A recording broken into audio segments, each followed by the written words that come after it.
yourself to be seen, heard, and healed in community. To not let shame be the catalyst of fear, but let shame be the teacher, because again, the great ancestor Bell Hooks taught me through her work that shame is one of the deepest tools of imperialist, capitalist, white supremacist, ableist patriarchy. And trauma often produces paralysis, which leaves all of us in a state of analysis paralysis, over analyzing the next move before we have the belief enough to take it, or the hope, because that's what's required. You know, the path of liberation means that we ask for forgiveness, understanding, I love you, Bell Hooks, that forgiveness and compassion are linked, that we must believe in our own capacity to grow, heal, and change, hold ourselves accountable and each other so that we can grow. It's not about perfection.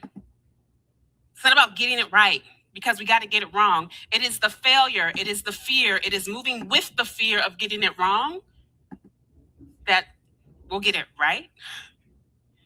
It's allowing that fear to be the catalyst of change. You know, a lot of people in the activism space are burn it down and let's turn it down. We've been saying burn it down since the 60s. Ain't nothing got burnt down. So maybe it's not burn it down.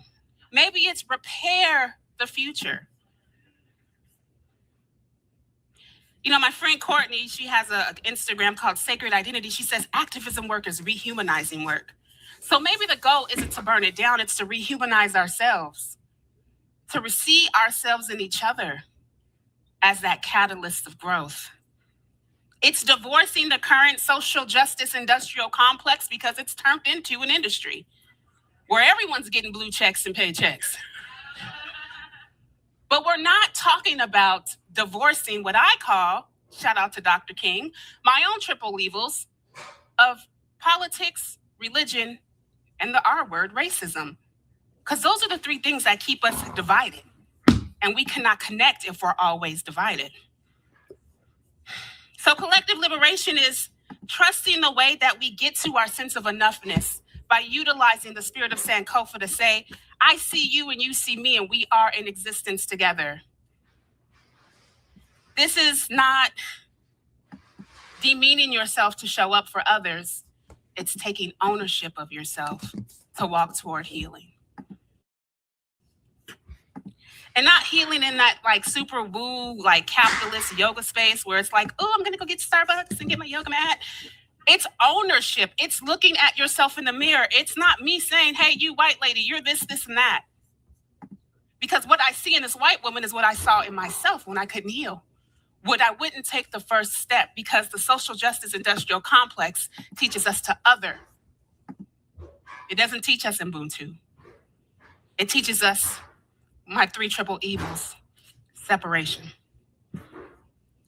The path to healing our way forward is for us to be living conduits to connect to the new earth, the new way, the way that our indigenous siblings and elders are trying to remind us to walk, to disconnect from human technology and go internal to our internal wisdom, to our internal technology, to find ourselves, to show up for each other. Because you cannot show up for someone if you don't know yourself or love yourself.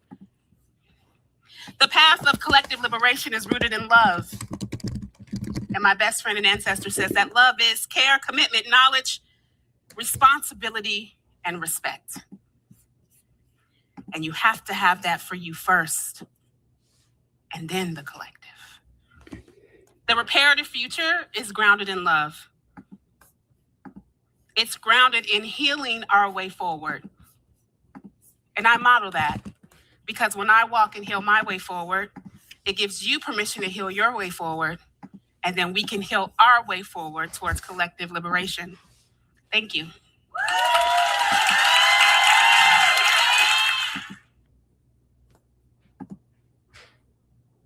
Good morning. Hey, I'm live. What's poppin'?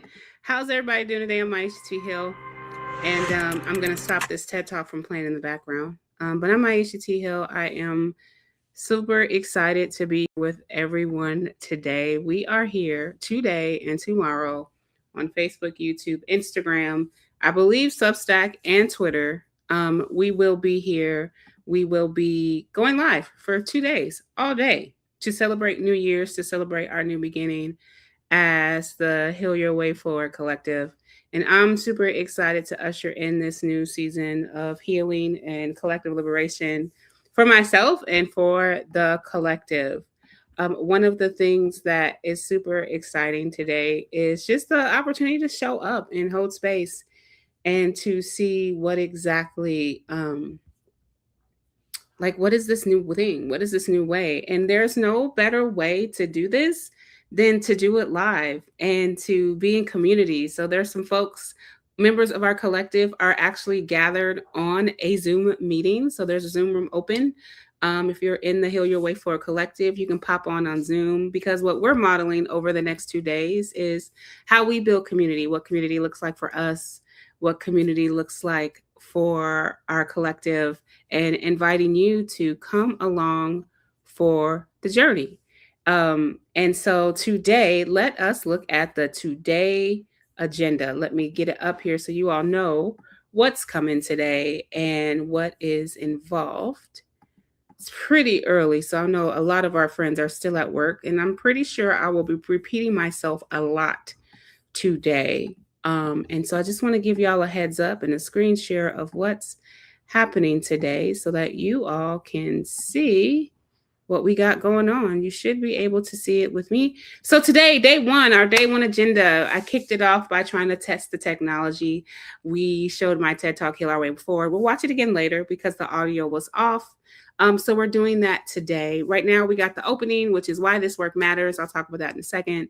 Michelle's going to be coming on to lead us into a mindfulness practice, because that is central to the work of Heal Your Way Forward, is the intersection of neuroscience and liberation. The intersection of neuroscience, mindfulness, direct compassion, and communication. Those are all keys to our liberation.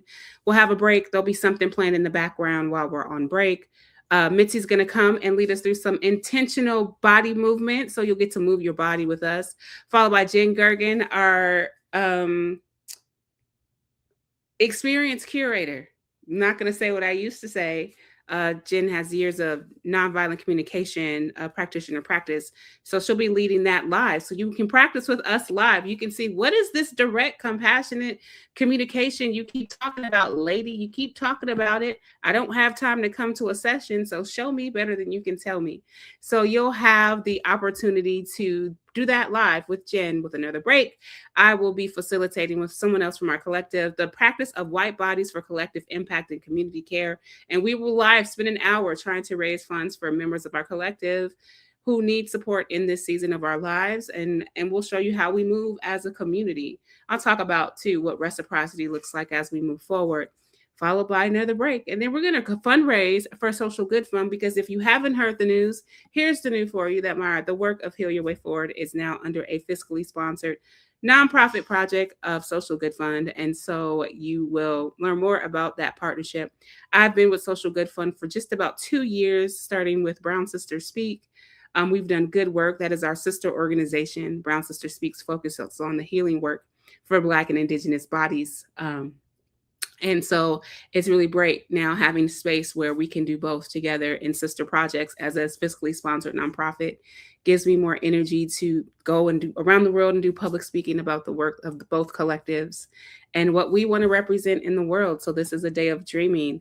After that, Lindsay, one of our community holders, is going to come on board and lead us through a dance and hoop jam. If you don't know about hooping, you will find out, followed by a break. We'll do some closing celebrations. We'll watch some interviews. You'll see me chatting with like Erica Wright, Doc You Rock.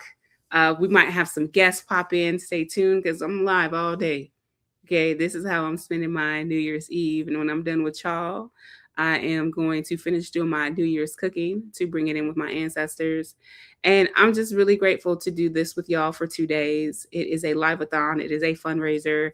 And it is definitely something that is a work of love and a work of healing. And so I'm going to put a link if you are on Instagram. I'm going to try to put it up here on the screen so that you all can see what it means to be a fiscally sponsored project. And I don't want to do that right now. So basically, being a fiscally sponsored project is essentially being a nonprofit organization, and it gives creatives, founders, visionaries like myself the opportunity to do good work in the world while also building an infrastructure, a very solid infrastructure, not about hierarchy, okay? Because y'all know, if you know me, if you're in the collective, I don't do hierarchy. Me and hierarchy are not friends. I've always been, the disruptor. It could be the pathological demand avoidance. It could be the autism. Who knows? Who cares? We don't even have to label it. But being fiscally sponsored allows us to build a solid infrastructure, allows me and our team to get health insurance, allows a sustainable living, allows it's so much because I am compassionate about what we do. And it gives us that cushion to do the work that I've done these last 8 years publicly facing, as check your privilege now, heal your way forward. And I know a lot of you guys are watching this and you're probably thinking, well, what happened to check your privilege? Okay, let's do a quick recap because we're moving into 26. In May of 2026, I did a live about collective liberation, and less than 5 minutes later, the account was taken down. We spent 90 days trying to get it count, and Instagram, YouTube, all of the gods were like, no, we don't want your account. It is a violation of our terms of service. And side note, I've been studying AI. I've gotten some certifications in AI since then. And it is just what it was when it happened before in the past. It's algorithmic bias. And because there are these keywords, let me just give y'all some game. There are these keywords that this administration creative, some of those words were check your privilege. And so what some of the engineers have done is coded things like check your privilege, anti-racism biases. All people who are in liberation work are being targeted right now because what you don't know, and you should know, is that the algorithm is programmed to look for content with those keywords and take us down. And it's why, you see these accounts that are just like hella problematic, and like, well, these accounts can stay because they're not coded to kind of target Black, Indigenous bodies of culture or other white bodies that actually do liberation work. And if you're ever wondering about how you can learn more about that, you can follow the Algorithmic Justice League on social media. You can also get this copy of this book by Dr. Ruha Benjamin, Race After Technology. Did a book club with this book over November. Still reading it. So many gems. I love Dr. Ruha Benjamin because her work is work that has transformed actually what I think about in liberation work in regards to technology. Because there's lots of conversations right now around AI and algorithms and what do we do and how do we use it and how do we not use it and what are the environmental considerations. And one of the things that stands out to me about her work is, and for me, it was, instead of you crying and complaining about these algorithms, learn how to liberate the algorithms, right? Learn how to make these algorithms work with us. So I can sit here and be mad and cry and cuss out Facebook and send cease and desist letters and all that. So I can do all of that with Meta, or I can do what I do best. And this is kind of my sweet spot. If you don't know me, it is my zone of genius, is I know how to start over again and again because my life comes from an ancestry that knows how to make something from nothing. Do you know what I'm saying? I come from an ancestry that knows what it means to build from the ground up, and I've done it. Every time of my life, I've continued to build from the ground up. And I'm grateful to have a supporting cast to help me. It is not just me, it is a collective of people. And we are literally building from the ground up and we are building together. It is no longer the Maisha T. Hill show. And that's something else that you all will actually be able to learn and to see and to be a part of over this next few months, is that the book Heal Your Way Forward, is the catalyst of change and transformation, but we are a collective. And so while I am a face, while I am known globally, which is a blessing to have a global recognition for the work that I've done, we don't move individually now, we move individually and collective. And so what you're going to see over these next 2 days is you get to see our collective in action. You get to see white bodies and bodies of culture do our work, because yes, we do deep work. Yes, we do have to talk about anti-Blackness. We do center Black liberation. We talk about the Black Panther Party. In that party, now we're in the dreaming state of who do we need to be in this moment for the next moment, so that when we are no longer here, when we are elders and we are ancestors, that we can look back and say, damn, we did that. And that is why we have moved to this new structure, because I have never been I'm just not like I have a lot of Leo energy in me, but I definitely am more super Taurus, super grounded, and super like that's too much. But moving into 2026, I have to step into a bigger space and I can't do it alone. And so you'll see faces. I'm going to see if I can pull up our website. You'll see some faces that you've seen before. You'll see a bunch of new faces because the dream of Heal Your Way Forward was born out of collective, not just, oh my God, it's Maisha T. Hill. Okay, cool. That's cute. I am Maisha T. Hill. Absolutely. I'm grateful for being me. And there are other people who bring so much into the work that we do. Um, we have our community is so small and amazing. We literally are doing liberation work. And a lot of people who have been a part of our collective, oftentimes the biggest struggle is the lack of hierarchy, the lack of hierarchy. Because there's no hierarchy, everyone's trying to figure out what are we here to do, and we're actually just doing it. And I think that's what's wrong. Like if I were to just say what's wrong, what's right, I don't like talking binary. What's wrong with social justice and like what's wrong with whatever's happened? I don't even know what it's called.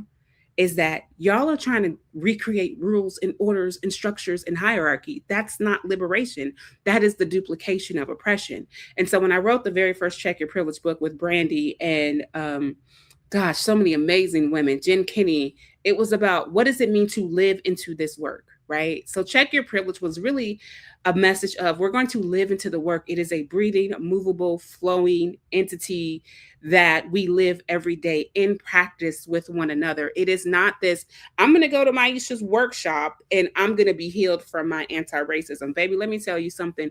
Most of the issues with people is that it's our early childhood experiences and that what we were socialized to believe about ourselves in the system. Because the older I get, the more I see the connection. And I was just speaking to an elder yesterday. The older I get, the more I see the connection between the Bible and what's happening today in real time. The older I get, the more I see the connection between patriarchy and why I really have a hard time with my uncles. Because I'm going to keep it real. I'm straight, no chaser.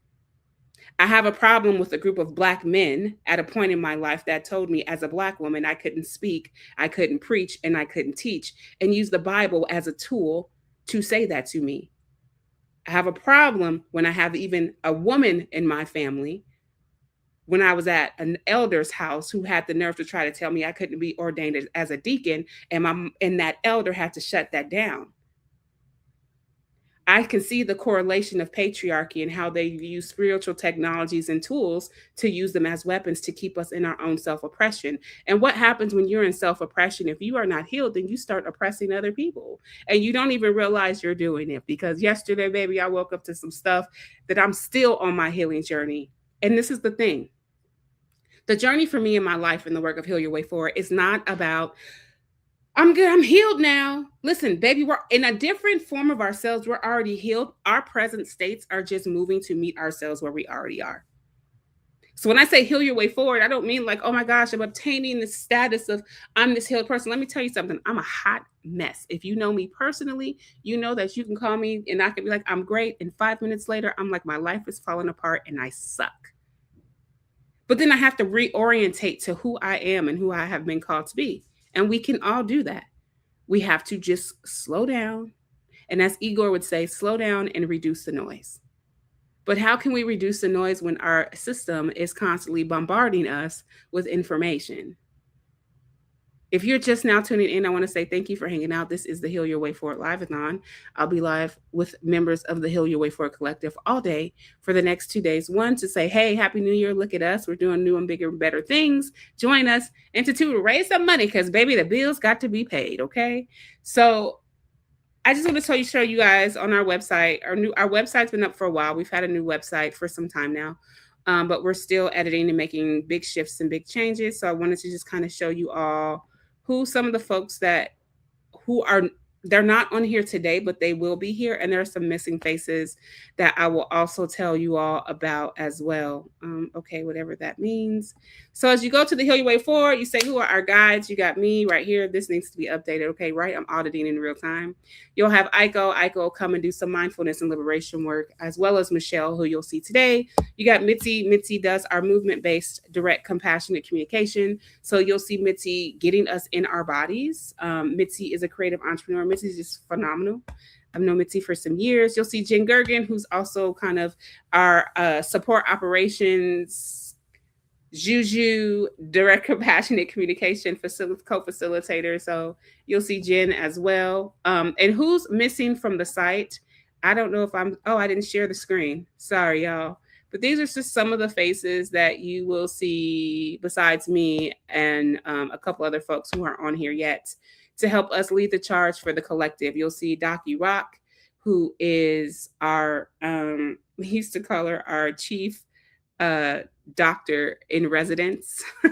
So you'll see her on the website and she'll come in hopefully next year and do some work around power and kink and liberation and reclaiming our stories. Doc is amazing. If you don't know who Yolanda Renee is, you are Dr. Yolanda Renee Rahman, you are missing out. You might see Dr. Nicole Ross. Now I'm in like this thing. You might see some really dope folks from social media who you've always wanted to work with. You'll see Erica Wright, who leads our healing codependency. You might see Jeff Wright, who's going to help me wrangle in the dudes. It's a lot of great things that are coming to heal your way forward. And we are going to need your help to usher in this new way, in this new iteration of healing, growth, and liberation. This is the new way forward. So I want to pause here. And Jen, you might be in a Zoom room. But Jen, I am curious if I can bring you to the stage to kind of talk about your excitement about what's happening with Heal Your Way Forward. And if you cannot come to the stage, that's okay too. I see your thumbs up.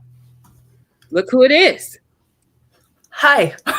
You're like, what room am I in? I'm back here trying to acknowledge like all the different spaces. I don't know why it's not on YouTube, but at least we're here. I've checked Facebook. We're good there. So yeah. So I am in a bit of a tech thing here, but we do have the Zoom room open. So if you're able to join, definitely do that. I don't know where to drop that link, so I'm That's okay.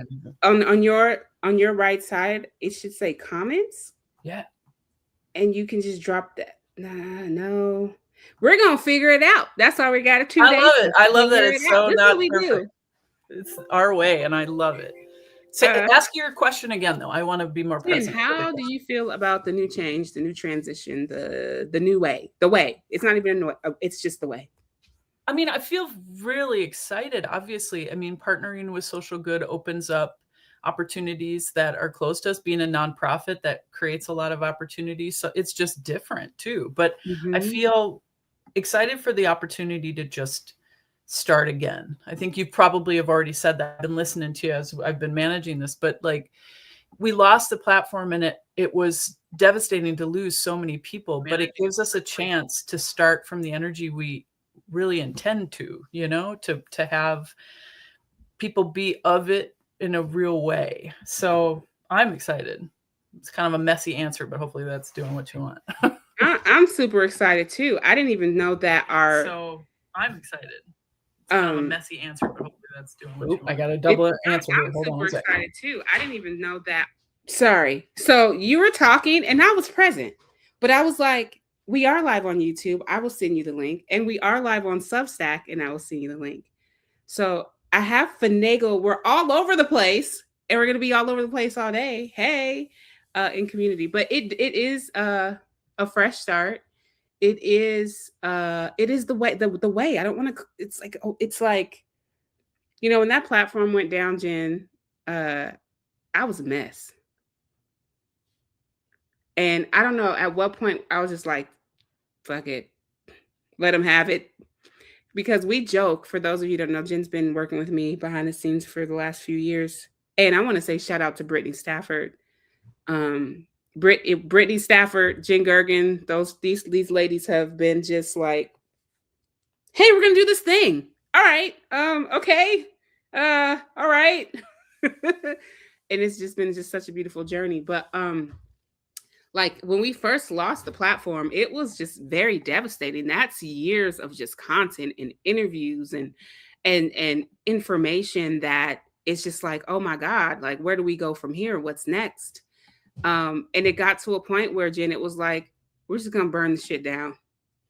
And it got to that email that I sent in September or October. All right, this is the plan. Here's what we got to do. And it was like, okay. because part of our journey on our back end has always been, because social justice is reactive, we have been moving from reactivity while trying to have structure. The beautiful thing about this new beginning for us, though, the most beautiful part of this is that Jen and Brittany, myself, and other volunteers, we have the structure. We're just now moving. I don't know if you feel this, Jen. We actually have a structure, but now with the backing of Social Good Fund, now it's like, I don't like the word structure. You know how I feel about, we have the playground. Okay. We have the tools for the playground. Now we get to build the playground. And I'm very excited for the opportunity to build this new playground with everybody. Like, because Jen, I don't think people understand what it's like that one day you're at work on a Sunday and someone's like, you're in Vogue magazine, and you're like, what are you talking about? I mean, I'm in Vogue magazine. Or you get a call 2 weeks later, like, hey, can you be on CNN? And you're like, what do you mean be on CNN? And all this, the accolade, and you're like, whoa. So imagine one day you think you got it going on, and then you blow up overnight. You get this membership of 3,000 people, and you're like, whoa, what? And you're trying to catch up and working every day for almost 4 years, killing yourself, only to have it all taken down, and you have to start from this. We're not really even starting from scratch. No, it's just a different, I was going to say a different flavor, but it's not. It's not that it's a different flavor. It's like, it's more true to, I think, what it was meant to be, rather than stirred up in the urgency. It's like, now we're moving in momentum versus urgency, something that obviously you talk about all the time. And I feel that difference, you know? Yeah. And we're going to hear more from you about all the, just kind of the shifting and realignment and all that, and so much around neuroscience. That's been exciting to listen to you get. Oh yeah, I get geeked out. When I talk about neuroscience, I'm a totally different person. Just joking. But I definitely appreciate like you and the work that, you know, they say behind every Black woman. Okay, this is about to sound real problematic. First of all, I'm not going to say behind every Black woman is a white woman who Black. No, that's not what I was going to say. Behind this Black woman is ancestors, and the gift of my ancestors and your ancestors colluding to actually do this work that we do. That feels better in my body, because I'm about to say something totally weird. So yeah, for those of you who are just checking in, this is our Heal Your Way Forward Liveathon. We're live on YouTube, my personal Instagram, Substack, Facebook, and soon TikTok. So how's the Zoom going?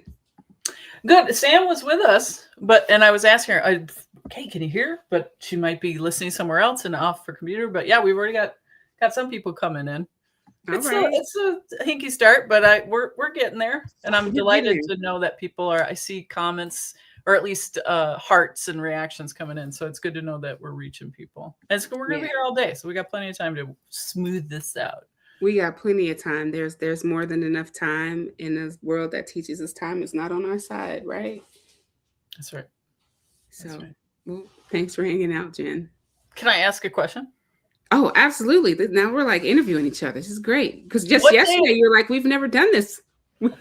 You might be getting to this soon, but what day of Kwanzaa are we on? I've really enjoyed listening. Oh my gosh. I did not tell us what day of Kwanzaa that we're in. Habari Ghani, what is the news? It is Kumba. It is creativity. It is the 7th day of Kwanzaa. I'm sorry. It is the 6th. I was going to say, no, I think it's only the 6th. Tomorrow. We got one more day. Kumba calls us to leave our communities more better than we found them. It is the reparative future, as I call it.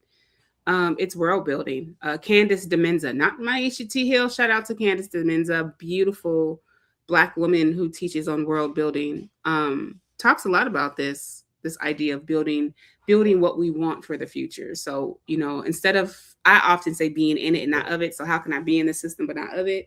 It's actually that world building, that what Dr. Nicole Ross calls that dreaming, right? And so when we think about creativity, the neuroscience of it that I put in today's Substack was that creativity activates our brain's default mode network. So the same system that is involved in imagination, future planning, and meaning making.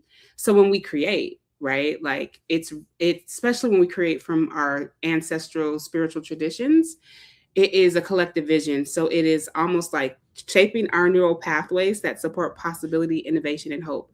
So whether that's painting, dancing, writing poetry, writing books, being an author, speaking, acting, that is like tapping into neural pathways that create a new way. And so when we're in this system that's designed to extract from us, what I love about Kumbh, what I love about Kwanzaa, this whole practice, is that it reminds you, you are not what you do, but you are actually what you can create and what you can co-create. And so that's what I love about today being Kumbh and why this is very important to do this work together. It's so perfect. It's exactly what we're doing today. Like everything you just named. I mean, it's wonderful.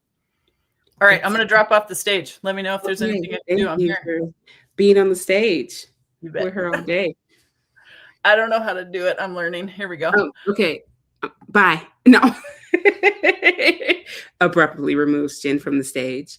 So for those of you who are watching and just now tuning in, this is the Heal Your Way Forward Liveathon. I will be live all day. It is a liveathon and a fundraiser. And for those of you, speaking of fundraiser, you're like, what fundraiser are you doing? We are raising funds to help us become a thriving nonprofit, socially, fiscally sponsored nonprofit project. And so we are fundraising for our salaries. We are fundraising for our programming, and super duper excited to show y'all our goal is $50,000. And part of this goal comes in also not just from you donating here, but if you do decide to become a member of our collective, like if you were like, you know what, I want to be a member of the Heal Your Way Forward collective, your memberships actually count to our goal. I think we did some math. It was like, now I'm going to sound like a PBS ad. For your monthly donation of $44, if you're in a white body, you can contribute to the healing and growth of everyone. You know those PBS commercials where they're like, your donation. So I've been joking and playing around with like this idea of like, what does it mean to like, here it is. This is what I've been looking for this whole time. What does it mean to like enjoy and create this like idea of this is where you can give. But like, it's not just like in raising this money, it's in membership. And maybe you're someone who is looking for a collective community. And when I say community, not a cult, okay? That rumor of cult like whatever that rumor is, it's not true.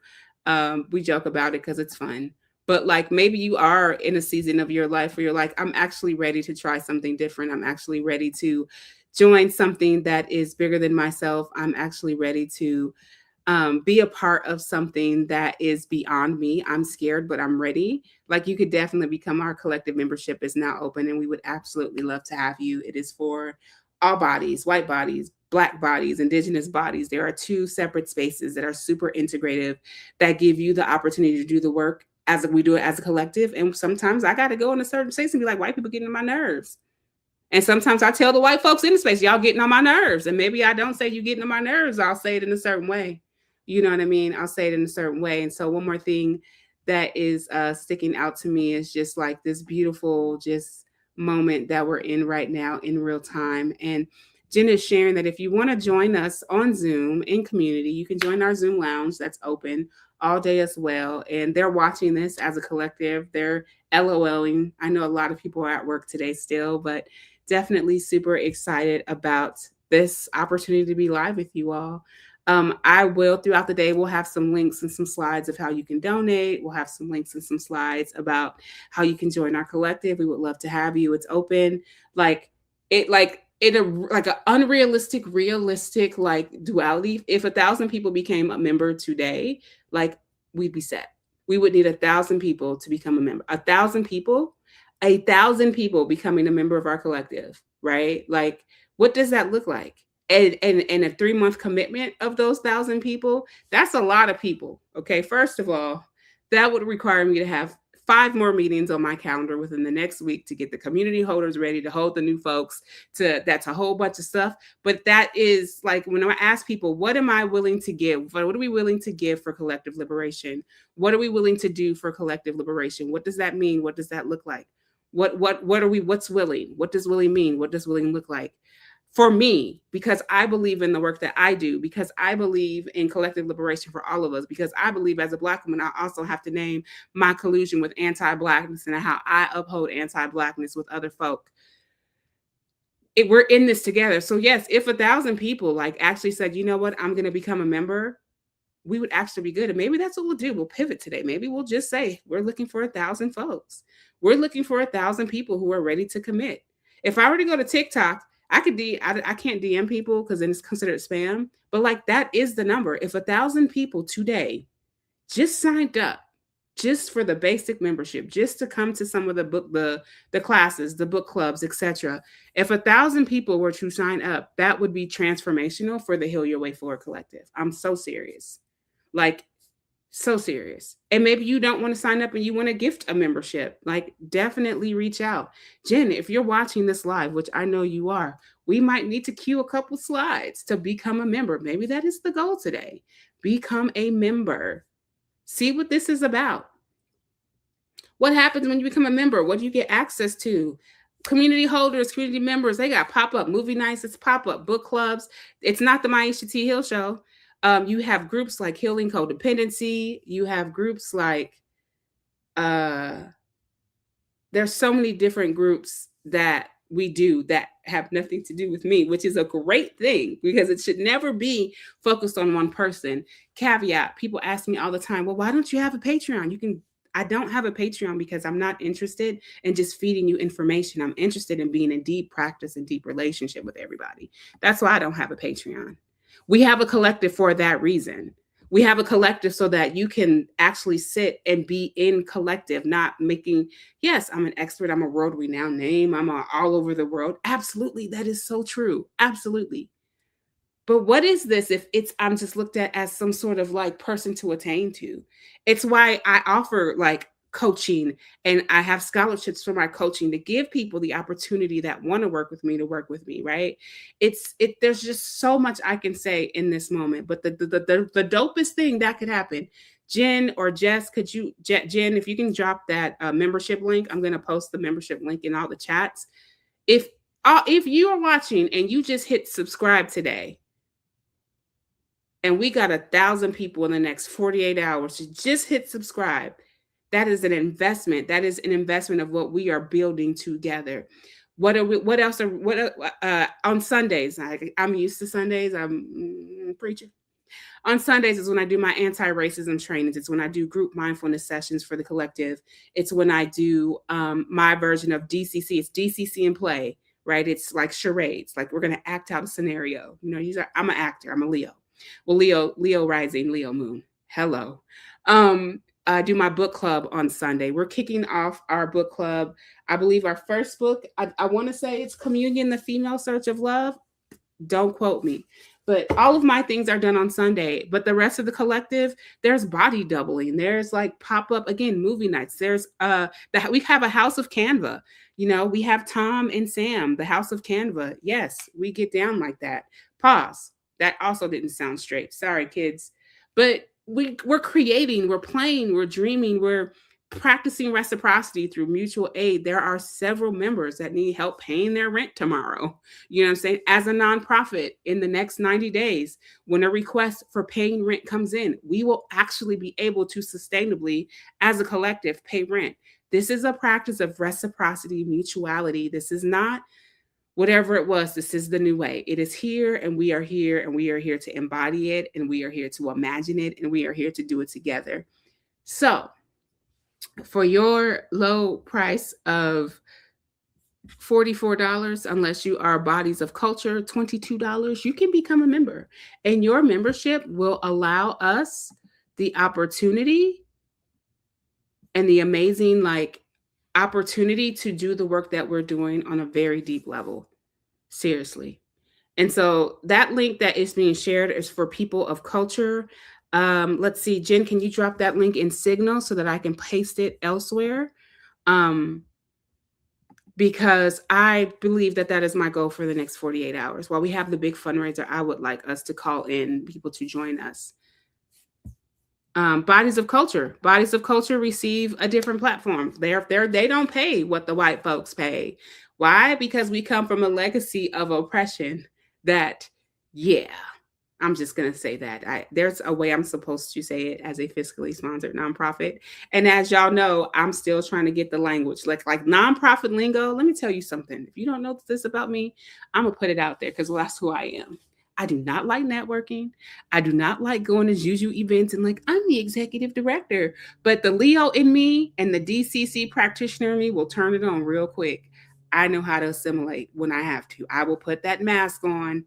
Okay, I'm saying it. I don't want to, but you got to do what you got to do to get to the reparative future that you're trying to co-create in community.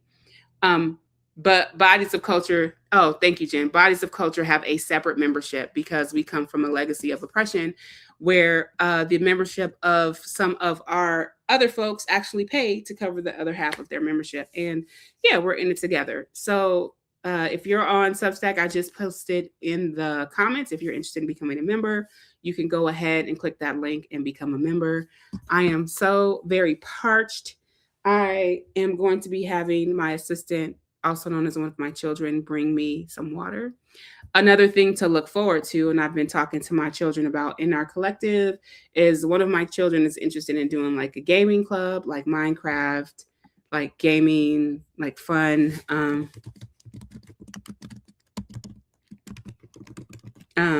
Group. So if your kids are into Roblox and Minecraft, they're going to be bringing that in for our kids to hang out. Art sessions for the kids. Like we have a big vision. Like the vision is so big. It's okay. Go ahead, Malik. I appreciate that. My son Malik is texting me and I'm talking to him. That's it. Go ahead. Sounds good, Malik. The vision for the future has to incorporate our children. And one of the things is that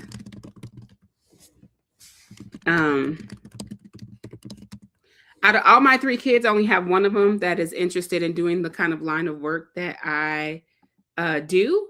And so he gets to come on board and be running the gaming things for the kids.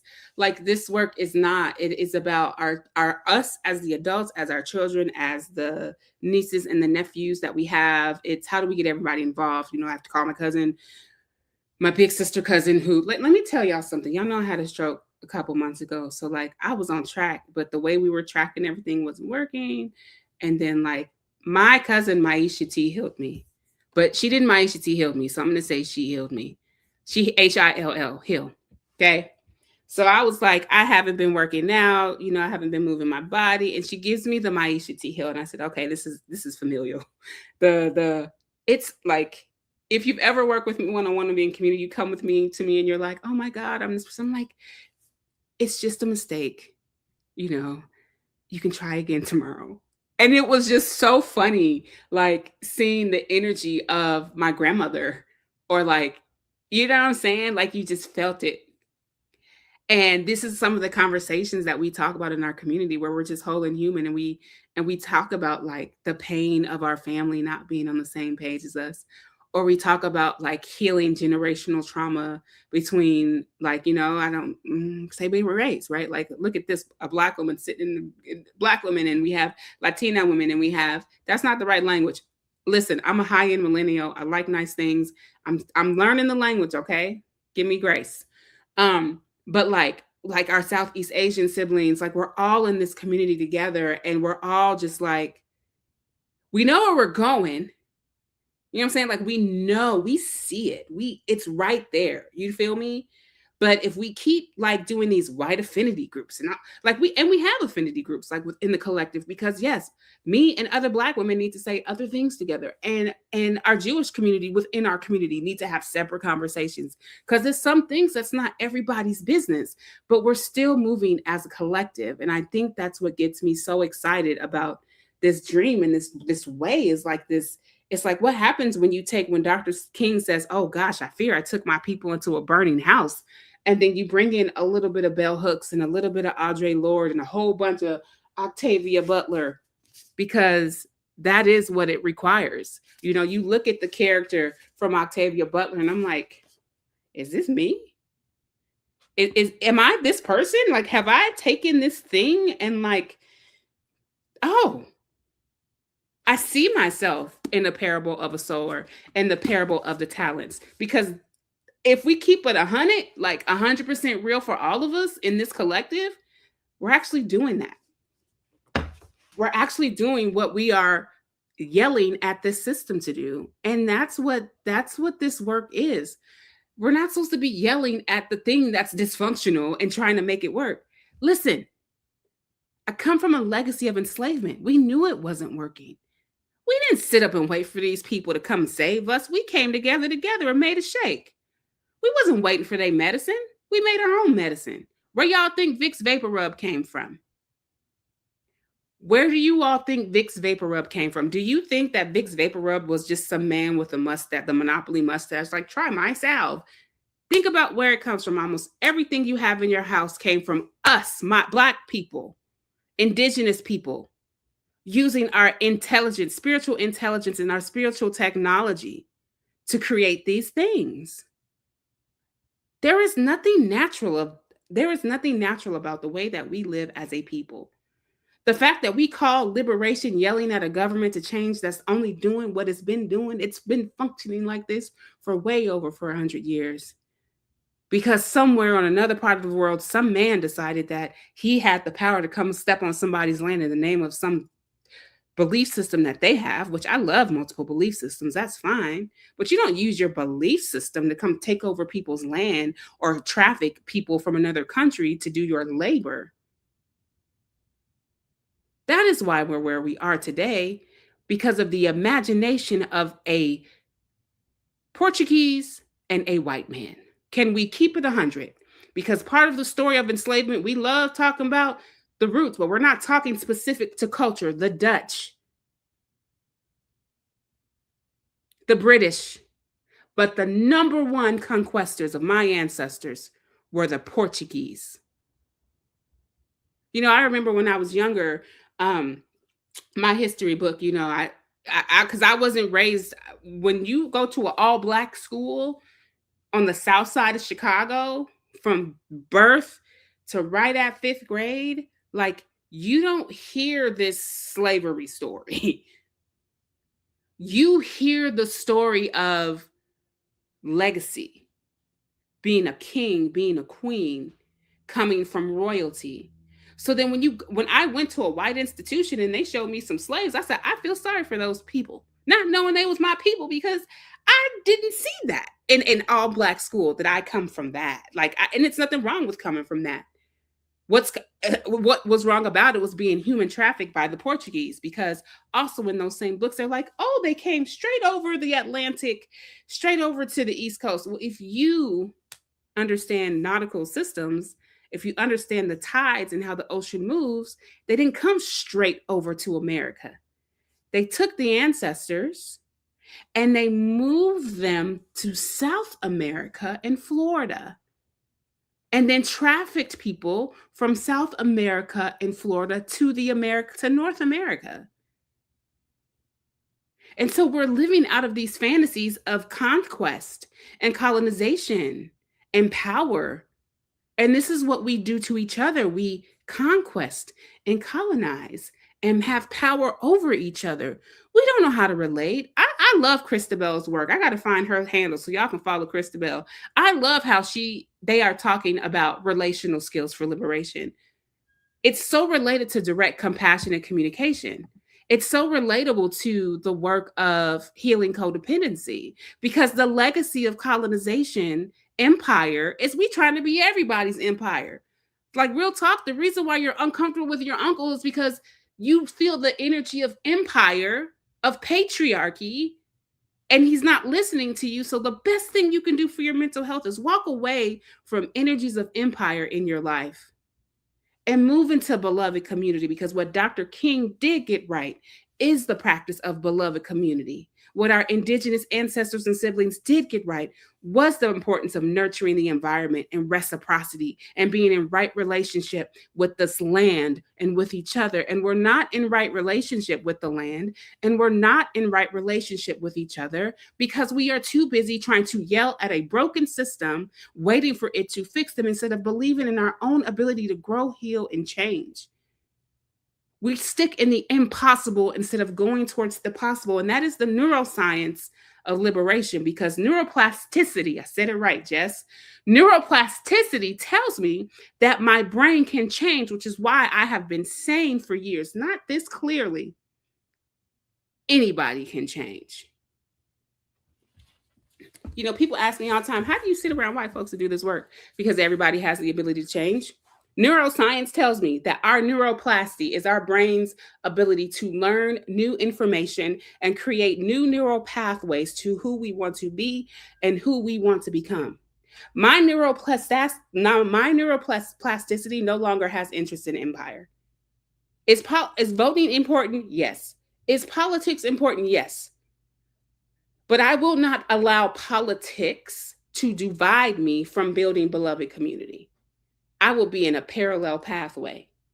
You all never see me telling you who to vote for, because I believe people have a right to believe what they want to believe and vote for who they want to vote for. It is not my business to try to force people to believe that is too much life force energy. No. And I also believe that I have the resiliency and the fortitude and the energy. I sit with people who don't believe what I believe in, because I also don't want to just be around the echo chamber of people who have the same beliefs. I want to hear what people who voted for a certain person said. I want to hear what you have to say. Because 9 times out of 10, when I finish having conversations with people who believe what they believe about a certain thing on Pennsylvania Avenue, they go, well, damn, I never thought about this like this. I need to reconsider. And all I'm doing is listening. I'm not trying to change their minds. That's my other personal belief. I'm not here to change your minds. I'm just asking you to jump on board. The more of us that jump on board, the more of us that can meet up in person and cause real change in each other's personal lives. The more of us can build the resiliency and the fortitude to have resourcefulness for conflict and reparative conversations. Not a control, copy, and paste. Oh, I was in the Heal Your Way for Collective. Let me go build my own thing. And let me tell y'all something else right here while I have this energy of the ancestor with me in real time. In 2026, you will hear from our attorneys. The minute I see it, if I go into a workshop and I see you're doing some things that belong to Maisha T. Hill, you will get a cease and desist. And if you don't cease and desist, you will be sued. Because the other thing that has been happening, let's talk about empire and colonization, the white bodies, the black bodies, the indigenous bodies, the bodies of culture. I see all of you and I don't say anything.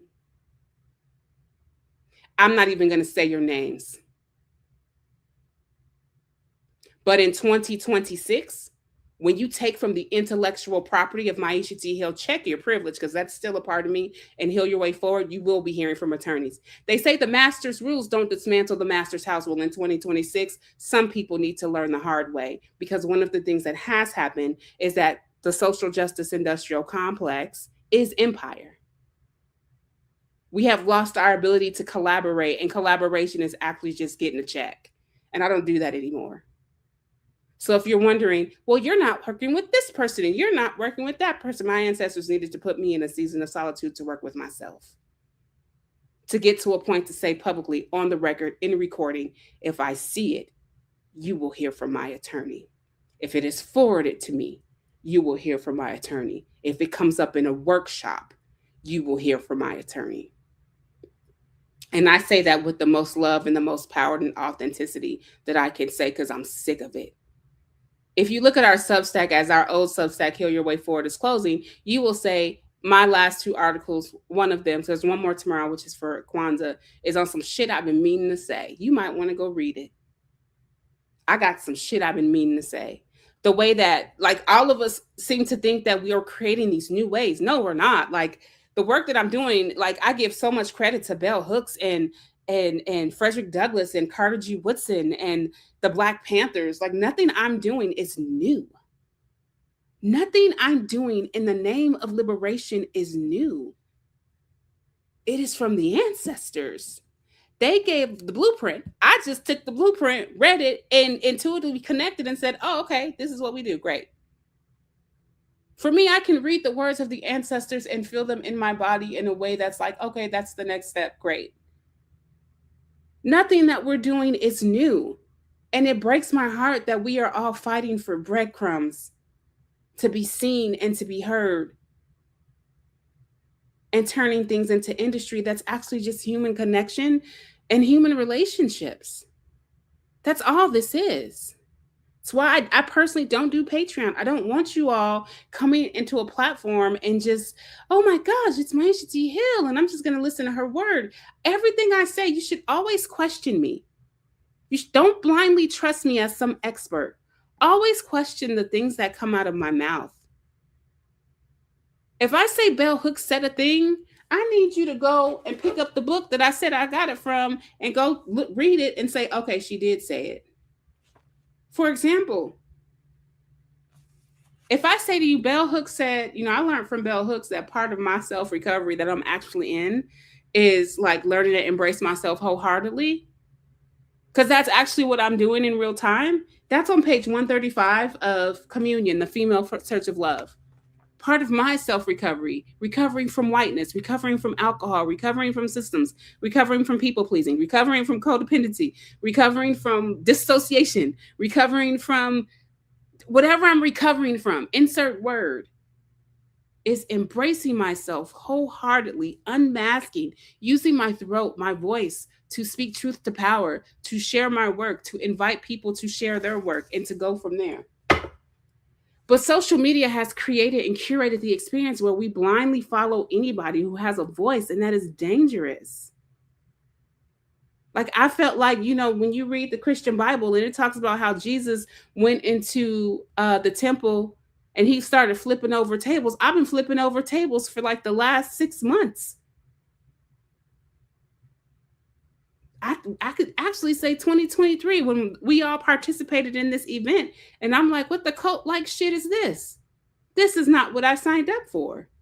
So for years, people have been thinking I've been losing my minds. And I want you to go to that book in the Bible when Jesus walked in and said, this is not what we're supposed to be doing.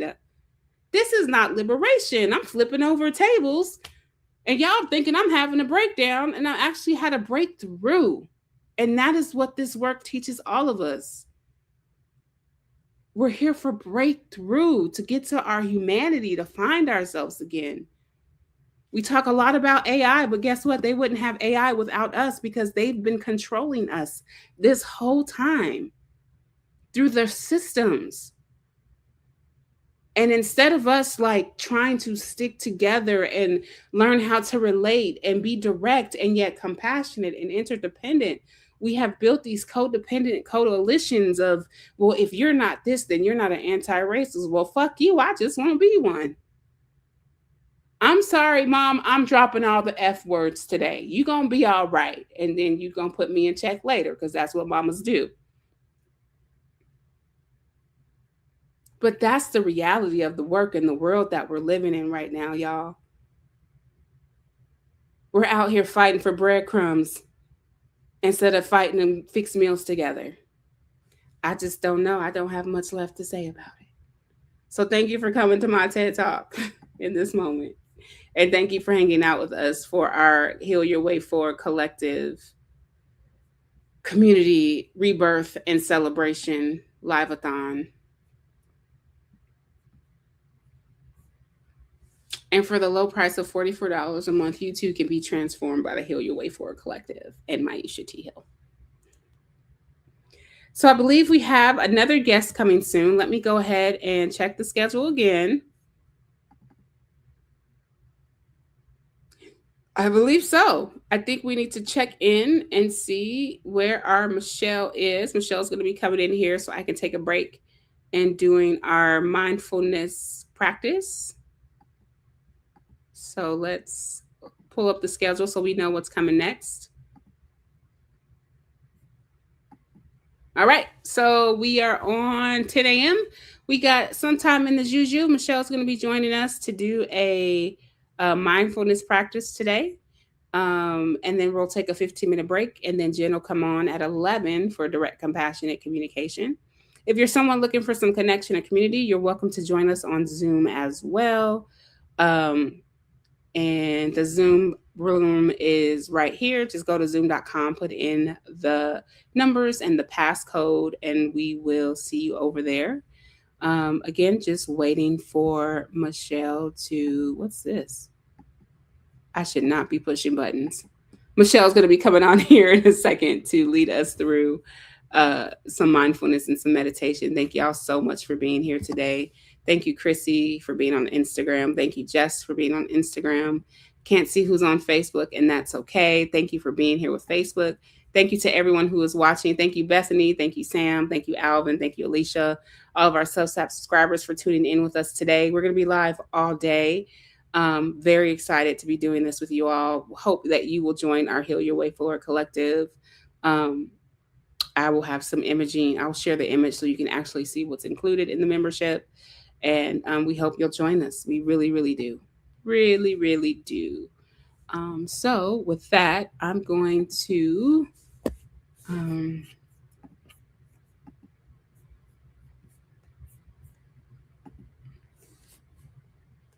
just give us a few minutes of meditation lo-fi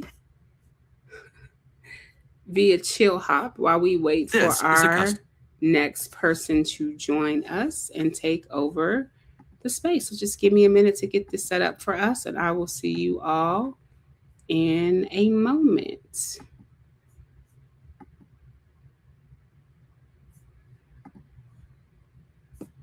Sticker, and this is a custom label. Both are printed on vinyl and have a matte finish, and both can be printed in. I'm gonna keep my camera on so you can still see my face. Stickers include. Let's skip. All right, we'll be right back momentarily.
So, one of the things that we have grown to practice in our community and in our collective is that there is no urgency, that you are not late, that you are right on time. And it is something that I have lived and practiced with everyone in collective community for years.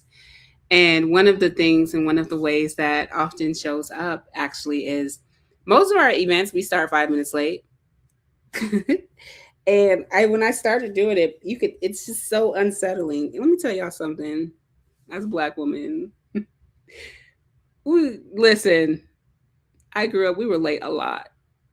We were late a lot. Like, you ain't on time. Like, 30 minutes, 45 minutes, 2 hours just maybe on time, you know? And so one of the things that I always remind co-conspirators is that there is no urgency. It's no big deal. You are here when you can get here. And so don't freak out if you get here late or if you have the wrong link, or that's the human experience. That's what it means to be human. Being human is not about perfection. Being human is not about making sure you're on time. Being human is like, hell, shit happens. Real talk. And all of us have to divest from that perfectionism. And I'm very excited to welcome Michelle to hang out with us. And Michelle, come on down. Hi, good morning. How are you? I'm doing okay. Been a little under the weather, but doing okay. Happy to be here this morning.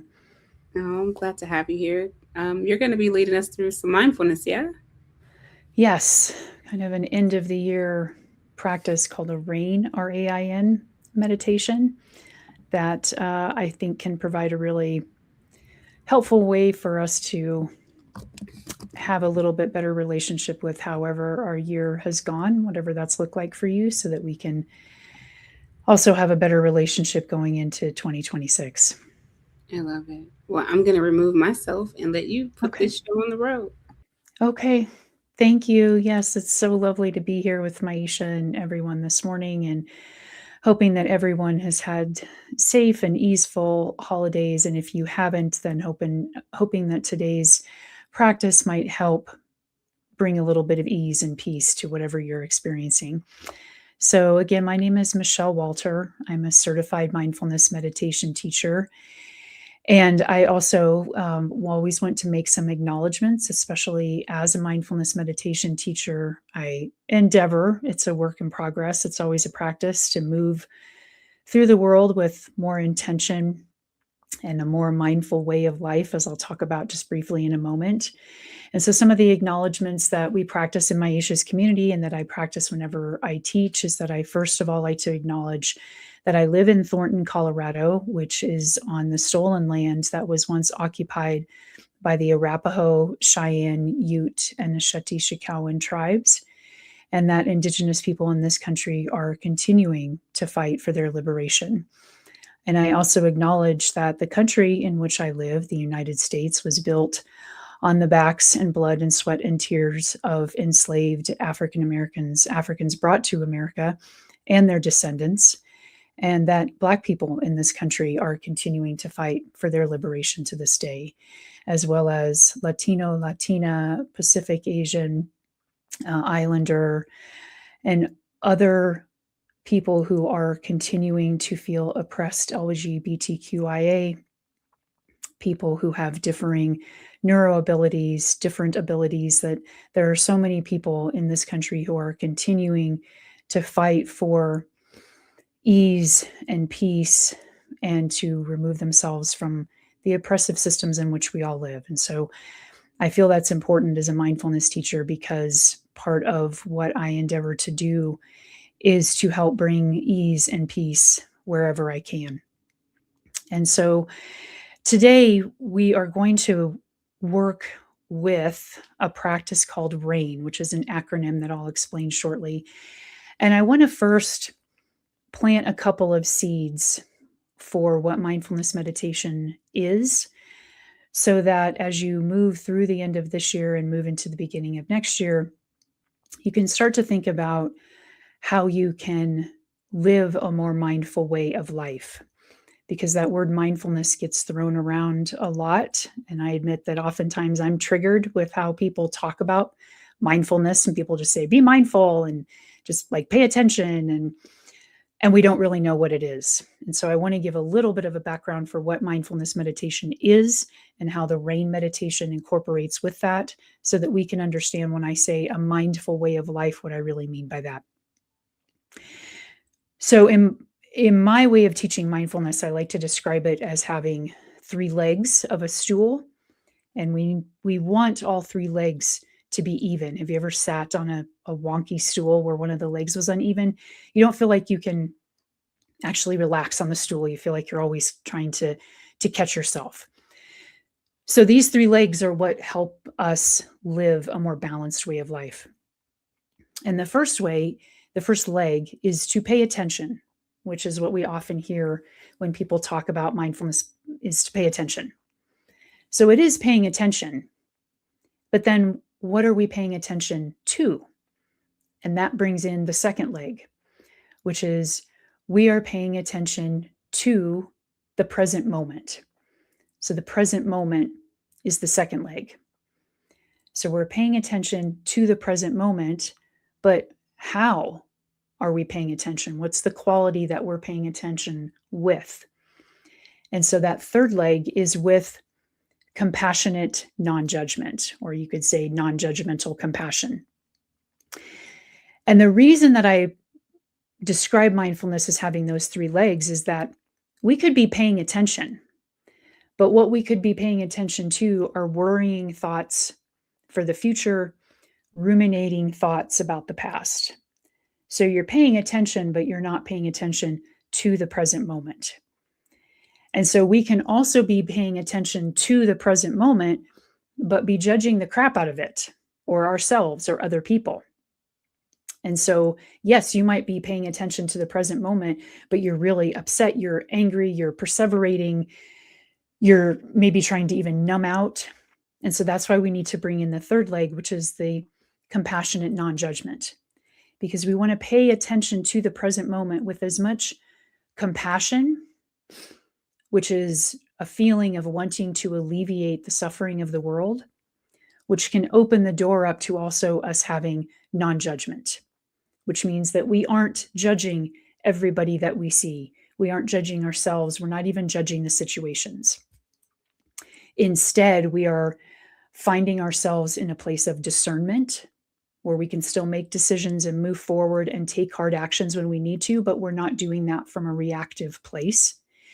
And we're able to create more equanimity in our lives, where we can stand in the middle of oppression, stand in the middle of the storm, stand in the middle of a challenging time, and be able to be present with ourselves and what is here, so that we can respond with more wisdom and more compassion. So that's how I describe mindfulness meditation. And along with that, I also want to plant the seed for an understanding that mindfulness meditation is actually a way of life. So you can practice what I call formally, which is what we're going to do in a minute, where you carve out a specific time, maybe a specific room in your house, a specific place or chair, and you intentionally sit down and practice meditating, focusing on the present moment with as much compassion and non-judgment as you can. That's a formal meditation practice. And we do that because we are building our muscle of attention. We're building the muscle of compassion. We're building the muscle of non-judgment. So the analogy I use, I used to be a runner. I still run a little bit, but I used to run a lot more. And when I first signed up for a marathon, I didn't just go out and run the marathon. I actually had to train for it, starting very small with formal practice. And so the same is true with mindfulness meditation. We use the formal practice so that we build the muscles that we're trying to build in life, so that we can go out and informally take this into the rest of our lives and into our days. And so that means when we're doing the dishes, we're paying attention to the feeling of the water on our hands, to the suds on our hands, to the feel of the dishes, to what's coming up for us as we're doing the dishes. Are we bored? Are we angry that we have to do the dishes? We're sitting in traffic.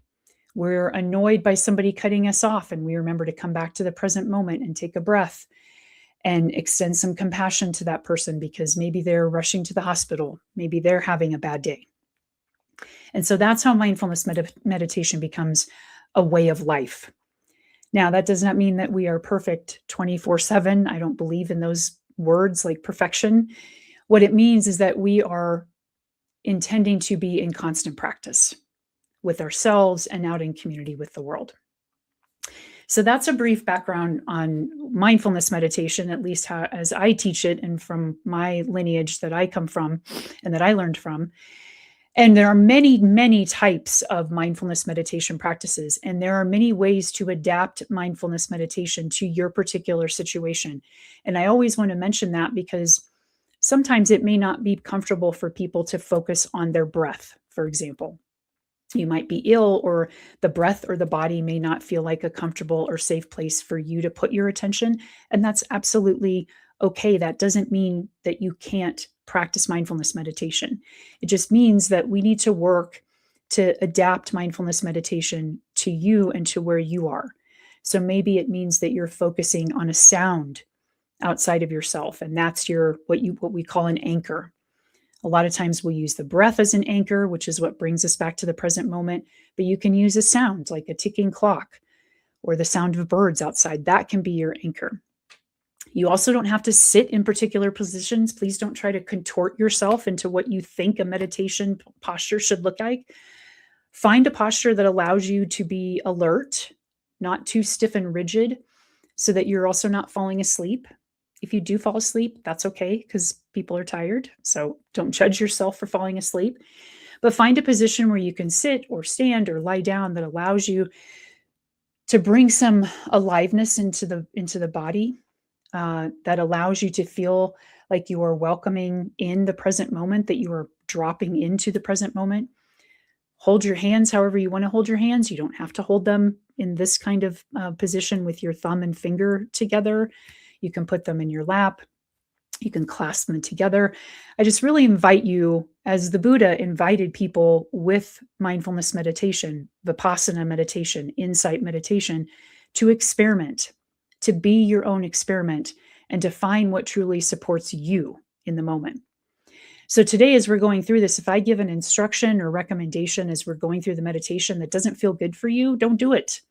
Come back to your breath or come back to another anchor outside of you. Change your posture. Don't feel like you can't switch your posture. Just try and do so mindfully, noticing that, okay, I'm getting a cramp in my hip, so I need to adjust, and let me do that slowly. And now noticing the relief that I feel as I do that.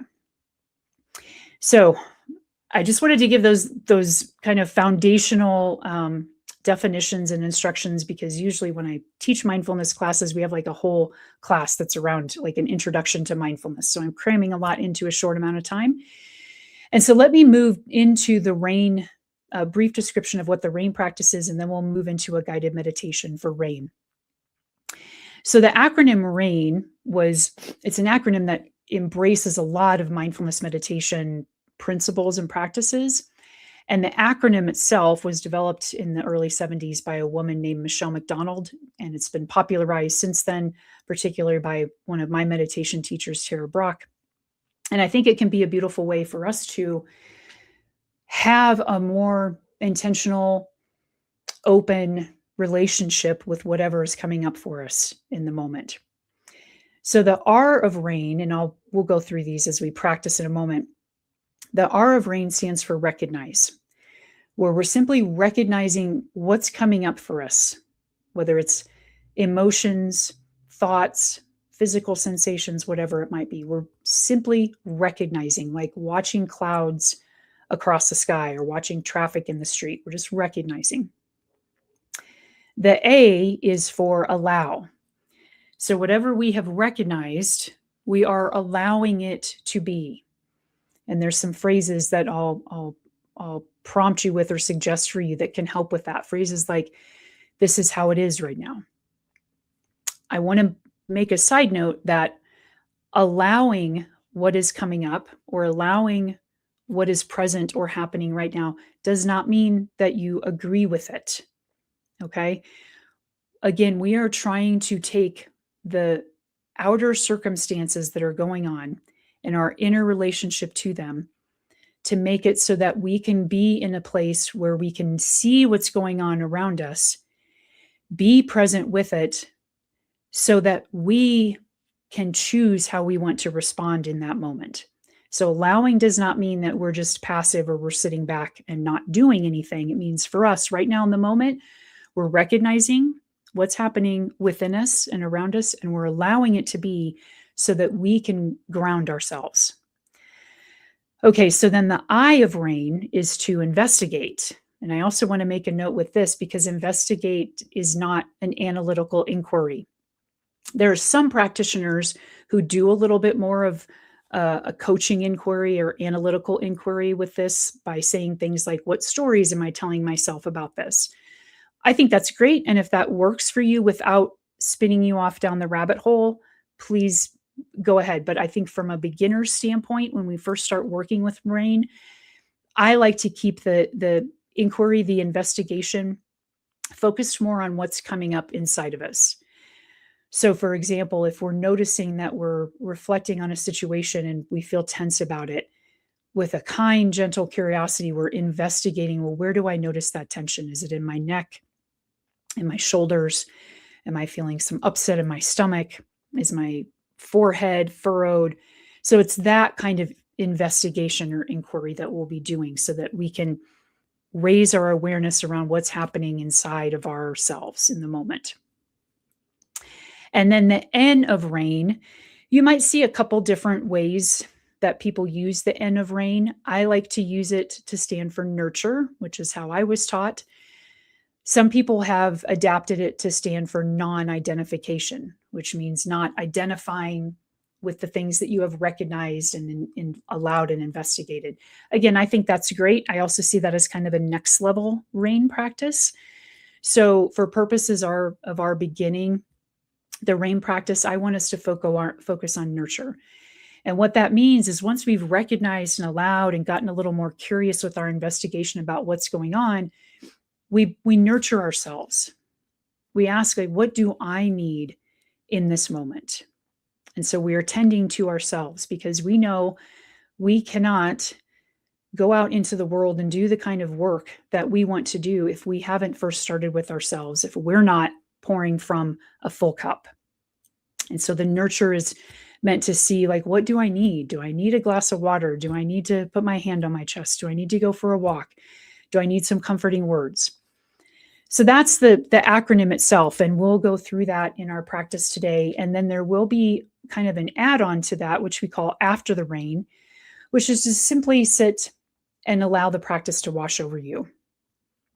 So think for a moment if you've ever had the chance to just watch the rain or be in a nice, gentle rain or sprinkle, not being caught up in some deluge, off guard without an umbrella, but you're sitting inside and you can hear the soft sound of the rain, or maybe you're outside and you can feel the rain softly falling on your skin. If you've ever had the chance to do that, if you haven't had the chance to do that, I highly recommend it if you are able just to sit and listen or notice or see or smell the rain, like tapping into whatever senses you have available to you. In that moment, we tend to be fully present. And we're certainly not judging the rain. We're not saying, well, that raindrop sucked and that one's ugly and that one's too fat. And we're just noticing how each raindrop is different. Each raindrop falls and lands in its own way. And together the raindrops bring this beautiful, peaceful, calming sound and feeling on our skin and lovely, refreshing smell. And once the rain is over, sometimes there's a rainbow. Sometimes we notice a change in the sky. Sometimes we notice how maybe the rain, the sound of it, the smell of it, the sight of it has kind of cleansed us. that's what we do with after the rain. We're just simply noticing what is alive for us right now. And maybe nothing has shifted. The point of this isn't to make yourself feel better. I hate to even say that there's a point, but the invitation is to simply notice what's different or the same from when we started the practice. So that's after the rain. All right, I'm going to invite you, if you haven't already, to find a comfortable position. Maybe turn off your lights, grab a blanket if you would like, or a pillow. If you're going to be sitting, I recommend that you not slouch back in the chair. Again, we want to invite as much alertness as you can. If you have posture issues, please, again, just do what's comfortable for you. But we want to kind of wake up a little bit in the body. So you might scooch toward the edge of your chair and put your feet flat on the floor. Or maybe it would help to have a pillow or a bolster underneath your feet if your feet don't quite reach the floor. And put your hands in your lap. If you're laying down, it might help to put a pillow underneath your knees or underneath the back of your head to help support your lower back a little bit more. And if you're standing, like me, standing, just planting your feet on the floor, bringing some softness into your knees so that your knees aren't locked. Maybe folding your hands in front of you or dropping them at your side. And as you're taking a moment to settle into your posture, closing down your eyes if that feels comfortable for you, or casting your gaze down toward the floor to soften around your eyes.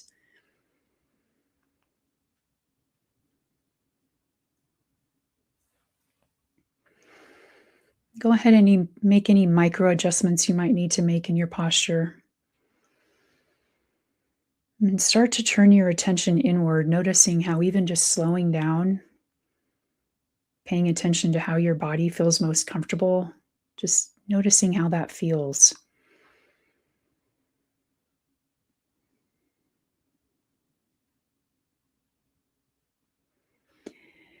And now let's turn our attention toward our breath. And if for any reason, again, the breath is not a comfortable place for you to rest your attention, that's okay. Maybe there's a ticking clock or the whir of a fan, something else outside of you that is more comfortable for you to rest your attention and be an anchor where you can return your attention. So just know that when I'm saying breath, I mean whatever anchor that you're able to find for yourself. And if you're able to, let's take a few deep inhales and exhales together, inviting ourselves to arrive more fully in this moment. So inhaling through the nose if you can, or the mouth is okay too. Inhaling slowly, allowing the chest and abdomen to rise. And then exhaling through the mouth or the nose slowly for just as long or even a little bit longer than the inhale. And then pausing and catching the wave of that breath on the inhale again, maybe a little bit deeper this time. Inhaling space into the body. And exhaling very slowly, inviting the body to soften, settle, relax wherever it can. And now take one more deep inhale, the deepest breath you've taken all day. Imagining the breath flowing in, creating space from head to fingertips to toes, and then pausing to hold it for just a moment. And on this exhale, letting it out with some force.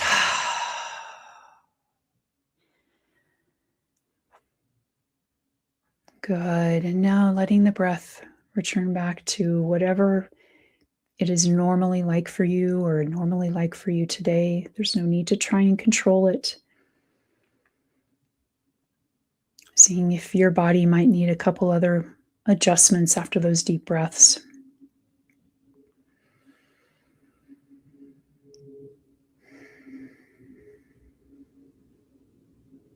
And keeping your attention lightly on your breath.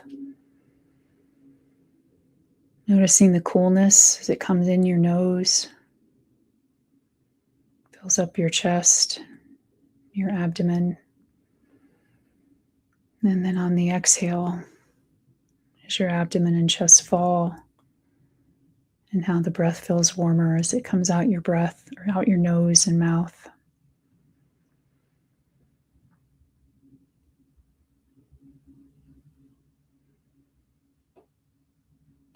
And seeing if there's a place where it's easiest for you to anchor into your breath, the place where it's easiest for you to notice your breath. So that might be the tip of your nose or mouth, might be at the back of your throat, or maybe it's in your chest. Experimenting for just a little bit to see where it's easiest for you to notice your breath so that you can latch onto that. Let that be your anchor that you can return to at any moment when you need to reset.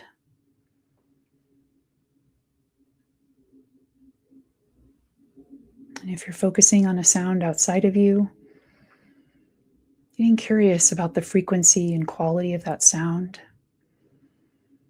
Seeing if your attention can be guided to that sound like an anchor that you can drop into.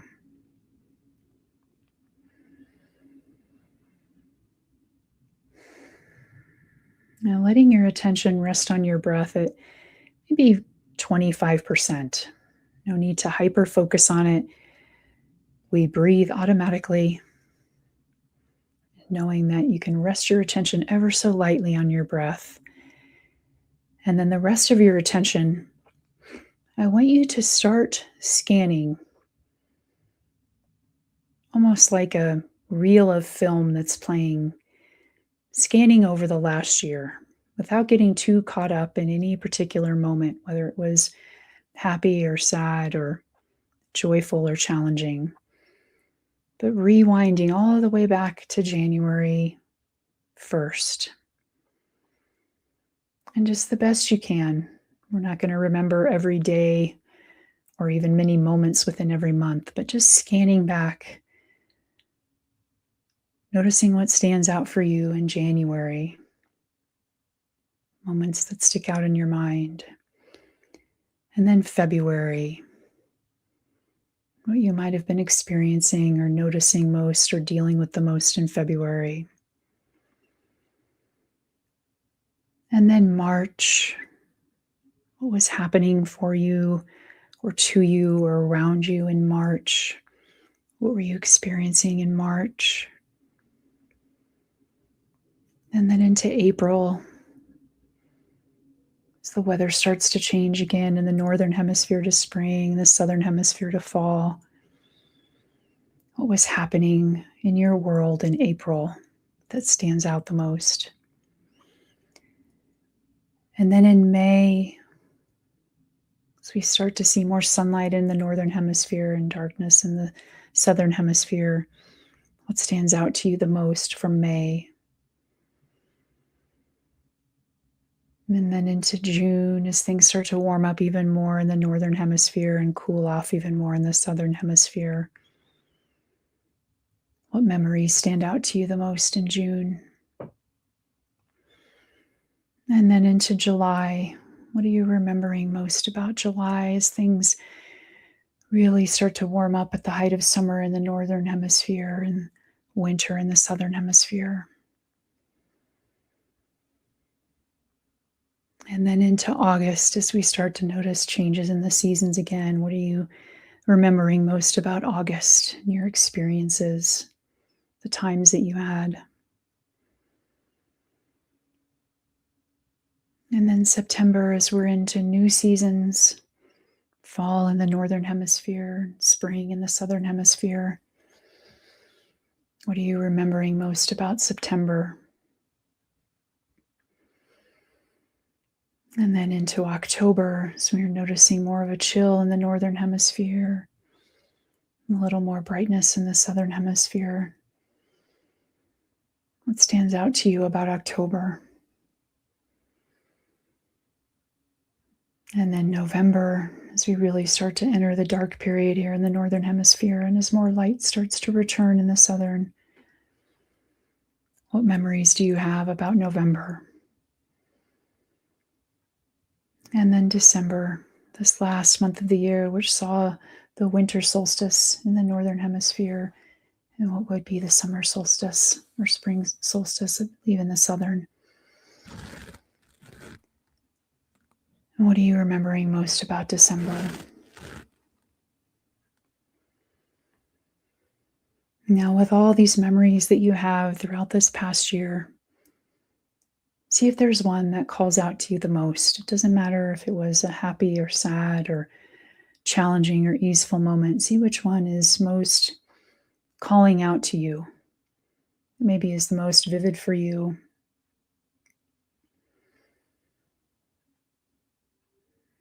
And as you start to reflect on this memory, remember to keep your attention on what's happening inside of you. We can bring in the R of rain as we start to recognize what's coming up for you around this memory. Recognizing what thoughts you might be having about what was happening.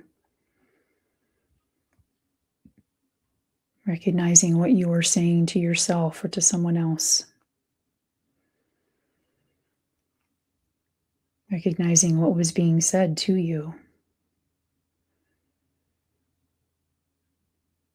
Recognizing the emotions that might have been coming up.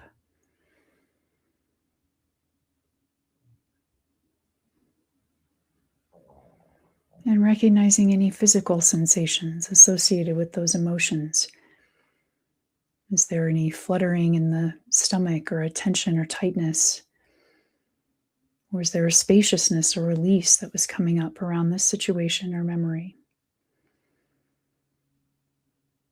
Simply recognizing, becoming aware of the litany of thoughts and emotions and physical sensations that are all present for you around this memory. And then we move into the A of rain, to allow everything that was coming up for you, everything that was happening around you, allowing it all to be.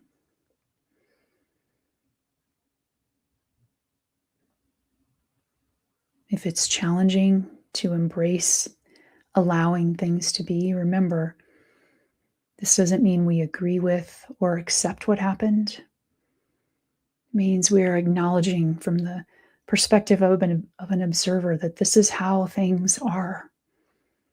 Or this is how things were in that moment, in that memory. And it may help to whisper a phrase to yourself like, this is how it is right now. It will not be this way forever. This is how it is right now. It will not be this way forever. And that applies whether this was a happy moment or a sad moment. We are allowing that moment to be, the circumstances, the people, your emotions, your thoughts, your physical sensations, allowing space for all of them because they all belong. All of it belongs. All of it belongs.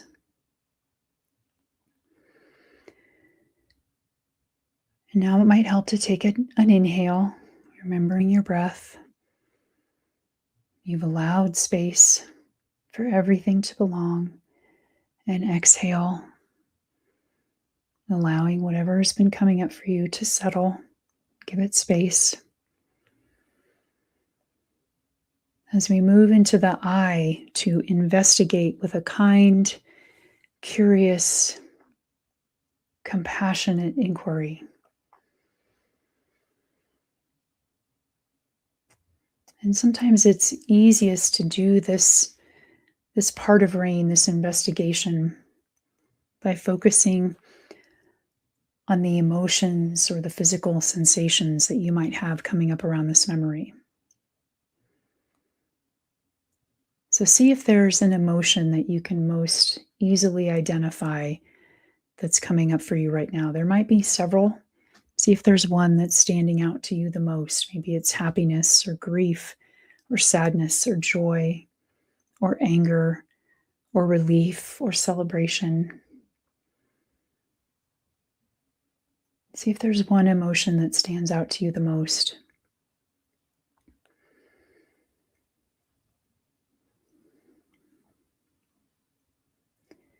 And once you have that emotion, getting curious about where that emotion might live for you in your body. Do you notice it in your stomach or your hips or your lower back or shoulders or neck or jaw or forehead or your fingers? Seeing if you can notice where this emotion lives in your body. And if not, that's okay. You can maybe imagine where you might feel this emotion if you were able to put your fingers on where it lives. And once we kind of know where this emotion lives, then we can get curious about the physical sensations of it. How does this particular emotion feel for you in your body? And again, if you aren't able to identify that, that's okay. You might imagine what color it would be, or if it has a shape or an image. But if you're noticing physical sensations in your body, you might find the center of that emotion. Where's the very, very center of where it lives in your body? Maybe take an inhale into that center, connecting with it, and on an exhale, inviting it to soften, giving it space. And then noticing you can zoom your attention out from the center of that emotion, out toward the edges of that emotion. Noticing how that emotion starts to change the further you get from its center. And moving your attention all the way up through your head, down through your neck and your shoulders and your fingers. And then moving your attention all the way down through the lower part of your body, through your hips, through your legs and your toes. And notice throughout every part of your body, there not only are different sensations, but that emotion may not be able to reach those parts of your body. You may not even notice that emotion in your head that you notice in your stomach. That emotion changes as you move your attention through your body, which is a reminder that the emotions are constantly changing, that they are not permanent, and that they will give way to something else. So we can use this investigation to be curious about how the emotion feels and how it changes within our body and over time.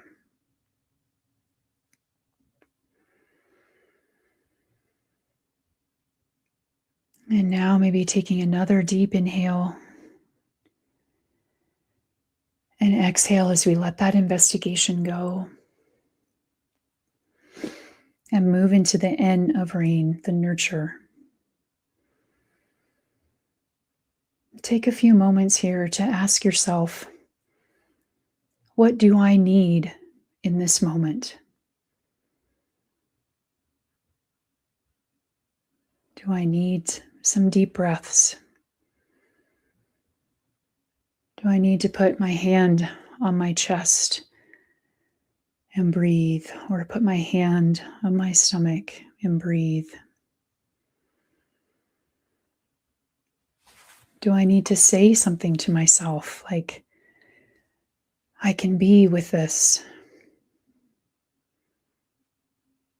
I can give this space. I can handle this. Maybe some words of reassurance that you need. Maybe you need to cry or yawn or scream.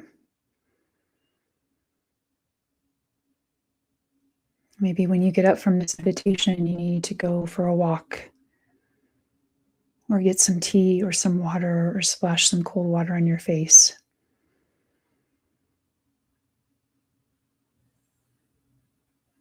Tuning into what you need, not to make yourself feel better, but because you're a human being who deserves comfort and reassurance around whatever it is that you were experiencing.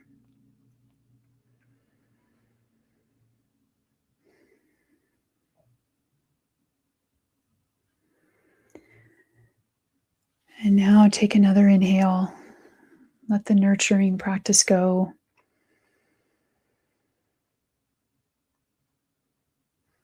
And pause here for a few moments after the rain, being curious about what you notice now. Maybe you don't notice anything. Maybe you notice that you feel different somehow from when we began. Maybe you notice that something else has arisen now, or something else has given way. Whatever you're noticing, remember there's no need to judge it. And you can always come back to the rain practice again to recognize, allow, investigate, and nurture for whatever is coming up for you.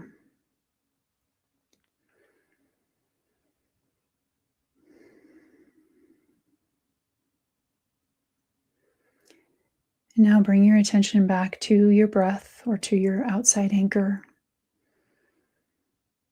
If you're focusing on your breath, take another slow inhale and slow exhale. Start to bring some energy back into the body by wiggling your toes, wiggling your fingers, maybe shrugging your shoulders, stretching your neck, inviting some gentle movement back in. And if your eyes have been closed, you can open your eyes and look around the room to reorient yourself around the room where you are, noticing the light or the colors, the sounds or the temperature.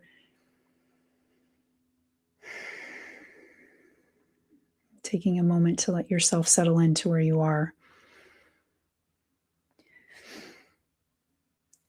I said at the beginning that mindfulness is a way of life and that there's a formal practice and an informal practice. One of the many things that I love about rain is that we can practice it formally, as we just did, and then informally. So this is something that once you practice and start to build that muscle for recognizing, allowing, investigating, and nurturing, it starts to become more automatic so that you can do it in the moment.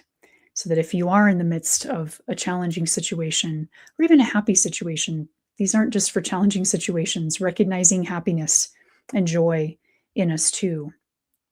You can do that in these little moments throughout the day when you notice that, oh, it's time to maybe remember to bring in some mindfulness. You can even set an alarm on your phone every hour, stop doing what you're doing and do a quick rain practice that you can do just sitting or standing at your computer to say, what am I recognizing? Recognizing that I'm annoyed because I have to work, and then allowing that annoyance to be there, allowing the tightness, the constriction that I feel, that this is how it is right now. And then investigating that tightness of, oh, my stomach feels tight, my chest and shoulders feel tight because I've been sitting at the computer. And then nurturing yourself. Maybe you want to get up and stretch or walk or get a comforting drink. It can be that quick. So thank you so much for your practice today, for being here and supporting Maisha and the community. And I am wishing you all so much ease and love and peace in the new year. I'm off mute. Michelle, that was so great. Thank you so much. Thank you. I'm Thank so you. grateful. Thank you for being a member of our collective and guide of meditation and bringing so much of yourself to us. Thank you so much for having me and for all the space that you provide to everyone to be able to get resources that they need, to get comfort that they need to be able to show up with their gifts. It's just a really beautiful place. So I hope the rest of your day, New Year, goes well today, and that you kick tomorrow off with a bang, a good bang, a big like fireworks bang. It's gonna be a bang, Michelle. You know us. What would Harriet do? Yeah. Yeah, exactly. I think Harriet would be super jazzed about this. Yeah, me too. I appreciate you, Michelle. All right. I appreciate you too. Thank you. Have fun today. Welcome. Be safe and well, everybody. Bye, Michelle. How are you all feeling after that meditative space with Michelle? I was feeling so grounded. I was like, oh. Also in the back end, joking around with the crew. Feeling great. Thank you all for tuning in, and hopefully you feel good and grounded. I want to pull up our schedule so we can stay in tune together and see what's next. It looks like, if my bat senses are correct, it looks like it's going to be a little bit of a break. Let's double check together, shall we?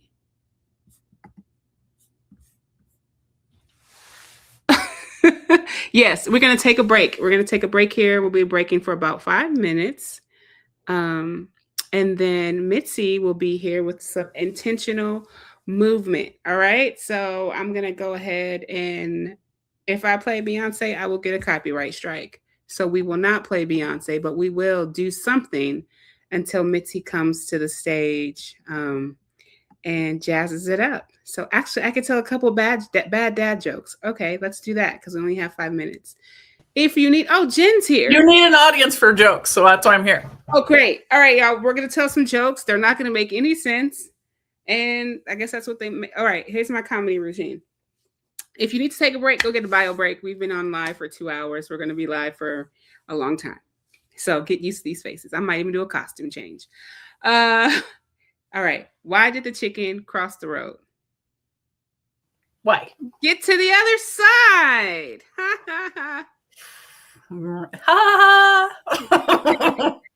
Why was 6 Sarah? Okay, I'm gonna say 6 7. 6 7. Okay. 6 7 6 7 6 7. Shout out for Heather on that one. I learned that from her.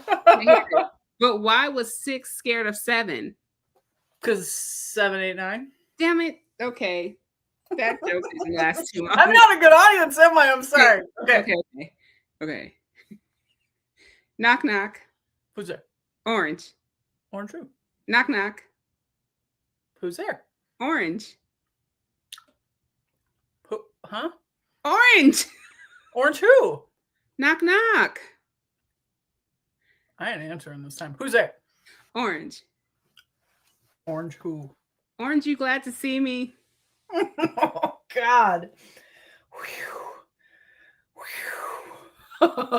Maybe we should play your TED Talk. Okay, listen, I'm trying to jazz it up. If you're just now watching here, this is our Heal Your Way Forward Liveathon, announcing that we are now a nonprofit fiscally sponsored project. And for only $44 a day, you too could be a member of the Heal Your Way Forward Collective. If you're not interested in becoming a member, you too can go ahead and donate here at this link to givesocial.org at healyourwayforward.org. You have options. We have collective solutions. That was a good commercial. Oh, good. I need to work on my Jerry Lewis impression for our Liveathon today. I love the PDF guys. Oh, Sarah says, what did 0 say to 8? What, Sarah? Can you type in the answer? Nice belt, yeah. Nice. Nice belt. Oh, Sarah's coming in the collective with the collective realness. Thank you, Sarah. We needed another joke. Okay. Do we have any funny stories? Yeah, we've been doing this work together for a while, and I'm trying to think of any funny memories. Oh my gosh, something from a CYPCon, I'm sure. Oh my God. So, all right. We used to have CYPCon. We're going to do something similar this year. Stay tuned, 2026. When you get your tax refunds, just save them, because tax refund date, I'm making all kind of announcements. Retreat here. Let's hang out there. Let's do this. Where's the money coming from? We make it up. Because money. Of that, we're like not tax deductible now, right? Like if we're tax deductible. Give us all your money. Hey, if you're a member and you want your company to match donations, we can even do match donating. Let us know. It's a new world. It's a whole new world. This is where I operate from. Your membership is even tax deductible. Never thought I'd say it, but I said it. I remember the live when I used to say, you don't need a tax receipt to do liberation work. Well, hell, now you're getting one. So use it. Okay. Just use it. Oh, I remember that when we did like my grandiose thinking that we're gonna have this huge conference that everyone's gonna come to in Las Vegas. And we had this big ass room. Right, now I know what you're I talking had a podium and a mic, and I was like, what the okay. But we gave out books to the community. That was the best part. Mitzi was here. Jen, you were That there. was cool. Yeah, that was cool. But then Jen was like, we had people come. Aiko came, our sister came, she brought some friends. Yeah, We had Kina was so there. much food left over. I remember that Mario and the kids took the food and donated the food. Yep. Like we had a big vision. And I remember Jen was just looking at my face. She's like, oh, I can make this room work. And I was just like, okay.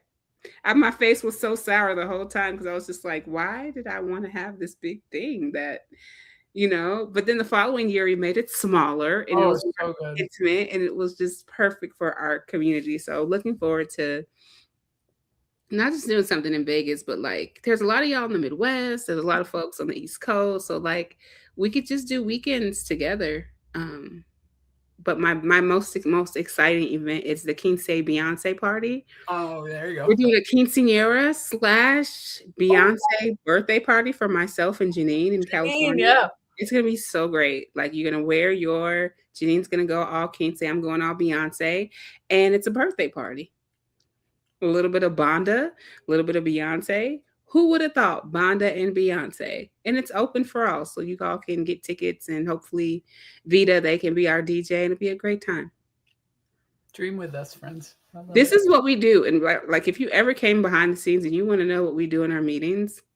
Yeah, we talk about, remember when Beyonce was our like best friend and like supported us so fully and we all like hung out. Yeah, I love that game. We should play that game today. We play a really good game. And as a matter of fact, I remember when Mitzi was backstage and it's time for her to come up. That's right. Maybe throw up that link one more time, Maisha. One more time. I gotta figure out what button I pushed. Hold on a second, you all.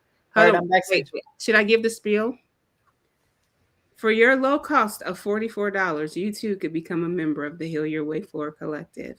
And if you're not interested in membership, you can give a one-time donation to the link below. Hey, Mitzi, how's it going? Oh, my goodness. Hi, it's going well. How are you? I'm good. It's so good to see you today. It's great to see you. And I love tuning in earlier to hear your words from your heart. It's always so good to hear from the heart of the matter. And it's raining here. It started raining just like a couple minutes ago. And I'm all showered for the day. So yeah, I'm ready to be here. Well, all right. Well, I'm going to hand it over to you. For those of you who don't know, Mitzi is one of our direct compassionate communication practitioners. She's one of our artists, our creatives and residents. I don't know where that just came from. Guess we're getting real big here now. So thank you, Mitzi. What is yours to lead us through some movement? Thank you.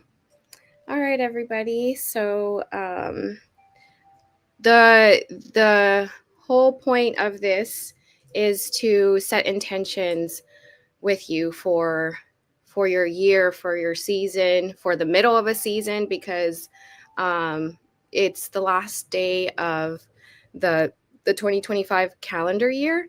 But as we know, that time in our personal life doesn't always tune up with what is happening on a calendar that's man-made, and only one of the calendars, right?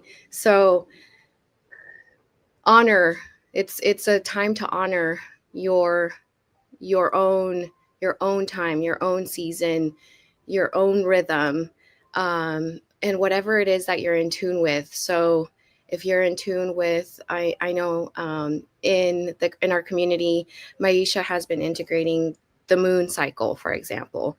And like I said, we're all going through our own seasons. So that means that, honor whatever season it is. Maybe it's the end of the 2025 calendar, but it could be already a month ago, a couple weeks ago, a couple days ago, and a couple hours ago. You already might have started another season, or you're in the middle of something. So to start us off, I'm going to first tell you a little bit about myself so you know who I am in case you've never met me, you've never seen me. I'm Mitzi Magdaleno.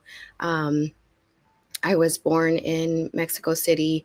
For my mother's side, my family is from Oaxaca, and for my dad's side, my family's from Nayarit in Mexico. I really relate to my Oaxacan side of my family because my mom has really strong ties to her indigenous roots and has brought us in those indigenous roots, from the color that is in the embroidered outfits to how we look at community and how we look at shared responsibility and shared power. My mom is a very proud woman, and I love that. I feel like that is something that I took in for myself as well, and am very, very proud to be who I am, where I come from.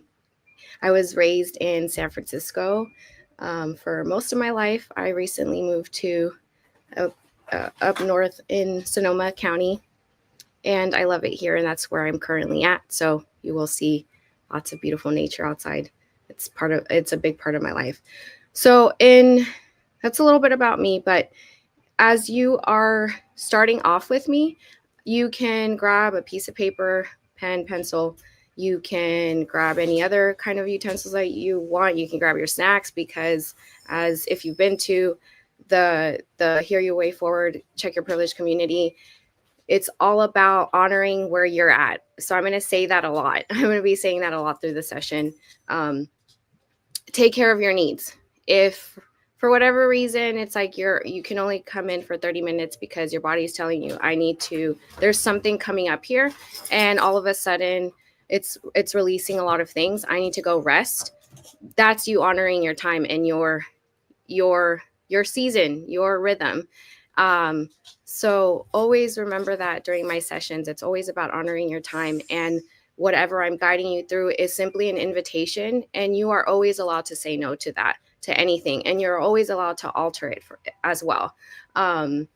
So if I am moving by standing up, but you prefer to move in your chair, or you prefer to be in your bed completely parallel, that is okay, because there is still some intention setting. And so that's the name of this session, is intention setting movement.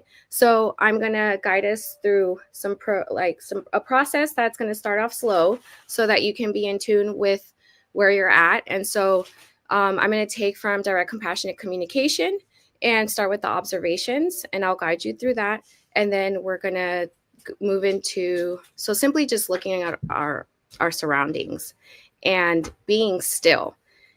Being still is a huge part of movement, because when we are still, that's when we are that's the original place where we're setting our intention, and then we begin to move. Often in a lot of societal spaces, we're asked to move without any kind of thought process, any kind of intention setting. And then we wonder, how did that go off? What happened there? Why am I having such a challenge? Why am I having such a, oh, yes. Thank you, Gail. I love that. I love that you can add stuff to the chat. That's cool. You are all welcome to do more of that. I like that. Let me know if you want me to pause or get into something specific that I'm talking about. Oh, yeah. Oh, I like that. I didn't see that earlier. Got so excited about that. Okay. And then as I get you going, then after observations, we're going to go into some breath work, just some simple breath work to start to move our body and our energy. And then we're going to get into some more movement stuff. All right. So here we go. Grab some water if you need some. Grab some writing stuff or your phone. But really begin to look at where you're at. That's the first part of this. Look at what's around you. And this process might feel slow. sometimes, and actually sometimes it can bring out some of that anxious energy because we're so ready to move, especially when a session is called movement. But also that's that invitation to ask yourself, when I am in a space when I come into a space, have I set my intention? What is my intention? What is my personal intention? My intention for this session is to get you to be in tune with your body, to be aware of what's happening around you, to listen to your breathing, to feel parts of your body that maybe you haven't been in tune with. The knees, the back of the knees, I'm sitting down right now on the floor, and it feels really good for me right now. But as we're looking around and using our observations and our senses, just like in direct compassionate communication, where we're observing with our senses, we're using our eyes. What does it smell like? What are your fingers touching? My fingers feel, I'm currently wearing shorts. I love wearing shorts indoors. Even if it's freezing, I will have 3 layers on the top and probably most likely shorts for the bottom. So I like to feel my legs. So do you feel your legs? The laptop is currently on my chair. So I'm feeling the texture of the chair.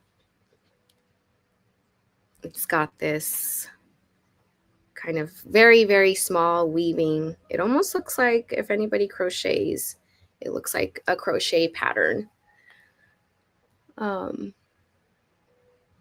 am seeing the gray sky. You might actually be able to see it too. I see the trees around me. I see the TV screen. It's usually got like some nice background music, so I can hear that. And currently the visual that's on the TV is Bart Simpson sleeping. I feel my butt on the floor. I can feel my sits bone. Is that what those are called? The cushion of my bottom.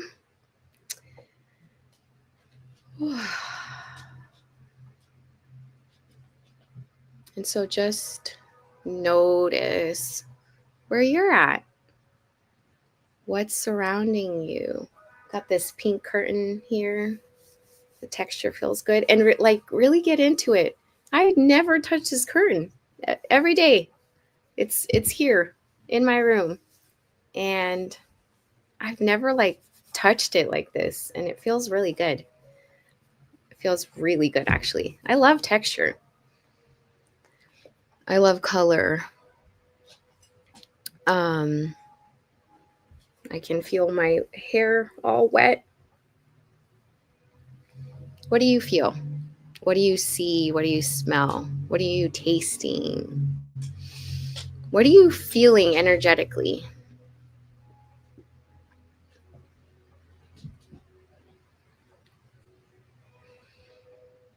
All right.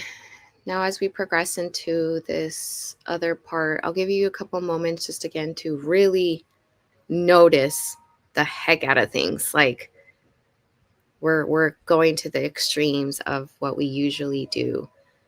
To the little specks of dust, to little patterns of the wood, if you have any wood around, or the texture of your furniture, or if you have a candle around, this is the perfect time to smell it.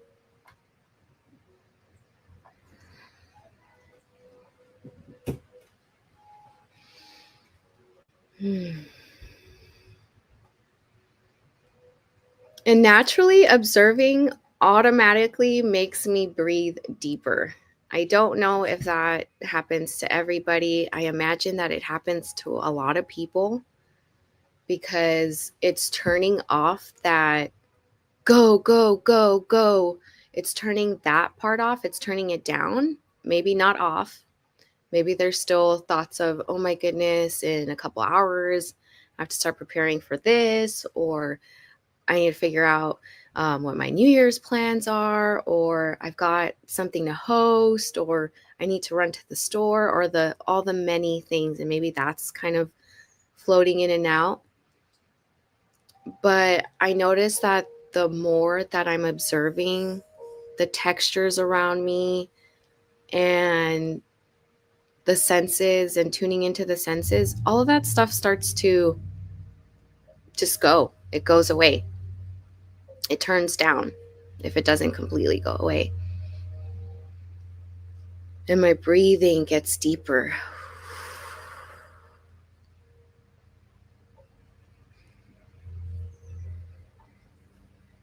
And there's moments of silence.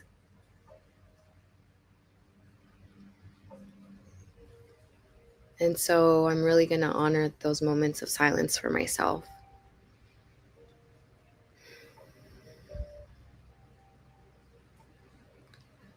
All right, so we're going to start to do some intentional breath work. And we're going to start to tell our bodies, I'm safe. I'm safe enough to take in a lot of air and release a lot of air. I'm safe enough to control the rhythm of my breath.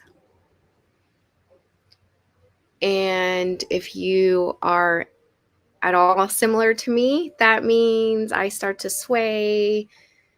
And so breath work doesn't always have to be completely still. We don't have to be anything other than with ourselves and whatever happens naturally.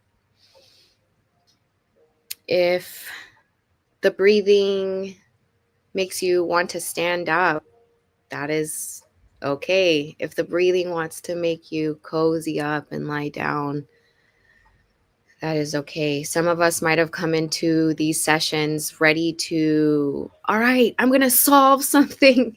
I'm going to solve what it takes to have a peaceful world. And then realize, oh, wait a second, I'm exhausted. I'm going to be in bed and cozy up while I hear Mitzi's voice. And maybe I'm going to drift. Maybe I'll kind of hear her voice in the background. But really what my body's asking me to do is rest. Or, oh my goodness, I realize I can't sit through this because I didn't eat this morning. There's so many realizations that come when we start to observe and tune into our body. So again, honor that. Take 2 counts in and fill that air into your tummy. And I want you to feel it in the lower parts of your tummy. So if you can, put your hands on the bottom part of your tummy and breathe in for 2. And then let it out for 3.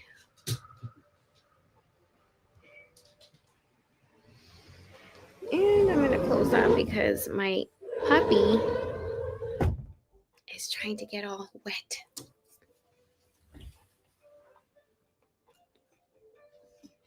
Breathe in for 2 and continue that pattern. 2 in, 3 out. 2 in, 3 out. 2 in, 3 out.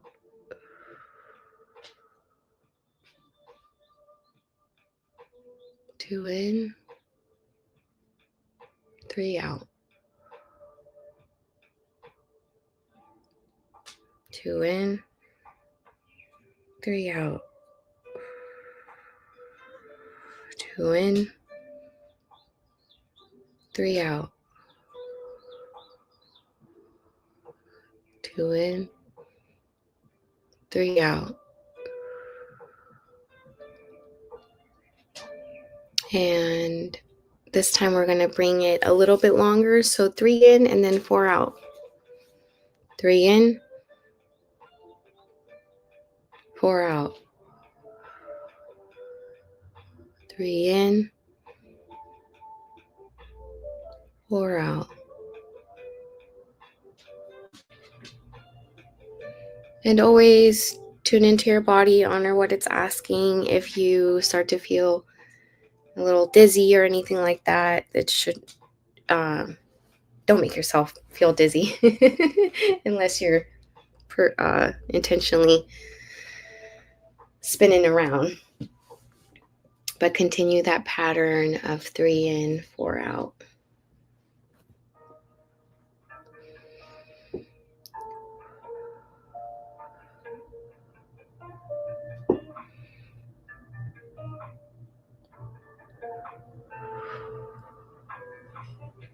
And I'm observing, back to observations. I've got my puppy right by me and he was outside. It was sprinkling out there. So I'm just focusing on getting him clean while sticking to my breathing. And I noticed that I stopped counting for myself, and that is perfectly okay. I'm going back into it, breathing for 3, and breathing out for 4.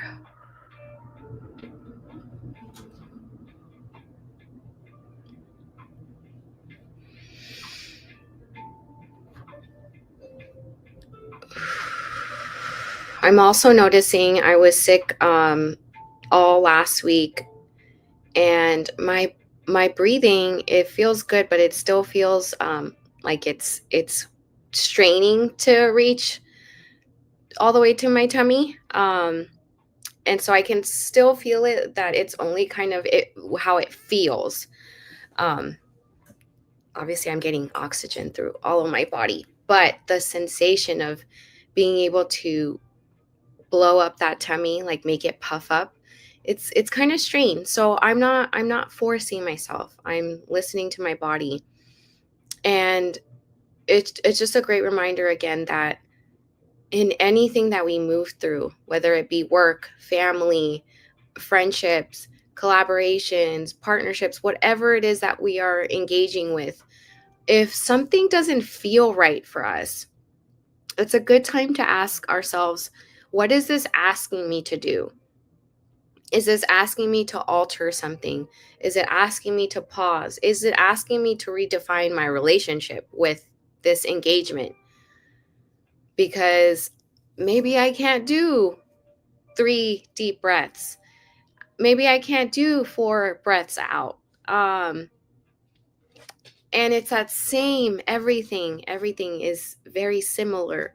So if there is an engagement, some sort of relationship with another person, or with an organization or a group of people or family or whatever it is, or a stranger, and your intention was to be in a certain way, but then you begin to do the thing, and then all of a sudden you're realizing it doesn't feel good, it's a great time to pause and redefine that relationship.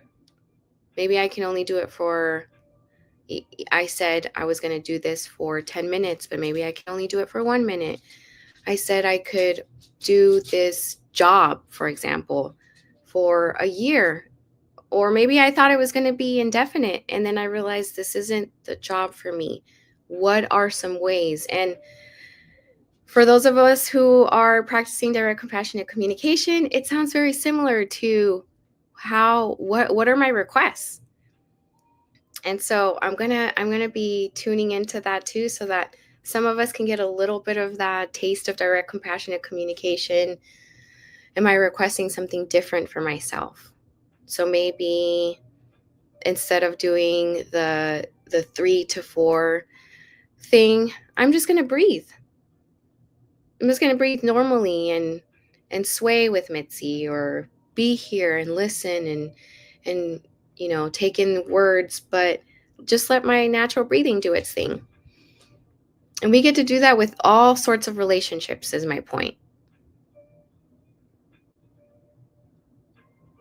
And we get to set our intentions continuously and change them if we want them.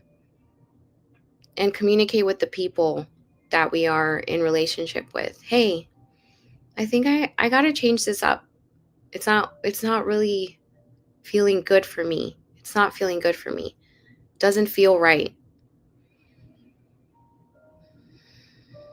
And we practice that with ourselves first and foremost.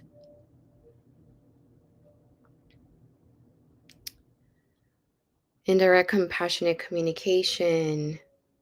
That practice, I love for it to start with us, with ourselves.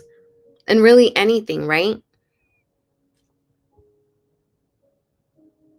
Because if it doesn't feel right for you, it might not feel right for a lot of people. And sometimes we're so afraid to even go there. Well, it's said that someone told me that this would work for me. Someone said that it would work for me, that it worked for them. Why is it not working for me? Is there something wrong with me? And we have to start asking ourselves different questions than, is there something wrong with me? That question has to be altered. Is this system healthy for me? Is this system, is this way of being healthy for me? Is it nurturing me? Is it giving me life?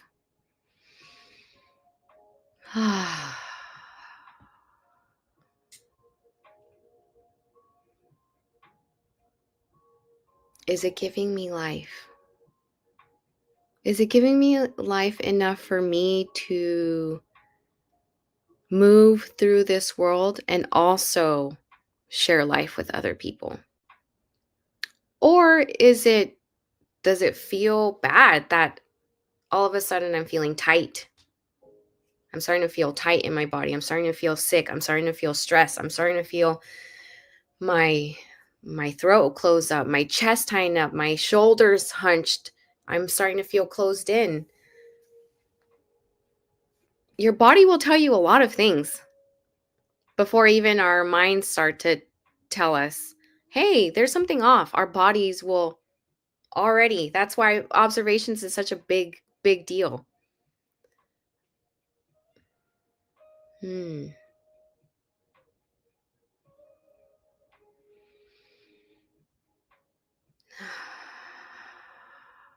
All right. So this session is intention setting. So we did a lot of just observation, a lot of breathing in, listening to some of the words.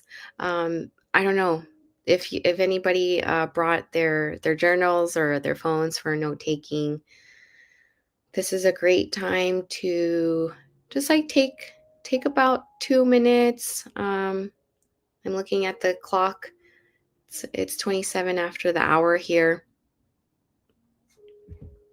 And so for about 2 minutes, just jot down any thoughts that are crossing your mind, any observations, anything that you've noticed about your body, anything that you've noticed about your breathing, about the space that you're in, anything about yourself.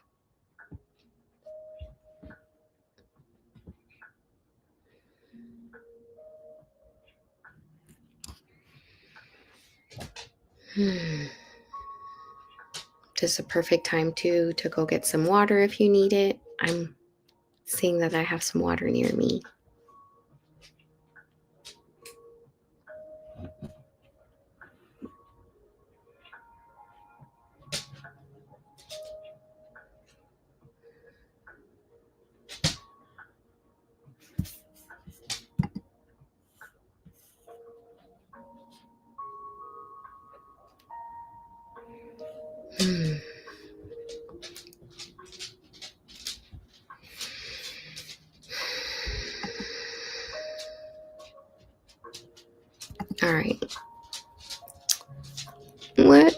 see.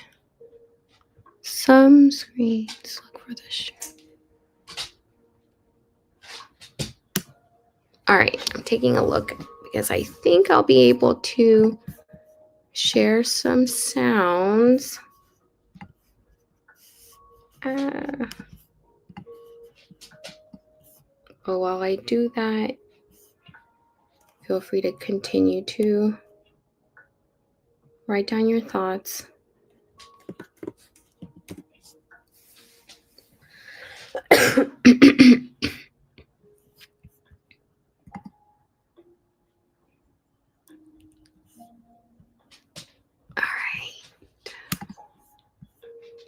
I'm going to play this song. If for some reason the sound doesn't work for people, because this I don't know if I've used this one before. It looks pretty simple enough. But I will be playing David Gray's Sail Away. So if you have YouTube or any kind of streaming thing for music, feel free to put that on for your computer if it's not working through here. Or play another song as well that's on your playlist. The song is about 5 minutes, and it's good timing to what we're going to do is start to actually move our bodies. And as we move our bodies, so that was about 2 minutes of journaling or jotting down. As we move our bodies, set an intention for yourself, whether it's as simple as, oh, my intention really is to just listen to the song and enjoy that simple as that. Or my intention is to, I've been feeling a lot of stress in my back, so I'm going to just work on releasing that stress and moving my shoulders. Or as general as, I just want to move my body. I haven't moved in a while. Whatever that intention is, set one. We're practicing that intention setting. How am I showing up? These are the questions that I want to invite you to start asking. Not, is there something wrong with me? But, ooh, I'm here and I have an intention, and I'm here and I'm walking in with that intention. And I want to set that intention so that I can see what happens when I move with this intention. Does it work for me? Because then that way, as we move through life, we're realizing that worked. That actually worked. When I show up in spaces and I'm relaxed and I want to show up powerful, and not power over, but power with people, power within, power to relate, power to express myself. That takes energy, and I think of power as that way. I love a lot of these movement practices that I've been a part of and have learned from, because they help me with that. A lot of them are intention setting, and maybe they use different words, but how to be present, how to show up. And so set that intention and see if it works for you, because then that way, oh, that didn't work for me. It doesn't work for me to show up so intensely. Maybe I am a gentle person and I love showing up gently. And gentle power is so powerful. I'm sure people, somebody that just somehow they don't even have to say much, but their presence, just by being there, because they're so in tune with themselves, it changes the energy of the room. And maybe they don't have to say much. So let us go here with this song. And I'm going to share and then set your intention for how you want to move through these 5 minutes.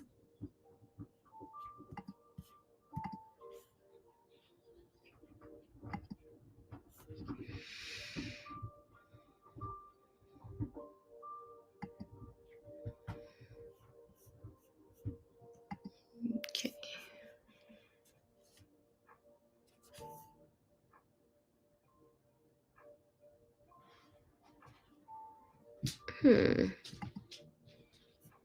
some reason, it wants to start me over. Oh, yes. Okay. Maybe I won't have to start it.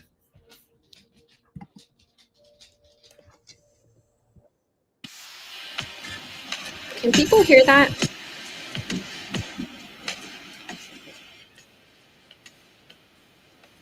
I don't know if anybody is able to put in the chat if you can hear that.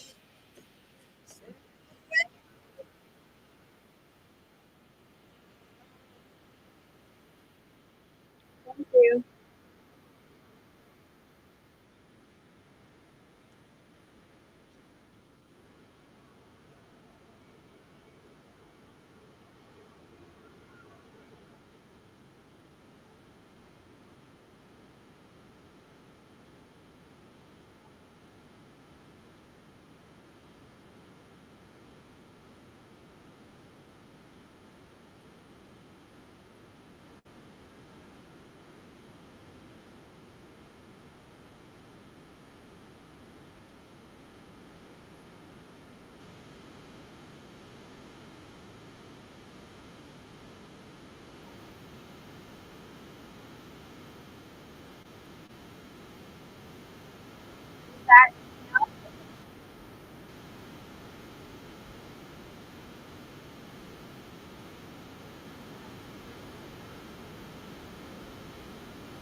I'm going to join you real quick, Mitzi. I can't hear your sound. We could at first, but now we can't. Here we go. Here we go. Okay. Does it work?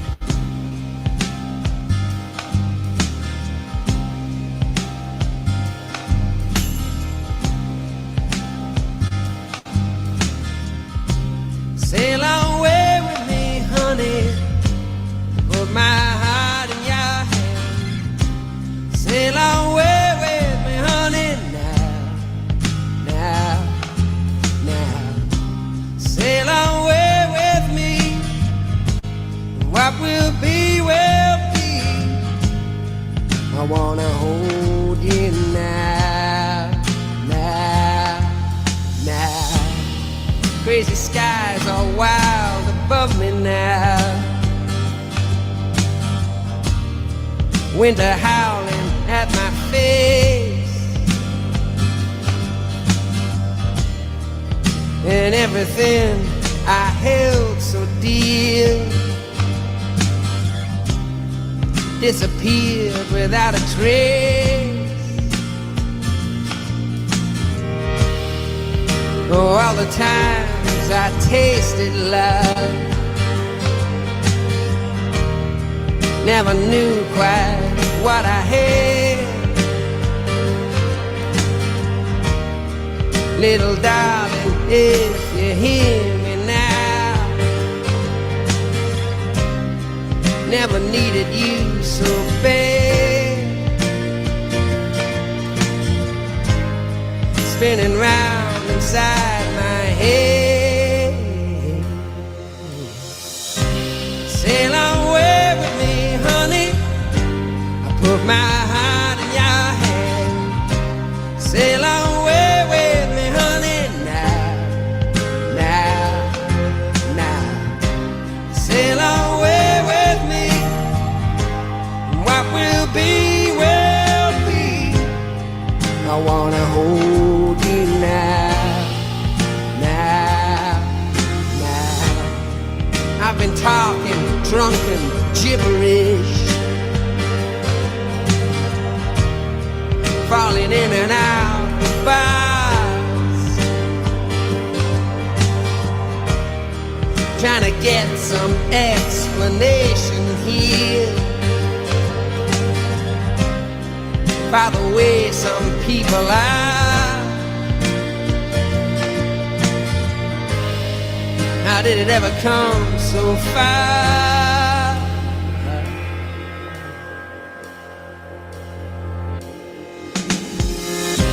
Sail away with me, honey. Put my heart in your hand. Sail away with me, honey,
Okay.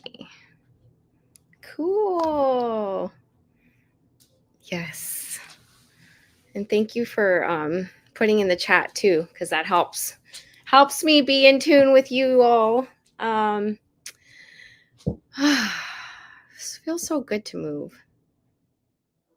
I really just for my own intention, I haven't moved in a while because I've just been sick in bed, and I got this this bad flu that's just been going around. A lot of people in my community got it. And so yeah, I had just been out. So it just felt so good to sway and listen. This song that I in my 20s just listened to a lot to just soothe me. And so a lot of music that I listen to is to soothe myself.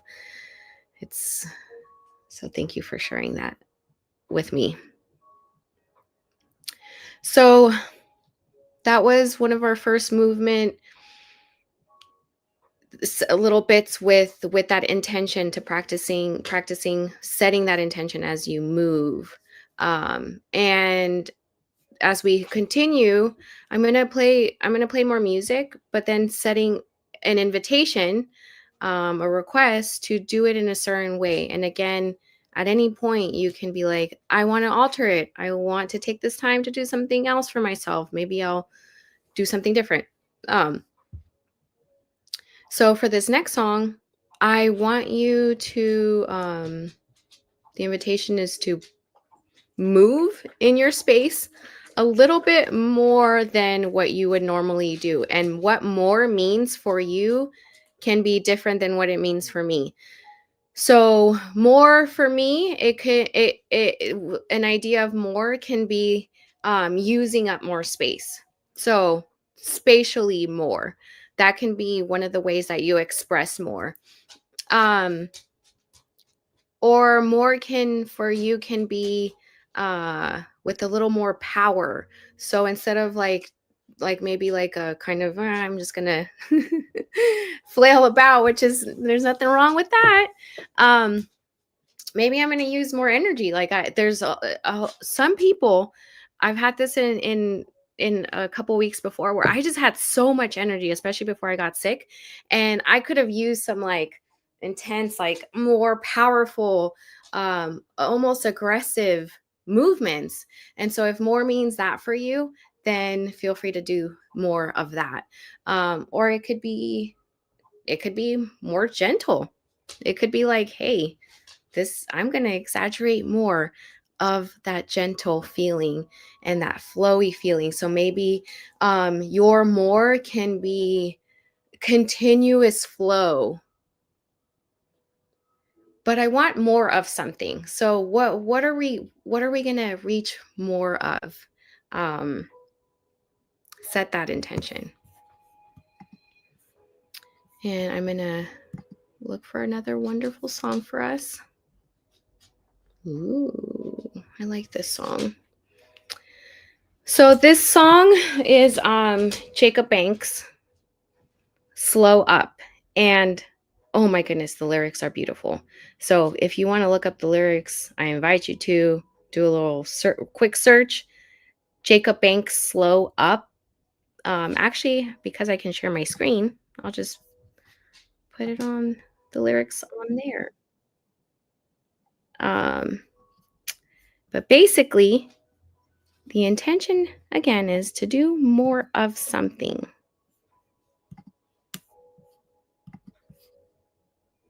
Also, okay.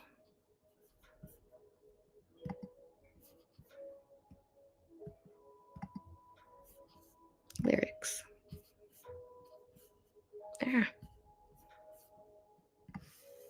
we go.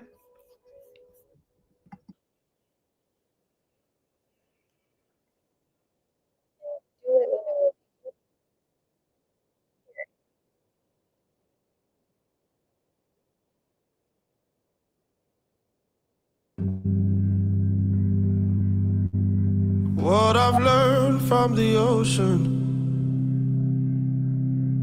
how to dance and rejoice in the motion. Let the sun have its moment.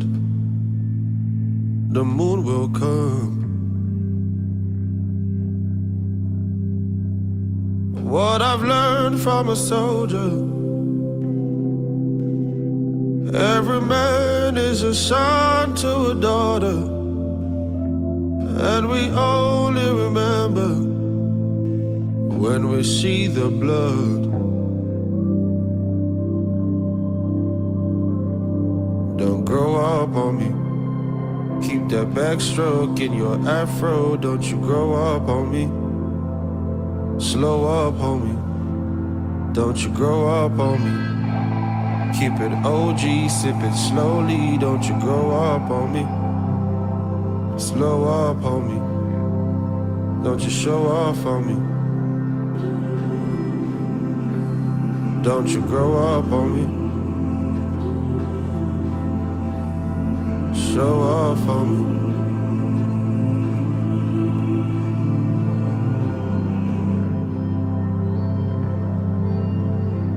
What I've learned from a traveler: there's no road that can lead to nirvana. There's a world to discover, but home is love. What I've learned from a mirror: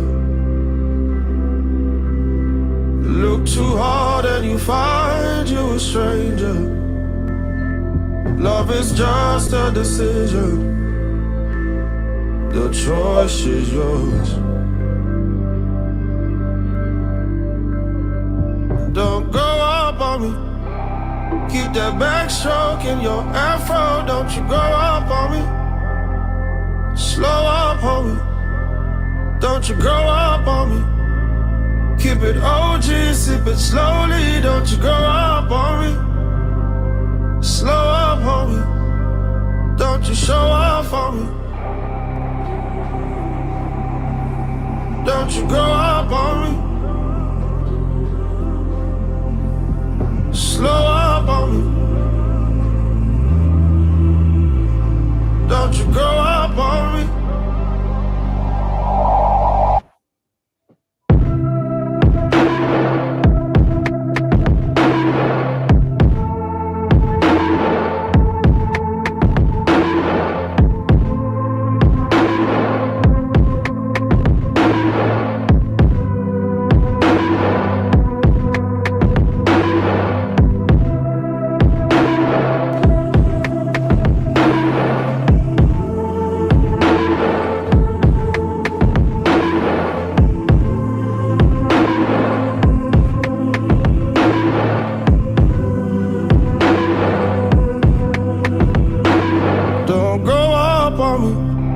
Wear your afro like your backbone. Don't you grow up on me.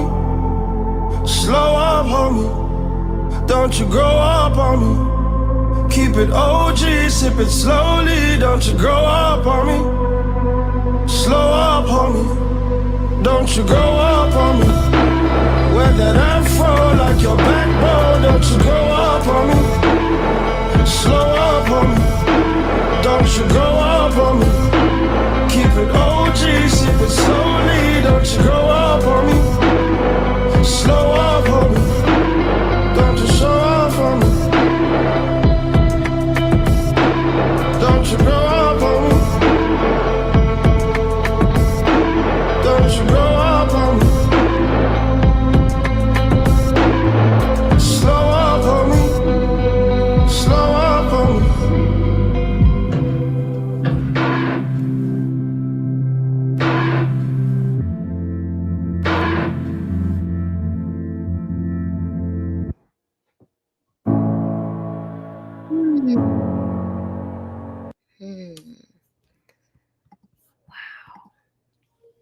Cool. All right. So I don't know if you got a chance to look at those lyrics, if you saw them on my screen, but I love that song, and I'll tell you why I love it. I'm sure there are reasons why you will love it. But the lyrics talk about being a Black man and not growing up so fast, literally slowing down. And let me see those lyrics again. Where did they go?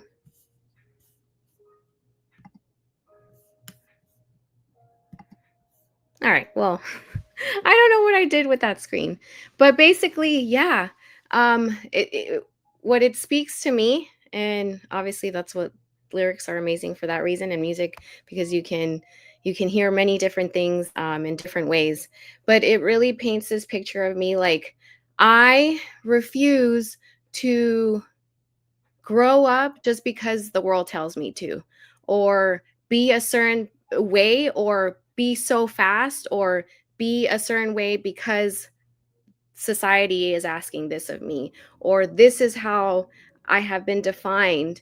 And he speaks of wearing his afro out and being a Black man and being a young man and being young.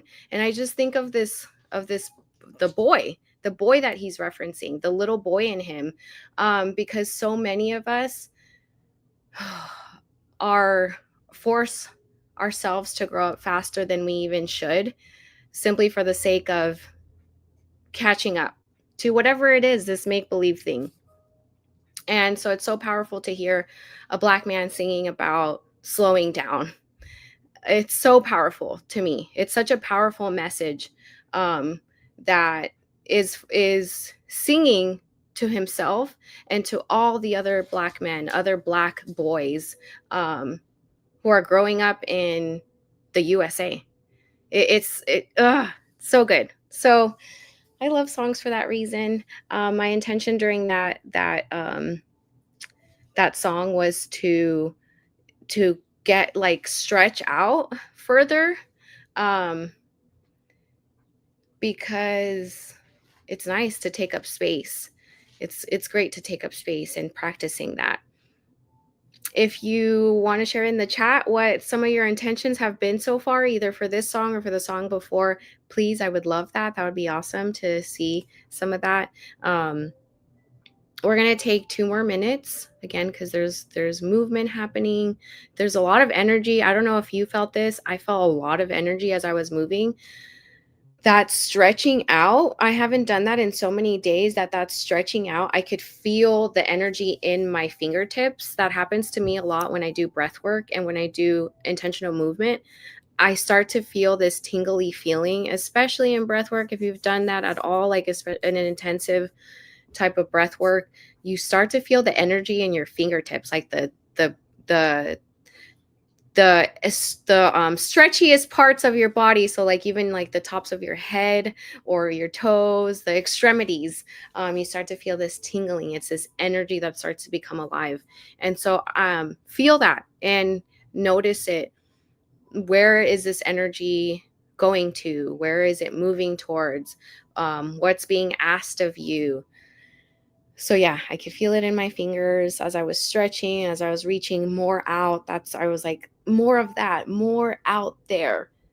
Stretch myself. So that was my intention. So once again, if you have any intentions, put it in the chat. Otherwise, just keep with the rhythm of this. Like I said, 2 minutes of just noticing and journaling, pausing. I'm going to get some water finally.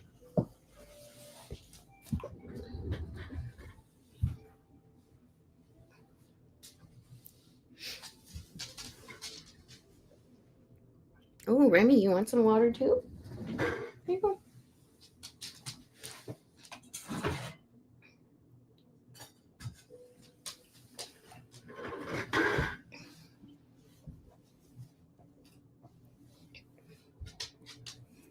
Okay, let's see.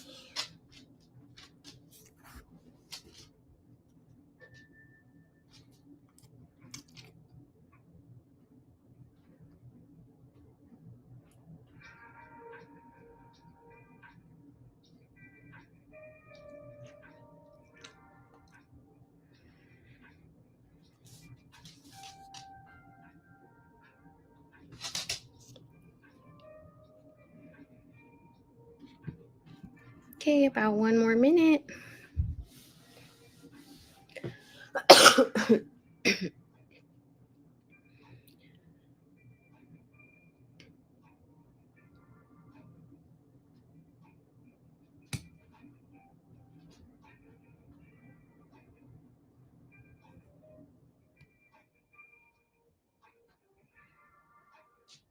Hmm.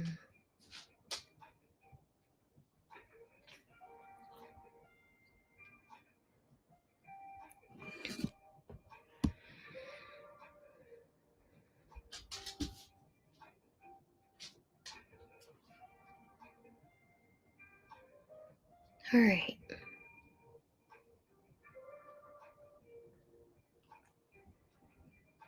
Okay. So, like I mentioned before, we're going to do a couple of these movement sessions with different intentions. And for those of us who practiced our compassionate communication or want to start doing that, this is where we did some just observation, some just being here, being in our bodies, being present, some breath work, some intentional breath work, some movement with some light intention. And now what I want us to practice is getting into some of those emotions, because I haven't really talked really at all about, like, there's a lot of feelings, right? And we want to honor those feelings. And in direct compassionate communication, there is so much about feelings. There's a whole part of it that we talk about: feelings, our emotions, how we're experiencing life. And so honoring that as well, because it's not just observations. There's a lot of things that are happening, especially during the holiday season, whether it's feelings towards our family, feeling towards ourselves, feelings towards, there's a lot of commercial stuff happening at us, telling us to buy things or telling us to purchase certain things, or did we do enough? Did we do enough for the year? Are we worthy of celebrating this year? There's a lot of those kind of messages, like, did we accomplish enough? Do we feel accomplished? Do we feel proud of ourselves? And there's a lot of feeling that goes with this time of the year. And so I want to honor that. I want to honor the humanity of what it is to live in our society, our bigger society, and in a very general way, because obviously there's so many little micro communities and family communities. But what does that mean for us? What are the feelings that come attached to that? Do we feel let down? Do we feel disappointment? Do we feel frustration, anger, sadness, grief? And do we feel that anywhere in our bodies? Do we relate to where it feels anywhere in our bodies? Sarah says, this message hits close. I hate the season for that sensation of what did you accomplish this year and the questions of worthiness attached to that. Right? I mean, I do it myself. And I almost like, it's almost like it feels good sometimes, but then other times, yeah, I have to like check in with myself and go, who am I proving to? Like, who is it that who I'm like trying to say this to?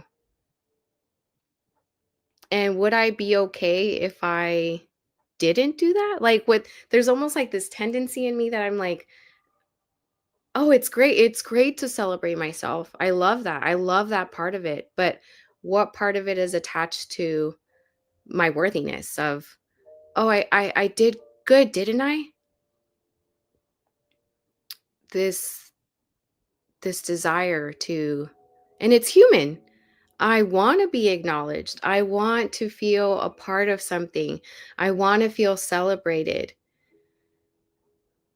But also that other side of it where it's, am I going to make myself feel bad if I didn't do certain things, if I didn't accomplish certain things, if I didn't meet these general things? And again, from what I was mentioning before, is that life-giving? At the end of the day, is this practice, is this tradition nurturing me? Is it life-giving? Is it loving towards myself?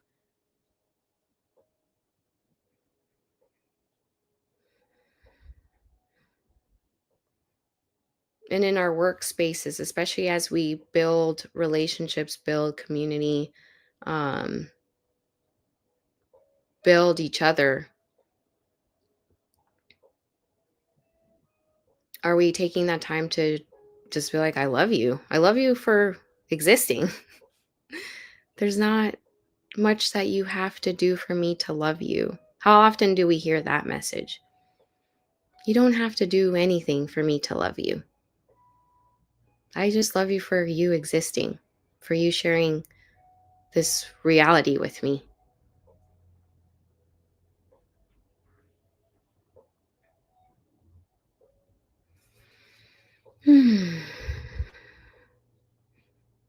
So what are the feelings that come along with this?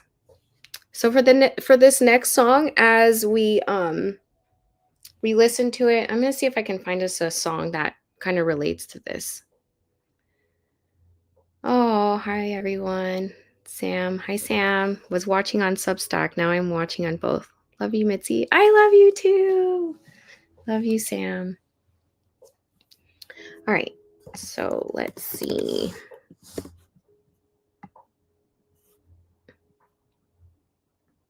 Ooh.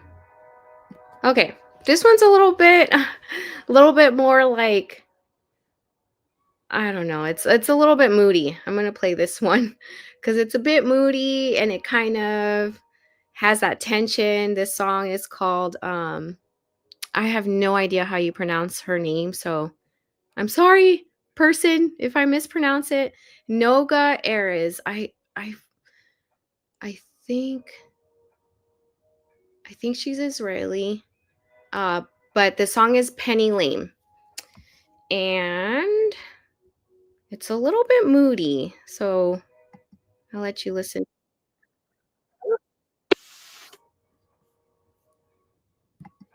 Oh, come on. I want it to oh, there we go. So I can put the lyrics for you all. Oh, maybe she doesn't have the lyrics for this. Okay. So it's a bit moody. And it's a song about relating to someone and she's finding a little bit of her worthiness with this relationship. And almost kind of blaming. So if you practice direct compassionate communication and there's those belief-based feelings where we feel like somebody else is doing this to us, somebody else is making us feel this way, this is that song. And I want to honor that human sensation, that human experience of like, it's you're the one that did this to me, and this is what the song is for. Because I don't want us to skip over that. That's so human to want to just be like, you're the one that did this to me. Whether it be frustration, anger, grief, anything, even love. Sometimes that can feel like, why am I feeling this way? I feel so out of control. These feelings of bliss that it feels like they're happening to us. So I want to purposefully and intentionally go there. All right, so here we go.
messing with other guys.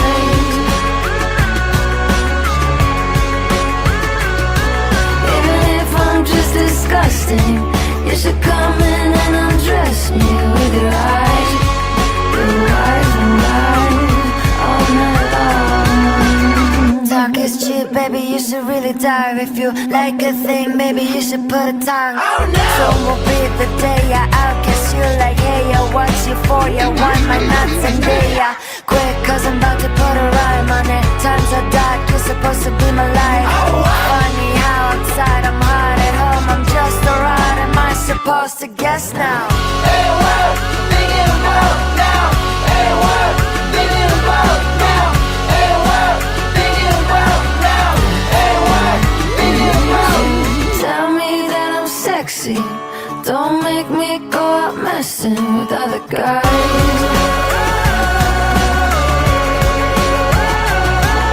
Even if I'm just disgusting, you should come in and undress me with your eyes and lies all night long. Okay, chip, cause I wanna make you smile with me. Okay, chip, cause I wanna make you smile with me. Okay, chip, cause I wanna make you smile with me. Okay, chip, cause I wanna make you smile with me. Okay, chip, cause I wanna make you smile with me. Okay, chip, cause I wanna make you smile with me. Okay, chip, cause I wanna make you smile with me. Okay, chip, cause I wanna make you smile with me. Okay, chip, cause I wanna make you smile with me. Okay, chip, cause I wanna make you smile with me. Okay, chip, cause I wanna make you smile with me. Okay, chip, cause I wanna make you smile with me. Tell me that I'm sexy. Don't make me go out messing with other guys. Even if I'm just disgusting, you should come in and undress me with your eyes. Hello. Okay. All right. So that was a good example of those belief-based feelings that feel like, oh, someone is doing this to me. They're making me act out in a certain way. And I'm Sam, not hearing it yet. Hopping off for now. This has been fantastic. Thank you, Sam. I'll see you next time. And hopefully you were able to hear some of that pretty well. It sounds like you were, but I could see that there was a little bit of an issue in the beginning. But yeah, honoring those base belief feelings and also honoring those really intense, pure feelings of whatever it is that's happening in your life, especially at the end of the year. All right.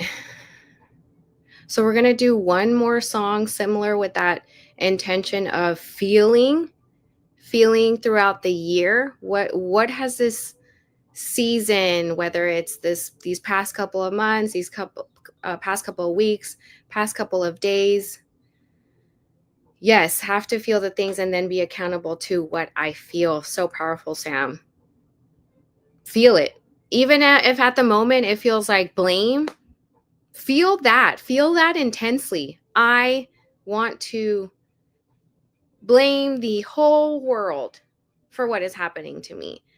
Feel it intensely. Give yourself permission to do that in a safe container. And by that I mean a container that's safe for your body. So like my room, it's a safe container for me. My car has been that. My little car. It finally is like, I'm done, Mitzi. We have felt too much together. And so it's at the end of its journey with me. But yeah, there have been so many moments in that car where I've just been like, like legit. That has been my safe space where I'm like, oh, everybody, like, oh, all the strong, big, powerful emotions of screaming, crying, where I am like, you all out there, allowing myself to feel that. And then Sam, like she said, then being accountable. Okay. All right. I'm feeling that. I'm feeling this way towards someone. I'm feeling this belief that these people, this person, this group, this whatever, this system, this whatever it is. And now what? Now what is my intention? How do I move once I am out of this safe container where I'm allowing myself to feel this? So we're going to create that space with a song, create that safe container where you're feeling it. And then what I love about a song is that it's contained within a song. So once that song finishes, release it from your body. Feel that thing and then release it. Let it go. That's what the movement is for, to release that energy. And maybe before we go talk to somebody about these strong feelings that we're feeling and experiencing, we can check in with ourselves and really feel it powerfully, so that by the time we do go to talk to somebody, we're not continuing that energy. All right. So let's see. I really like this song. I just ran into it a couple days ago and it's super cool. So it's by Ren.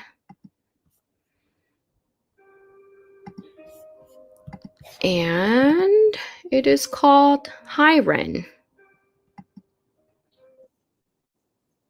And again, during this time, just feel whatever this is making you feel.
Hi there, Ran. It's been a little while. Did you miss me?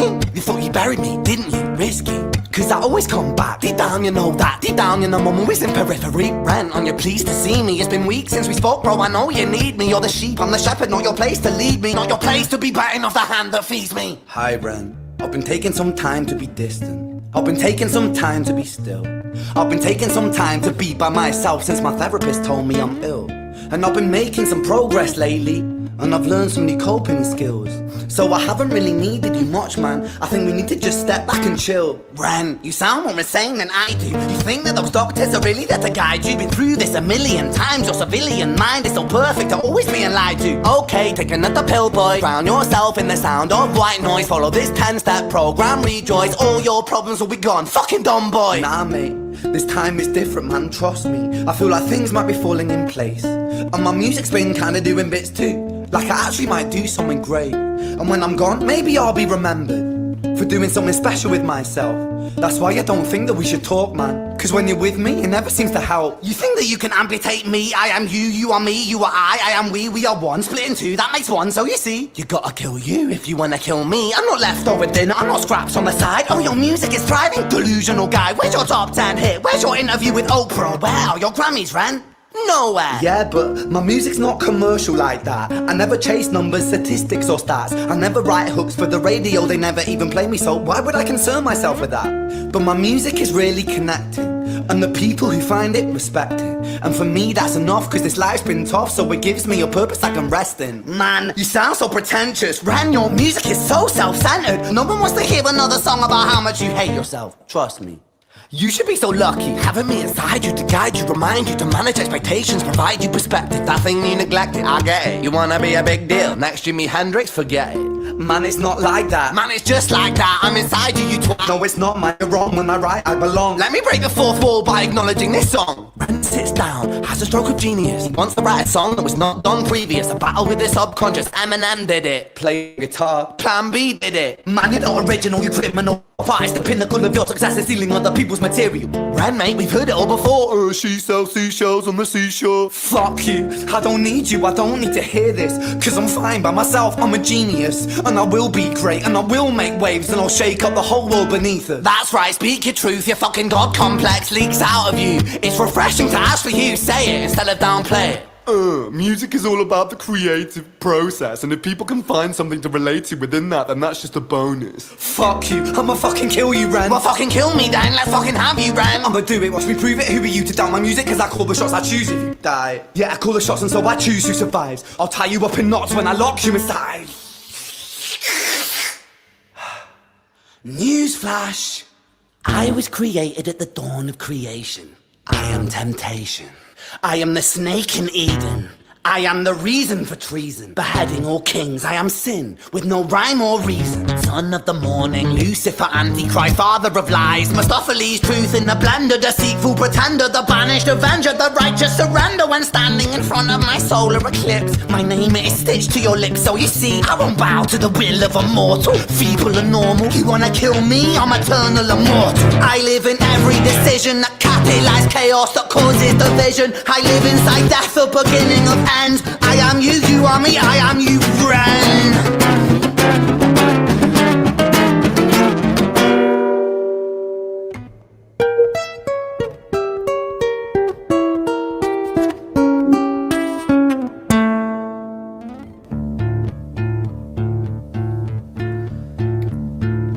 Hi, Ren. I've been taking some time to be distant. I've been taking some time to be still.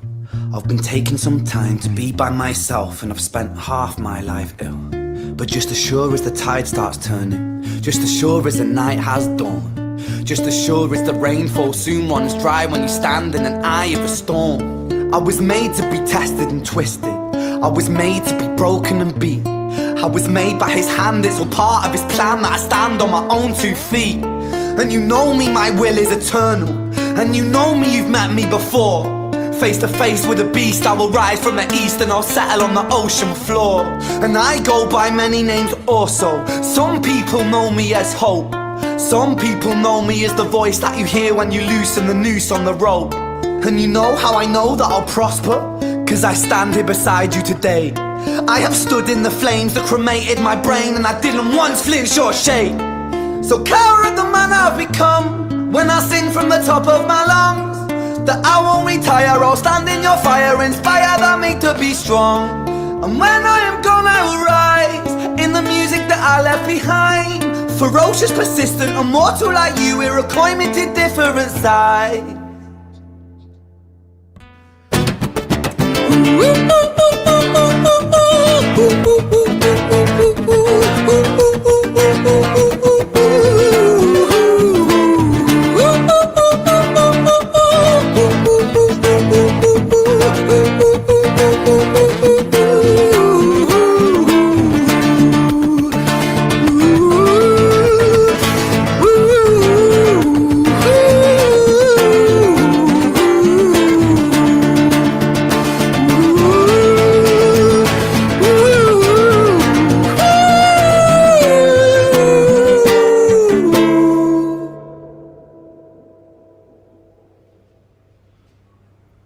When I was 17 years old, I shouted out into an empty room, into a blank canvas, that I would defeat the forces of evil.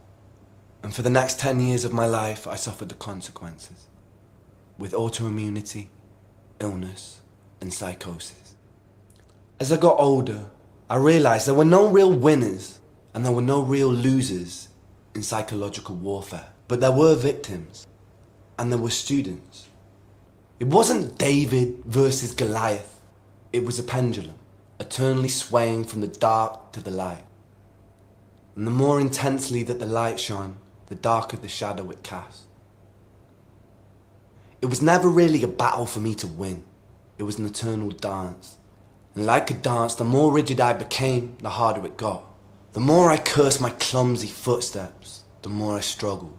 So I got older, and I learned to relax, and I learned to soften, and that dance got easier.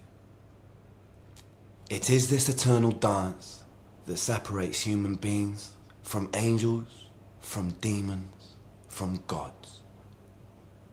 And I must not forget, we must not forget, that we are human beings.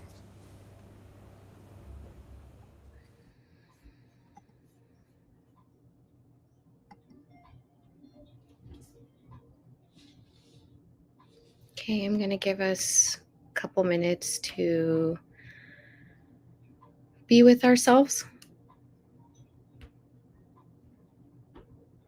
and close for ourselves that container that we created to feel whatever it was that we were feeling. That song in particular was very strong.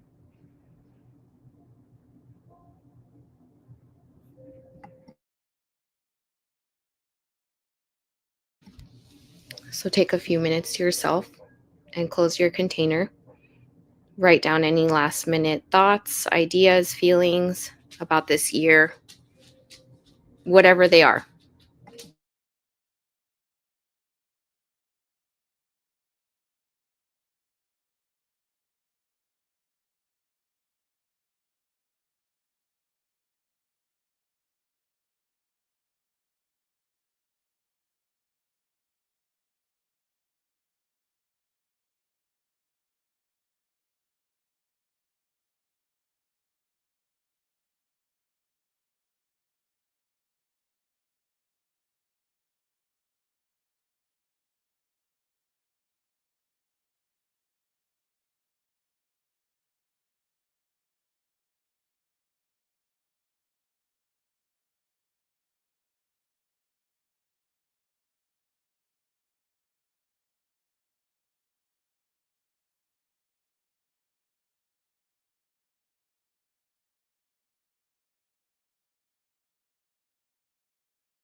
Ooh, what a ride with that song.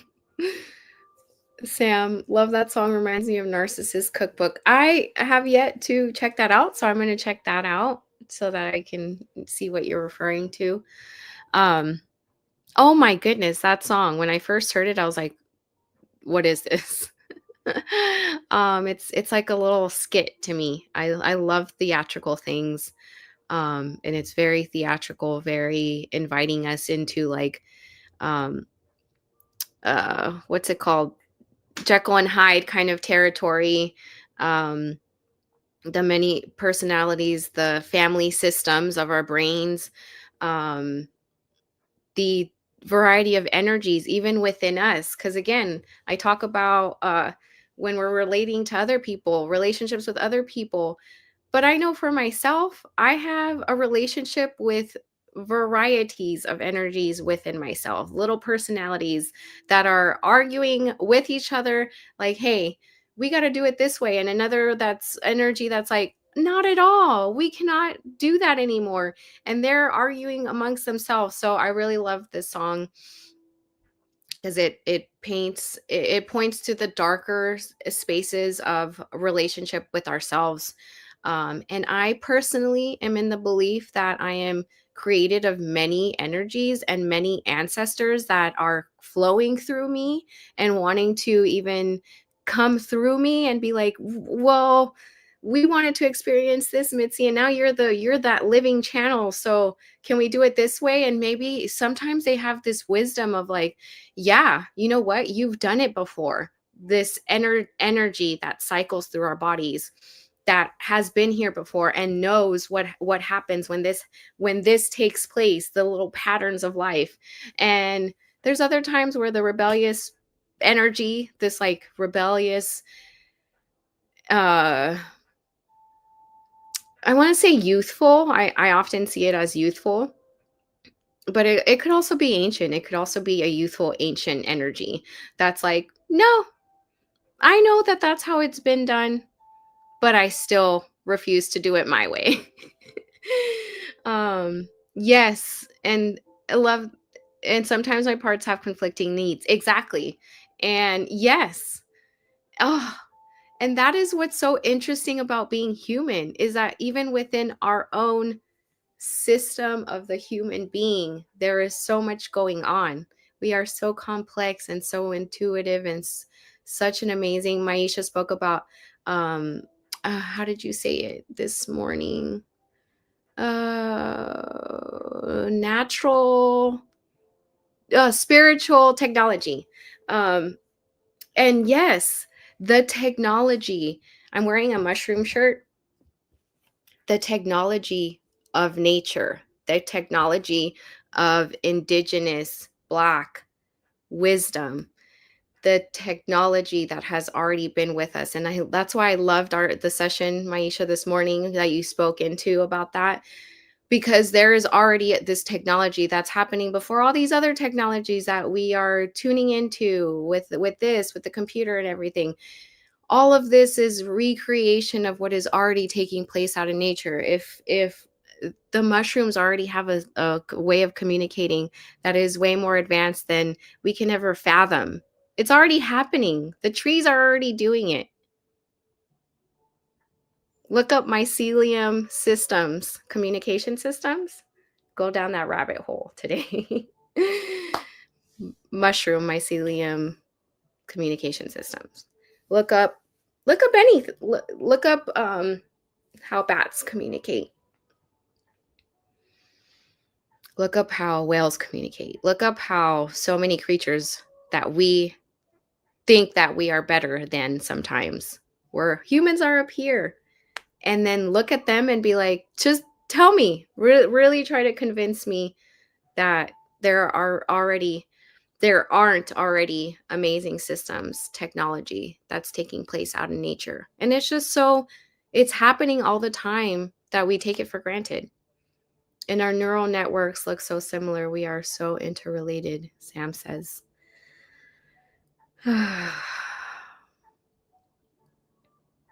So yeah, what a powerful song. So I have about a couple more moments with you all, and we talked a little bit about, let's run through it.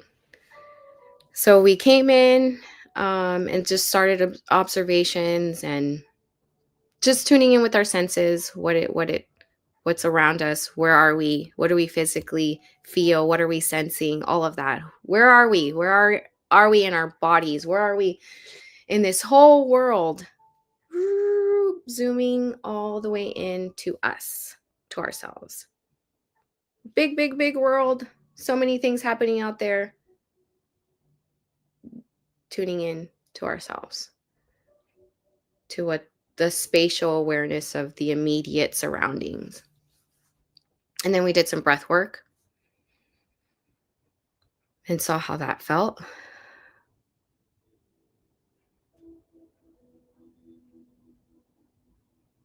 And then we did a couple of just quick little intentions, very general intentions with some music. Then we talked about feelings and we got into that. Then we got into how we celebrate how we think of when it's the end of the year, emotions that might come through that. The song talked about metrics. I really like, if you want to go back and look at those lyrics again, Ren, hi Ren, play it a couple times and see what comes up, because it's that relationship of, yes, I get to celebrate, and also when is that counterproductive to what I'm doing. Now I'm setting this thing for myself of, did I achieve this much? But now it's a detriment. And it's just constantly checking in. Is this life-giving, or is it becoming now that I'm linking my worthiness of just being human to that? And if I fall short, I'm telling myself I'm not worthy of blank, blank, and blank. I'm not worthy of love. I'm not worthy of support. I'm not worthy of safety. I'm not worthy of eating. I'm not worthy of all these basic things that it's like, yes, but actually you are worthy. And so if something in your life is telling you otherwise, and if even that something is you got to literally meet that and question it and say, again, that question is not what is wrong with me, shifting the what is wrong with me to how can this be more life-giving? How can I move? What can I do? What ways can I be? What intentions can I set? What ways can I then communicate to other people? What needs do I need met? What requests do I have for this to become life-giving again? Instead of what is wrong with me. So for the next 5 minutes, I want you to somewhere, whether it's on your notes, and if you have a piece of paper and a pencil, it would be extra, extra cool, because viscerally and like energetically, physically to do this. But write somewhere, what is wrong with me? Big. Right. What is wrong with me? Question mark. And then I want you to just scratch the heck out of that if you have a piece of paper.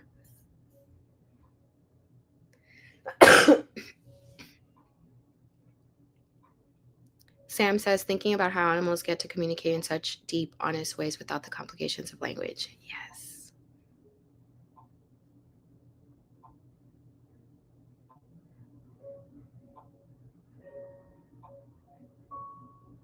And then after you do that with the what is wrong with me question mark, and then just scratch it, cross it out, poke at it,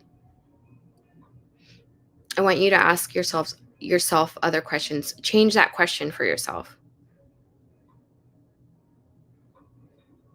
Sam had the comment, and sometimes my parts have conflicting needs. So instead of what is wrong with me, you can ask, what is this moment asking for me? What do I need in this moment? What do I need out of relationships in my life? What do I need in my space? What do I need to feel good, to feel whole?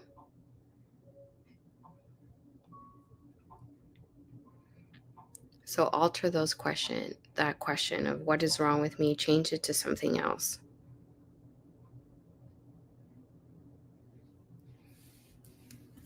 All right. I'm going to have one more song for us.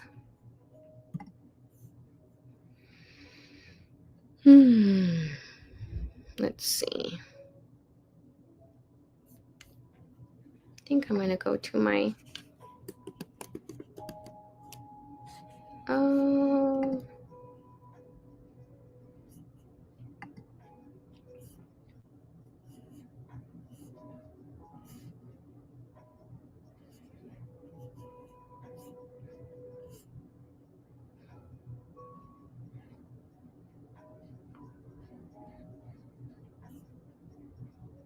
All right. So I'm going to play this song called, it's a Spanish song. It's a song in Spanish by Kevin Carl, Mexican artist, I believe.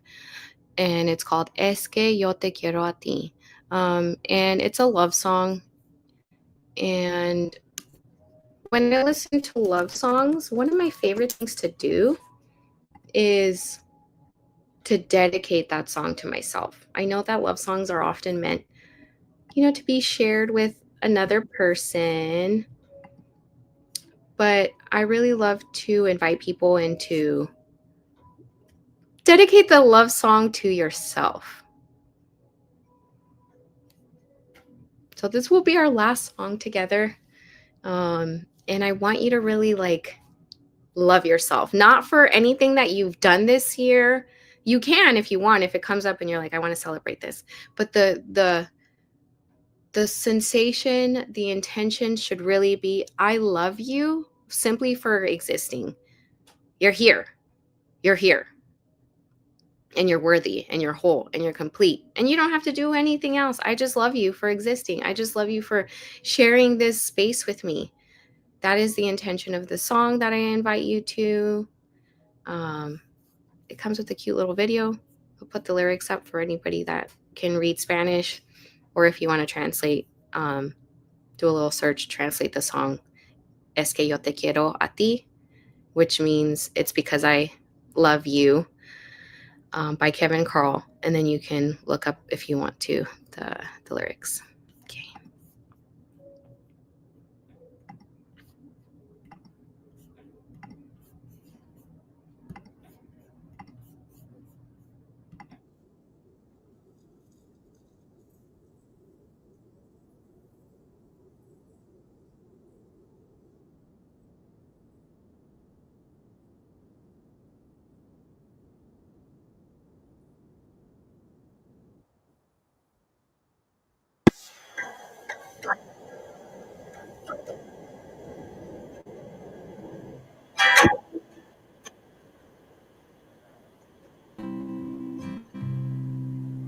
Hoy yo me encuentro sentado en el centro de mi habitación, pensando en qué hacer,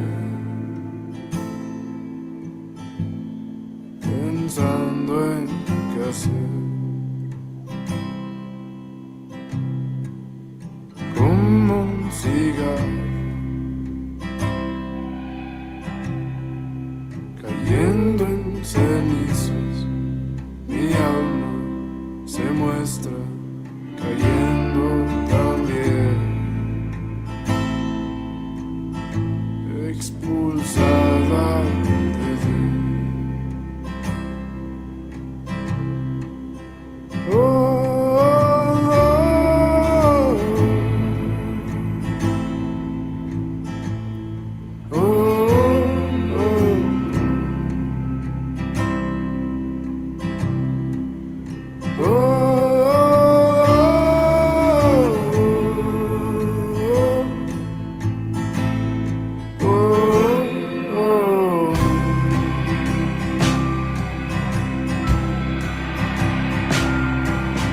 me he encontrado viéndote a los ojos y abrazarte me calmó todo el miedo que hay en mí.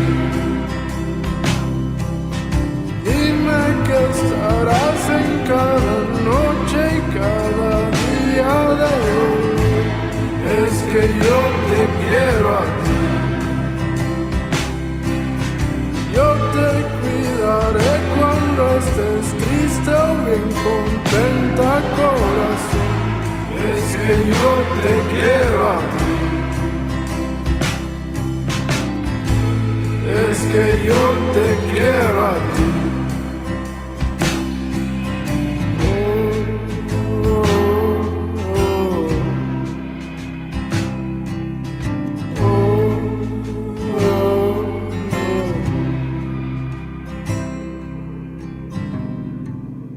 Como me mal viajo por acá,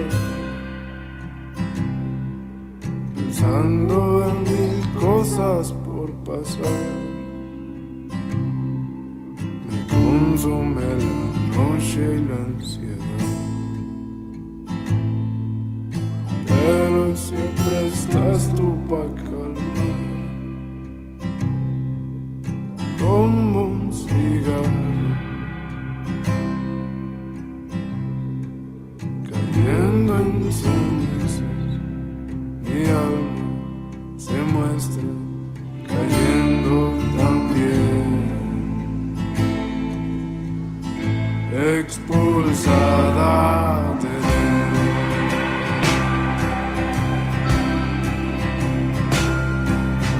Me he encontrado viéndote a los ojos y abrazarte me calmé todo el miedo que hay en mí. Dime que estarás en cada noche y cada día de dolor. Es que yo te quiero a ti. Ya no dejo que el miedo me gane porque no sirve ni madres, ya que yo te quiero a ti. Es que yo te quiero a ti. Es que yo te quiero a ti. Es que yo te quiero a ti.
All right. And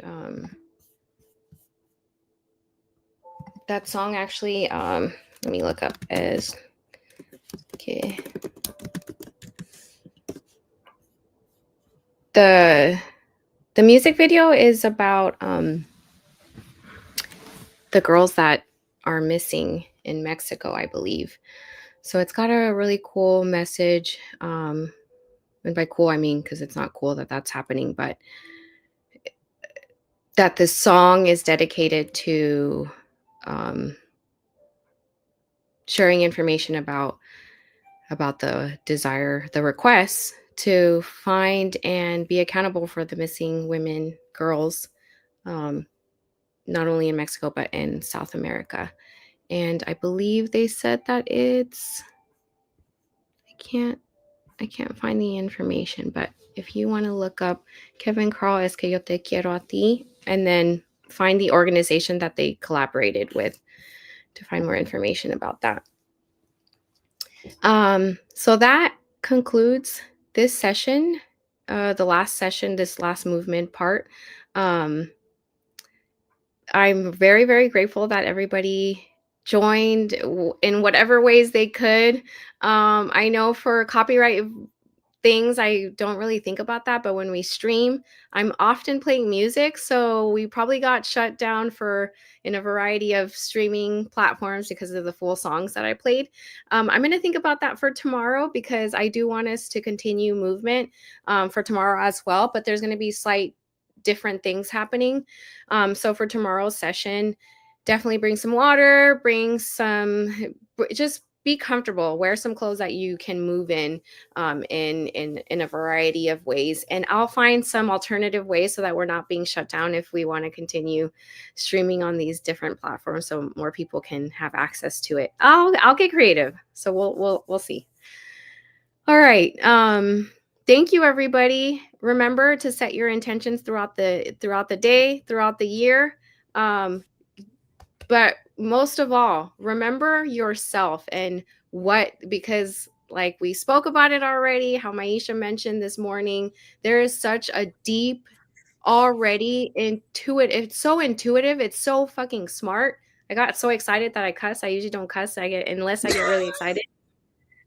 It's so smart and it feels so intuitive. It feels almost like it's not happening, and then we're like, why, what just got me to do that? It's because there's this deep knowledge in us that is like, no, I refuse to do it this way, because this is not how I'm meant to be honored and nurtured and loved.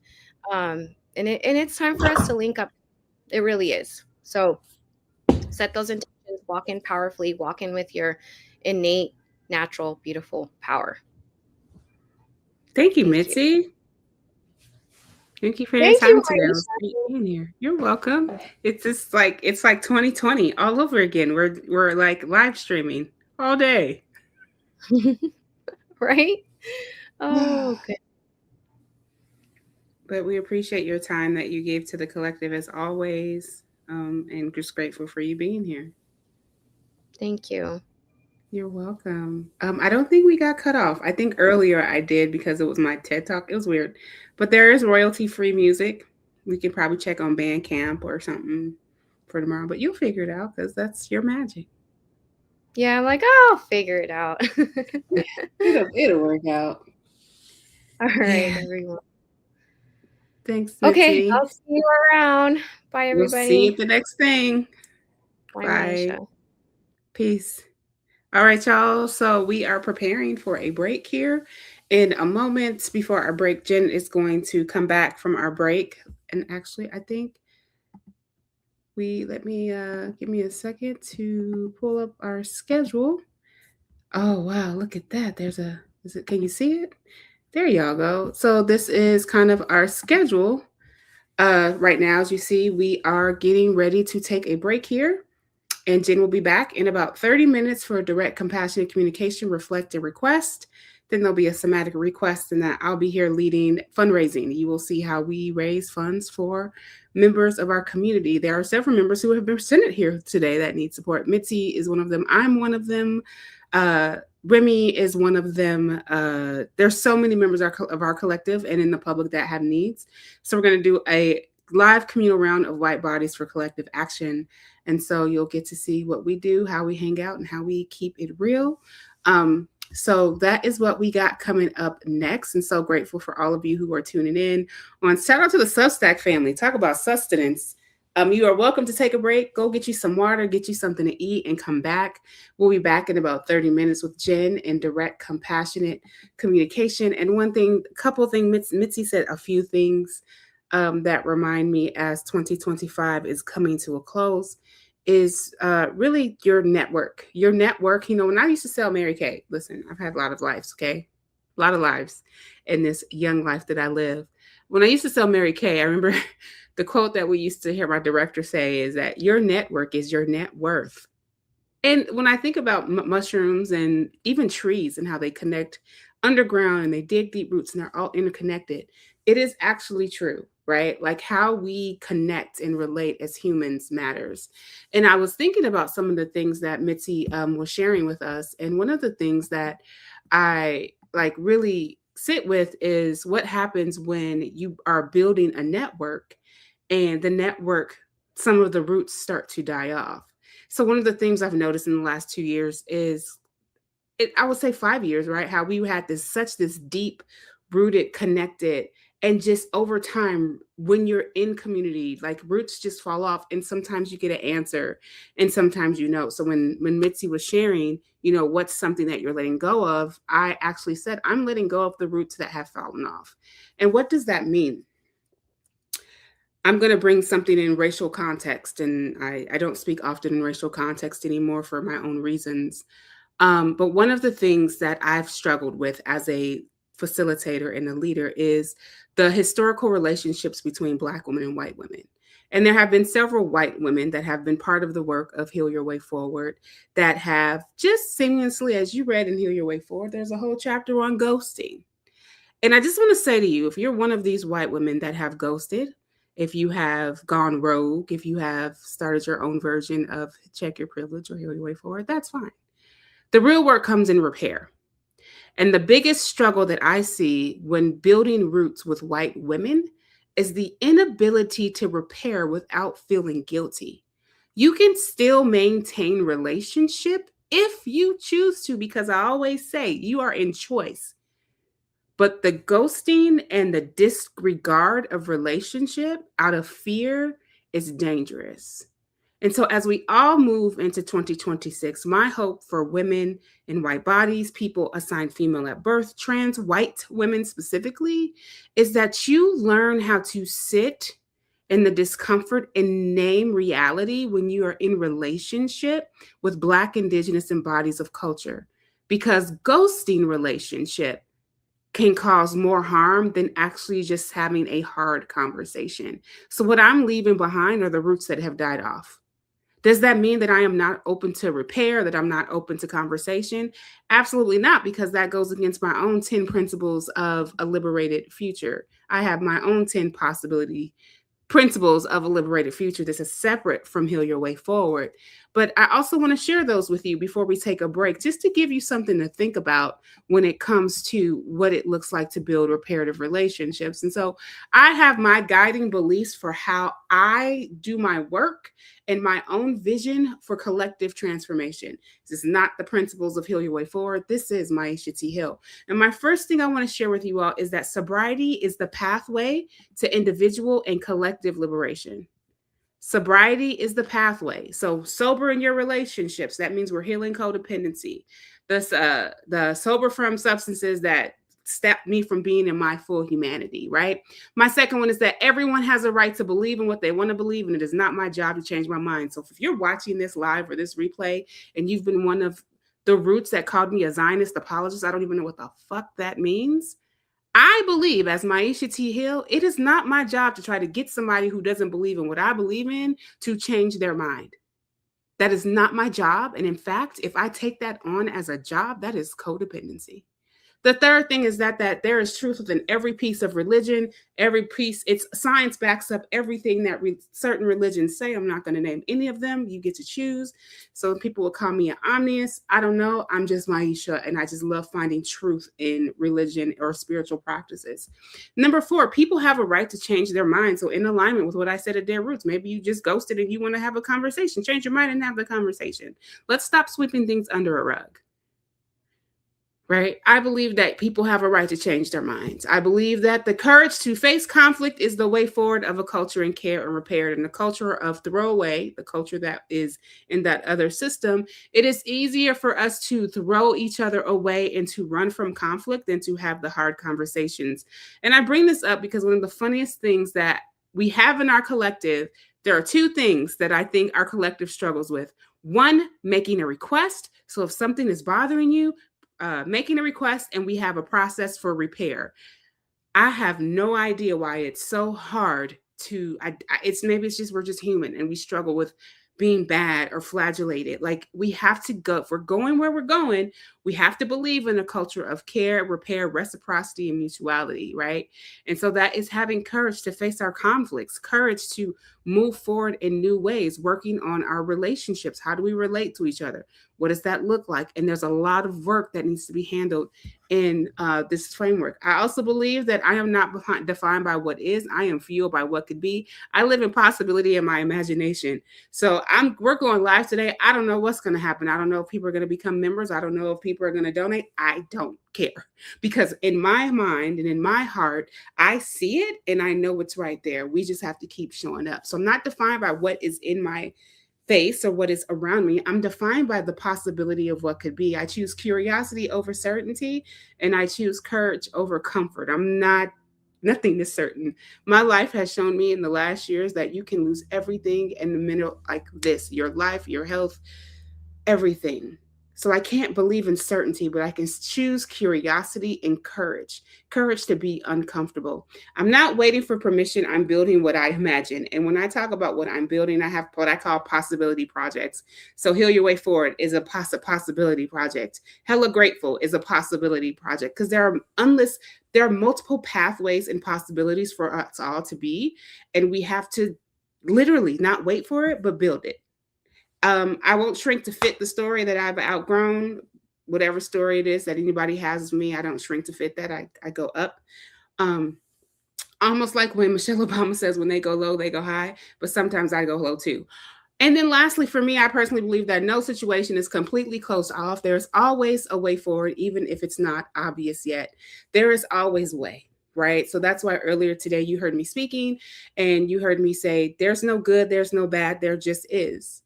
There just is. No good, no bad, there just is. And I want you all to remember that, like, as we consider like the work, as we consider like what this means. There's no good, there's no bad, there just is what is. All right. So with that, thank you for listening to my little TED Talk, and we're going to take a break, and I will see you all shortly.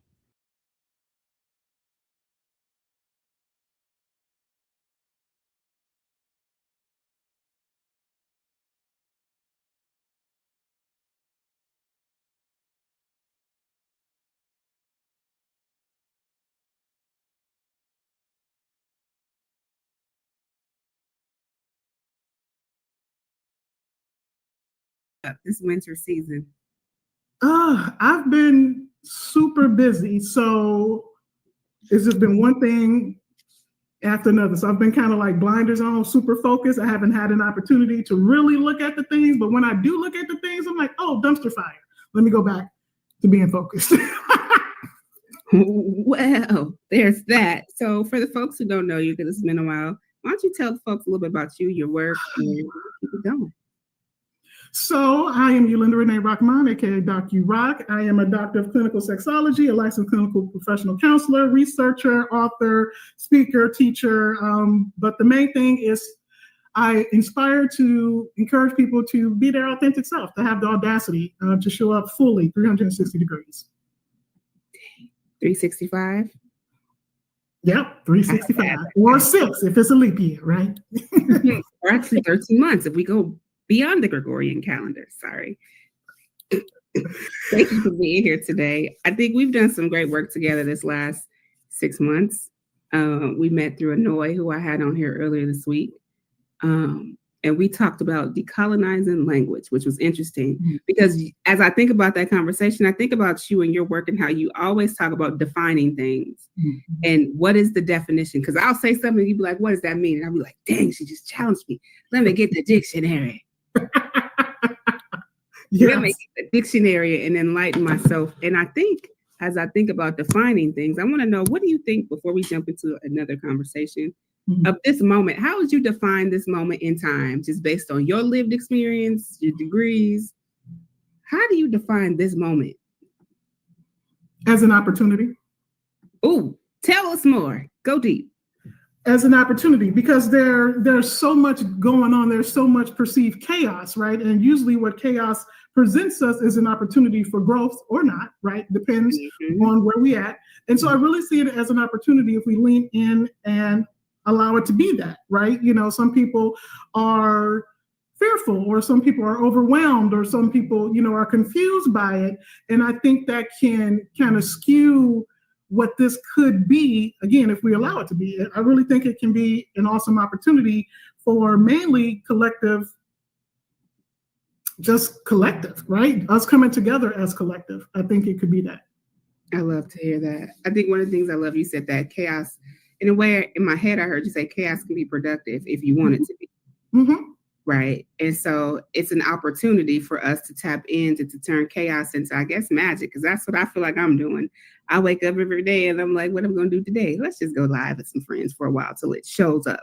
Because I don't have an answer except my book, Heal Your Way Forward. But I'm like, it's real chaotic. So I'm just going to show up and see what happens. No pun intended. Mm-hmm. I love that. I love that you said chaos is man. I mean, because basically that's what it is. And when we think about chaos, if we're going to take it to the woo, we think about the cosmos, the universe. I mean, basically what it is chaos, right? It is the possibility of a thing.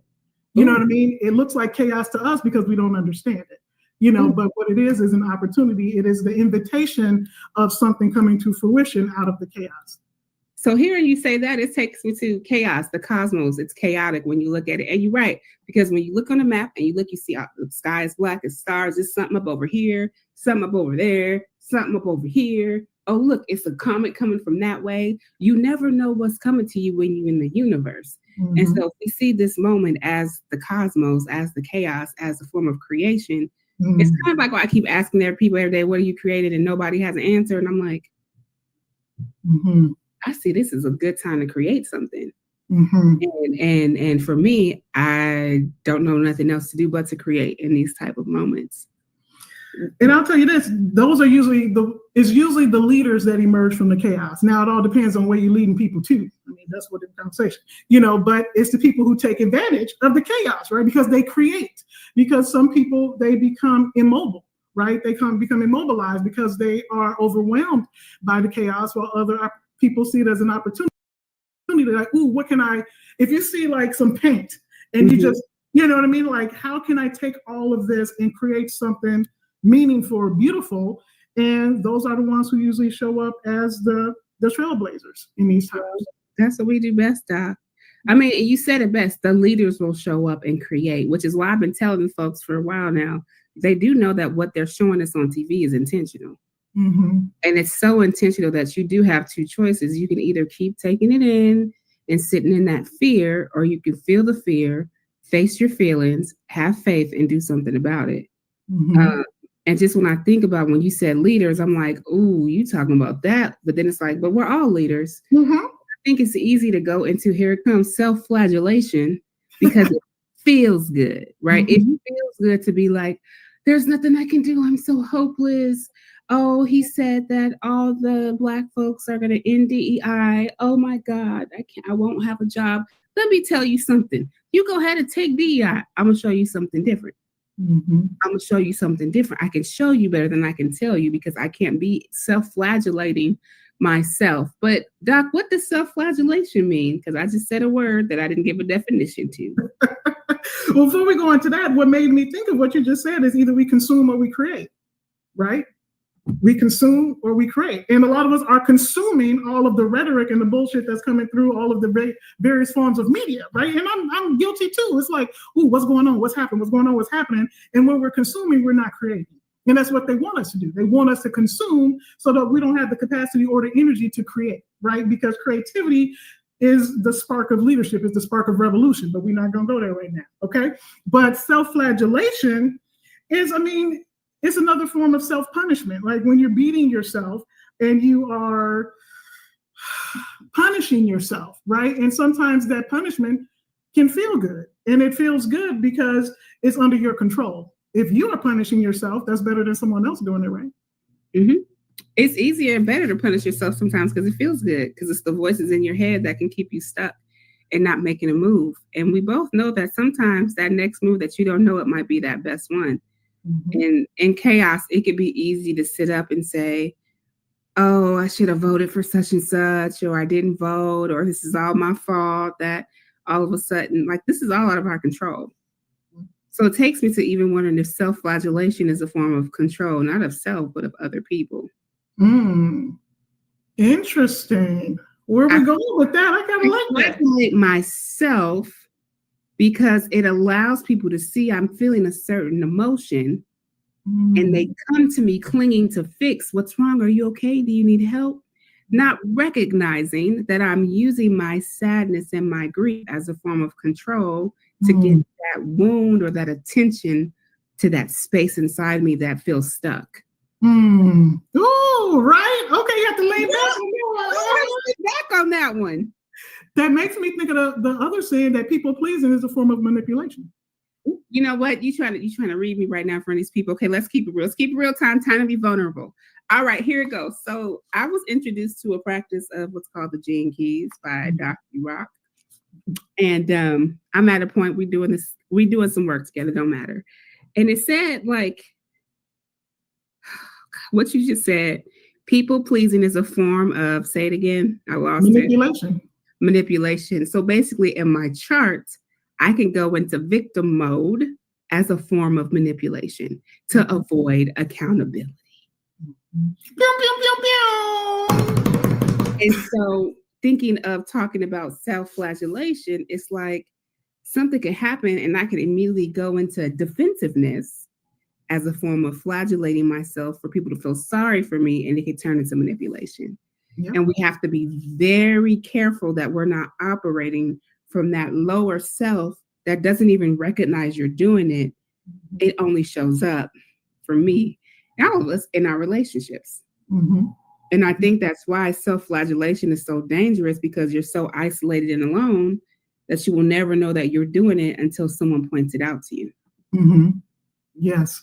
And I mean, we have a lot of that in common. That's something that, you know, Maisha and I learned, is that our charts are very similar. So anyways, so I also do the victim thing, you know, and here's the thing with self-flagellation, because we don't do anything for no reason, right? So if we're self-flagellating, we're getting something out of it.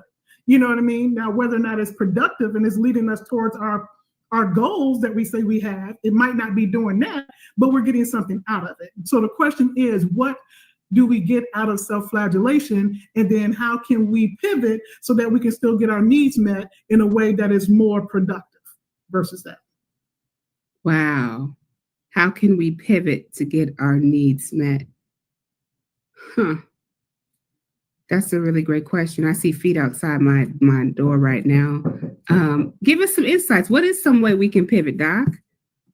Well, first you got to be conscious. First, you got to be aware of the fact that you're doing this, which means you got to be willing to be honest with yourself, right? And that if you are self-flagellating, if you're getting something out of the self-flagellation, like what is it, right? And the first thing is awareness. And first thing that allows us to be aware is to be honest with ourselves. But a lot of us are self-deluding, right? We talk about self-love all day. Is it self-love or is it self-delusion? I mean, I'm just asking. The real talk, if I could speak, you know, I think for me, it was self-delusion. I'd be like, oh, I love myself. Oh, I love myself so much. But then I'm overgiving them my time and resources, feeling depleted, blaming everyone for why I'm so tired, getting mad that I'm tired. That's not self-love. The one thing I thought I'm learning from this process that we're doing, that if I'm not going to give to myself first, I'm performing. And I'm people-pleasing. And that's also a form. People-pleasing and performance is a form of manipulation. Yep. Oh, Jesus. Yeah, you just kind of sit with those awarenesses, because you're like, ouch. Okay, let me just kind of let that marinate, right? Yes. Ooh, someone on Instagram said, self-flagellation gives an excuse to avoid action. Ooh, that's good. Oh, okay. That's good. Yep, it absolutely does. Yes, because if you're busy beating yourself, what are you not doing instead, right? If you say you want to call to action, if you say you want to help people, if you say you want to do this, hey, if you say you want to go back to school or whatever, but instead you're beating yourself up, you're wasting time and energy. I mean, pretty much. I mean, I think I've been telling you for 6 months, I'm going to go back to school and I'm going to get my degree. And I'm going to, because and you like, you trying to prove a point, or you because you feel like it? See, a real friend will be like, you trying to prove something, or do you really feel like it? I'm at the point that I feel like it. So what I did, just to hold myself accountable to you and everybody watching, I called my counselor. Hey, what I got to do? She said, girl, you so close. She said, you can be done by August. Oh, that's what I'm talking about. What I need you to do. You have an outstanding bill of $7,000. We're going to get that paid and get you back in so that you can finish your degree. And I was like, dang, it's going to be a lot of work. You know what she said? She said, your project's already done, because your work speaks for itself, and you've taught a certain workshop so many times, you good to go. You ready to graduate. Like, wow. So to the example of, I can say I'm going to do something for the attention of, well, why do you want to go to school? And what's holding you back? But until I make the move to say, I'm going to do it, the way that school will get paid for, or the way it won't open up until I make the first move. So we sit here and we say things to ourselves like, oh, the Trump administration is doing this. What do we do? Oh my God. Oh God, there's nothing to do. I'm so powerless. But if you really about this liberation life, Audre Lorde, Bell Hooks, Dr. King already told us what to do. It's Mm. already there. Mm-hmm. You just forgot. Mm. Or most people started their own movements based on their work instead of using their work to guide them, appropriated to try to make it work and wondering why you feel like nothing's working out. Mm. That's the flagellation piece. Mm. You're not powerless. The less it's all around us. The universe has the answers. We just don't take action and we just don't look at it. Mm-hmm. And I feel like sometimes it's if the path doesn't look like what we thought it should in our head, then we like, oh, well, then we must not be meant to continue down this path because I thought it was going to look like this. And this shit over here, crooked, is taking some U-turn. I don't know where that's going to lead me, but you have to take the steps, right? And we have to get out of our own way, you know? Right. I think a lot of times we're in our own way. I want to get fancy for a second. Ooh, someone on Instagram said, I always tell myself that if I have energy to feel bad about it, then I have energy to do something about it. Ooh, come through with them with the gems, as they say. I love that. Dropping it in here is all of us in collective work in this energy. Absolutely. If you have power to feel bad about it, you do have power, something to do it. And that's why I love to tell people, feel it, face it, feel it so you can do something about it. Because if you just in your head, the subconscious is just running amok. In a freeze state, like there's nothing to do until you snap and like, oh wait, there is something I can do. And you talk to yourself, maybe in the mirror, out loud. That's mirror work. You know, this might be a little controversial, what I'm about to say, but I think where the place where we're at collectively is necessary for people to move because people get comfortable. Listen, that's not controversial. You wasn't even watching my live this morning when I said the following words that transmuted. In 2020, y'all thought y'all had a wake up, but it's 2025 and now y'all being shaken up. And you won't make a move until you let the shake up. It's like an earthquake. What do you do after an earthquake? During the earthquake, you, oh my God, hold on, wait, get under the table, hi, shake. But what happens after an earthquake, Doc? What are you supposed to do? There's aftershocks. So the earthquake happened on Monday. We all experiencing aftershocks, and we have a choice to become our own paramedics, first aid, emotional first aid, if you will, so that we can move forward as a collective.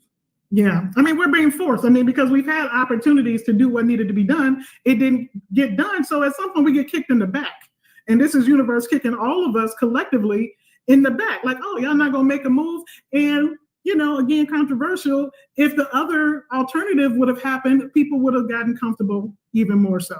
And it wasn't made for us to be comfortable. I mean, let me be real. That's the most clearest direct thing you said. And I'm glad you said it because people thought Joe Biden was Captain Save-A-Ho. They got comfortable. Everybody thought Kamala was going to win. And in the back of my head, I'm like, she ain't winning these. This country wasn't built to let Black women lead, not publicly at least. They have her in her position.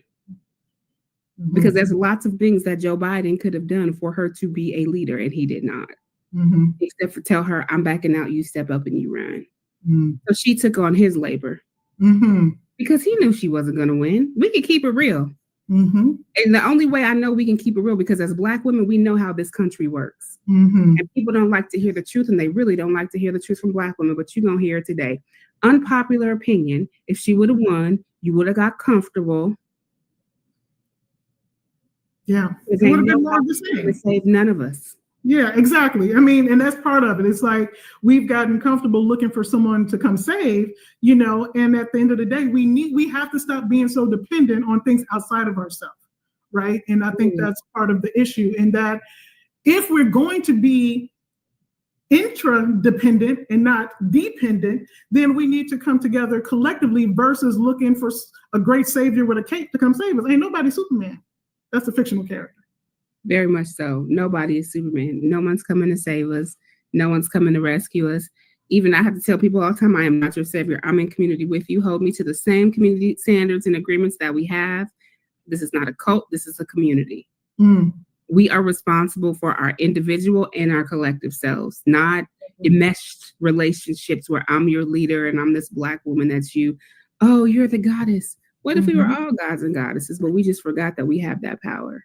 And I don't want to be insensitive. I mean, this is going to really create some some pain, right? I mean, when you think about something crumbling, when you think about an earthquake, when you think about Katrina, when you think about chaos and destruction, there's going to be some pain. There's going to be some discomfort. Like, this is not going to feel good, you know, and I'm not trying to make it seem like, oh, you know, like, no, this is going to be real fucked up for a minute.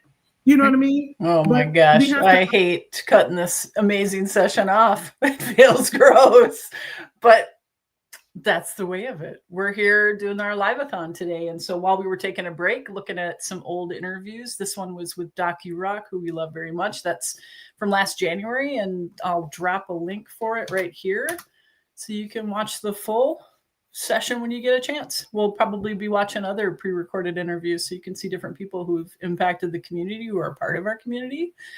I'm going to make sure that you have access to why we're here today. At the bottom of the screen, you see the link flashing for how to support us. This is a Liveathon. We're now a fiscally sponsored nonprofit of social good. And part of that, as anybody who is in nonprofits know, is we've got to do some fundraising. So go to that link and support. If you've been watching today, we're all donating our time. So what I'm going to do now is a session with direct compassionate communication, which is something that we've been doing in the space, the Heal Your Way Forward space for a while. Maisha, myself, and Mitzi, we all do different versions of it. You saw a flavor that Mitzi brings. I'm going to bring another flavor. Maisha has wonderful creative ways she does it. We'll give you things that you need for that. So I admit I'm a little new to this platform. So I think what I'm going to do is share a screen. And I appreciate your patience while I grab what I need for that. All right. So today, for those of you who don't know me, I'm Jen Gergen. I'm one of the direct compassionate communication guides here. And I am going to walk us through a very slowed down self-empathy process. A lot of you who've been doing work with us before know this process, and it is the most important step. It's real tempting to come into this with the energy of an external focus of like, how do I fix the way that I communicate so that people will hear me? Without doing that internal introspective work first, it's messy. It's weaponized. It's a tool. I'm very resistant to calling this a communication tool because tools can be used and weaponized. And so you will automatically show up differently when you do this self-empathy. Michelle's session this morning, that also set it up. It's all these different ways, whether it's mindfulness or all the ways that you use to connect to self will automatically shift the way that you are in conversation with other people.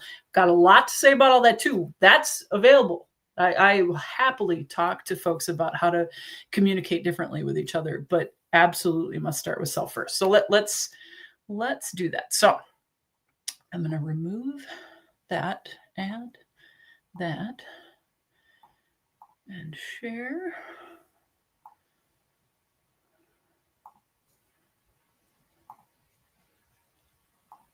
Hopefully we got the right one here.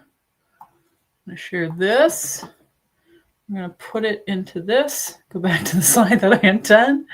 Add to stage. Here we go. Okay. I think everybody's looking at what I intend to. There you go. Okay. So reflect and request, right? We're looking back on the year and looking forward on the next. And so this is just a moment to warm up. And this will feel different than some of the ways that they will feel in when you come into community.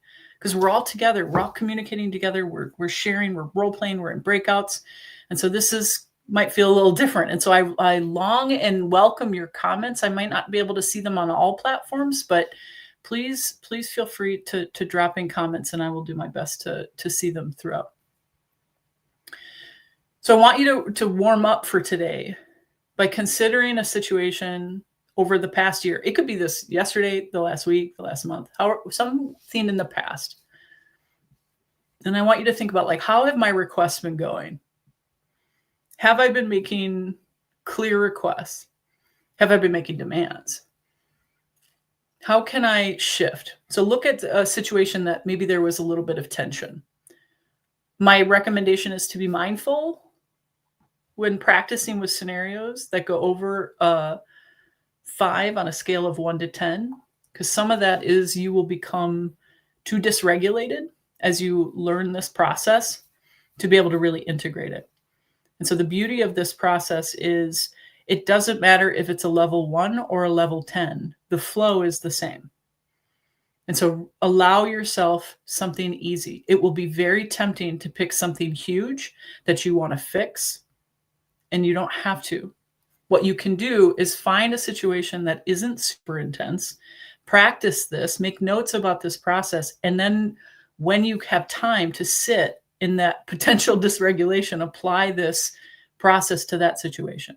So please have all the permission I can give you to go easy today. So I'm going to create a little time here for you to do this, but think of this situation. We're going to free write. And if you're not familiar with the concept of free writing, it is journaling, writing, speaking into a voice note, moving your body around like Mitzi would suggest. It's any kind of just expression without thought. Just write, speak without stopping to intellectualize or work to understand it. It's like you're trying to get the slough off of it so we can get some of the just noise out of the way, or to kind of bubble some things up for us to explore. So we'll do this for 2 minutes. I'll set a timer. I think you will be able to see it here if I do this. Yep, there we go. Put this on a lower sound and we'll have some music, I think. Oop, come on now. Yes, music, I see you. There we go.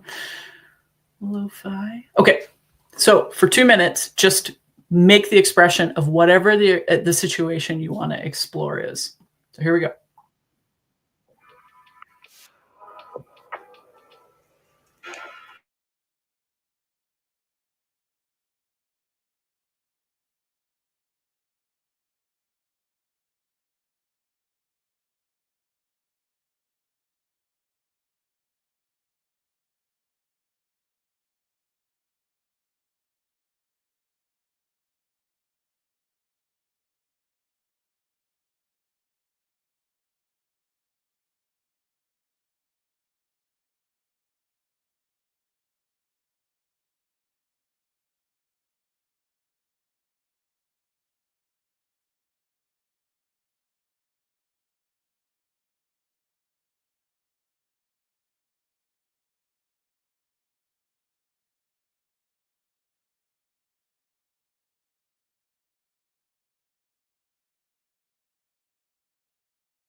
Another 15 seconds. Keep writing, keep speaking, keep dancing.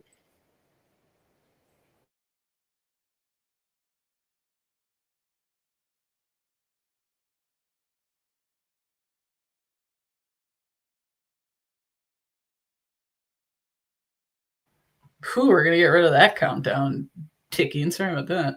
All right. Hopefully you have a situation. Something that has some beliefs coming forward, things that you can remember, getting into your body. We're going to do all that next. Would love it if anybody wants to drop stuff in the comments. I'll try to keep an eye on different spaces. And now what we're going to do with that is break down into that self-empathy, self-connection, introspection, whatever word is comfortable for you. We're going to look inward with some presence for what we were feeling, what we're feeling now, what we're needing, what we were needing. Really take it slow. It's often, very often, when Maisha and I do it, we set a timer for the sweet spot of 7 minutes. And inevitably, you barely scratch the surface. And with wisdom, Maisha often will take us through going deeper and deeper. So do a first round. And then once you get that sloughed off, go deeper. Once you get that sloughed off, because you'll find that so often you're using needs that meet other needs. And so it gets deep. It's okay to go slow on this. The more you practice this process with all of this deep mindfulness and kind of stretched out, juicy, get comfortable with it, when you're live in a moment and activated and triggered, your body will remember this process. Because ideally, you start doing this within 10 seconds. Somebody triggers you, you're able to drop in. Or simultaneously, you're expressing yourself while you're there is no linear process to this. It's not always clean. It's back and forth dialogue, as anybody knows. It's an infinity loop. Marshall Rosenberg, who is the founder of the Center for Nonviolent Communication, and who most people kind of contribute nonviolent communication practices to, and who was the person I started my training with, would use that infinity loop symbol to help drop us into dialogue. Okay, so let's dig in. So thinking about your situation, what is present in your body right now? And I think I can add this list. Yeah, okay, let me do it slower so you have a chance to read that one more time, what I'm asking for. Let's go this. So I want you to think of your situation and consider what is happening in your body right now, and maybe what was happening before. This body awareness gives you one more cue about what you're feeling, because once you know what you're feeling, you know what you're needing. And once you know what you're needing, you can make a request. That's the whole point of this session today. Reflect and request. Okay, I'm going to get rid of that. Add this one back so you can see. And it's okay to use inventory lists. I think there's this impression that eventually you just remember all of this and never have to look at a list. I've been doing this for almost 20 years now. I still need a list. It's okay to use a list. So in your body, were you feeling disconnection, disquieted, tension, and irritation? And maybe you chose a situation that wasn't necessarily conflict and tension, but actually a situation you want to explore that was something to celebrate. So you're looking at well-being and vitality. The self-empathy process is always relevant. It isn't just tension and conflict. It isn't celebration and gratitude. It can just be what you consider neutral, because you are always, with every single thing you do, think, or say, trying to meet a need. And so whatever situation you're exploring right now, everything on this list could be relevant. So I'm going to create a little silence here for you so you can think about it. About a minute. Think about what is going on in your body as you consider this situation that you want to reflect on and make a request around.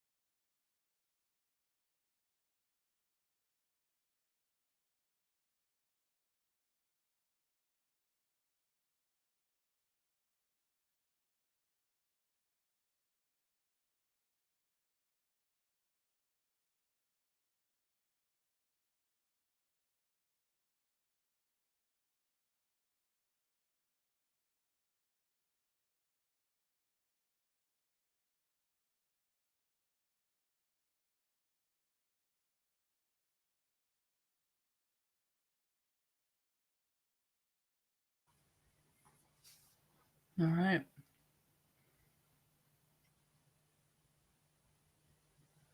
If it's helpful as you get into your body to think about, how can I call upon this awareness when I need it? So not just in this moment, but is there clarity on what the constriction in your chest feels like, so that when you are activated, you can draw upon that sensation and go, oh, wow, I'm feeling constriction. I'm feeling something. That usually is an unpleasant thing. What am I feeling? That's what we're going to go to next. So find ways that you can connect to these body sensations so you can call upon them next. Give it a color. Give it a shape. Something to help build some integration, some intuition that you can call upon to slow down your reactivity so that you can move into a mindful response. Okay, I'm going to go back to the slides. And this is a soup. It doesn't matter what order we do these in. So if you're making notes about these stages of body awareness, feelings, etc., you can do them in any order. If needs are coming screaming forward before anything else, do that. My recommendation is to start at least with the body. That's wisdom that we've learned from Maisha today and Mitzi. Your body's telling you stuff before anything else. You might as well start there. But it doesn't matter what order. And frankly, you'll probably dance around. As we get farther into this, more body sensations might come up. Jot them down. So however you're making notes about this, if you're speaking into a voice note, if you're creating art, do whatever you do. And it can be in this just big circular thing on your paper or several pages in a notebook that you're flipping around. Like, this isn't a linear process. I strongly encourage you to divest from the way that so many people have learned this in a it's a soup. Swim around in the soup. So your body sensations are directly connected to a feeling, an emotion. So what is the feeling, the emotion, the reaction that you're having? What do those body sensations show you? So like I said, constriction in my chest. Well, maybe that's anxious. It's nervous. Could be any number of things. I'm going to pull up a feelings list for you here. Again, I appreciate your patience as I figure out what I'm doing here. There we go. There's a lot. I did a session about a year ago where the woman in the room was like, do I even have this many feelings? I acknowledge it's a lot. So create a one-pager of this. We have one. I'll drop the link again here. I had it earlier, but it's okay to limit the options. It might feel overwhelming. But if you're feeling pleasant things, that's in that top section. Unpleasant in the bottom. And some feelings are going to show up in both, right? The word sensitive could be pleasant or unpleasant, tender, pleasant or unpleasant. So don't get too attached to the concepts of good or bad feelings. It's just we're just looking for presence. We're not trying to intellectually understand what we're feeling yet. We're just trying to identify it. We can bring our brain in later once we get to the request, because that's where we're going to start thinking about, okay, now that I have all this clarity, what do I want? But right now, we just got to identify it. Feel it to you. That's what Maisha would say. So what are you feeling? I'll create some more silence. And I'm allowing there to be no music because I know that there are some accessibility needs in our community where sometimes the noise is too activating, and certainly something with lyrics would be activating. So it is deliberately very silent. So if that creates some tension, feel free to put on some gentle music in your own room. But we'll do this I think this deserves a little more time. So we'll do this for 2 minutes.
Hopefully you've had a chance to consider the feelings that you're connecting. A reminder that today, as if you feel like you get to a point of completion with the current prompt, keep going. Keep looking back. Go back to body. What's new in my body potentially? Just keep exploring.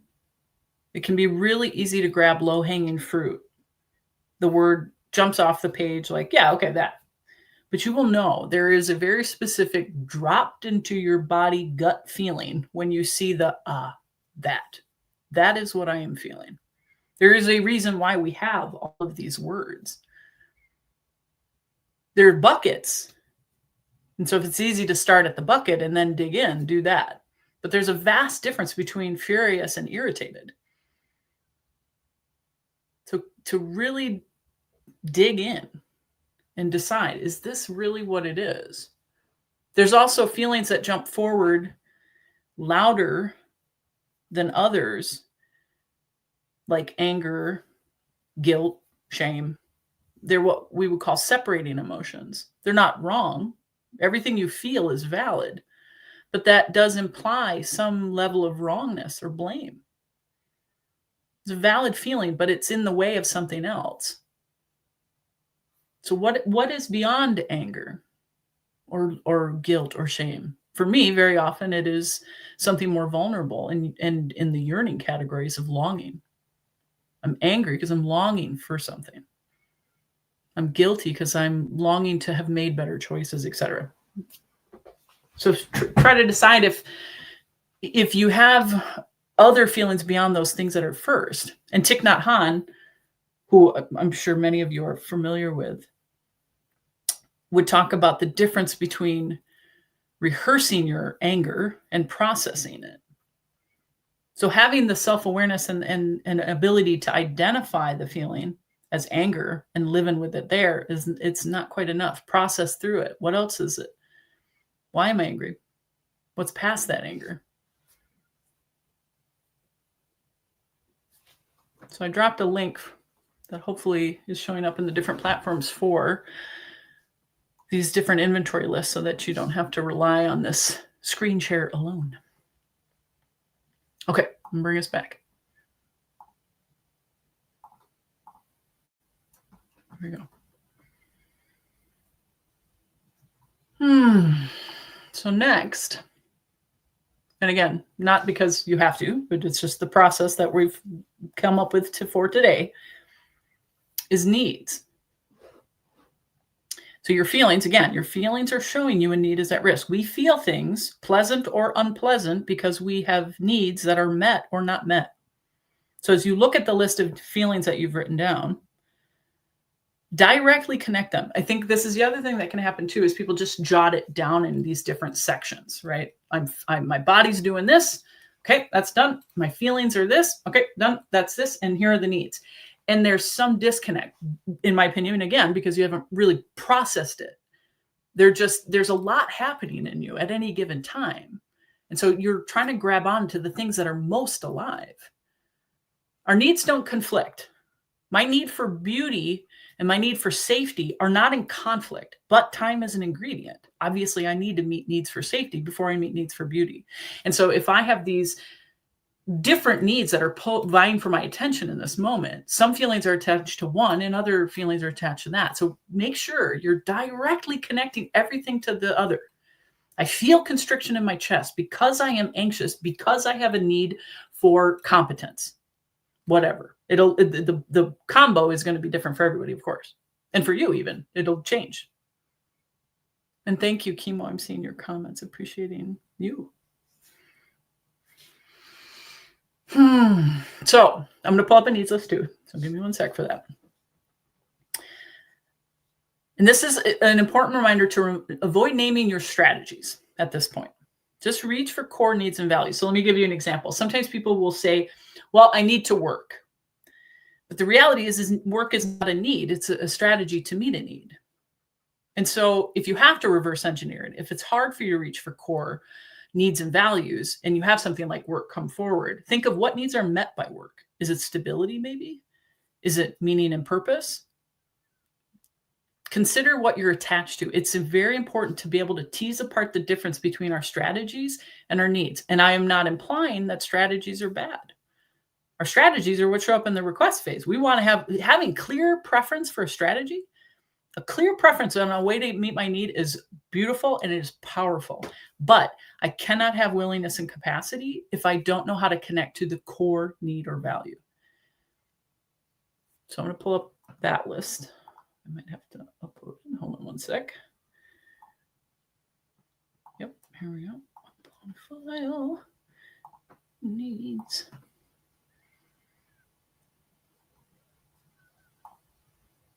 Okay.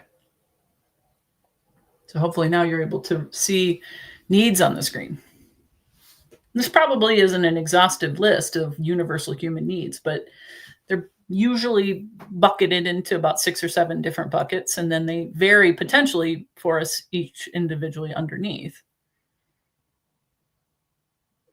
But taking a look, and remember, all of this is connecting back to the situation you did your free writing on. What are the needs? Again, if you're celebrating, what needs are getting met? If you're exploring tension and conflict, what are the needs at risk? What needs are you appreciating or longing for in this situation? And it could be both. In situations that you're exploring that are of celebration, you might find both. This need's getting met, but this one's not. So it's a blend. This is a big old soup. I'm going to create some more silence for you to think about this. Another couple minutes. What are the needs directly connected to the feelings?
Right.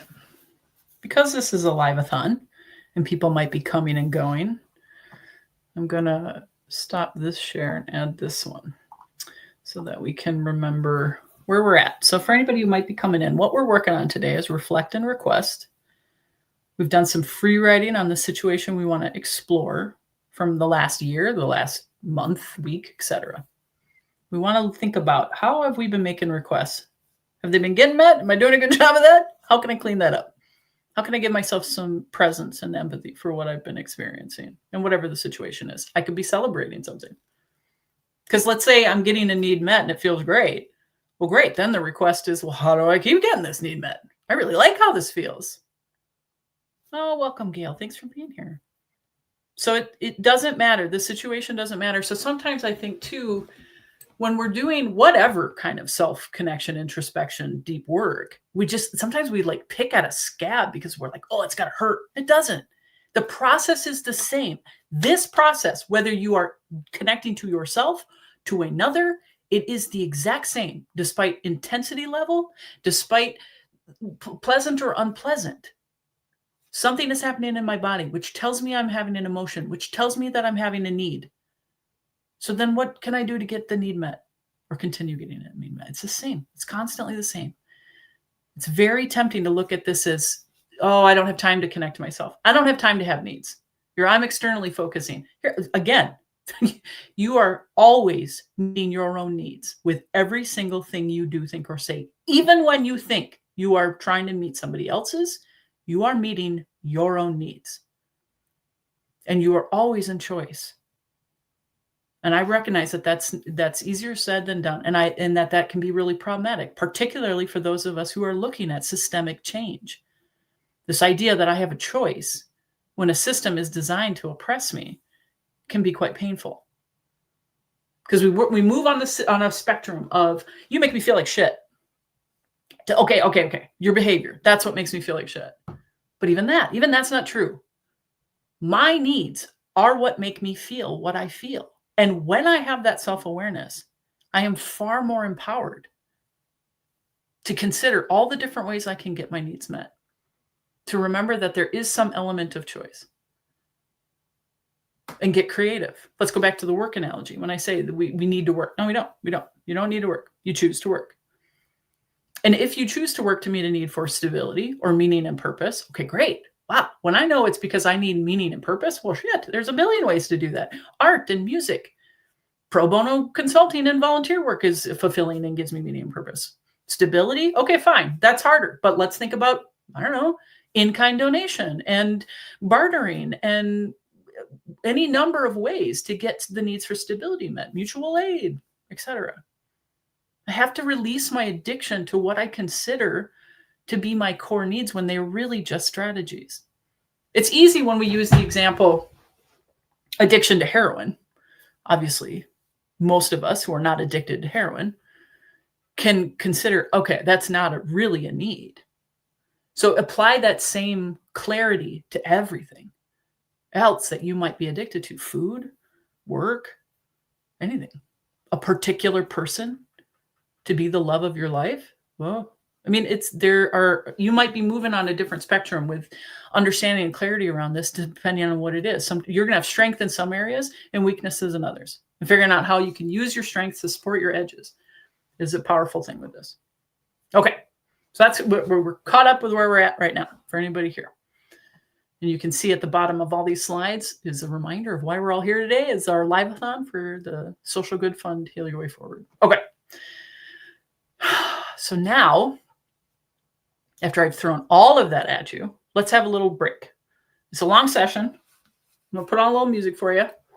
We'll have just a little, welcome, Melissa. Nice to see you in the chat.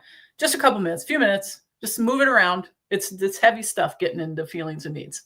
All right. I'm going to do that cute little, nope, not that. There's a way to do it. Let's do 5. Nope. Oh, for heaven's sake. There we go. Upbeat. Let's see what upbeat does. You're back.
All right, I wanted it to not have that tick down for you, but I didn't know how to turn it off. So appreciate your patience.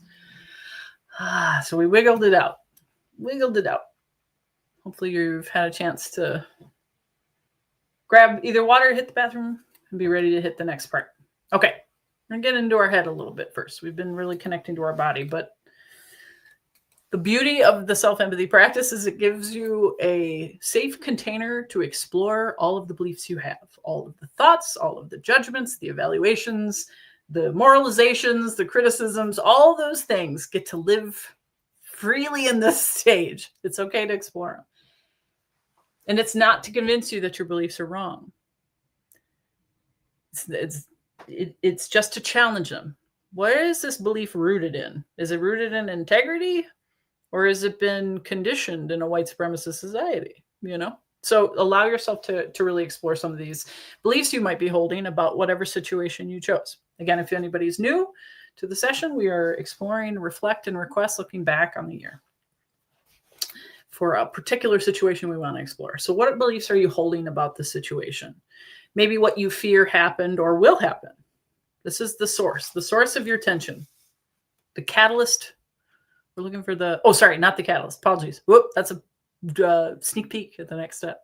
This is all in your head.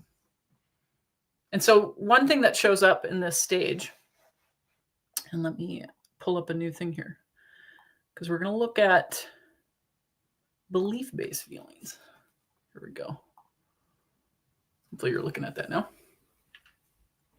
In your belief stage, or maybe in your feeling stage, okay, we talked a lot about the discernment between strategies and needs and conflating, the strategy of work for a need.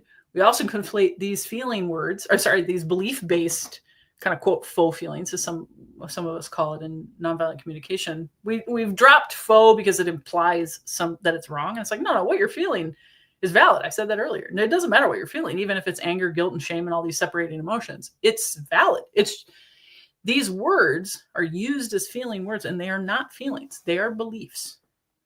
And so look back at what you wrote in your feelings, or think of what you said into your voice note, or what you were thinking of as you moved your body. However you're going through this process today, there's no right or wrong. Think about, did any of these words come up?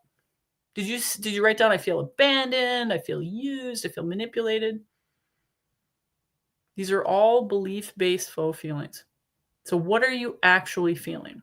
So if you're saying I feel used, what you might be really feeling is irritated, because the need for reciprocity is at risk. So consider this phase, this belief phase that we're exploring, is a lot of these words might show up.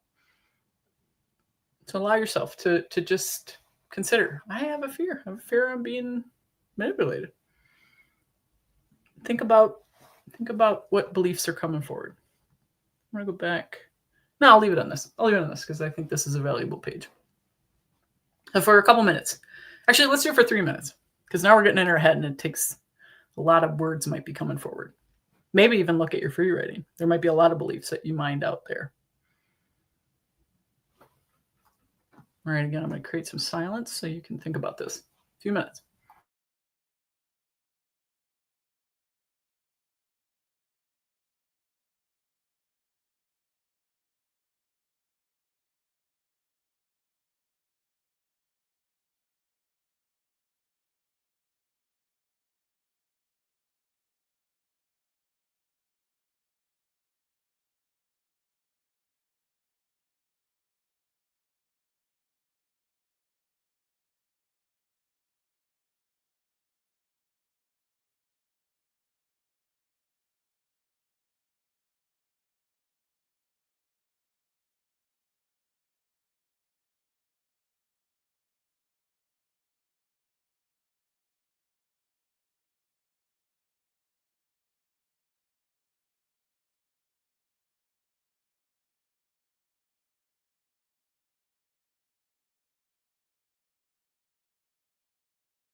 All right, another 10 seconds.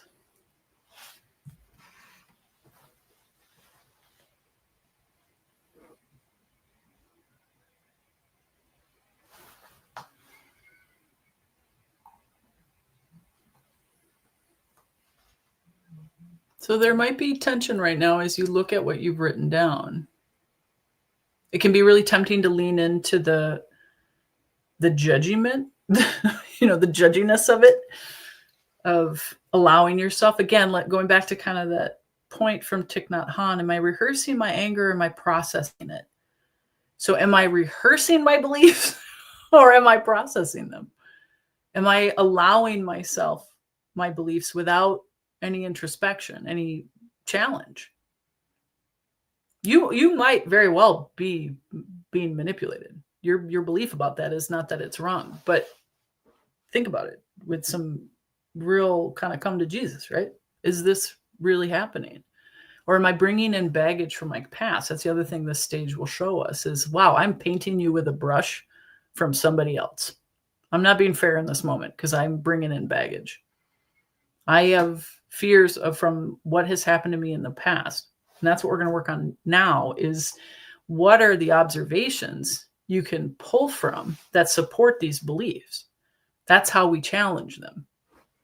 We want to transform the belief into an observation. And if we can't, well, that's where we notice, oh, okay, there isn't anything I can really attach to this that is connected to any real truth.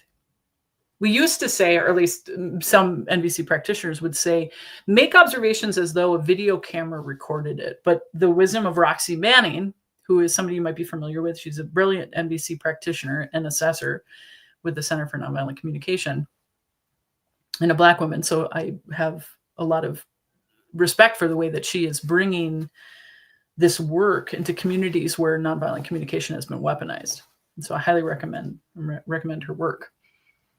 But she would clarify that when we say the word fact, or we say, a camera is recording it, it doesn't always bring into account, well, who's holding the camera? Who decided to point it at that? What's off screen? Like our reality, our truth that we get really attached to is still ours. An example is if I say the sky is pink, your job is not to explain to me that it's not pink, it's blue, it's this, because I'm colorblind. For me, my reality is the color of the sky does actually look different to me. We both have true realities. And so we get real hung up on arguing facts with each other. Anybody who's dared to step into a social media comment thread can get into this trap. And a quick plug for my session this Sunday, Cultivating Digital Fortitude. Go to the Heal Your Way Forward website. You'll see how to sign up. So release your addiction to your truth and just own the observation. My observation is when I look at the sky, it looks pink. That it is my observation. So thinking of your situation, thinking of these beliefs, what's a specific thing you can name? What were you seeing, hearing, physically experiencing, or doing? You're looking for the catalyst for your thoughts and beliefs. Oh, thank you. Melissa says, I love this example. They're both true realities despite being different. Okay, I'm going to give you some more time on this too. Again, the heady stuff gets harder. I'll give you an example when we're done. But reach for your observations. We'll do 3 minutes.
Okay, that's time. So what I'm going to do is I'm going to give you a new share from one of my workbooks, because this is an important step, I think. I'm grateful for the extra time that we have. So let me see. Oh, where? I've got way too many windows open as I managed today. Thank you for your patience. All right, I think we're going to say it's... Nope, not that. Sorry, Maisha. Oh, where am I here? Hold on, friends.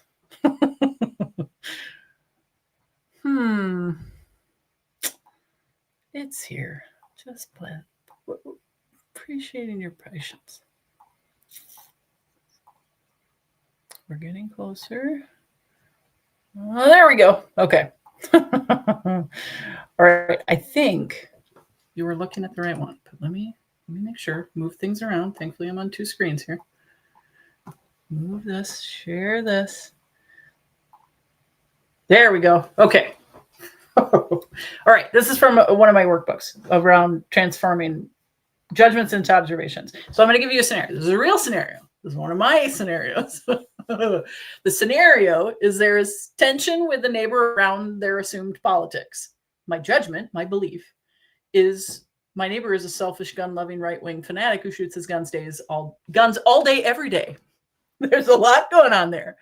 These little icons are showing you moralizations, assessments, judgments, my beliefs. There's a lot showing up in this statement. So how did I transform this? Okay, my observation I can make is with specificity. 4 days this week, for a few hours each, I noticed my neighbor using an assault rifle that fired off several rounds in short succession. I live out in the country, by the way. This is not like in like an urban area. The entire back window of his pickup truck is an American flag detail. I'm not saying this proves my judgment. It's just what informs it. So we got to release all this idea about good and bad, right and wrong, and all that nonsense. We're just looking for presence and clarity, real, what's real and what's not. What's a belief? What's an observation? Teasing that apart. My judgment is this. It is informed by this observation. I'm going to go to another page here to look at some practice you can think about doing with this. So another way to tease apart beliefs and observations. So again, the scenario is there are political choices of others you do not agree with, maybe. And the invitation is take a moment. Notice any judgments, assessments, evaluations, criticism, moralizations that you may have as I read these examples. You're naming the beliefs that you have. So grab a separate piece of paper and jot it down. So and to be in an effort to be equal with some not neutrality, but just to provide different options. Some of it doesn't, again, because I don't want to look at this as right or wrong. Example, the belief is they're fighting efforts to ensure inclusion and equity through racist policies that uphold white supremacy. This is a belief that came forward in a situation. Another belief, they don't care about community safety and want criminals to roam free without accountability or repercussion. Would pick whichever you feel most activated by and write down the beliefs that you have. I'll give you a couple minutes.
Okay.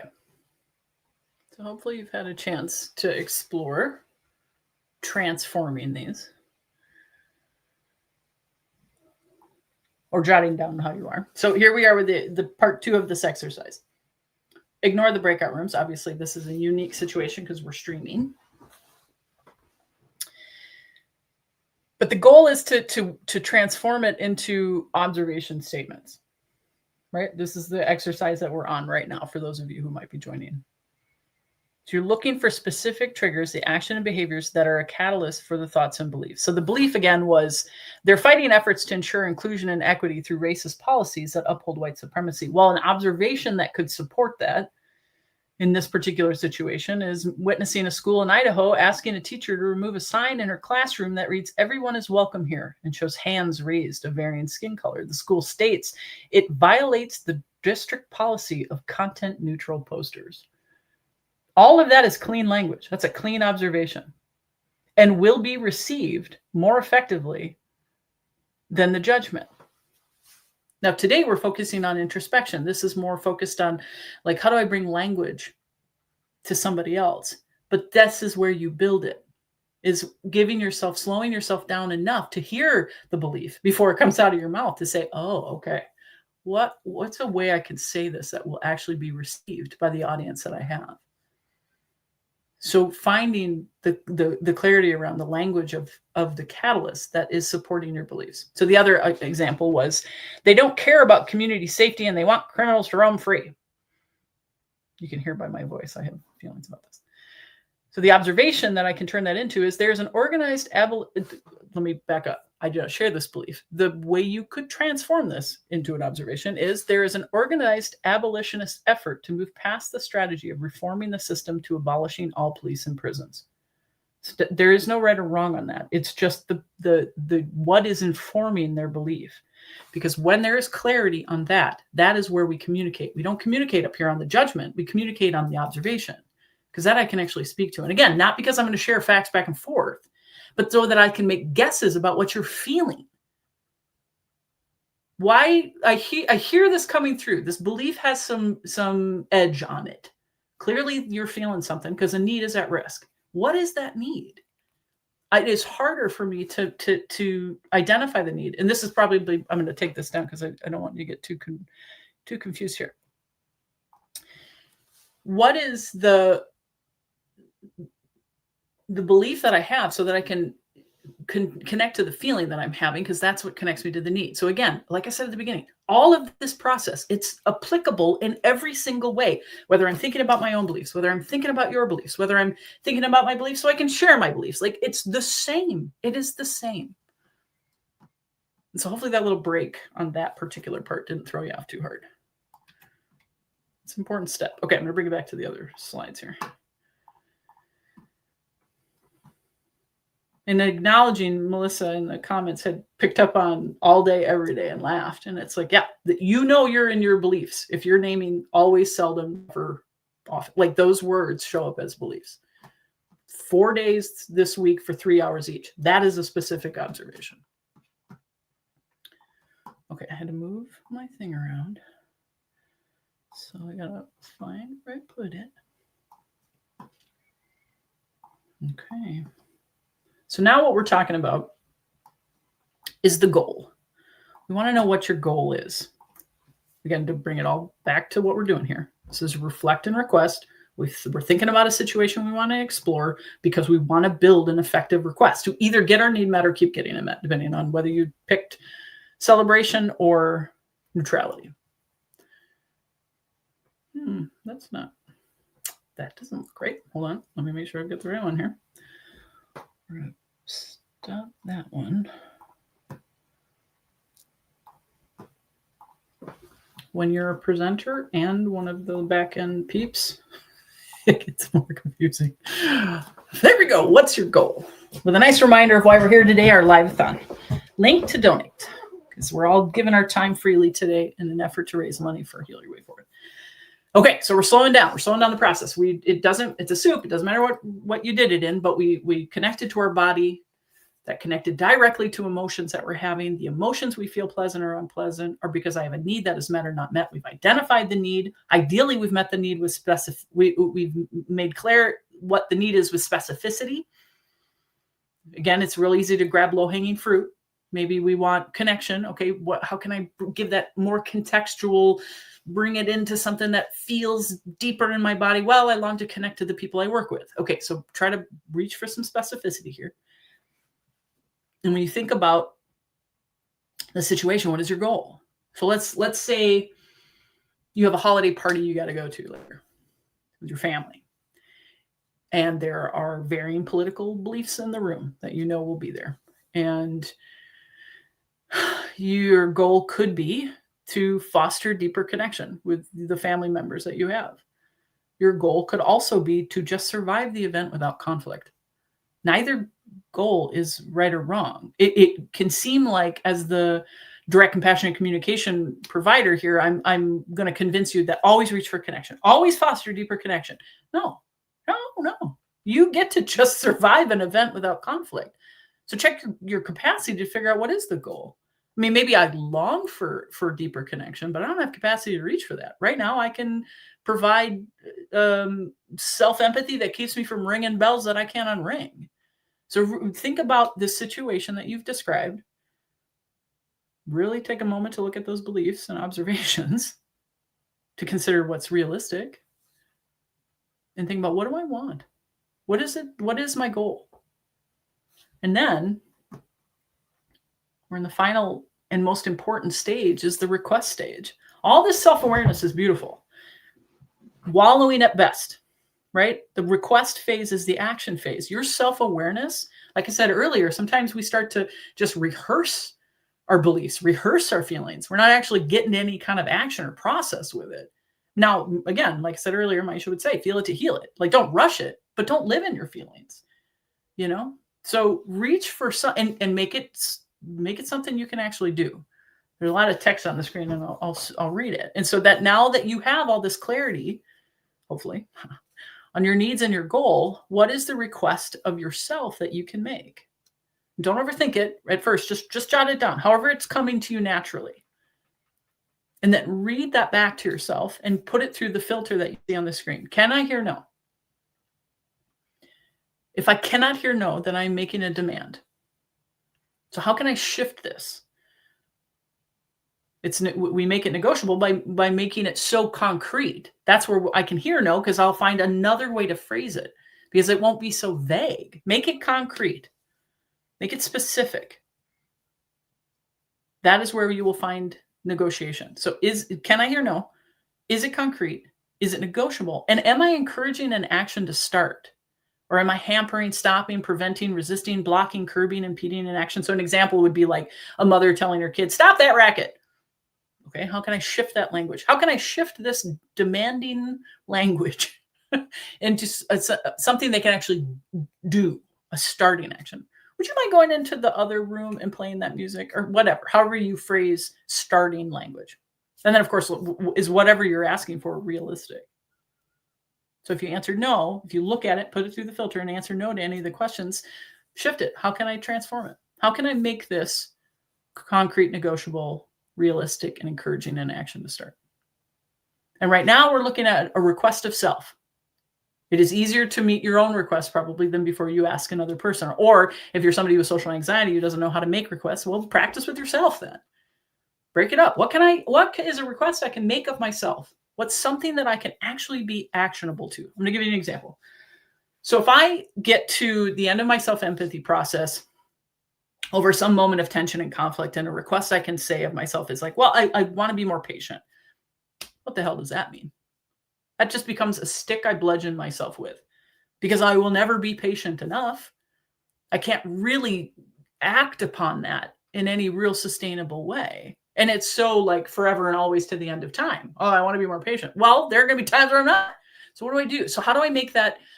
Okay, so let me put it through the filter. Let me think about it. If I'm in a situation where I'm activated and I'm talking with another person who is activating me, then I would like to pause for 2 minutes before I speak. I want to take a moment before I respond back to them acknowledging it. Maybe it'll be awkward silence, but I'm going to wait to speak for 2 minutes. I'm going to make it negotiable, because if they start dropping racial slurs, well, they get 1 minute. It's concrete, it's realistic, it's negotiable, it's positive. So think of something you can actually act upon with your situation. All right, I'm going to give you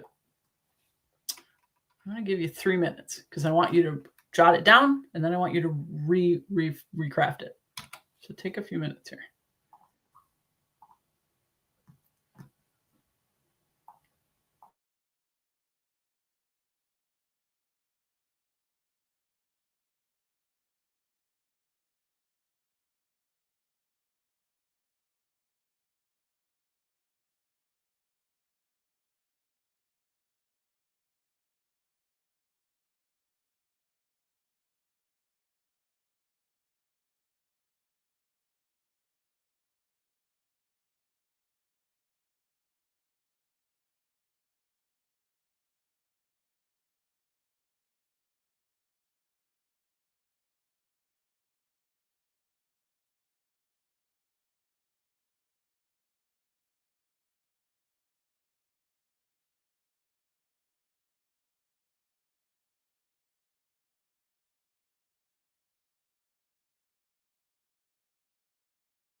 Okay. Oh, I long for the feedback. It's weird doing a stream session. Just I long for the sharing of friends. Thanks to those of you who've dropped some things in the comments. I'm hoping that you're finding value. Oh, hi. Hi. You want some feedback? Yeah, please. I would love it. What kind of feedback are you looking for? Just the sharing that we do, like after people go into breakouts, and just like, how is everything landing? Like, how are people moving through the process? Well, as I was listening, because I went and did a costume change. I see that. And you guys, I just want to really take y'all off track, because y'all supposed to be doing DCC, and my daughter just got me looking good. Y'all see how good I look? You look great. That's my feedback. So a request of myself is to not interrupt DCC with my foolishness. But if I didn't, what would happen? People would focus. I like this. No, but a request, just thinking about like the tension, like I'll just start like with the tension that I named, like coming in here around like white bodies ghosting. Like the request of myself is to know that a request of myself is just to chill out. I can't change people's minds and hearts, and I can't go gather people if they don't want to be present. Like people have a right to change their mind, right? That's my possibility belief.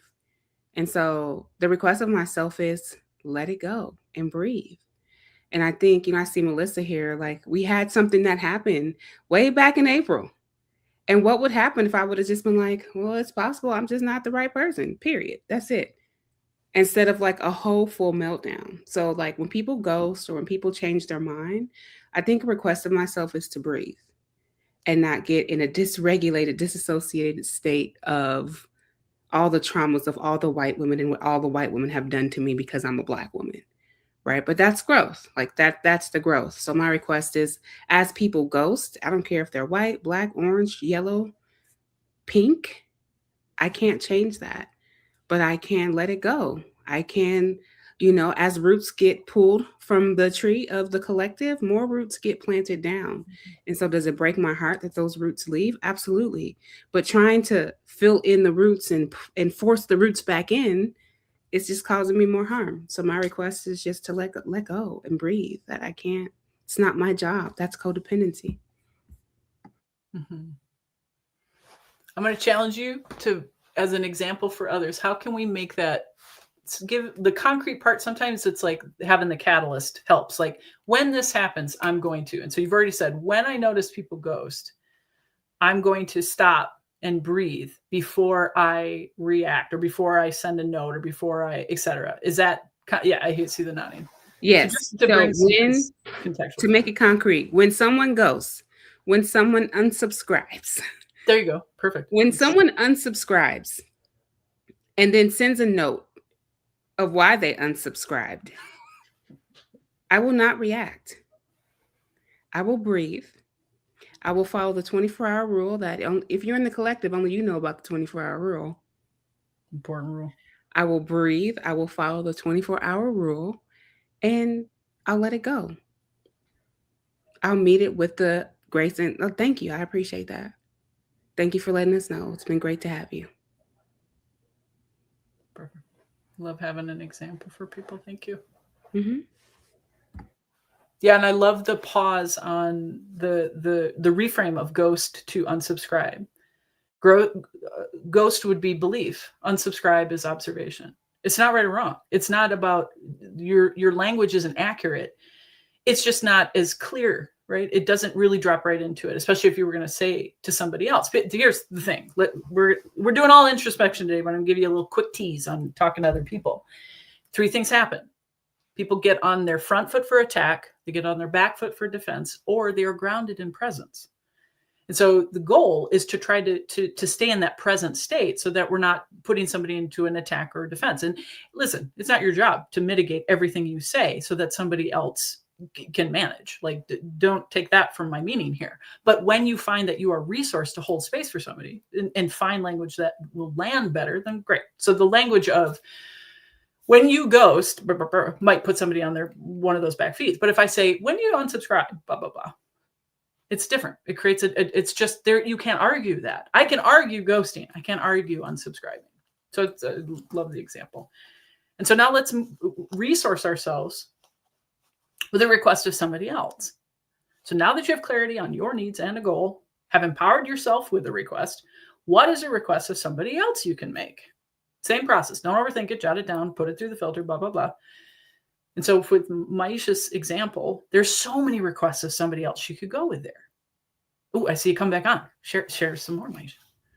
Did you want to make a request of me? Are we acting this out? No, we don't have to. What I was going to say is, in your situation, a request, you've empowered yourself with a beautiful request that's actionable, that is realistic, blah, blah, blah. But a request of somebody else, there's a lot of opportunities. The request of somebody else could be, if you're resourced, to start a conversation with them. You could say, requests of somebody else. when you unsubscribe, blah, blah, blah. So you come back on. Oh, I'm getting a feedback loop. All right, I'm back. I was on like another platform. Oh, there we go. No worries, no worries. So the request of them could be, I wonder if you'd be willing to share. Let's say they didn't. let's say they blasted a bunch of nonsense and emotions and messiness. Maybe the request is, I hear you're feeling this. I wonder if you could say what your request is. Like, however you keep the dialogue moving, that could be a request to somebody else.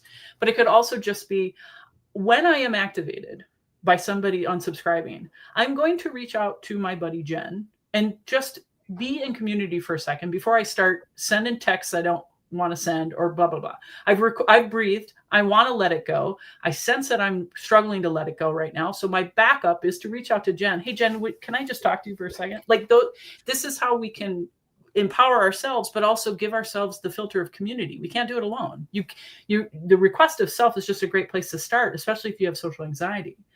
You know, if you're afraid to make requests of other self. So it's just to beef up that muscle. But Right. I'd be curious what you would say. You just said everything. I don't really have anything to add. Perfect.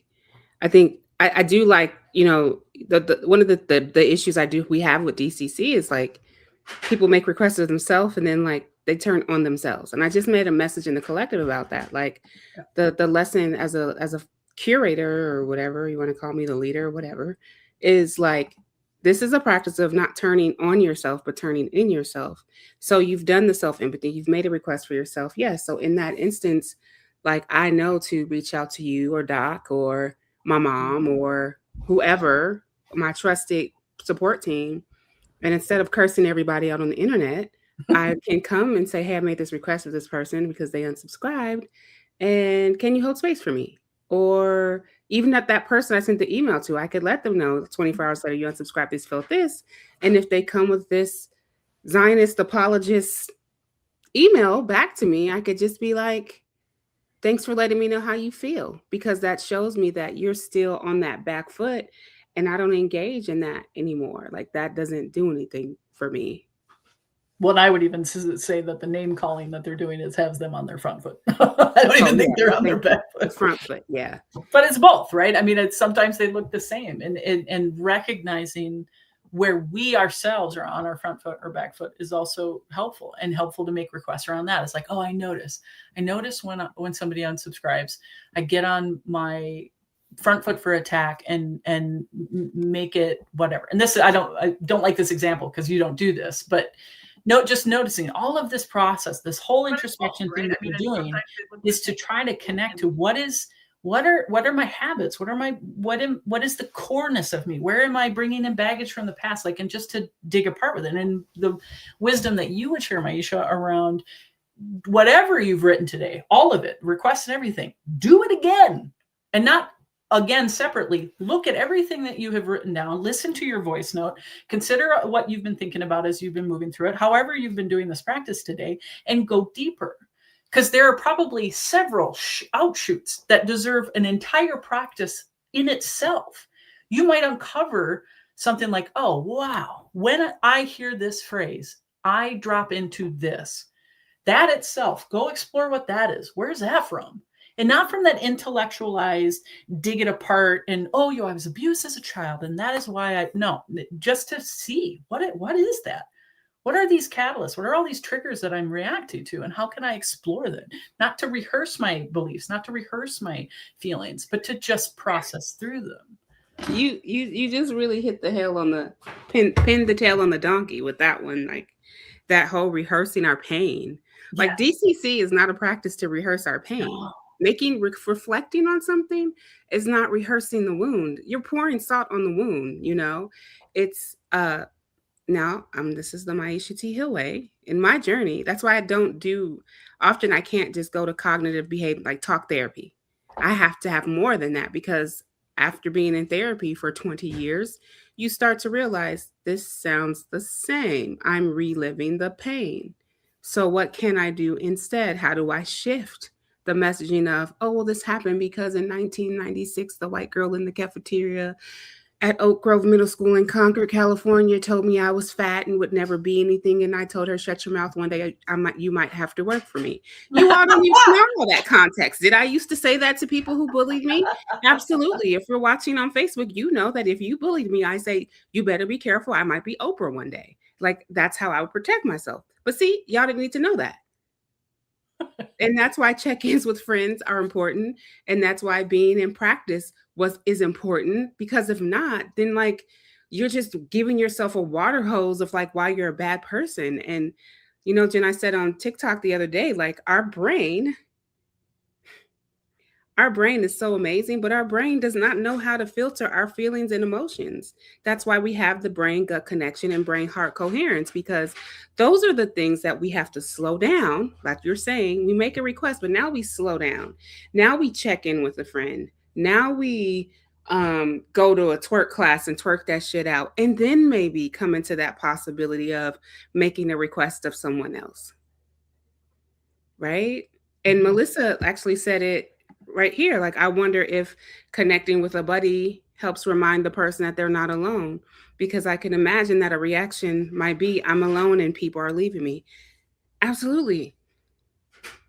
I mean, I read that comment, not to hijack reflect and request, but I read that comment and I think about, Jen, so many people feel alone. So many people feel isolated, especially when we're talking about liberation work and you got a whole bunch of people telling you you're trash and you're not supposed to have feelings. And now you're coming to this new practice of like having feelings and you're like, I still feel alone. Yes, that's why we have the collective. And I do want to say, and then I'm going to go because I'm taking up space, and I'm going to always take up space. I'm never going to apologize. That I have seen so many of y'all in the last 90 days come in and make those requests for support. Maybe you've been doing it, but I've really been noticing it. And this has been 8 years of work with groups of white folks. It has taken 8 years. Some of you all have been here 6 years. Some of you all have been here 3 years. It doesn't even matter. From my lived experience, seeing, that's how I know neuroplasticity, people can change. When you create the conditions where people can be heard and seen and known, people will feel connected to, and thus they can create the conditions to change within themselves without going through the drama story I just went through, to be present for what's alive for them. And Sam says one more thing. If we decide to love ourselves and commit to that belief, our brains make it our reality. I get to decide to love myself every day. Yeah, man. Well, and I this is a great time to point out something that you talk about, which is empathy is not the same thing as compassion. So direct compassion communication is rooted in empathy, but it's an extra step. It's like empathy in action. And so it's like you move it through the how do you say it? Self-connection, self-compassion, self-love? I think it's 5 S's now, but the first thing is you slow down. You self-connect, slow down, self-connect, self-empathy, then self-compassion. And it's 5 S's. It gets you to self-love. Self-love, yeah. Because I think it's a heavy lift. I want to acknowledge that some of you watching this have a hard time giving yourself compassion, giving yourself love. I get it. And so rather than that part of you that needs to wiggle out of it, of I'm not allowed to have needs, I'm not allowed to receive that, self-empathy is just flat presence. So if you are working on the goal of trying to show empathy to others, start with yourself, because you are still conflating empathy with compassion and love, and it's not necessarily the same thing. Eventually, as a practitioner, I got to get into prisons where I'm giving empathy to rapists, because I know the difference between empathy and a permission. Grace for your humanity is not permission for your behavior. I'm going to say it again. Grace for humanity is not permission for behavior. So just figure out how to get that flat presence. So if all of this is felt, oh, it's nice, it's touchy-feely, fine. Just look at this from like this neutral place of just awareness. That other stuff can wait if it has to. Oh, thank you. I see there we go. Perfect. Thanks for sharing that on the screen. So I'm going to give us some space because we've been talking, and I want you to get to that last part of the request. This is the entire point of the session, is reflect and request. So we've moved through all of the self-awareness, built a request. Thanks, Maisha, so much for being with us and bringing your extra wisdom. You never are in the way or take up space. So I'm glad that you do. Empower yourself with the request, and now empower yourself with a request for somebody else. Close the loop. So many of you come to these sessions, you say, oh, I never got to the request, and then you don't do homework and get to it. This has been a nice, long, juicy session. Get it out and make it tiny if you have to. You don't have to reach for the moon. You don't have to solve all of your problems. Just find some bite size you can do. going to share the screen again in case you need that filter. Hopefully I'm looking at it and I'm struggling today, I admit. Here we go. There we go. And we'll put it in that part and do that. There we go. Okay. There it is again. This is our last step. And if you've already got it, go through the whole thing again. Use this time, go through the whole thing again and figure out what are new beliefs coming forward. What are new observations I might be thinking of? What are new body sensations, feelings, needs? Jot down side quests on what might be coming up as you consider this whole thing you've written down. Like I said, you probably have 10 different side quest empathy sessions that you should be doing. I'm going to set a timer. I'll give you a few more minutes here.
All right. More seconds here, and I'm going to show you a little bit more from our workbook. They're really just giving you all the tips and tricks and tools on how to really dig in on this stuff. So I'm going to stop sharing this screen. And I'm going to share a new one.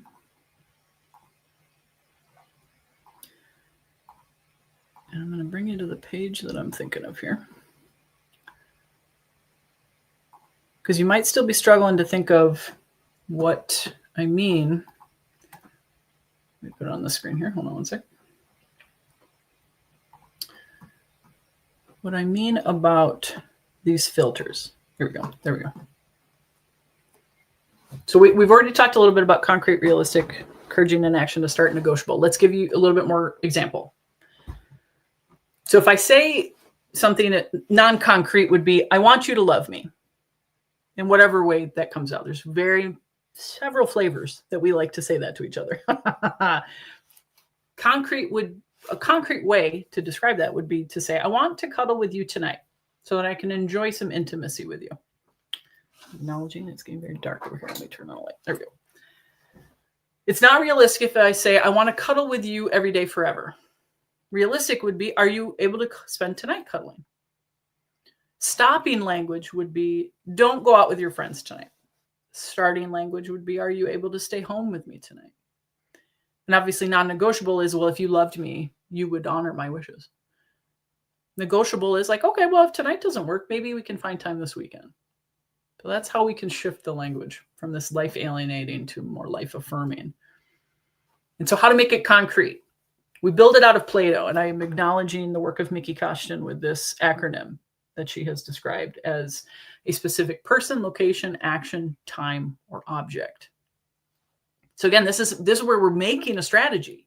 We're moving away from need and we're moving towards strategy, but we want to butt up so close to it, ideally, so that we can play around with it to find willingness and capacity. So reach for that super clear preference of a strategy, make it out of Play-Doh, name a specific person, name a specific location, a specific action, a specific time, a specific object. And now you've got this thing that I want to request, which so beautifully meet my need in the most perfect way. But I want to make it negotiable. So I got to figure out, how can I dial this back and forth? Where can I find the willingness and capacity to move from my very specific, clear preference to where I have willingness and capacity? And I can only have willingness and capacity if I have needs consciousness. I'm aware of my core universal needs. Okay. So on the screen as an example, the need that I've identified is self-expression. That's the low-hanging fruit. I have a need for self-expression. Okay. The specific need is creative self-expression, meaning like art, music, something creative in my self-expression. My very clear preference is to make music on a drum kit. It's a very specific request. It very beautifully would meet my need for self-expression. My willingness and capacity is to make music in other ways, maybe a hand drum, maybe sax, guitar, or piano. There are any number of reasons why we can't get our clear preferences. Maybe in this scenario, I live in an apartment building and having a drum kit isn't possible. Or maybe it's just a price range that's not available to me. So then I'm thinking about it. What is it? What is it about the drum kit? It's that percussive nature. Yeah, I want the beat. I want that. Okay, there's many other ways to get a beat. I can do a hand drum or a boron or any auxiliary percussion maracas. Like there's lots of different ways for me to get the need met. Maybe not as satisfyingly, but that's why you're finding the dial. You're trying to figure out, how far can I move this dial? And this is a simple example, but you can do this moving the dial on everything, on absolutely everything. So that's just to help give you an example of when you look at this, and hopefully your homework will be to just review and reflect, continue to reflect and request. Look at all the stuff that you wrote down and figure out where can I find all this awareness, all this self-awareness and bravery to make a request of self and others. The last thing I'm going to show you is to share somewhere. I feel like there's something. There's so many tabs open, I cannot even tell you. I want to take you to the web. And I might just open the web and do it because that will be easier. We can look at this. Oh, yes, I'm allowed to put it backstage. Aha, okay. What I'm trying to pull up here is, there we go. We've been talking about using this language, direct compassion communication. So I just wanted to share this link with you in the page that gives you a little bit more about this. We're moving and shaking and things are, links are, as again, the whole point of today is this is a Liveathon to support our shift to the Social Good Fund. We are now a fiscally sponsored nonprofit under Social Good Fund. And so we need to raise funds. So there's some just changes to our platform and logistics that we need to do. So things might look different over the days here, but this describes to you what direct compassion communication is. If you missed it at the front, it's definitely rooted in the principles of nonviolent communication, but we've given it a more specific description to how we use it, because we see how NVC has been weaponized. And in my opinion, it is no longer NVC when it is being weaponized. So more to say about that, and find me for more discussion. But you can learn more about direct compassion communication here. And then also going to the events page. So healyourwayforward.org/events. you can see that today and tomorrow's lineup is there. But also, like I mentioned, I have a session coming up this Sunday. So cultivating digital fortitude, holding compassion and boundaries on social media. Just trying to figure out how to apply some of this stuff to written communication, very specifically, all the traps that we fall into on social media. I'm actually quite proud of this session. I've been doing it for a while and it has evolved. So if you've done it with me before, I encourage you to come again. A lot of really good examples. This is not theory. I think some people like to tell me, yeah, it's nice when it works. Like same with the NVC. This is why we don't practice NVC formulaically and perfectly, because we don't live formulaically and perfectly. And so when people tell me, yeah, it's nice to say, like, let me back up. People will tell me, like, what's the point of going online? You can't get across anything there. And I have lots of examples to prove otherwise.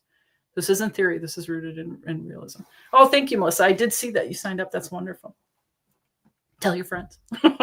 And you can see that we discount for our Heal Your Way Forward. So here's a great segue to say, become a member. You can see that we've got a special pricing. Often we'll have special pricing for our members for our public events. So there's lots of things that are included with membership only, that is only exclusive to the collective. But then we also have lots of public stuff. Like obviously today, all of our content today is to the whole world.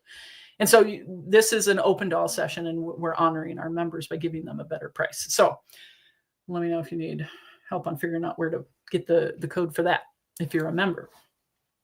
So I think with that, I think that covers all of the things that I want to share. I'm going to remove this. Okay. So I appreciate those of you that have sent comments through. My apologies to those comments that might be in areas that I can't see, like Substack doesn't come through to this platform. There's a lot of moving and shaking here. So if you have anything to share, I long to see it in other ways. I'm going to add our ticker too, not only as a member. Again, this is a Liveathon, and so please support. We're in the go time, and welcome. I don't know what I welcome. All of you. I love all of you. And I'm going to look at our agenda. I think I might even have it somewhere here. Oh, there we go. There's Maisha. Help me. Hey, I'm here. I just I need to mute. I just pulled up Substack. Thank you to everyone who's watching on Substack. I did ask them if they had any questions. Haven't seen anything come through. Thank you all. Digging. Oh, this is you. Digging into feelings and needs is intense. This was during our bio break. We had a little dance party. So it was I missed all the fun stuff. Frankly, we probably should have had even another one, because I acknowledge the stuff that getting into it. Whew, it's heavy. So hopefully people, this is a streaming session, so I'm sure you've been moving in and out and taking care of your needs as you do. But there's so many ways to work with us on this. There's ways to work with me on this. There's, like I said, the process, it's pretty much the same. We can apply it in so many different ways, and it's always the same. So it's allow yourself introspection and self-empathy. It will impact your conversations with other people, I promise you. Absolutely. Oh, how you feeling, Jen? Think you need a break now? I think right now is when we're going to have a just a little somatic reset. We're going to play a little video, right? Is that the breathwork video? I've got it ready. Okay, we'll enjoy breathwork, and I will be back at 3:15 for White Bodies for Collective Action. Sweet. I'll see you there as well. All right, friends, give me a second. I will have it up here in a moment. Thank you all so much for being with me today. I really appreciate it.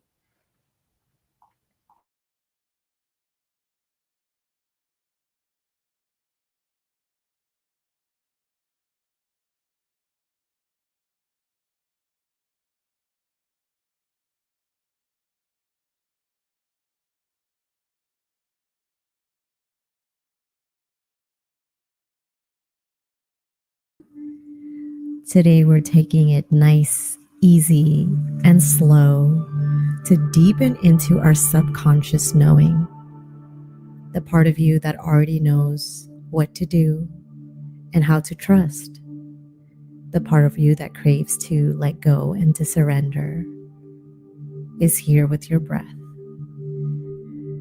In this practice, you'll breathe in through the mouth, into your belly, into your chest, and exhale fully and completely on every exhale. Perhaps you'd like to sit for this practice with a comfortably straight spine, or perhaps you'd like to lay down and fully surrender into the earth. As you take a nice, cleansing, deep breath into your nose and exhale through your mouth, fully surrender, let go into this moment. 2 more times. Inhale in through the nose, filling up your beautiful body with a gorgeous deep breath. And exhale through your mouth, let go. One more like that. Inhaling in through your nose, taking all the time you can to fill up your belly, your chest, pulling this breath all the way to the top of your head. And hold for a moment. Hold. And exhale through your mouth, squeezing your body completely and fully, taking all the time you can to exhale. Connecting deeper into your body, deeper into your breath as you let this breath come all the way to the bottom. And hold here. And as you're holding, setting an intention to connect deeper with your intuition today in this practice. To deepen your trust in yourself, in your inner knowing. Breathe in through the mouth into your belly, into your chest. Exhale fully. Belly, chest, let go.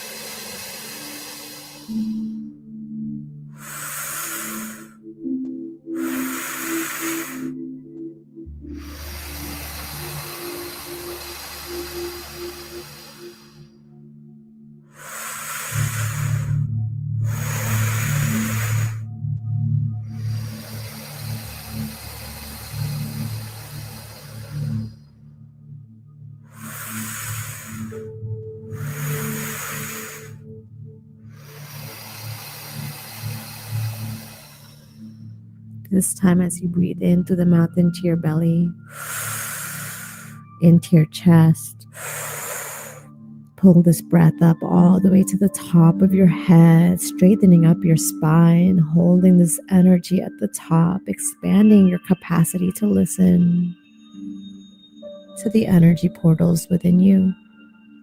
Hold. Hold.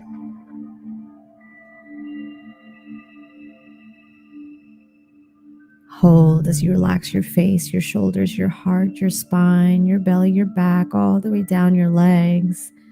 Hold. And as if you're blowing out the tiniest little straw, exhale through your mouth all the way down, letting this breath go as slowly as possible. Letting the slowness of this exhale remind you there is so much wisdom in your breath.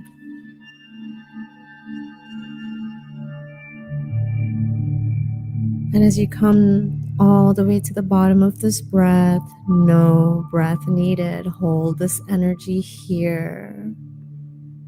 Unclenching your face, unclenching your jaw. Relax your shoulders, your heart, your back. The organs in your belly, relax. Relax. Relax.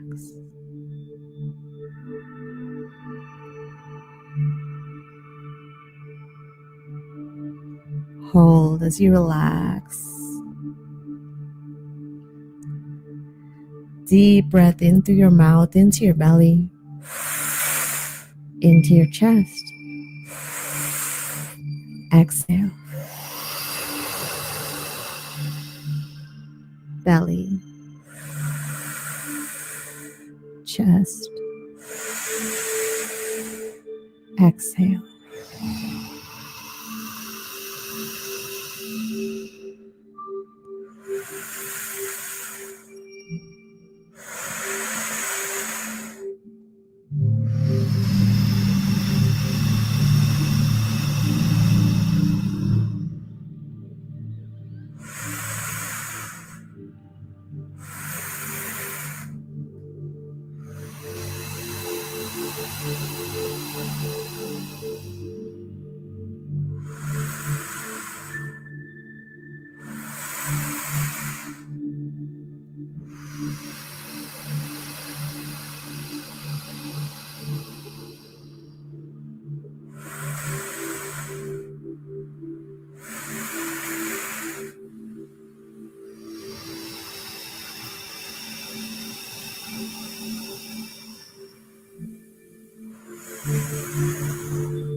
Deep breath into the mouth, into your belly, into your chest. And exhale all the way down.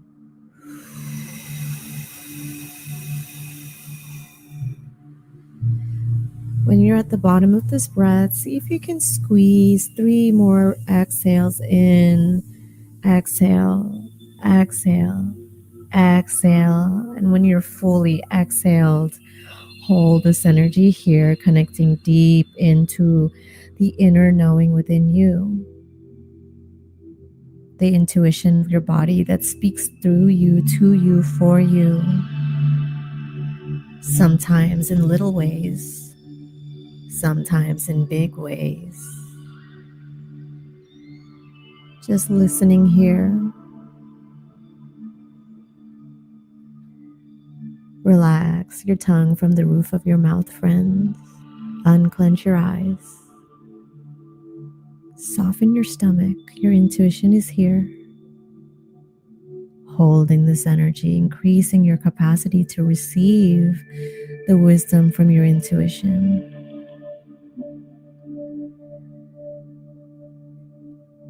3, 2, 1. Breathe in through the mouth, filling up your belly, filling up your chest. Pull this energy all the way to the top of your head. Hold this energy here. Maybe your hands even come with you this time. Hold as you relax. Relax your face, your shoulders, your heart, your ribs, all the way down to your feet.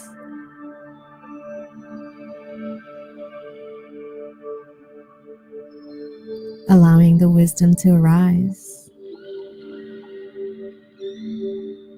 The inner knowing to get louder. The softening to begin.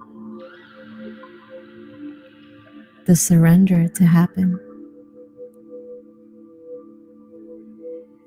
And you're welcome to remain holding this energy here. If you're ready to exhale all the way down through that tiny little straw through your mouth, exhale.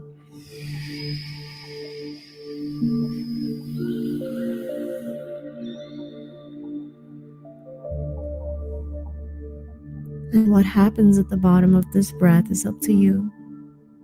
Perhaps you hold. Perhaps you return to your natural breath.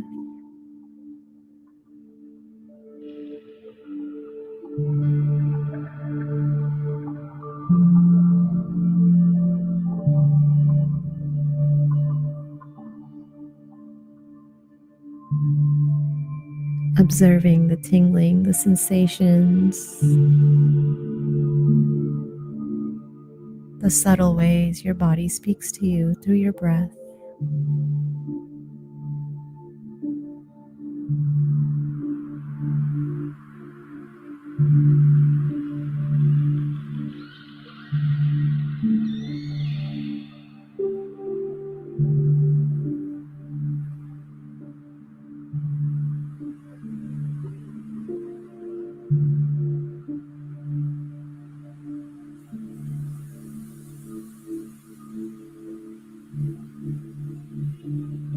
wherever it is that you are, beginning to come back to your natural breath, breathing in and out through the nose if possible.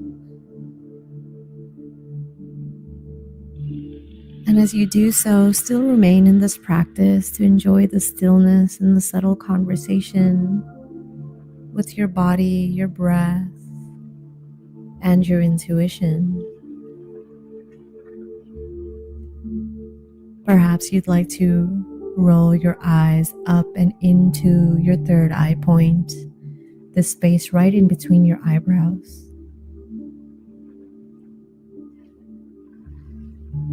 Sending breath and intention with every inhale and every exhale.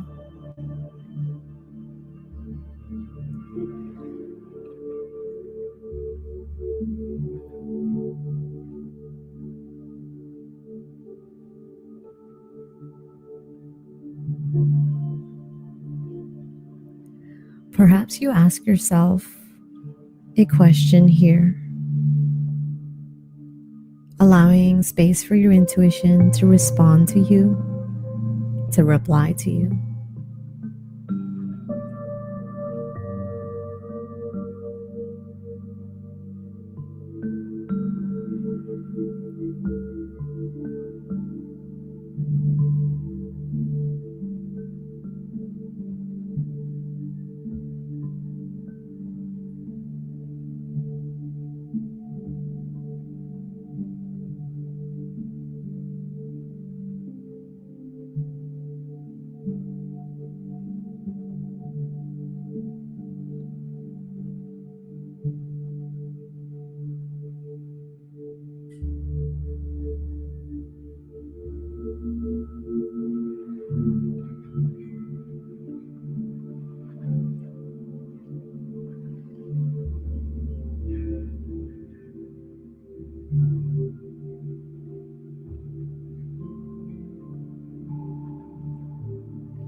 All right, we are returning back. I hope that was grounding and nourishing for you all. Thank you for participating in that breath work. Just to get some somatic grounding, I know we've been sitting for 6 hours and 22 minutes. And so I need to just remind all of us that we are here for our Heal Your Way Forward Liveathon. And this Liveathon is celebrating our work as a fiscally sponsored project of Social Good Fund to do more work and get our infrastructuring, if that's even a thing. I'm Maisha T. I'm the curator of Heal Your Way Forward, also known as Check Your Privilege. And just super appreciative of all of you all who've been hanging out with us. We've been live for 6 hours. And in that 6 hours, we have curated community and we have curated just so many beautiful opportunities to be together. We had Jen led us through some direct, compassionate communication. We had Mitzi doing an embodied version of direct, compassionate communication. Michelle kicked us off with some meditation. All of these videos you'll be able to see on YouTube once we're done streaming for the day, but we're going till midnight Eastern Standard Time. So if you're at home and you're watching and you're getting ready to go out, please be safe. If I'm going to be like that auntie, please wear a mask. Mask saves lives as someone whose body has been incredibly different since having long COVID. Just want to empower you all to, if you can, please wear a mask. It does make a difference and it does save lives. And so I'm truly, truly grateful for all of you for considering collective care. Like wearing a mask is essentially collective care. And whether you believe it or not, it just is what it is. And it's okay if you don't agree with me.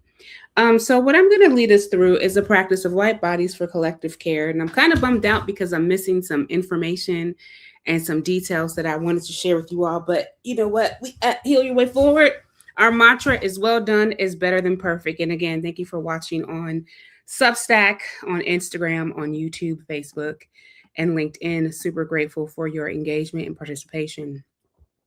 We are also an interactive bunch, so we do our best to read the chat and read the room. It's a virtual space, so if you have questions in this practice or this process, do let us know. Now, for this practice, I will be using a Zoom room. And so if you want access to the Zoom room, we will go ahead and get that Zoom room put in the chat. And I believe I have a slide I can show with that information. So just give me a minute. I got to pull Substack back up so that I can make sure that if you want to do some of the interactive activities in the Zoom room, just let us know. So if you just give me a second, because I got to grab my slides and we'll get going.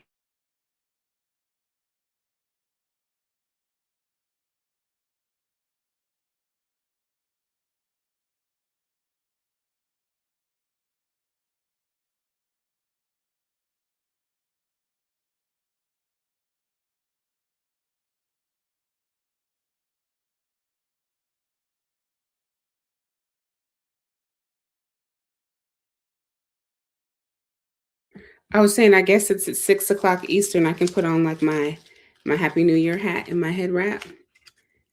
There we go. There we go. Now we're ready. Now we're ready for the party. Let's see what I did with those slides. They just showed me these slides, and I'm really curious what I want to read. I'll just read it. So give me a second, y'all. Y'all are so patient. Thank you so much. Thank you, thank you, thank you. So fundraising update. Let's just keep it real with you all so you all know where we are fundraising. Why?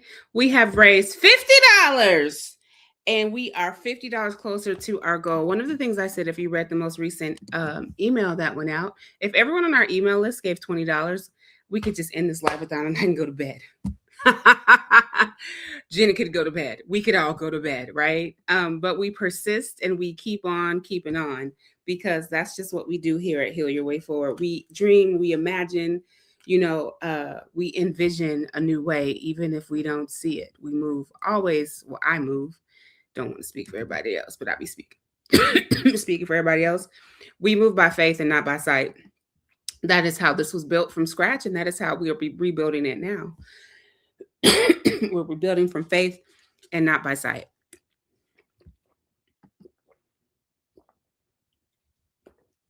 So thank y'all for making it do what it do and hanging out with us today, whether you're on LinkedIn, Instagram, YouTube, Facebook, or Substack. We are grateful that you are popping in and out and spending your New Year's Eve with the Heal Your Way Forward crew. So I just have some slides, and here they are. So before I get into this, I want to kind of give, oh, hey, Jen.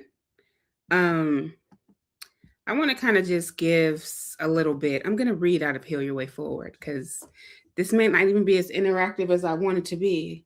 And Heal Your Way Forward, of course, it's always next to the great ancestor. I call Bell Hooks the greatest of ancestors. She is, you know, when it comes to politic of being a cultural critic and just being an amazing ancestor, Bell Hooks has been instrumental in my work as a liberation teacher. She was the first person I read that I was like, oh, that's so easy. I get it now. Like I can understand it. I can digest it. Bell Hooks is someone who can take a theoretical framework and make it so everyday talk. That doesn't even make sense. I don't care. She makes her frameworks, she takes it and she just pours her heart into it and she makes it so digestible that you can see yourself and feel what she's saying in the story. And so a lot of the work, my work is like Bell Hooks in action. That's what I call it. Honestly, I'm not teaching anything new. I said this morning. I am leading from ancestral remembrance. And that's something that I want us to really think about. Let's talk about ancestral remembrance. We're going to do white bodies, but I guess I have something else to say. I was on the phone with an elder and we were going over our ancestry report. This is like in the last 48 hours. And on this side of the elder's lineage, I'm like, okay, what's coming up? So she goes through all the cultures and I'm like, oh, okay. And so, you know, we've seen how we were trafficked from Africa. We saw Nigeria. We saw, like, when you see the story of the DNA, like, you know that there was human trafficking, and we don't have to say what else because we also know what came with it. So when I read and I saw Denmark, I said, what? So when I think of Denmark, I think of Dutch traders and I think of Dutch enslavers and yeah, a whole lot came up for me in that moment, right? Because we know the story, right? And then we get to the part where it's at the end where it tells you like the small percentages of other countries. And I just want to let y'all know the country that came up for me was Mexico. And if you don't know me personally, you know me. No wonder I love going to Mexico so much because it's an ancestral remembrance.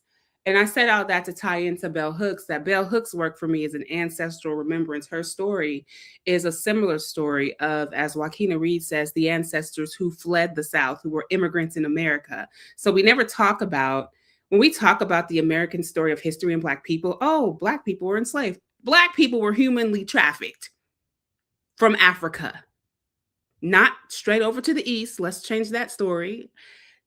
To South America, and were trafficked up north. There, South America and Florida, it was Cuba, and actually it was Cuba with a K first, actually, so it's Cuba, right? The Virgin Islands, parts of Mexico, like Cozumel, the coast of the coast around the Gulf of Mexico. I don't know what the Gulf of America is.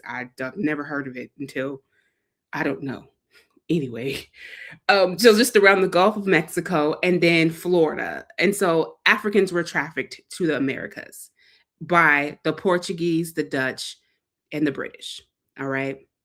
And so ancestral remembrance is so important to me when I talk about this work, because a lot of the work, I don't care if you saw me talking about addiction to whiteness. I don't care if you saw whatever you've seen me say, an ancestor has said it before. They might not even have said it in a book.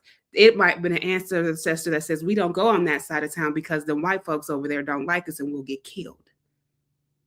So ancestral remembrance is very important for me. And if you're watching this and you're in a white body, that comment may have made you uncomfortable. And that is your ancestral work to learn how to forgive the ancestors that did hard things. Because I'm going to keep real with you. I'm not mad at my ancestors. They sitting around mad thinking about how your Uncle Johnny did all that weird stuff that he over there doing.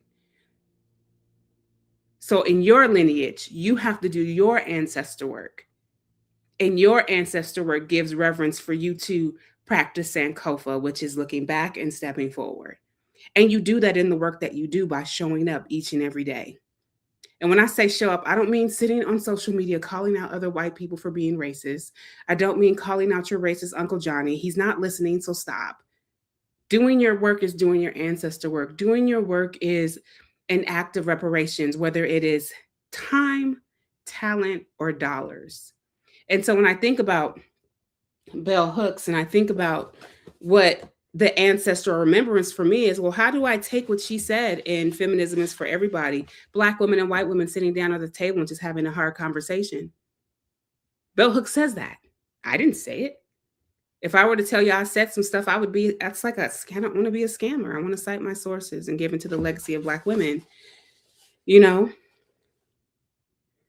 Bell hooks said something to me that is so culturally prominent. It was prominent when I put it in Heal Your Way Forward in my prologue. I think that's what it's called, when I wrote that whole section about bell hooks.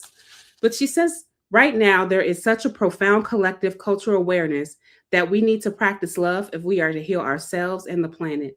The task awaiting from us is to move from awareness to action.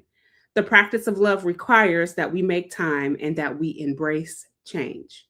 We make time and that we embrace change. That is from the great ancestor Bell Hooks.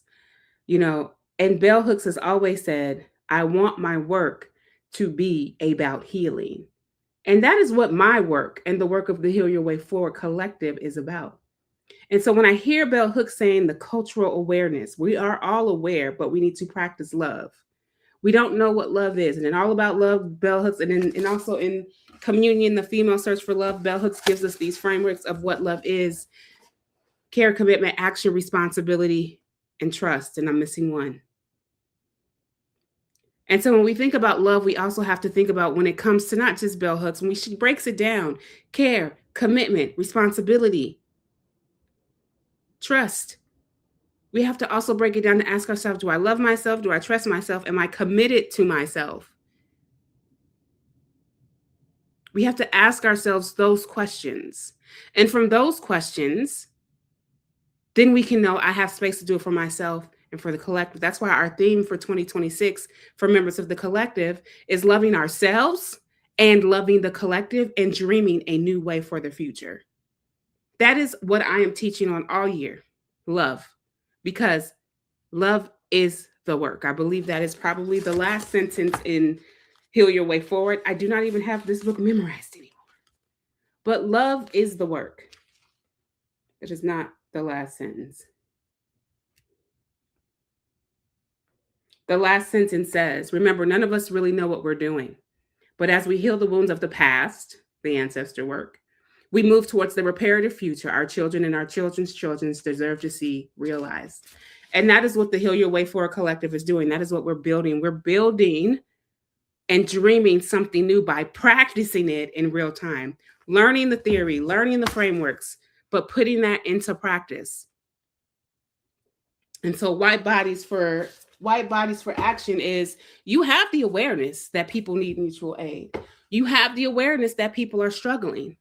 The problem is that we're over giving of our time and our dollars. We don't have our self-awareness. We don't have our boundaries. And so we're just giving from empty buckets, or we're giving from scarcity versus abundance. We're giving from, well, this is my last $5 and this person really needs it, so let me give it to you.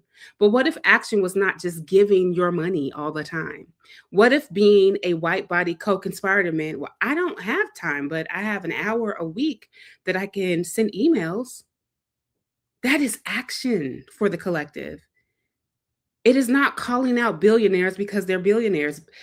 Billionaires ain't thinking about you. It's the same thing with politics. I could sit here and scream about being a billionaire is not ethical. They are so far removed from our comments, and yet everything is energy. Everything is energy. And if I'm giving my energy to scream into a void, what is that doing for the collective? I'm wasting my energy. And it's okay if you don't agree with me. I'm not here to be agreeable. I'm not, and neither should you. And that is the healing the codependency that we've all been raised with.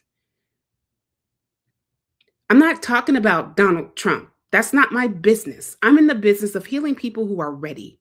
I'm not in the business of going over and cussing out MAGA. That's not my business. I live in MAGA country. I see MAGA every day. I say, good morning. How are you? How's your day going? And my neighbor says, hey, Maisha, how you doing? Because we don't agree on politics, we don't talk about it. That ain't our business. Because I've set the conditions that as long as I'm treated like a human being and you're not being problematic to my children, it's not my business. I live in an anti-Black world. Wow. I live in an anti-Black world. I have no guarantees on safety when I leave my house. So I really don't have time to worry about who in my neighborhood is MAGA or not. Because I have to make sure that my children know to be young, gifted, and Black is a gift. And I don't care how many people around us support Donald Trump. Walk in your authority and your giftedness. Don't shriek down because there's a group of people who have a different belief system than you.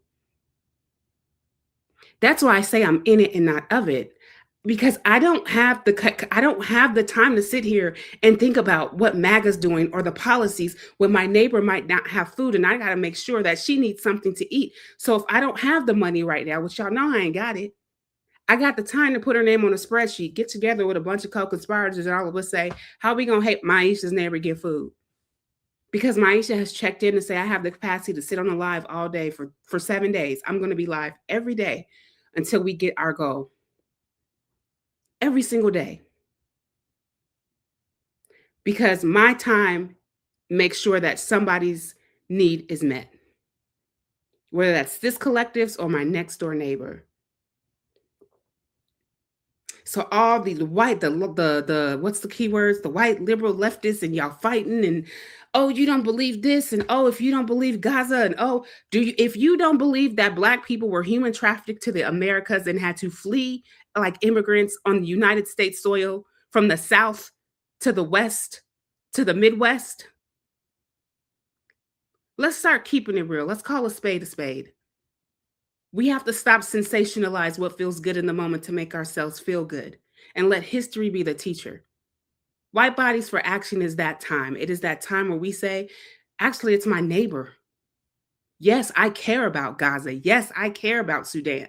But on this bloody stolen land called the United States, there's a kid 30 minutes away from my house whose family does not have something to eat. So yeah, I'm going to give my donation.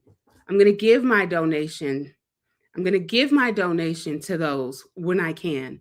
But the people in my neighborhood, the people I'm in community with and beloved community with, I got to make time for that too. But I also have to make sure I'm not moving from scarcity and fear, but also the abundance of energy that I may have. I have energy. And this is something we're not taught when we think about mutual aid, collectivism, or collective care. It's just show up, do, go. And that's why the Black Panthers are the best example of mutual aid. Mutual aid is a Black liberation strategy. It is not charity. Mutual aid is a Black liberation strategy. It is not charity. I'm trying to pull my slides up. I don't know where they went just that fast. Here they are. Let me share this for you all. That is what White Bodies for Action is. It's the practice of centering mutual aid or care as a Black liberation strategy and not charity. It's about redistributing your resources, your energy, your time, and attention to meet collective needs without hierarchy, without saviorism, and without performance. That is what White Bodies for Action is. The Black Panthers modeled that very well. The Black Panthers had to move the opposite of what the system was moving. And because they made those moves, they were labeled domestic terrorists, and we know the story from there. And if you don't know the story from there, go on YouTube and you'll find a whole bunch of Black Power movement videos you can learn from. See, the Black Panthers knew that the kids in the neighborhood needed to eat, so they didn't wait for the government. They worked with their community to make sure that the kids could at least have breakfast before they go to school. The first WIC program was made through the Black Panthers. The Black Panthers wanted to help people who wanted to break their addiction to narcotics. So the Black Panthers flew to China, learned about acupuncture, got trained in it, and came back and used acupressure and acupuncture as a tool to help people break their addictions to narcotics. The Black Panthers had to move in revolutionary ways. And revolutionary ways are not ways of this world. Revolutionary ways are actually kind of like Afrofuturism, where you see the conditions around you are shit, but you figure out how to do something about it. That is revolutionary. A revolutionary is not someone who sits and argues with people on social media about who's right and who's wrong. A revolutionary is the person that says, okay, what's happening with people I care about with disabilities on the internet? What's happening with people I care about that I'm in community with at my local church? What's happening with the people I live on the bougie side of town? What's happening with the people on the other side of town? How can I make a change? And if you can cultivate 1 hour of your time per week to do some sort of action, whether giving your time or giving your dollars, you are showing up for the collective. That is collective care. That is reparations in action. And so typically, when we talk about White Bodies for Action, we have our breakout rooms. And in our breakout rooms, we have 3 following actions. You send an email about a need, you share a post on social media, or you donate directly if you're resourced to. And we do 3 rounds of this in a breakout room and then debrief afterwards. Because the goal is to move with intention and being in action, not just in conversation. So I'm going to practice this with you guys. I'm going to pull up a couple of GoFundMes. I have to find the link. And I'm going to give instructions because we're in different spaces. And I'm going to actually give you instructions on what to do. Does that work with y'all today? It's going to have to work. If it don't work, we're about to make it work because we ain't got no other choice. All right. So the first person's link that I want to share, I need to pull it up. If you just give me a few minutes, I'm going to share Mitzi's GoFundMe, and then I'm going to share Remy's GoFundMe. So just give me 1 second. I'm going to drop a link in the comments in the chat. I want you to copy and paste the comment that I'm going to share with you. And after I copy and paste the comment that I want to share with you, I want you to post the link on your social media. All right. I just have to pull it up if you just give me 1 second.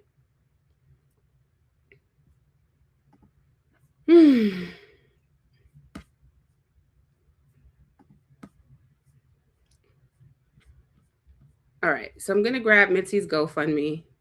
Mitzi was just sick. She's in a lot. She just needs a lot of support. Mitzi just came here and volunteered her time today.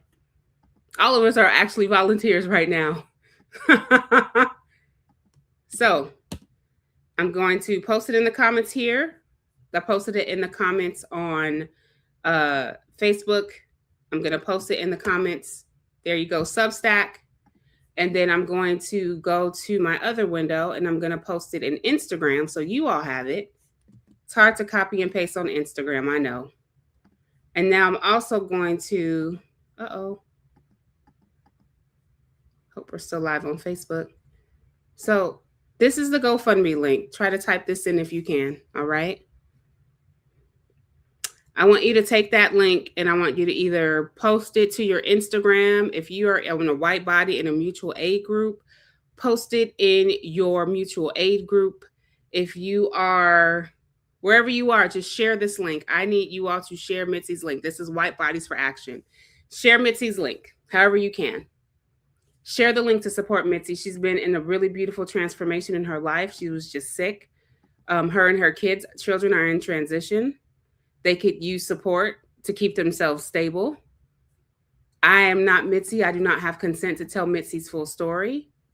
But what I do have consent to do and what I do have consent to say is White Bodies for Action. We have no questions when we do mutual aid because it's not our business. But what is our business is spreading the word. And so I'm going to go over to the Heal Your Way Forward Facebook page and I'm going to share the link to model this. Right now we are participating in White Bodies for Collective Action and sharing the needs of the Global Collective. In 2026, you will be able to participate in this activity the last Thursday of every month.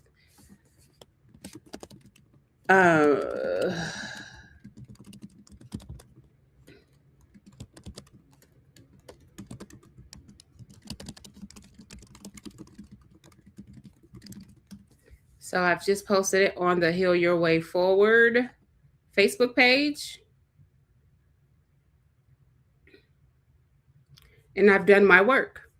If you've had the opportunity to share it or say, hey, Janine, hey, Sam, or send it to a friend, do me a favor and leave a comment or post an emoji in the chat before I move on to the next person. So we're just sharing links. The easiest thing we can do is share these links on social media. If we were together on a live call, what actually would happen too as well is that you would actually get a script to send an email to your friends. So there's usually 3 breakout rooms when we do this activity. There's a breakout room to send emails, there's a breakout rooms for social media, and there's a breakout rooms for direct givers who want to stay private. If you are watching this now and you have the capacity to give $2, $3, $5, taking a break from our fundraiser and asking you to please give what you can.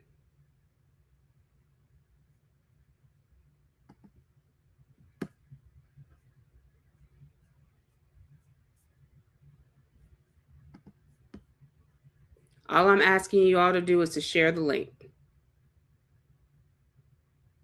If you're a member of the Heal Your Way Forward, you can share the link in the Signal chat. You can share the link on your own personal Facebooks. I need 2 more people to say they posted it. We'll move on. For every link I share, I'm going to wait for 3 people to say they posted it. If you're afraid to post it, my question is to you, what is your fear?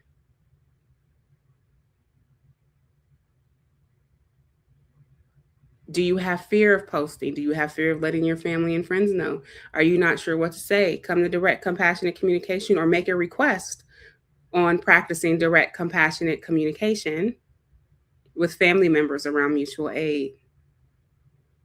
Yay! We got 2. I need 1 more person. I posted it, but I don't think I count. I'm not counting myself. This is a live practice. This is White Bodies for Action. Usually, again, in community, we're playing a game, we're doing an activity, and after this, we might debrief and do an activity. So let me just, yeah. Whew.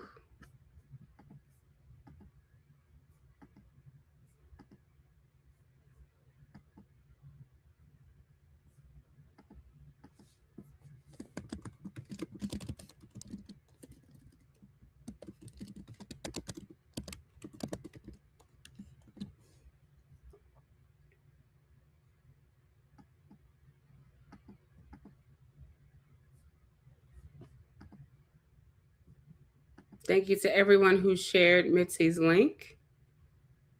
Thank you to everyone who's posted in their Discord chats. Thank you to everyone who gives. I appreciate you. And this is White Bodies in Collective Action. Hey, Gail, good to see you. I'm going to go back to our StreamYard studio and say, hey. All right. Thanks, everyone, for posting. Put the link in the chat. I'll put it in there one more time, Rhonda. Thank you so much for asking. I hope the chat's coming through on YouTube so you can see it.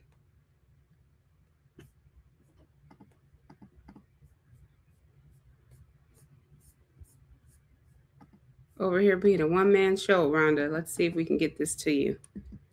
Thank you for your donation to Mitzi. I just saw that come in. Oh. Ew. I don't know what I just did. I'll share. Copy. All right, here's that link one more time for Mitzi. Hey, Lindsay. Thank you all for sharing to your networks. Amazing. All right, let's take a pause here. So this is when we would take a pause. And I would ask, what came up for y'all sharing that link? Were you comfortable? Were you uncomfortable? Was there any fear? What's alive? What does your body feel? What are you feeling in your body?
All right, I'm going to come back and see if you have any body sensations or feelings I can share live on screen.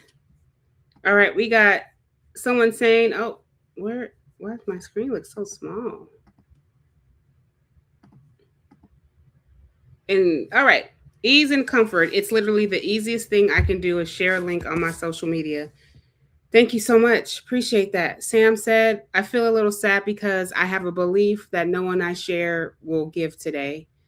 And then Sam came back with, and I'm proud I asked anyway. And Sam was met with, yes, me too. That's real talk. Real talk. Fear that no one will give. It's that time of year, you know. That's a very, very real, visceral fear. And I'm also proud that you asked anyway. Because if at the end of the day, y'all, there's really nothing we can do but share. Sharing is still participation. Because you're spending your time on this live with me, sharing a link to make sure that the people that we care about that are on, that we know of, are cared for. If there are any members of the collective whose links that we don't have, if you would not mind putting it in the Signal chat, there are a couple members that need more support. I'm going to do this again tomorrow. Okay, so I know we'll miss people today. I know we will. Thank y'all for naming what came up for you in that first round of practice. All right, round two, we're going to go and we're going to share another link.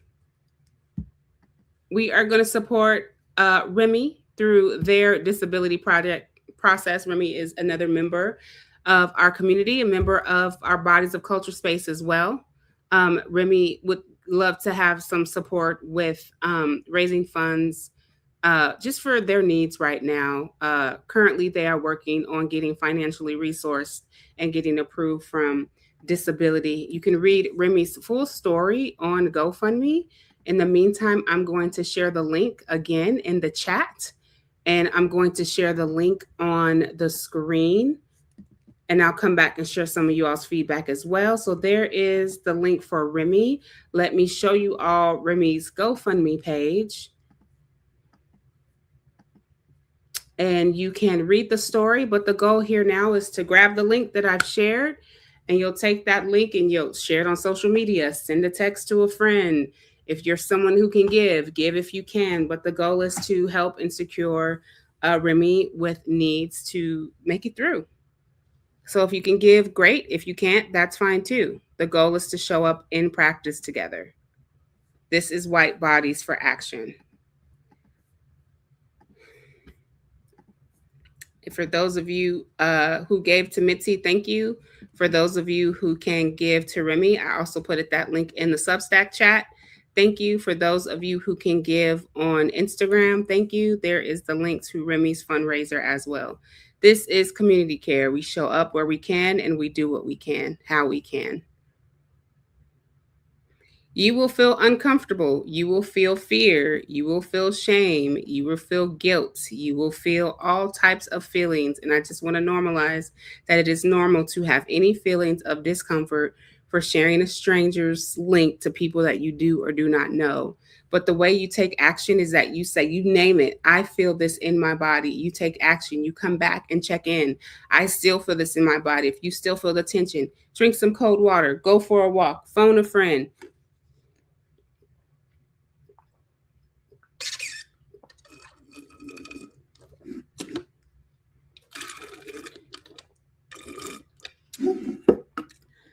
We may not be able to take care of all of it, but we can put it out there, right? This is my third cup of electrolytes today. Staying salty and hydrated.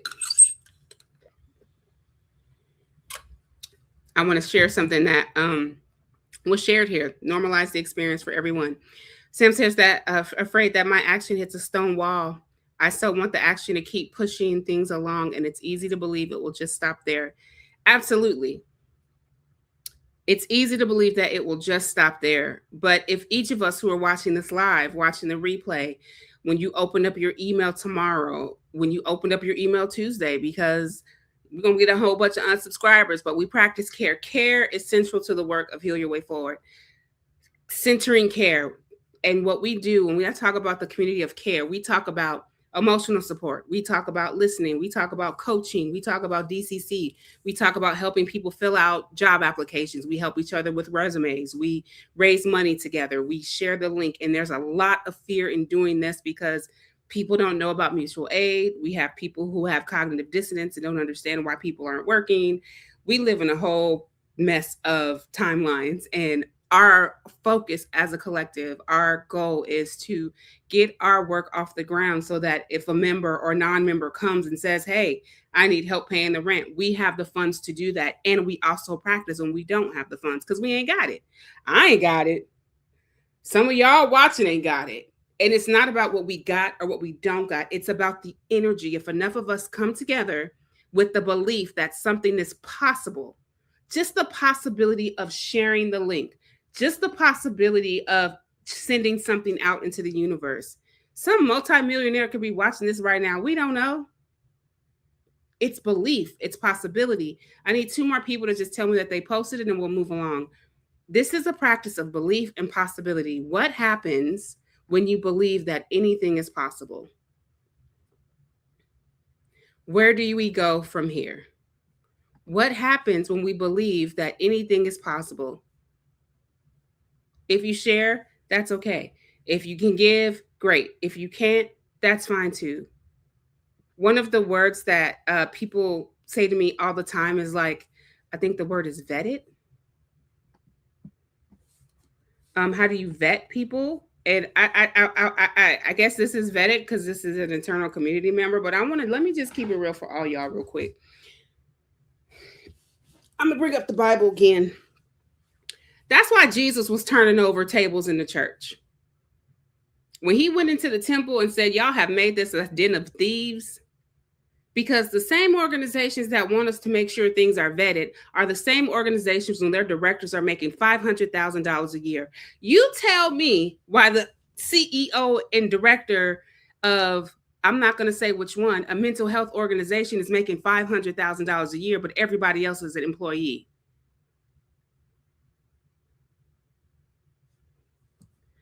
We live in such a backwards system. And I know if you don't post a lot, it's okay. Move out the panic and shame. You don't post a lot, it's okay. Don't worry about it. If you don't post in an email, it's fear behind it. This is a very real response. I don't post much and haven't posted on platforms for years, but what came up for me was a little bit of panic and shame for not knowing how to post. But you figured it out.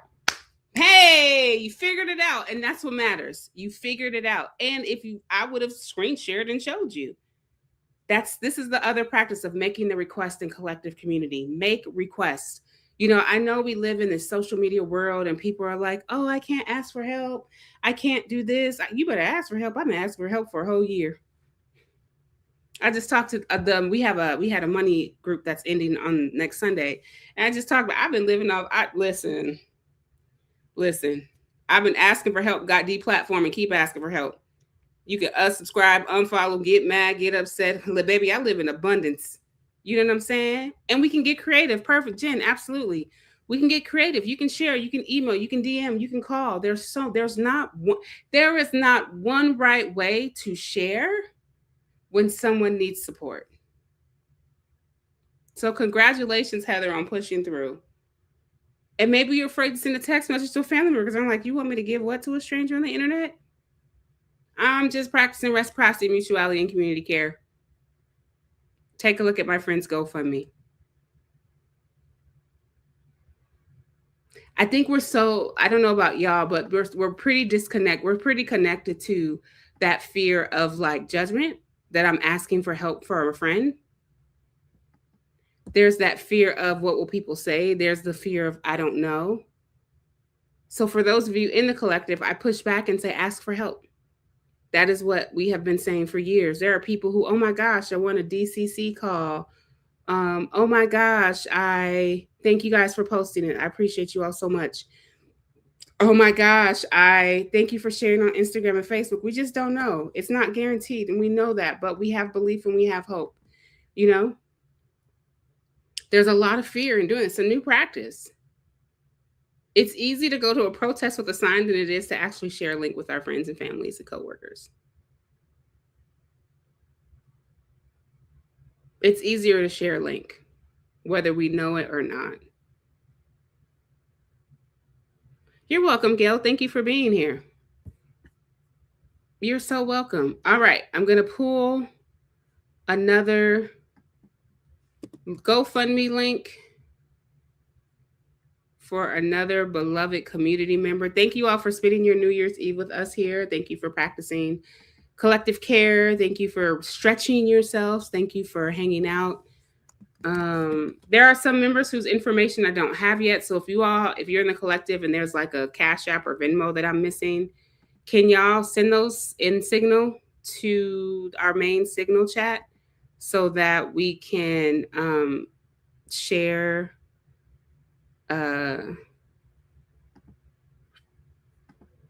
that.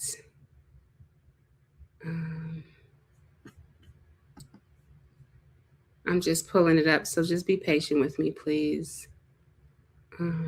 Here we go. Is this one of my emails? Okay. Going back to a Substack that was sent December 3rd, and everyone who's on this December 3rd could still use some support. We got, yep. So we've done really great as a collective, supporting each other the best that we can. So I'm going to share Zoe's fundraiser here in the chat. You are welcome to put the link in that chat. I'm going to share it on my screen. DM, text, email, post it on your social medias, call a friend. Do your best if you can to help us share Zoe's GoFundMe. This is White Bodies for Action. This is what we do. And we're debriefing in real time, which is actually really, really cool.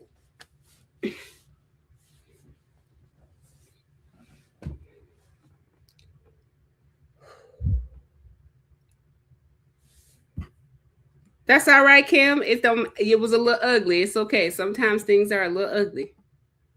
That's all right. Thank you for doing it. This is Zoe's GoFundMe. We have collectively, as a collective, we have raised $2,700 of a larger goal, but we have been able to support Zoe with their health needs, with their housing needs during this time. So very grateful for all of you who have given and who can give to care for Zoe's needs. I said this is Zoe, but I didn't share the link with y'all. So this is what we do. This is action. This is it. And who's struggling to feel like you're really making a difference? I'm curious. Who is anyone feeling like this isn't doing anything? This isn't making a difference. Why are we wasting our time? Anybody having those voices coming in? Substack peeps, I put the link in the chat for Substack as well. Listen. Oh, well, you can see Substack here. That's cute. That it's a waste of time. If I wasn't doing this right now, I would be death scrolling because I have no plans for New Year's Eve. If I wasn't doing this, I'd be doing something else to get a quick dopamine hit. Or deep cleaning my house, which is a whole thing. Yeah, Sam says definitely feels whatever I post on socials because I don't think anyone will see it. Thanks, Jen. I'll share that one next.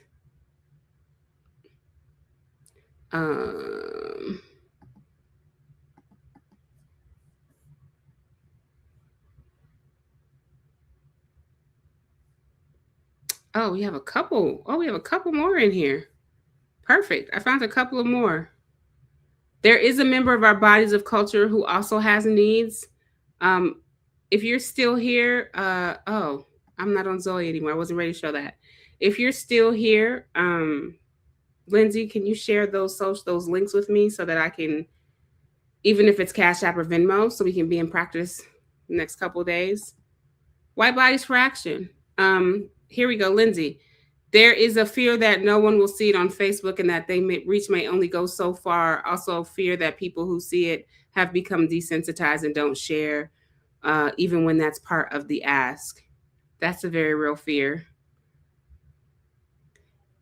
That is a very real fear. The fear that no one will see it, the fear that I'm wasting my time, the fear that it doesn't matter. It matters. Well, to me. It matters to us because we're doing it. And I know I make this sound so easy. And I think because I grew up with it, right? Y'all know the story. My mom, my grandma, going to people with a clipboard and a chart asking them to donate to my cheerleading uniform. My grandmother ironing shirts, my mama doing people hair. Senior year, I got in a little trouble, so my friend's mom paid for my cheerleading uniform, and it took me to the end of my senior year to pay her back for cheerleading and cheerleading camp. Shout out to Aaron if you're watching, and Miss Newhouse, which I don't believe that's your last name anymore. Because it takes a village, and this is just belief. And the feelings, right? We have feelings, and we have belief-based feelings, right?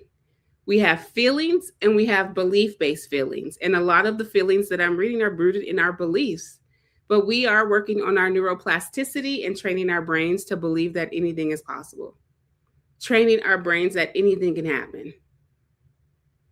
Training our brains that someone will stumble upon this live on Substack or Instagram and be like, y'all are sitting here raising money on New Year's Eve? Absolutely. If you're someone who's sober and you have a sober fund,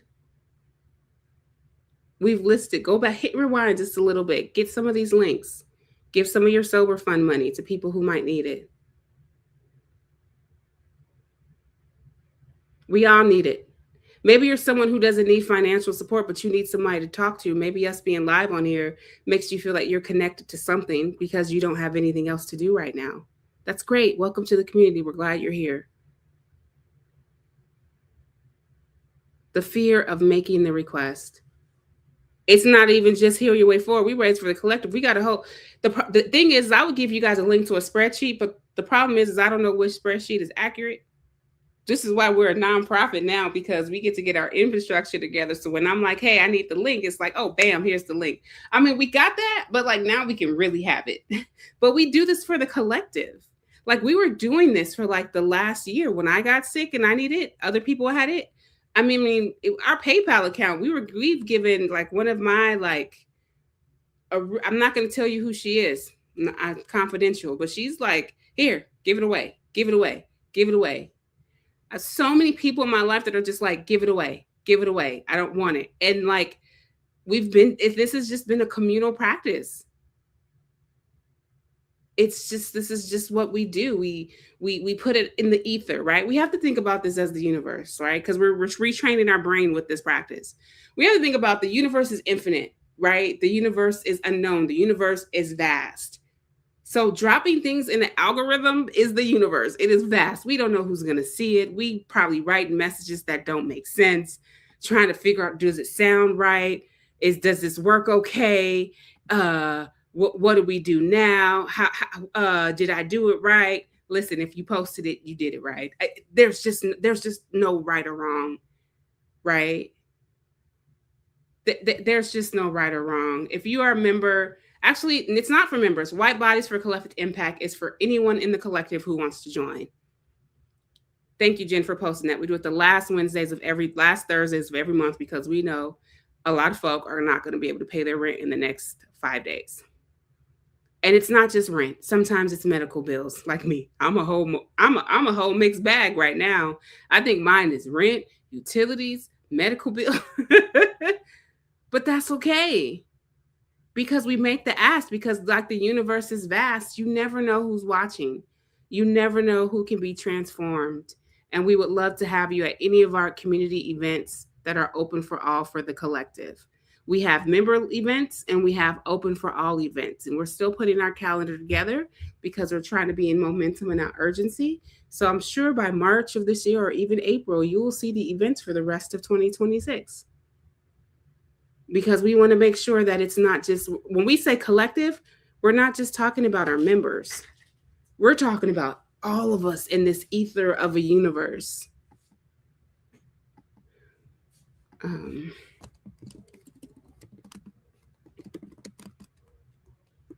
Just give me one moment. Let me pull this up for y'all. All right. So this is another way to support the community of care. Doubtful, absolutely. Doubtful is a normal feeling. And we're going to practice this again tomorrow. We're going to update our schedule at some point. We're going to practice this again tomorrow. We're going to do this one more time. Doubtful is a normal feeling. You can have a feeling and still take action, and that's what the practice is. It's almost like when you sign the petitions. So I made a mistake and went to a showing up for racial justice meeting. Yeah, I called it a mistake. And it's just going there and signing the postcards. Okay, for those of you whose brain just went, why did she call it a mistake? Jen, are you busy right now? Jen, why is surge a mistake for Maisha Tio? Can you white speak that for me? You want me to explain why surge is problematic? Is that what you're saying? Right, yeah, what you know of me and what I feel about surge. I need you to white explain it. Oh boy. Gosh, keep in mind I've also been running for 7 hours here. I don't know. We both have. We're doing it. Okay, like the whole centering like action and whiteness and like not really building true community, but like doing the thing. That part. Well, and that I think the biggest thing that we see so often with like white community is that like well-intentioned white saviorism of trying to take away the labor without the consent of saying we're going to go do it over here because Black bodies are tired. And it's taken away your agency as an educator who has put themselves in a position to be available, to be a guide in community, not just in a hierarchical role, but to be alongside, linked with arm in arm, rather than this like white affinity group that's over here doing the work, thinking they're being informed by, but not led by. So I don't know if that's speaking to what you were talking about. I admit I was multitasking. Am I hitting what you're thinking of? Oh, you're muted though. You're picking up what I'm putting down. Thank you for my interpretation for those who don't understand Maisha Tio's brain. No, I think we're both just a little fried too, Just a little fried, but we're going. We're going. Okay, so this is today's White Bodies practice. There may be another member of the collective leading this, and they'll lead it different. There is no way at Heal Your Way Forward. Literally, this is why we get caught up in our heads and we struggle to take action because we think we need to do it a certain way. The way Maisha T. Hill leads is not the way that anybody else will lead. If you're going to practice and lead something in the collective, do it your way. We can give you like a little guide to how to start the Zoom and how to interact in games to play, but we definitely aren't telling you, and you have to do this, and you have to say that, and you have to show up this way, and you have to make sure that you're holding the agreements. Like the one thing that we have not done all day is our community agreements.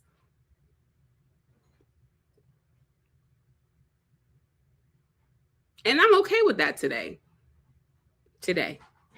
And I'll probably be okay with it tomorrow. For a variety of reasons why I don't want to actually show those collective agreements. But our collective does move with agreements.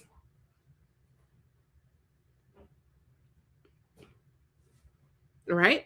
So one more person that I want to share. I'm going to give you a link to a Substack article where it has most of everyone that we've shared tonight that are in need of community care. That article link is right there in the chat. I don't know how to shorten the link for Instagram. But this is the article. It's called Mutual Aid is Solidarity. It's a Substack article that we have on Substack. Here's a pretty long link that I'm putting in the comments here. And in this specific article, I really talk about what mutual aid is, right? And what's really important, y'all, is to remember that this is about solidarity, connection, resource redistribution, and shifting beliefs that people should struggle alone. So you can go on Substack, you can read this full article, and you can see a list of names that are on here. We're going to do another one tomorrow afternoon for an update, but you can see, for example, we have Barbie that needs support. I believe Micah is, I'm not going to say that one because as a fiscally sponsored nonprofit, there are some things that I cannot say anymore, but you can read the article. All right. You can read the article, but one person that's still on here right now is Jess, who requested support to get care for PTSD treatment. Put that right there in the chat. There's the script right there. If you're someone who's like, how do I share this? Copy it from the comments that I put here. You should be able to copy from the comments, paste it, send it to a Discord chat, send an email, reach out to somebody, send the link to the Substack article, grab it. A lot of times when you see us publicly promoting, I will say this for those people who are worried about vetting, these are vetted. I didn't finish my thought earlier about vetting, actually, by the way. Vetting is, for me, it's like a tricky topic to talk about because I've always been a person that people don't have to prove they have a need. But I also know that there are grifters in the world. And so how do we know when that we're not being grifted? And how do we know someone has a need? We don't know.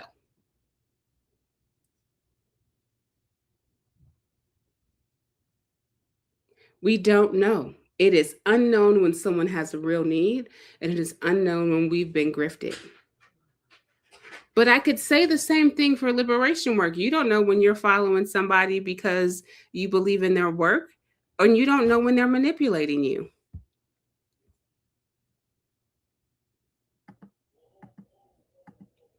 We don't know how to tell the difference because the internet can let anybody say who they are and be who they are and use their academic credentials and have a backing of people to support them, and anybody can be anything. So it's really an unknown territory. But we do our best to make sure that what we do share is sharing from what we know is true. And that's hard because in a system of supremacy that demands proof, sometimes you won't get that proof. And are you okay with that? Some people are, and some people aren't. I don't need someone to prove to me that they need to pay their rent. But if you do get your rent paid and then like we find out that you're actually just grifting, then that's when you say, hey, we supported you over the last couple of months, and we're noticing that you actually don't need the support. Like, you have to be honest with people too. If you know that you're being grifted, you have to tell the truth. I have a responsibility to tell the truth. If I did know that we were putting people's stuff out there and that they were like not being completely honest, as the collective leader of this, the curator of the space, I have a responsibility to tell people, hey, we shared a campaign. The person said they needed help. Unfortunately, we all got grifted, because that's being responsibility. That's being responsible to the collective. But again, the collective doesn't know reciprocity. The collective is afraid to tell the truth. The collective is only as strong as our oppression, because we live in these fears of what's not possible. We live in fear of, well, what if it doesn't? What do I do next? We allow our fears to move past our hope. So we can only hope that people are honest with us. But moving forward as a community, as a fiscally sponsored project now, like, we do have a process if people do need help with rent. When we do have that amazing budget that we're going to have to help people, we do have to like pay rent directly. We do have to do things differently. And that's why this is just the way, but it's just a different path. And I don't think a lot of people understand that. So I want to pause here and ask, did something come up for anybody while I was talking? Anything showing up for you? Anything coming up as I gave my grifting spiel?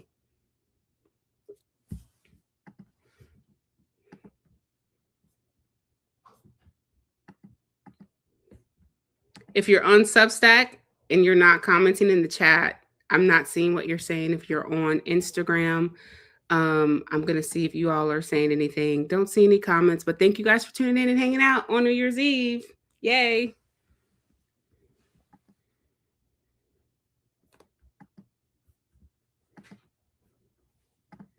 While I wait for you all to share anything that's coming up from this conversation, I do want to share that we have raised $150 during our Liveathon. Thank you all for giving to the Heal Your Way Forward Collective, where neuroscience meets liberation. I really love saying that. Thank you all for giving. It means a lot. We're getting closer to the goal. We were closer than we were a minute ago. But what comes up when you think about mutual aid? Like, what fears do you have? Like, what do you think about grifters? Like, let's talk about it. Anybody want to come and join me on the stage?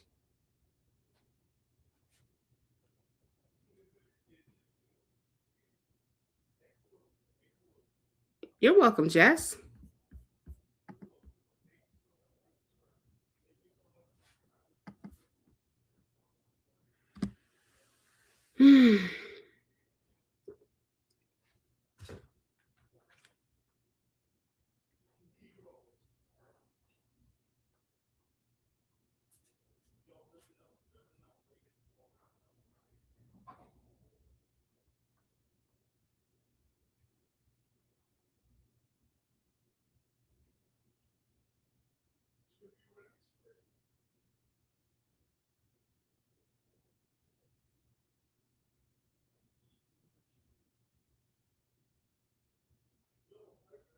Anybody? Somebody?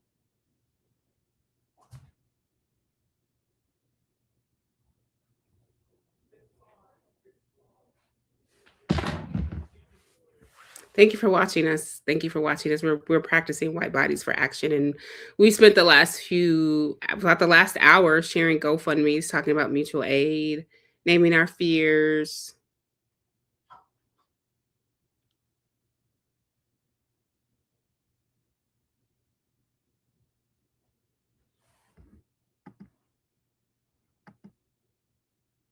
Thank you for the heart, Gail.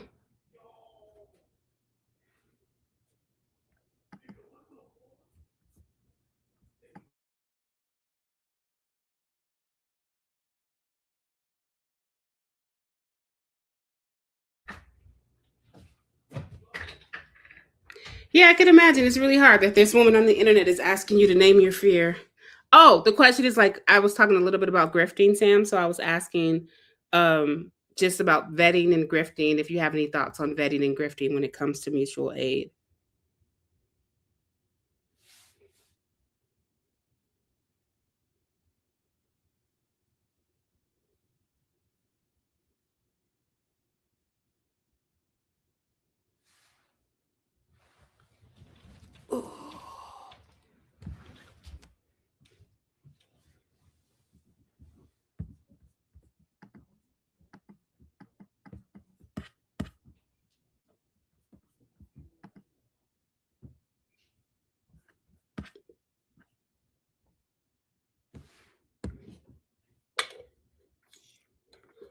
What feeling in your body what is the feeling in your body when I use the word grift? Let me type this out so y'all can see it.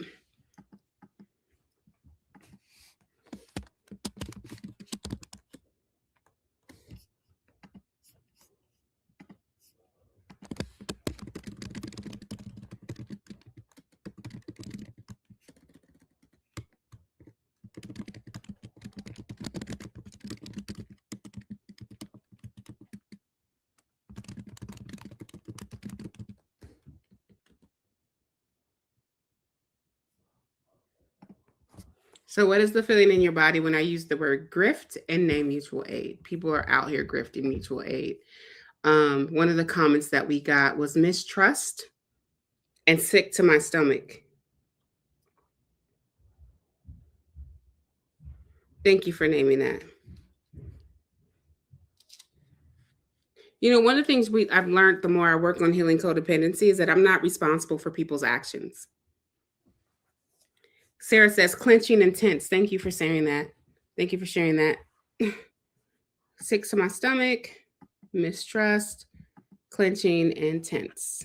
Those are the feelings that came up in the body when I used the word grift.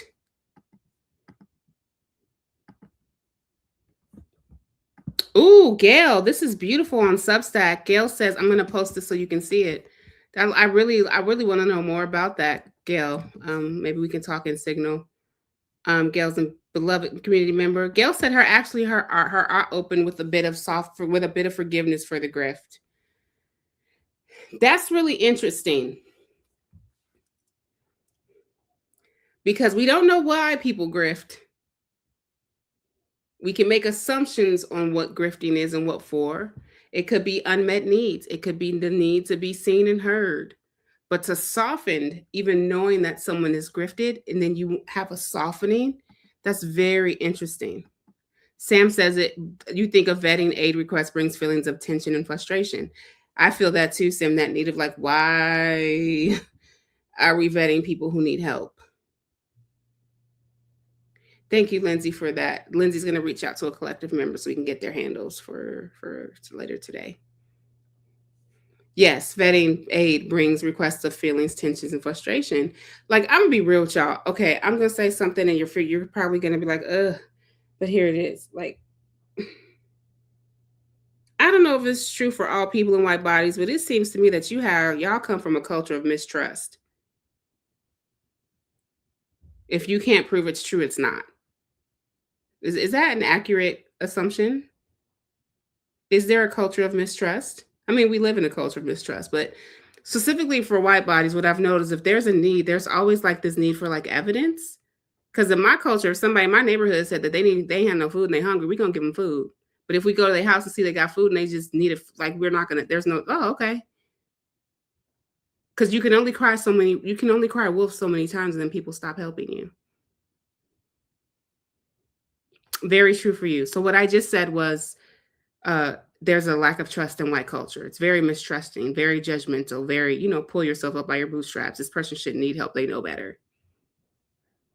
Very accurate, not necessarily in any smaller group, but the broader one. Yeah, absolutely. The broader group, the culture that all this is rooted in. Okay, Rhonda, I've been waiting for this one. Grifting must be what people believe they need to do to survive capitalism, and they actually need other types of help. Yes. Why would, and we see, like, if you go to old school rap, Ebony Janice was just talking about this on one of her accounts about when you look at some old school rap lyrics, you would actually see why people grift, why they steal, why they thieve. Because sometimes we think we need to grift to survive, but you actually need other types of help. And we go into certain communities, the help is not there. All of us in DCC, we all have unmet needs and we all have strategies to fulfill the needs. So a person that's grifting is fulfilling a strategy for a need. And this is helpful to have this conversation with you all because a lot of us participated in a thing a couple of years ago, and a lot of us can name it as a grift. But I can have compassion for the person who grifted because you have an unmet need in you around whiteness and retribution. But you have to that person actually has to name that need for themselves. What is your core need? What do you need? All of us are using strategies to fulfill a need. And our needs are either met or they're unmet. A grift is a strategy to fulfill a need.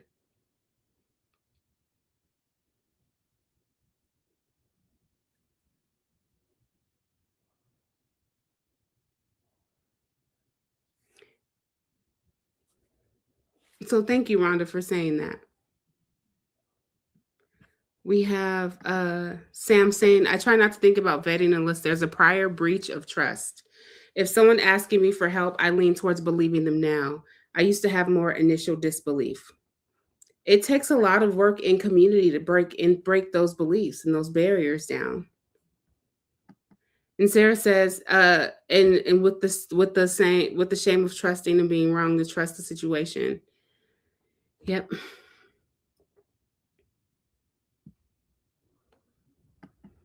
And Jess says that, and the help seen in some communities, grifting is a strategy. Grifting is a strategy to fulfill a need.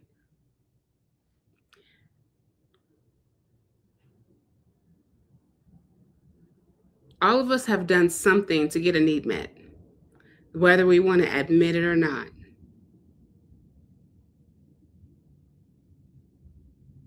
How did this turn into DCC? Because everything we do at Heal Your Way Forward is connected to direct, compassionate communication, care, solidarity, reciprocity, and mutuality.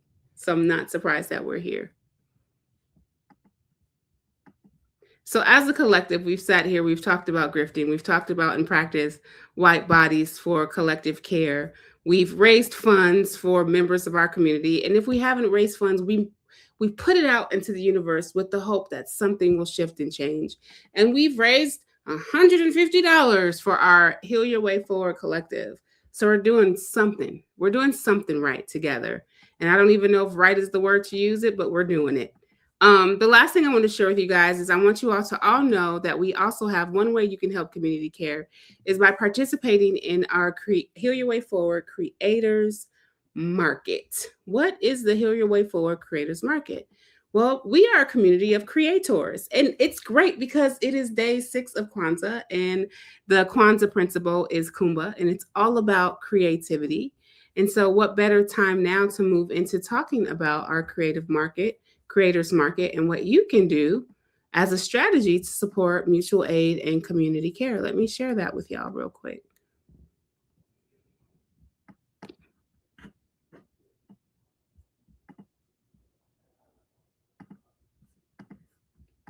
This is our Heal Your Way Forward Communities Creators Market. There's a lot of unique gifts to support independent community creators. So 50% comes to our Rewiring Hope Fund, and 50% goes to our internal creative members. We're going to have to update that.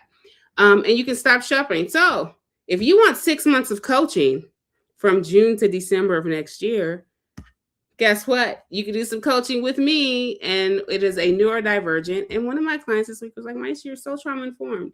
Neurodivergent trauma-informed path to personal empowerment. You can sign up for the April Heal Your Way Forward retreat in Las Vegas, Nevada. The dates will be coordinated. It will be a Thursday through Sunday with myself, Jen, and Mitzi. It includes airport pickup and transportation, housing at the retreat house, DCC, nervous system regulation, energy support. We do Reiki, guided meditation, sound boat healing, body work, and somatic care with local professionals, a massage and ice bath experience, red light therapy, a mini photo shoot, and direct access to myself, Jen, and Mitzi. You can sign up for that. There are 4 spots left for this retreat. We will be changing the link because it needs to go to our retreat planning page. If you are a business owner, you can come to the Heal Your Way, Heal Your Business Forward retreat also in April in Las Vegas. It includes almost everything that we do for the DCC, the other retreat, except you get business breakdown, and you're going to get that with myself, Mitzi, Michelle Walter. I believe Jen will also be there. And it's for entrepreneurs or small business makers who really want to see the Heal Your Way Forward approach show up in their business. One of the activities will be to make your liberation statement for your small business that you can put on your website and things of that nature. You'll go into quarterly retreat planning. That is Michelle's wheelhouse. She teaches folks how to quarterly retreat plan. We have our beautiful collective member, Chandika, in Canada. She's offering a 60-minute one-on-one life coaching or budgeting session. Okay, that is part of our creators market. We have Janine, who's offering a custom bucket hat, a chunky custom bucket hat. It's so cute. She's also offering a handmade wool beanie. That's part of our creators market. What else do we have on this page? Sam and her beautiful hand-painted books. The books that are currently available are Within These Wicked Walls, Blood Scion, The Mournable Body, The Last Suspicious Holdout, The Vanishing Half, Grief is Love, Beyond the Door of No Return, No So Pure and Simple, Where Dog Barks with Their Tails Under the Skin. I just got a request for Heal Your Way Forward. That is a package that I will need to ship to Sam, so that I hope maybe it's a possibility.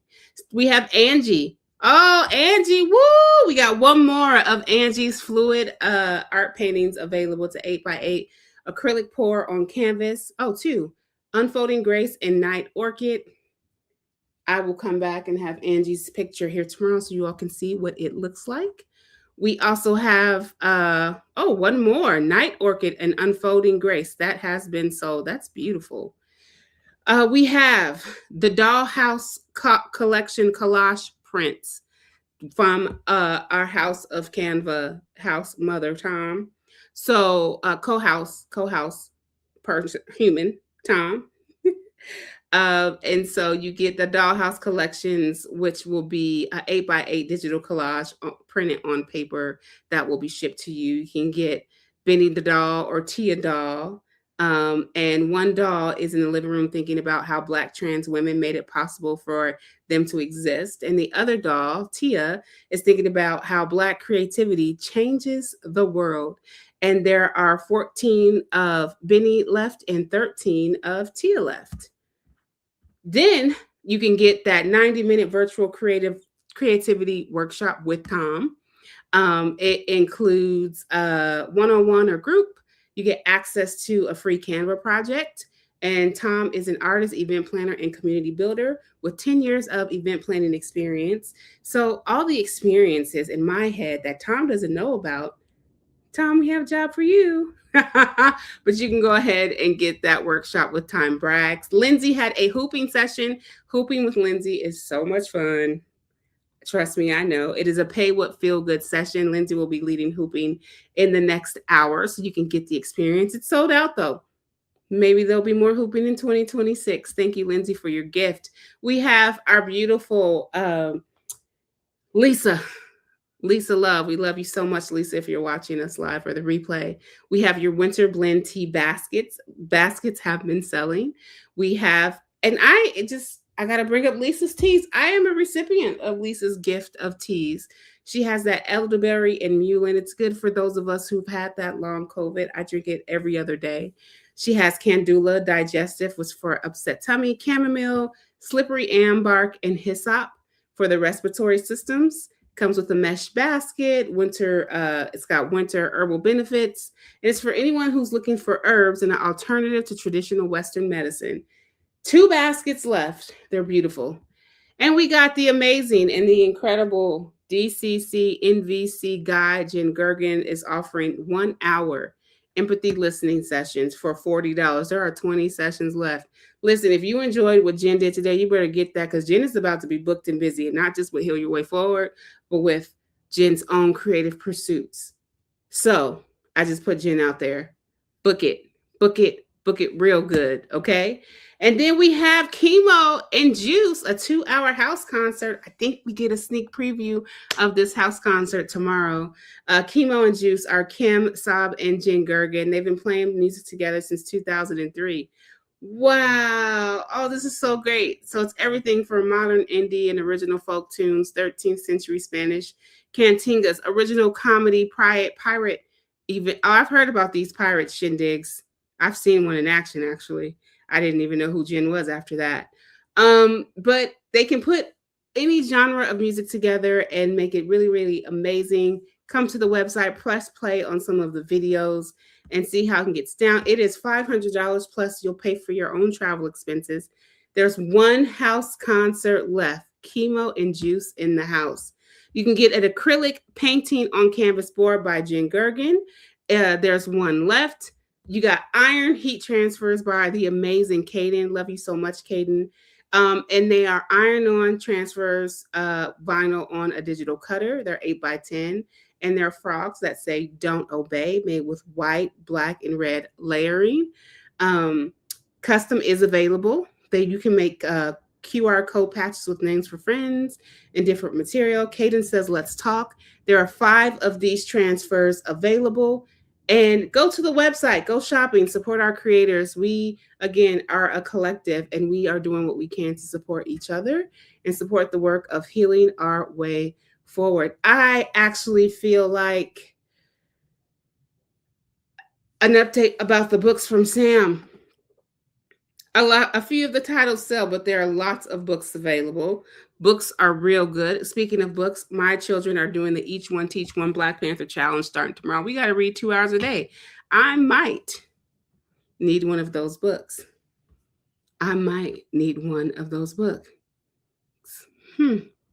But yes, there's so much amazing things that you can get from our creators market. And I hope that, maybe your holiday shopping is over, but you can still get a Kwanzaa gift for someone tomorrow.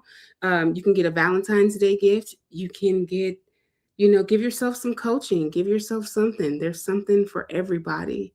So thank you all so much for supporting our creators. Thank you for creators for sharing your work with us and letting us share you with the world. And there is going to be more coming to us here shortly. Let me grab my agenda. What we got going on here next?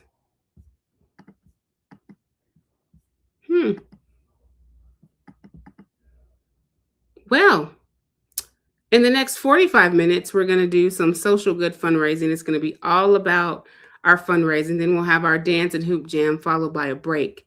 So what we'll do right now is we're going to take a little bit of a break now. I'm going to show something interesting for us to watch while I take a water break and we prepare for the next half of our time together, because it's not about being here and being robotic and showing up all the time, but we got to take care of ourselves in the process. So thank you guys for being here and watching these conversations. I believe up next, I'm going to show a conversation. I'm going to have to go to my personal YouTube account for this one.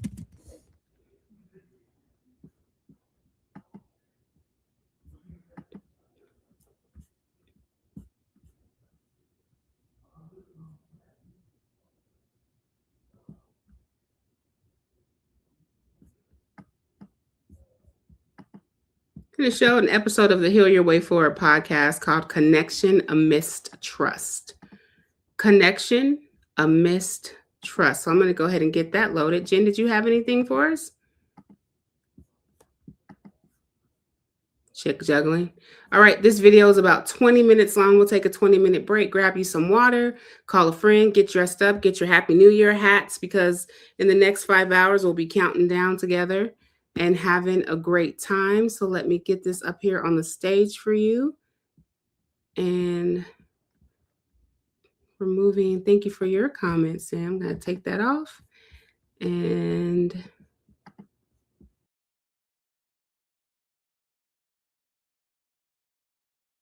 welcome back to the Heal Your Way Forward podcast. Really grateful for this conversation with you and me.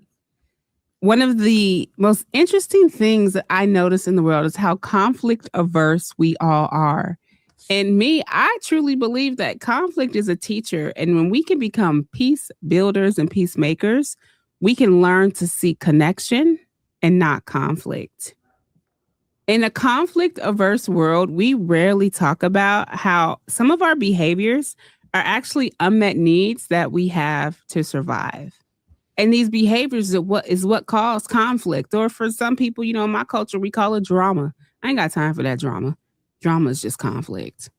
Many of us are conflict averse because we're tired of having to justify, argue, defend, and explain ourselves to friends, family, coworkers, supervisors, bosses, our kids, our dogs. Well, I shouldn't be justifying myself to my dog, but you know what I mean. You know, one of my homies in the nonviolent communication space, Jen Gergen, who's an amazing nonviolent communication practitioner, tells us all the time, especially in conflict, we are trying to fulfill needs and we are using behavioral strategies that are not useful to fulfill them. And in this new age of social media, when there's conflict, the first thing that comes out of our mouth is, "You're a narcissist." And one of the cool things I love about IFS, or Internal Family Systems Therapy, which was founded by Dr. Richard Schwartz, who hopefully joined us again on the podcast, is he talks about how we all actually have a narcissist part, which actually makes a lot of sense, right? Because if we all have codependent parts and we all have narcissist parts, and then we all have traumatic parts, we are actually like multi-dimension beings with multiplicity, and we can all cause harm to each other. And so it takes me to this, even the idea of how some of us are just like conflict avoidant or conflict averse, and how we dance around it because we really think it's uncomfortable. But as Jen said, is what makes it uncomfortable are the strategies that we are using through behaviors to fulfill a need. And so I want to talk about a couple of these common behaviors that we use that are strategies that cause conflict or drama, as some people would say. And so one of these behaviors is the attention seeker or the spotlight lover. And these are people who love being noticed and validated. They often like overshare achievements, or they're showcasing their unique style and entertaining others. And their goal is just to be seen and appreciated without necessarily causing harm. But sometimes these spotlight lovers will choose themselves over really sitting with the discomfort that other people matter. And that can create chaos and dysfunction. And sometimes these attention seekers or spotlight lovers end up codepending on others for validation. And when you can codepend on others, as someone who navigates healing up codependency, it could create more conflict or drama because the behavior of seeking the attention or seeking the love outside of yourself can cause harm to other people in your life. Another conflict behaviors would be conflict seeking, the debate starters. They engage by challenging, provoking, or confronting other people. Whether it's a heated argument or a subtle jab, like their arguments tend to tense in confrontational situations. Do you know where we conflict seek the most? You know what I'm going to say. Social media, especially the IG. I remember years ago, you could get on IG, post a cute picture. Someone's leaving you a comment like, you look good, girl. You like, oh my God, thank you so much. How have you been? Similar to Facebook. I don't know what has happened in the last 12 years, but social media has become an inner wounded child's playground. All of our inner children come out to play on social media. Our darkest shadows, our darkest points of trauma show up and play out on social media.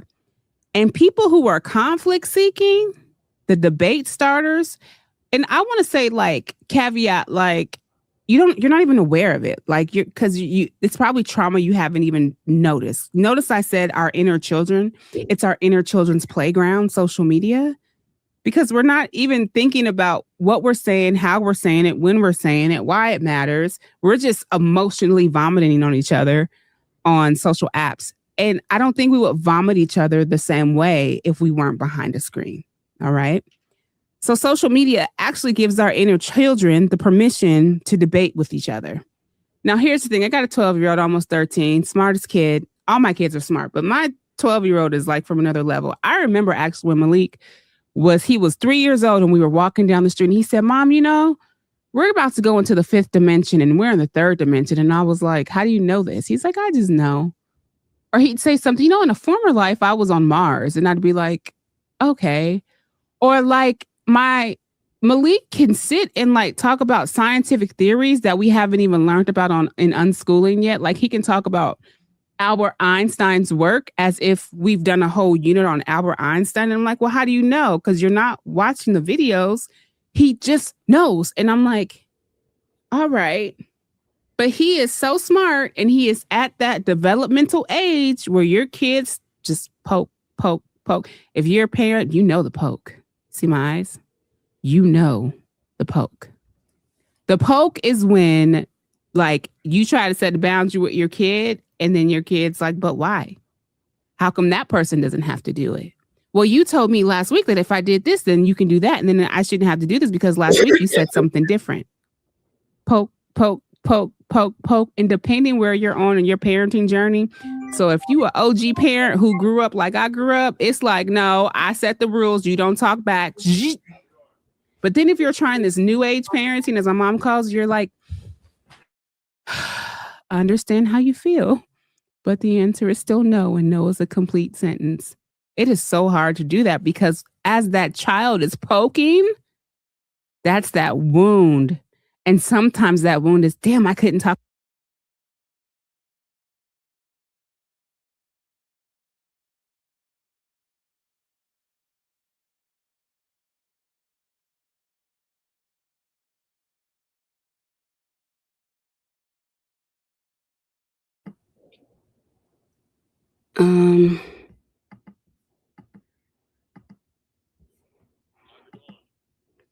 What just happened? For example, I could post something about recently the Barbie movie. And do you know what happens? Everyone starts eating each other up in the comments section. And I'm like, wow, it's a movie about dolls and you're not getting the point. And I'm watching people tear each other apart to debate because they think that you owe someone your justification. Like you should argue, defend, or explain. It is inner child wounds, and we're just tearing each other up on social media. There are other people, right, that exist in this world around behaviors, around strategies for connection. And they're like the connection seekers. They're bond builders. So unlike those who are like the spotlight lovers or the debate seekers, they actually want to create mutual relationships and emotional bonds. And they really show up with empathic listening. They share personal stories. They show interest in other people's lives. And like their actions are really driven by closeness and understanding.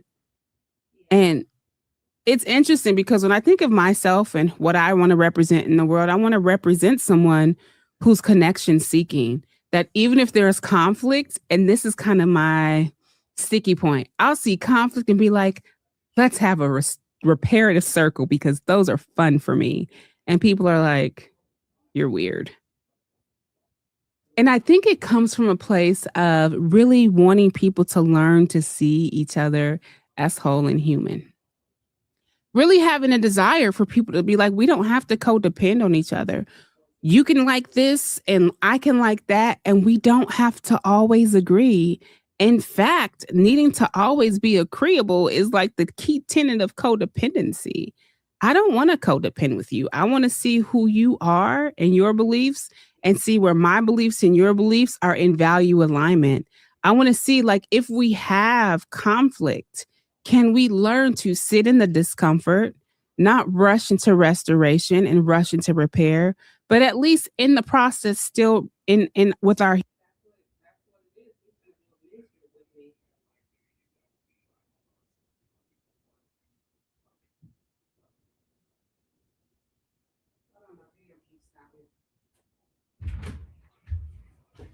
Oh no, what's happening? Oh, are we having technical difficulties? Seems like there's technical difficulties. With one another. They pretend that their feelings don't matter. And we're constantly seeking ways to disconnect from each other than to connect together to each other. And so if we really want to see the world heal forward, we have to learn, think, and consider, how can I seek connection and not conflict? How can I hold space for someone even when I don't agree? And sometimes holding space means being silent when someone gets dysregulated and gets in contrast. Where does contrast come from, Maisha? Well, I told you in previous episodes that I'm doing a lot of spiritual work. And it's something that I've learned from Esther Hicks, this idea of like being in the contrast and not being sucked in it, right? If you notice that someone is getting dysregulated, right? Thich Nhat Hanh has a beautiful practice. If you see someone who is dysregulated, you say, friend, darling, lover, homie, child, I see you suffering. That felt pretty simple to even say. Like I'm asking myself, why didn't I say that like earlier this week in my life? But literally, to seek connection and not conflict would mean when someone around you is dysregulated, what is that one statement you could say if you see them suffering? Maybe it's even as simple as what we saw in the movie Avatar, or what we hear from our indigenous siblings. I see you. You know, in Black culture, man, I love being Black, man. We have the coolest, like, colloquialisms. I can't even say the word. Y'all know what I mean. I feel you. You ever been with somebody and they be like, man, I feel you. I mean, you ain't even got to be Black, but I know that comes from Black culture because that's why I heard it the most growing up. I feel you. If someone is conflicted within themselves and you can see that they're like arising, it's not like you don't have to go back and forth. I see you. I feel you. I understand where you're coming from. But what happens is, and how we're all socialized is, let me fix somebody. Let me fix their pain. Let me run away from their pain. Let me push them away. And in order for us to heal forward towards the reparative future, we can no longer be in the space of like, let me fix you. You're broken. Because as I say in my newest book that's coming out soon, The Addiction to Whiteness, that fixing and saving mentality is rooted in white colonial belief systems that people are projects to be saved. In the religious context of Christianity, that folks need to be saved from themselves or from their culture. People don't need saving. People actually need spaces to land, to connect, to be witnessed, to be whole, to be human, to be alive, to know that they are like you, imperfect, and can still be held. And I don't think we talk about or practice that enough, because everyone's need to be right outweighs their need to connect. Everyone's need to shame someone for not participating in dominant cultural belief systems or speaking properly or whatever it is outweighs the need to just simply hold space with each other.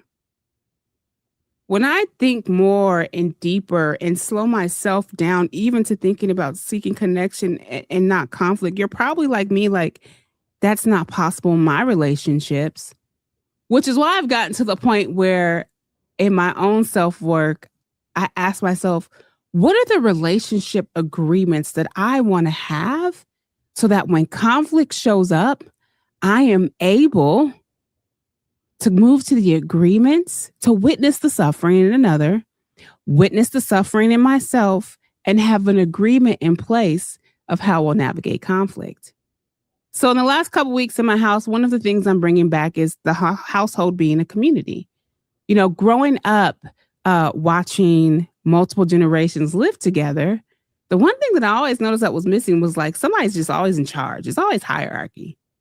The mom, grandma, somebody is the boss, and you just do what the boss say. And the way I just said that, it's like, ooh, that could also come from enslavement, because there was somebody always telling somebody what to do. But from an indigenous perspective, everyone has a role to play. My children have a role. I have a role. My partner has a role. My mama has a role. She don't even live with me. But from an indigenous perspective, everyone's role matters because it's synergy. The sum of the parts of the household make the whole household. So it's creating community agreements. So we have our little family meetings on Mondays. And this one is all about cultivating a community agreement. And one of the agreements we got to work on in my house is conflict. How do we resolve conflict at home without shaming each other? Without me getting so angry and out my body that I'm having flashbacks about something that happened in 19. I ain't going to say 19 because y'all be making me feel old when I say 19. My son be like, oh, you from the 1900s? I'll be like, see this face? What you mean? That's a good thing. But in order for us to really think about conflict, let's look at how the indigenous looked at conflict. I love learning about the Haudenosaunee tribe and how they cultivated conflict in family and community. And as I'm finding out in my age that I have some on another side of my family, some Cherokee and some Choctaw and some Black Seminole and maybe Gullah Geechee, it's like, I got to research how they solved conflict, right? That's healing your way forward, looking 7 generations back so you can push 7 generations forward. Because in my household, there's another generation. And so how do I create relationship agreements around conflict that can keep all of our humanity intact? Because I don't know about you. My mama did the best she could. And there are still moments when you be like, ooh, I could feel it in my body being a child and just being like, oh, it was an accident. And then I see how it plays out with my own children, how I can get so angry at the most simplest thing that they're all just like, you're overreacting. And I'm like, I'm not overreacting. Blah, blah, blah, blah. But if we have agreements to conflict, I think having that and all of us being accountable to it takes the edge off conflict avoidance, blame, shame, victimization, drama triangles, etc., that can be perpetuated in households. As a culture, as we consider healing forward and seeking connection and not conflict, it is imperative that we find and figure out how can we agree to disagree. Now, it's not always easy on social media, but it can be easy in your personal life. If you have a friend group, if you have family, can you hold each other with humanity and compassion enough to say, you know what? I don't want to dance away from conflict anymore. I want conflict to be the teacher to help us move the needle forward. I don't want to run away when it gets hard. I want to face it, feel it, so we can do something about it. That's the heal it forward way. It's not, I stay so angry for so long that I dismiss your humanity and you don't exist, so I'll give you the silent treatment until I want to talk to you. It's, I see you. I feel you. I witness your suffering. I see me. I feel myself. I witness my suffering. And when we're ready, we'll seek connection. We won't dance away from the conflict.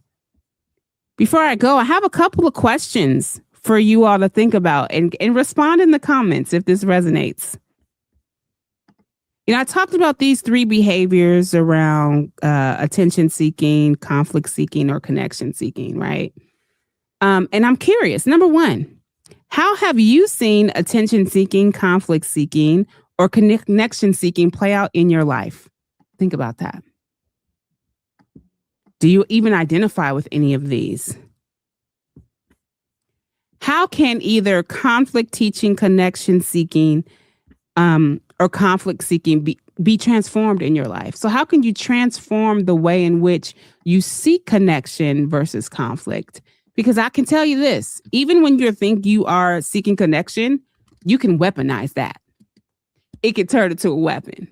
So how do you know when you're slowed down enough that you're really in pursuit of connection and not in pursuit of weaponizing connection for your own benefit?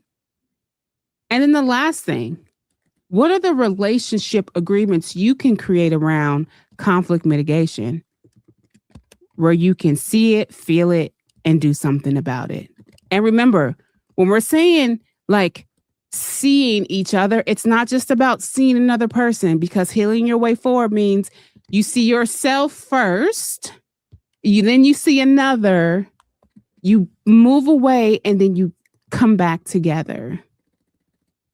Healing forward and seeking connection and not conflict means we begin to notice the ways that the old behaviors from generations can be integrated so that the new generation can have the steps to heal forward and not to run from conflict, but to face it, feel it, and do something about it.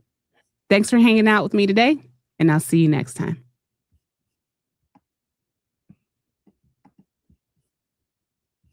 I don't know who that person is, but she needs a raise. Okay, she needed a raise yesterday. She needs a raise today. That person is powerful. Okay, let me give you all the link to that in case you want to go back and reference it for later. I always talk about myself in third person because it's just fun. But I love that video. I love like seeing versions of myself in real time because it shows me that my message has not changed. Nothing I say has changed. I'm just coming home to myself every time I watch myself as the reminder of why do I do this work? What am I doing? What's the plot? Why should I keep going? And how many of you are struggling in your journey right now thinking about what's the plot? Why are we doing this? Why does it matter?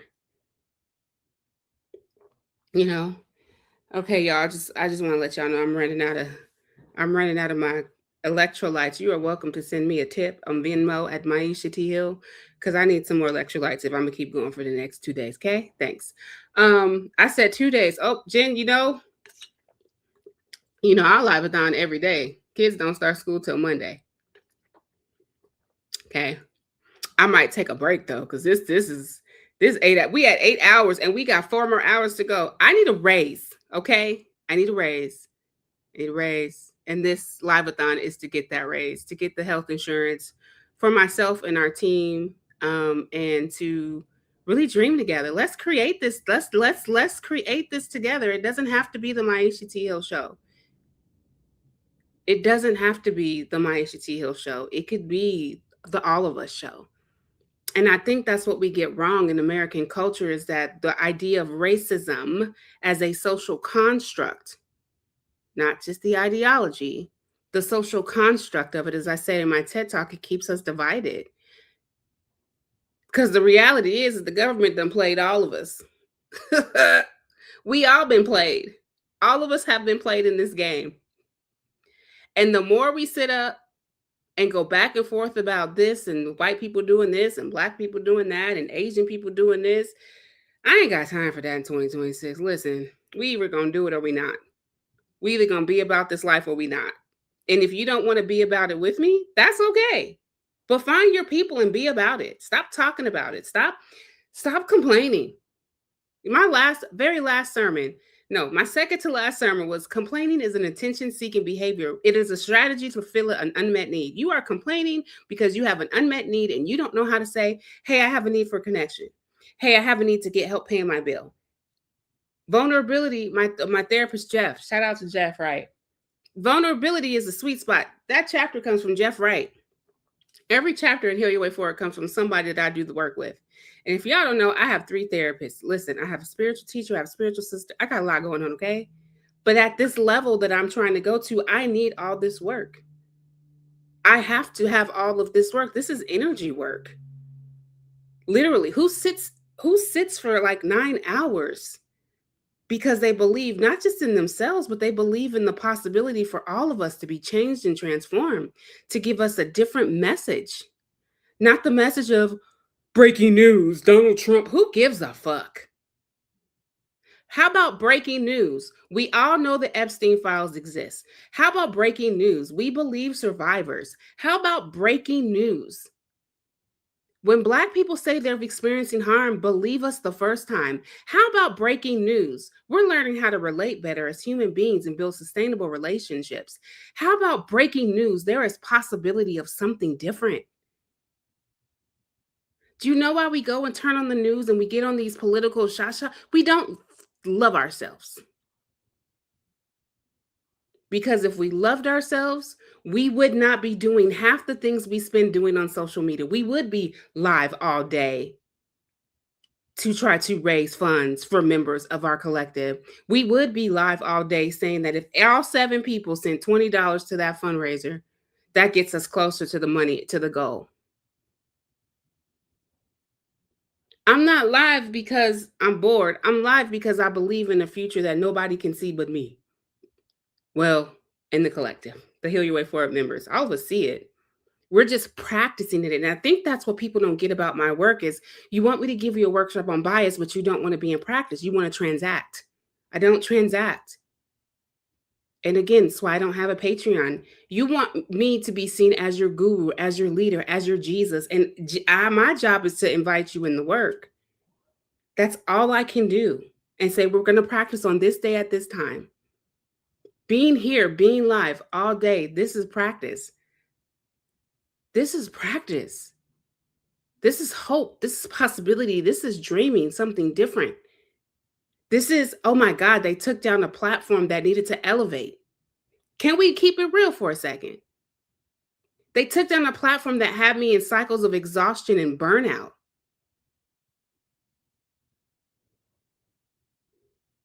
That kept me reactive.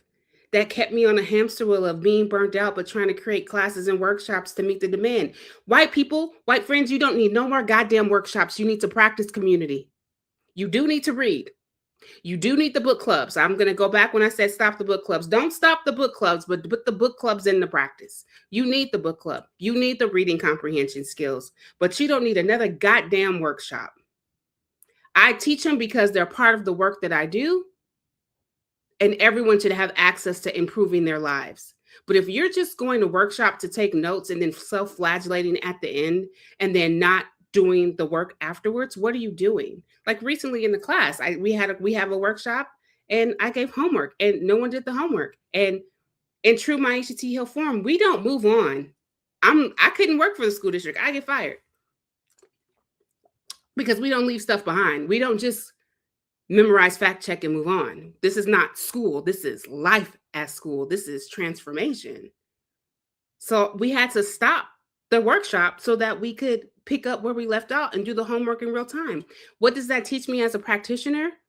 What it teaches me is that people are too overwhelmed in their everyday lives to have homework. So we actually have to space out our work so that we can actually do the work and do the practice in real time and get it reinforced over the week and talk about it again. You don't need to consume anything else.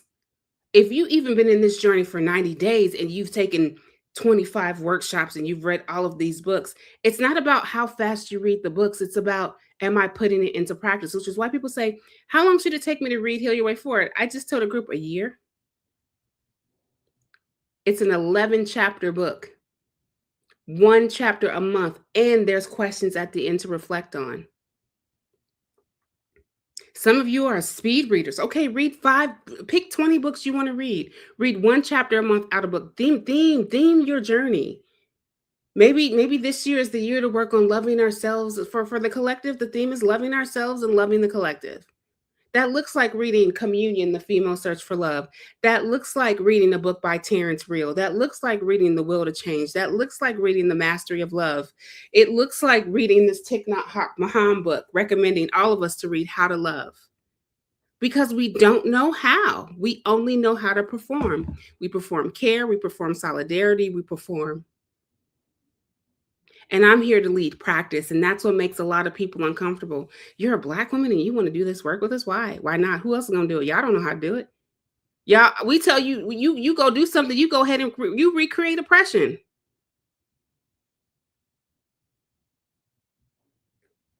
Most people in white bodies will go and recreate oppression.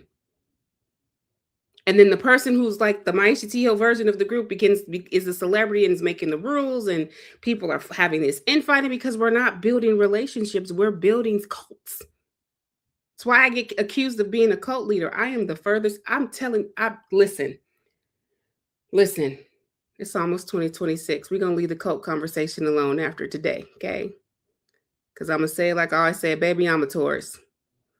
And if this is a cult and I was a cult leader, and I'm a Taurus, I would not be living here. And I would be, y'all don't know, I'm a Taurus and I like nice things. And I have a Leo sun. I have a Leo rising and a Leo moon. I'm not a cult leader. But the problem is that everyone's looking for a hero, and the danger of being a hero in parasocial relationships and a parasocial digital world is that you can easily get platformed. And then when you get platformed, you have people that look up to you and worship you as if they're your God. I am not your God. I am a human just like you. I'm on the same journey. I fuck things up. The thing is I decided to get sober. I decided to leave the social justice and industrial complex and empower you to find your voice and find your group. It might not be me. It might not be the Heal Your Way Forward collective. You might not have time to do the collective. Show up, and in the collective, I tell y'all all the time, we have to show up where you can. Okay, you pay a membership fee, but maybe you can only show up once every 3 months. To show up where you can. So why people have to go live their lives and we don't see them for months. They come back and it's just welcome back. We missed you. We go, oh, we haven't seen this person. Let's just check in. How you doing? Don't need nothing from you. Just want to make sure you're good. I text people all the time. You good? Yep, I'm good. Okay, that's all I wanted to know because I haven't seen you. I don't need to know why you're not there. I just need to know if you're good. That is what collective community is. It's reciprocity, mutuality, and showing up when you can, where you can, and how you can. All right? So again, the point of this 48-hour Liveathon, which probably I'll go live again, is to really invite you all to support our new work and to support our fiscally sponsored project, Heal Your Way Forward. That is the goal. We're at $150,000. The goal is $50,000. It's going to show up. I'm telling y'all right now, it's going to show up.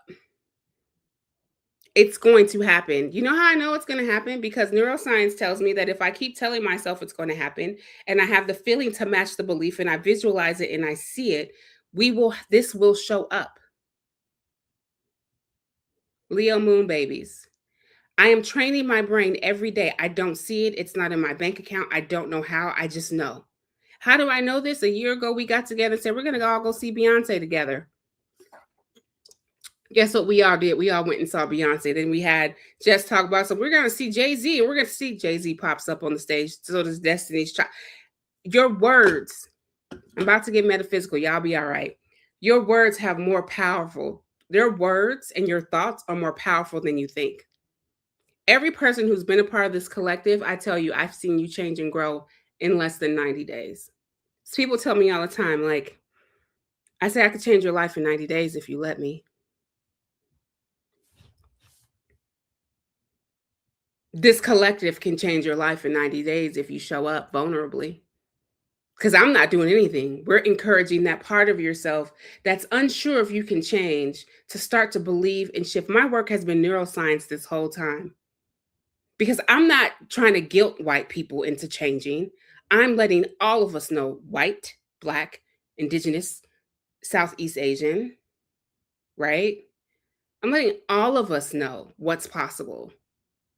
That we can all grow, heal, and change. Yes, oppression exists. Yes, racism exists. And I don't want to be in that. I don't want to be hyper-focused on that. I want to be hyper-focused on creating the conditions for change for human beings so that we can create a different world. That is what this work is. Creating the conditions for people to change by reminding people that you can change. That you can change. For me to go from, my mom was just talking to me about this last night. I'm going to share the link in the chat too, so you all have it. And yes, Jen, I'll answer that question.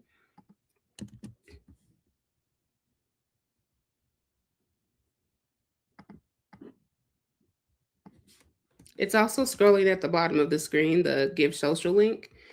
My mom just said, Maisha, you're like Joseph in the Bible. She's like, you don't be knowing how nothing gonna happen, but you say it and it just magically happens. And everybody who's on this call could say that I've said some stuff and we'd be like, dang. Like in 2023, December of 2023, we had a nonviolent communication class and I just channeled Donald Trump will be the next president, and Donald Trump became the next president. And so when I say that people can change, it's helping people to understand the neuroscience of behavior change. It's working with a doctor here at the University of Nevada, Las Vegas, in her addictions clinic to learn to do the deeper research behind my work to help you understand that you can change, because it's not about being a good or black, good or bad white person. It's about believing in, okay, it's about, we're going to just not think about the system right now. Okay. We're going to reverse the 4 I's. It's about doing your self-work, doing your relational work. And once those two are done, then you can think about building a new way. The more we focus on the systems and burning it down, and the whole burn it down argument has no standing, because if you burn it down, what happens to the people with disabilities? What happens with people who are live in rural communities that are people of culture and live with a bunch of races? We have to take what works in the system and work it. It works when we work it while building something totally different. So the arguments of burning it down fall flat because you don't even think about what happens to the people who actually need these systems while they're still alive today. So you work in tandem to build something different, to be in it and not of it. And so when Jen asked the question is to talk about the partnership with Social Good Fund and connection to it, right? So Social Good Fund, I was in a class. Thank you for asking this question. I love to tell stories clearly. A couple of years ago when I was in college, I'm like a life class. I've been in college since my son is 20. I've been in college for 20 years. Okay. You finish when you finish. That's why I'm so smart. And I was in a social entrepreneurship class because I was like, oh, I'm an entrepreneur maybe, but it was social entrepreneurship. And the goal was to create, I learned about fiscal sponsorship. I learned about nonprofits. I learned about, oh my God, at the heart, I'm a social entrepreneur because I love connecting social causes to social platforms to a cause to raise money for people in need. So my senior project was Brown Sisters Speak.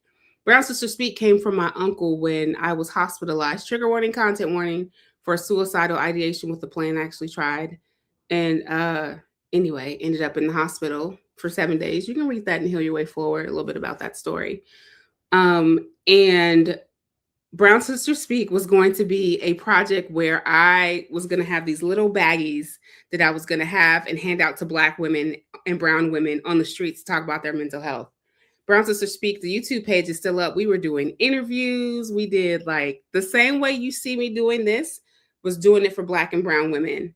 And so I started from there, fiscal sponsor. I did my project, I got an A, and then my teacher was like, I dare you. And I need to email this teacher so he knows that. I don't know if he knows what I'm doing now. He's like, I dare you to make this a project and do something with it. And I made it a project with Social Good Fund, Brown Sisters Speak, 10 years ago. And I had my friends Arai to help me. And we were doing YouTube lives. We were raising money. We were doing what's called a Brown Sisters brunch, where we would gather women for a brunch, but then they would have a mental health speaker to start talking about mental health. We were doing Brown Sisters Circle. And then I was like, the things happen with Check Your Privilege, and I with a friend, and that's what started Check Your Privilege. And I said, okay, what if the money from Check Your Privilege supported Brown Sisters Speak? So what a lot of people don't know, and that's Social Good Fund was with Brown Sisters Speak. I've had this relationship with them for 10 years. And I was like, I'll teach anti-racism liberation classes and then use a portion of those proceeds for Brown Sisters Speak. So it's like reparations in action. And that's what I was doing, reparations in action. It's like this shouldn't surprise any of you that this is who I am at my core. And so I remember like one of the first workshops was like radical self-compassion in a white supremacist world. It's still my favorite one to teach. I think I'll teach that in the spring for y'all in May. And it was just such a cool workshop. I would have like 1 or 2 people showing up, but I didn't care because I cared about having enough for brown sisters.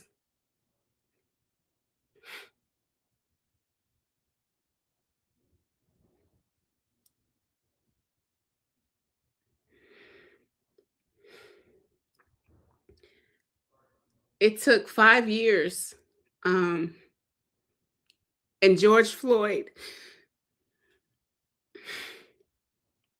being murdered to have enough people to then take the funds from Check Your Privilege, use our platform that blew up overnight to raise funds to pay for Black and brown folks that have access to therapy. We were doing therapy stipends. We weren't working with Talkspace. We were contracting with therapists. And because George Floyd lost his life, we had enough funding to pay for people to have therapy. And we were doing 90-day therapy stipends for people to talk about whatever they wanted. We also partnered with a Good Place Therapy in New York, who were giving Carrie Moore, the founder of that practice, they were doing therapy stipends for Black and brown women of color in 2020 under Brown Sisters Speak. And a lot of this you won't know because I haven't talked about it, because I was too busy educating white people how not to be anti-racist.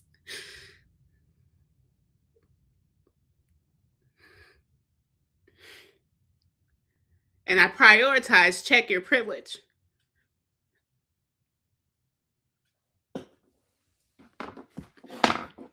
Excuse me. I prioritized educating white folks over continuing the work of Brown Sisters Speak. So fast forward, I become a certified scuba diver. Things didn't work out too well for Brown Sisters Speak. We were still raising money, still doing therapy stipends. I was still doing Check Your Privilege and having sister circles. So I was still doing circles with Black women while teaching. And I don't know how I'm still alive. I see why I had a stroke. Because the last 5 years and everything that I've been doing the last 5 years, because of my passion projects, because of my love for humanity, I am surprised that I'm not dead. I'm still here.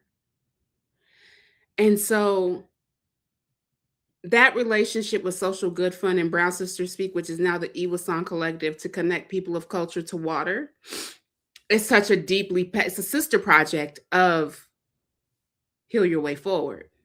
And as we make updates to our website, you will know more about our sister project and why that exists. And the goal to raise money for that, and to have an executive director for that, to carry my vision out, not me doing both. Sometimes you have to do both for a little while. I still do Sister Circle. I still promote a Sister Circle for Black women. I still facilitate the Sister Circle. And now we get to work with a local dive shop and get children. I believe there will be a summer camp next summer to expose Black children to careers in marine science and scuba diving. Let's break the legacy of Black kids, Black and brown and Indigenous children not knowing how to swim, and expose them to careers that can get them out of their neighborhood and traveling the world and seeing something different. My heart is in this, like, creating experiences for people to grow, heal, and change. And so things haven't been good for us since we lost our platform. We've lost a substantial amount of income. And we still showed up, and we still were asking for help, and we were still doing community care, and I was still doing Sister Circle, and Doc Rock did Sister Circle with me, still doing all of this while in financial collapse. And so I said to the team, we're going to be a fiscally sponsored nonprofit because this work needs to continue. And the team was like, okay.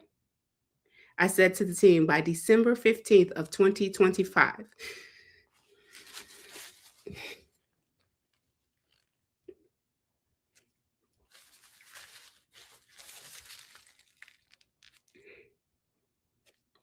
we will have fiscal sponsorship through Social Good Fund. And they were, I be saying stuff, y'all. The team be like, okay. It's like, well, Maisha speaks and we're going to do it. So it's going to happen. And here we are. By December 8th of 2025, actually, we were a fiscally sponsored nonprofit project. Within a week, we had two of our biggest supporters support us in raising funds for our insurance so that we could be insured to do activities like this with you all, so that we can do our mission in the future. We're raising this money because we raise this money, I can have a livable wage.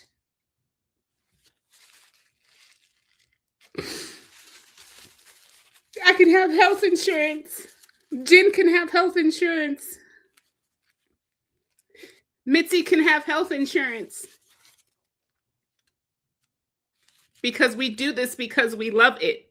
We don't do it because we want to be on the cover of Time magazine. We're here all day, today and tomorrow, and maybe Thursday, and maybe Friday. So I don't know where $50,000 is getting ready to come from. But if everybody who follows us on social media, if everybody who subscribes to our mailing list sent $20 to this campaign within the next 72 hours, we could all have insurance by the end of the month. So how can you help? What can you do? You could take this link on your screen and you can share it. Share the link. You could even go deep. You can register now. If you believe it, you could register now and you can create your own team and help us. Maybe you have a membership. Your membership is tax deductible. We are signed up with Benevity. I'll get you the links next week. Your employers can match your donations. Your membership is a tax deductible donation that if you work a full-time job and your job does employee giving, your job can match your donation. That sustains us. That sustains the work. We became a nonprofit project to become sustainable, to create a new way, a new pathway. We all deserve this. After years of, let's just start a business, or let's do this, or no, there's an easier pathway for me as a Black woman to curate an experience a transformative, transcendent experience for all of us, whether we're Black, Indigenous, white. That's why even now in our collective, we have the collective, and we have a space for bodies of culture, because all of us need to heal from oppression. All of us are upholding anti-Blackness, anti-Semitism, xenophobia. And no amount is too small. Maybe you don't have $20. Maybe you have $1. Give what you can.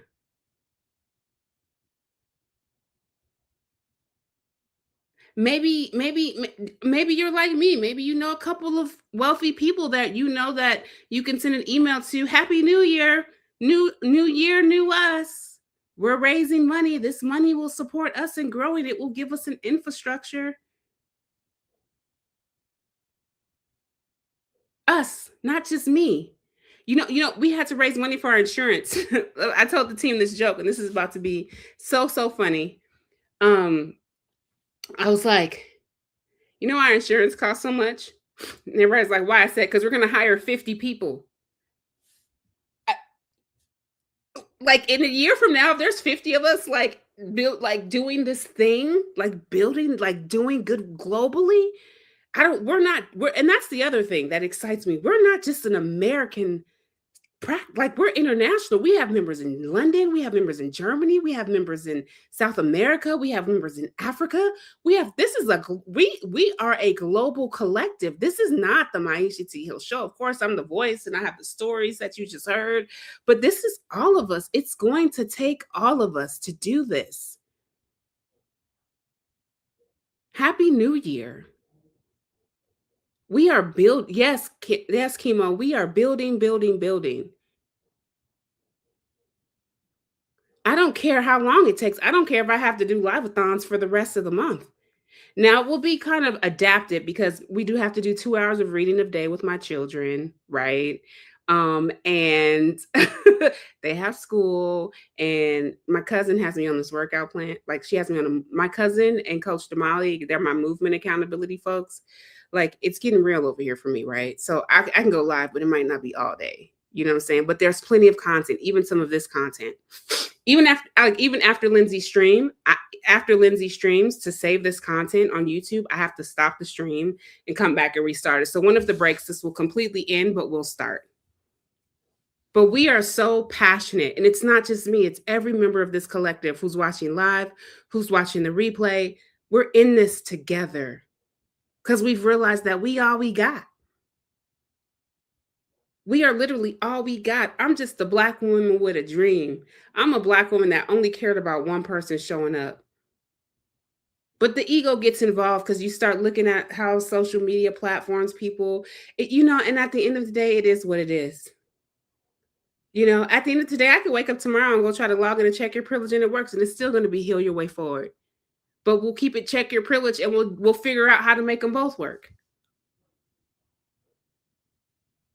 Because heal your way forward is the foundation. Brown Sisters Speak is the foundation of check your privilege and heal your way forward. And this is just continuing the legacy of what's possible. Because there are multiple possibilities. There are multiple pathways. And as long as you have faith, this was my last sermon. I need a church fan because this is getting real emotional.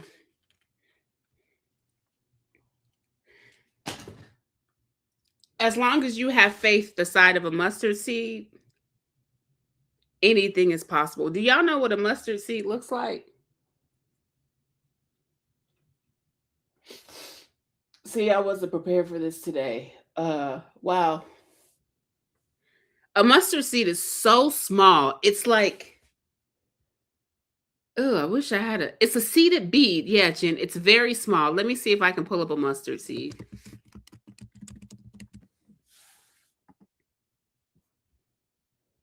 Oh, I wasn't trying to show this. Here we go. I'm just going to show y'all what a mustard seed looks like.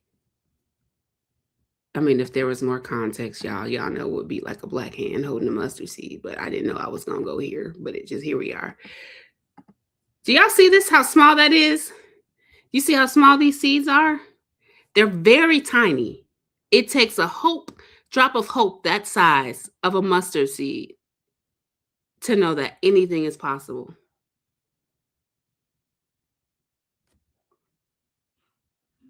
And it takes all of us having all that hope. It takes all of us. Not just one of us, all of us. And so I want to encourage all of us as we think about what this work is moving forward. Why now? Why not last year? Well, it is last year until for like a couple more hours. Well, in another part of the world, Happy New Year if you're overseas. Happy New Year. We made it. 2026, year of the fire horse. It just takes seeds of hope and seeds of faith. And so if you could do us a favor and share that link, become a member, for that, like I have all kinds of numbers crunched. If 1,000 people became members today, if people gave $20, there's just so many, that's why I'm so excited, because there's so many pathways of making this happen. There's so many pathways. There's so many phone calls that could be made. Some of y'all's jobs is closed till Monday. Okay, Monday, let's get it. So many pathways, so many possibilities. And this is just the seed funding, because after this, we will have space for like more members and infrastructure, and we will be able to move with the cycles as we've planned, and we will be able to do things. But right now, we got to move on hope and possibility, baby. We ain't got no time to have nothing but faith, because Harriet Tubman, you saw what she did with her faith.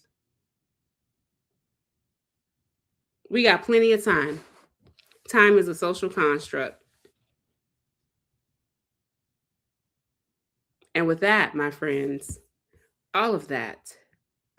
Thank you, Jen. If you are a person of the global majority, your membership is $22 a month.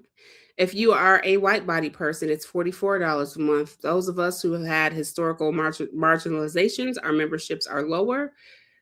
And you can give more of it. That's just the 44 is the base. You can give as much as you can give $1,000 a month. Hey, if you want to do that, that's fine. Thank you. Thanks. We'll take that too. This new way will allow so much transparency. I'm a person of transparency. I want to write a report at the end of 2026 to say, this was my salary. This is what we did with the money. This how much went to community care. That's why that's also part of why the Social Good Fund Connection. I want y'all to be all up in the business, because I want to show what it looks like to move in integrity. You say you about liberation, Maisha. You say you about this life, Maisha. How transparent are you willing to be to the people that support you? I don't have to do it. It is a choice, and it is a constant choice. It is a choice to move in equity and show what it looks like to lead by example. That's the goal. That's the goal. The goal is for me to not even have to teach. The goal is to be like, I'm taking 2 months off. Keena, come and teach. Oh, I'm taking 2 months off. Lenny, you got time? Oh, I'm taking 2 months off. Jordy, can you show up? Oh, I'm taking 3 months off. Jamal, you got time today? I would say that on purpose, because Jamal be like, I got time today. If you all don't know who Jamal is, let me educate you on all social media platforms. He got time. He might have the time today. So with that, I'm going to go ahead and take another small 15-minute break before Lindsay comes on and leads us with some hooping. I'm going to go ahead and play. I'm going to take us back to the beginning of Check Your Privilege, and I'm going to show you one of my first interviews that spearheaded the work of, let me find a different one. That spearheaded the work of Check Your Privilege. It's an interview with Jen Kinney. Jen Kinney was one of the co-authors of the first Heal Your Way Forward, Check Your Privilege book, Live Into the Work. So we'll watch this video with Jen Kinney, and then we'll come back when it's time for Lindsay to show up and engage in the work with us. So let me get us started with this video. What inspired the podcast? Well, that's interesting because if you would have asked me a year ago if I would ever have podcasted, I would have said there's no way on the planet. But long story short, a friend had asked me to do a podcast with her potentially, and I was kind of like, yeah, sure, okay. I have no idea what this entails. Didn't listen to podcasts. And then a friend of mine said, you should probably do your own podcast. And I thought, well, what am I going to talk about, right? And over a series of about 6 months, I had been invited as kind of a white person into a discussion space where I was asked to kind of step in and speak to some more of the difficult white people in that social media space. And through that process, I just got to know some really interesting people and tell my story. And then I was just one thing led to another, and I was inspired to start a podcast. And that started as Ushi's Speaking. And it was literally me in a closet, crouched down. And I have a dog and I have twin children who I homeschool. And I'm just like trying to record into a microphone. Total garbage at first, but I'm like, I'm just going to talk and I'm just going to put my voice out there. And then in my wildest dreams, I thought the best avenue and the best way to do this would be to have conversations with friends. And a lot of my friends of color, there was no way I wanted to ask them, hey, do you want to come on and talk about racism on my podcast? Because within those relationships, like we didn't necessarily talk about that, right? But there were a lot of activists that I was connecting with on social media platforms. And for as much as people poo-poo these platforms, I think they can be amazing. And so I've met just some amazing people in the last 6 to 8 months and been so privileged in having them willing to come on and talk to me about these things. Because, here's me, a white woman, trying to take these amazing conversations that I'm having in daily life, boil it down to 10 minutes and do a little podcast on it. And now I'm able to have conversations with friends about anything that they want to talk about. And I have friends who I can contact and say, hey, we want to talk about this Jussie Smollett thing. Yeah. 10 minutes later, we're sitting down with a coffee and we're talking about it. And so that is kind of the long story short on how that started. That's awesome. That's awesome. Thanks, Jennifer. I'm going to make sure that after this, we share the links so that people can know how to follow you and get involved with your work. Awesome. That's great. Let's get into these questions. Do you mind? Yeah. They're fun. So All let's right. white privilege. For those of you who don't know what white privilege is, you can Google it. Just kidding. Real quick, I explained it. This inherent set of privileges you were born with based on the color of your skin. You did not ask for it, but unfortunately, the mother who gave birth to you was white, and you came out with white privilege. Mm-hmm. So Jennifer, do you understand your advantages of your privilege? Yes. And then why do you feel called to your work, to your journey? Why do you feel this call to anti-racism work? That is an interesting question. I feel called to this work. Sometimes I think it's hard to explain when you really feel passionate about something. Yeah. I was often asked, why are you drawn to anti-trafficking, for example? Mm-hmm. And I couldn't necessarily explain it, but it was just something that captured my heart and my passion. And that's what I stepped out in. But I think if I'm really digging into this and asking that question and thinking about why I might be drawn to this more, I was raised to identify with my Indigenous roots as a young woman.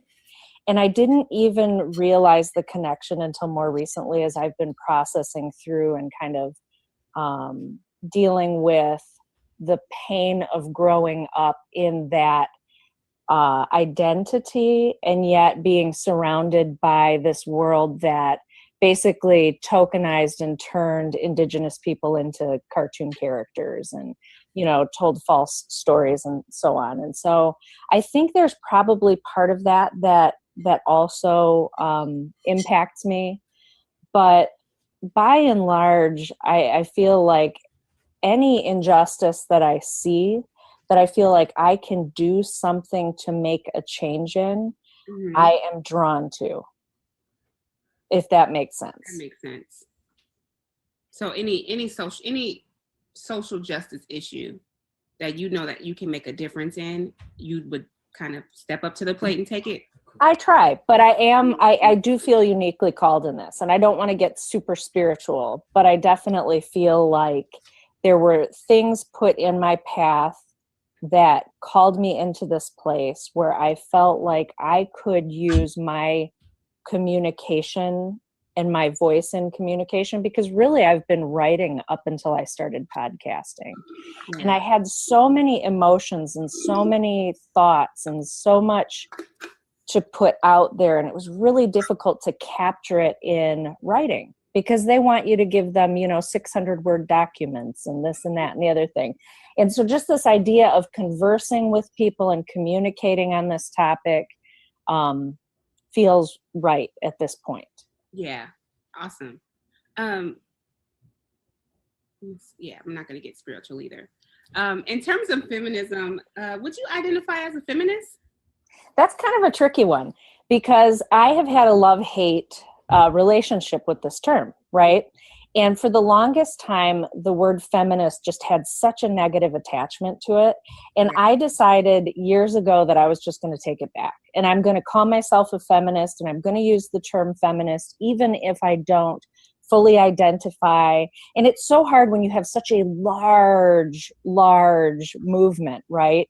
Because it's never going to fully represent any one person.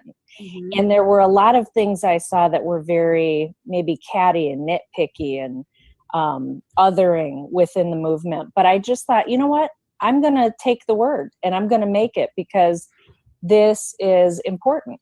And so I identify as a feminist in a sense. Okay. Now, in the movement, have you noticed this silencing of Black and Indigenous women of color in this feminist movement, no matter how it's changed, how it's progressed, whether we put this label intersectional feminist? Have you still noticed like the silencing of our voices? Oh, hugely. And this is something that I'm in a place of trying to figure out, like, what is it about feminists in particular, white feminists, who, I was just in a conversation the other day. In fact, there was a conversation about the Green Book movie winning, the Oscar.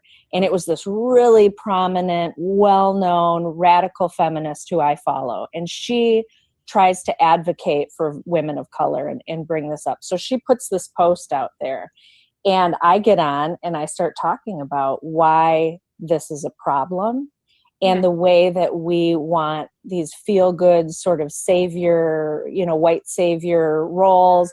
And I got absolutely spanked by this one particular feminist. And it was awesome in this sense, okay? Because here I am. I'm 42. I don't know the people. I'm not an intellect in this realm. And so I say to her, because I'm trying to say, like, I don't want to make assumptions, but I say, I assume because you follow Gail, that you too are a feminist, because anybody can follow people on social media and you have no idea who they are. Right. And she writes back to me really arrogantly, and she's like, oh yeah, actually you should Google me. And so I Google her, and she is like the woman who created the term, and it's probably poetic that I can't remember it now, but it's basically like sexual harassment. She's the woman who coined the term sexual harassment. Okay, so she's a big deal, right? And she's on there and she's trying to argue with me that we need to get over these things and we need to just, hold hands and sing Kumbaya. And she had at one point been engaged to a Black man. And I was just like, seriously? I'm 42. Oh, I'm 42 and she's like 70, and she's, just like, I'm not even going to talk to you anymore. But I encounter this constantly within the feminist movement. And I'm trying to figure out, why are feminists so blind? I mean, I understand why, right? Right. Because of white supremacy. The colorblind racism. It's, you know what? Sometimes when I lead workshops too, Jennifer, you got to get people out of their head. People want Mhm. to intellectualize this racism conversation. You have to get into your heart and get dropped into your body. And so when we're like dialoguing on social media, like people are up here. They're trying to prove like their intellectual ability to talk about anti-racism or talk about feminism. I think it's something about the head, the headiness of people trying to prove a point or trying to be right. And that's another tool of white supremacy and the culture that white supremacy is built. Well, and I wonder too if there's this element of like when people are so heavily invested in something like feminism, and they are focused on the fact that they are struggling for rights and not being able to fully actualize. If it's almost the sense of like, how dare anybody tell me I can't relate, or how dare anybody think I can't empathize. And yet when you have that married with a complete lack of knowledge in our history, cluelessness when it comes to what white supremacy is and how absolutely woven into our foundation it is, then you get that whole like clutching of pearls, because it's like, how dare you call me racist? Do you follow Andre Henry at all? You would really like him.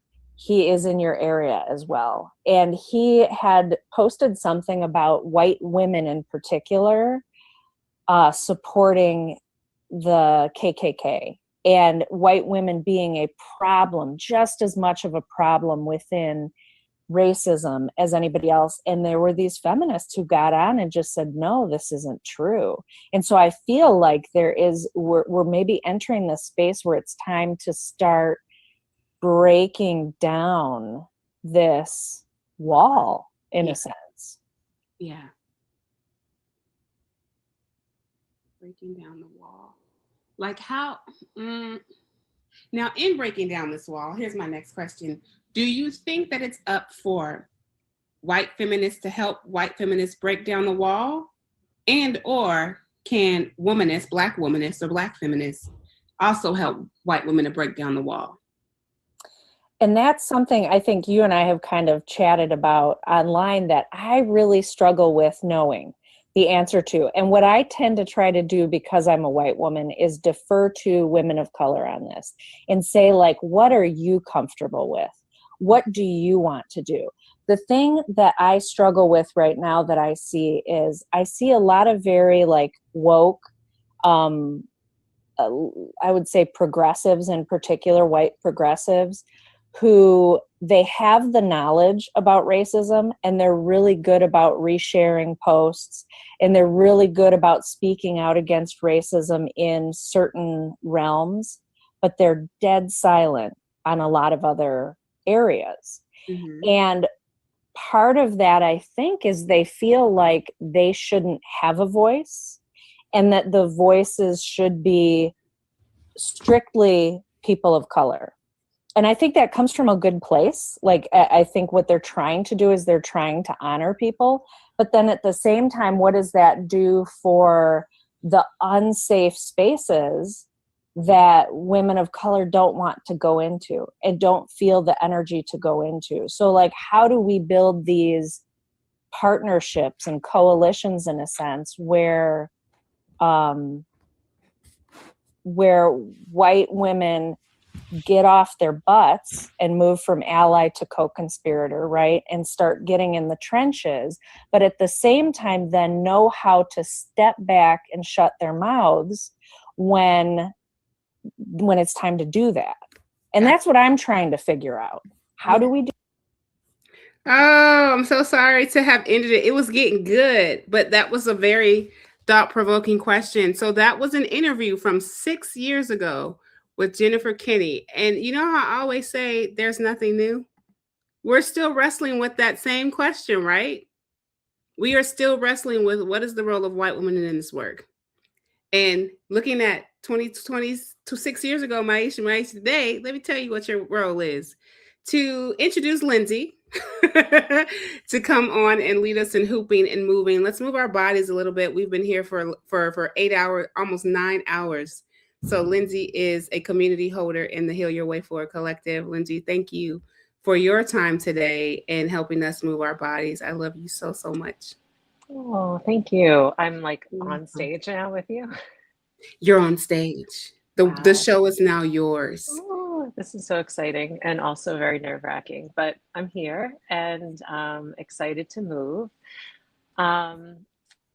Yes, what I want to do with us today is just like get into a flow state, which for me really means like dancing, moving.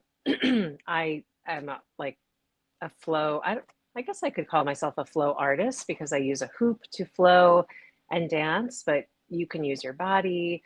You can do art, you know, while you're dancing and flowing. The music is playing. You could be moving your body through art or any other flow toys you have. I know Jen is a juggler and also has those like devil sticks, which is really cool too. So maybe she'll break those out. And I know some other community members have other really cool tools that they can flow with. But I guess for me, to flow really means to get into your body, to really just connect to not thinking about anything else. And one of the ways that I best get into a flow state is I kind of just pretend that no one else is there. And I guess for now, I will kind of be here dancing by myself. It'll feel like that, but I'll know that many of you might be at home joining me, either sitting in a chair or in bed or on your couch. And that's really awesome too. Like I was injured, my foot was injured, and I was also like having to dance from a chair, and it's possible. You can flow in any state. So another way that I get into a flow is closing my eyes. I feel like that has been really helpful for me to just like feel my body, and again, helps me kind of like shut out everything else. And the first song that is going to be played is a slower paced song. So that's always like for me, like a warm up and a way to just kind of like move my body in space without the hoop. And I'm going to invite you to do that too. Just stretch. You could stretch on the floor, stretch on the ground. You can move slowly. In my hoop community, we call it sway. So you could just like sway back and forth from a seated position or a standing position.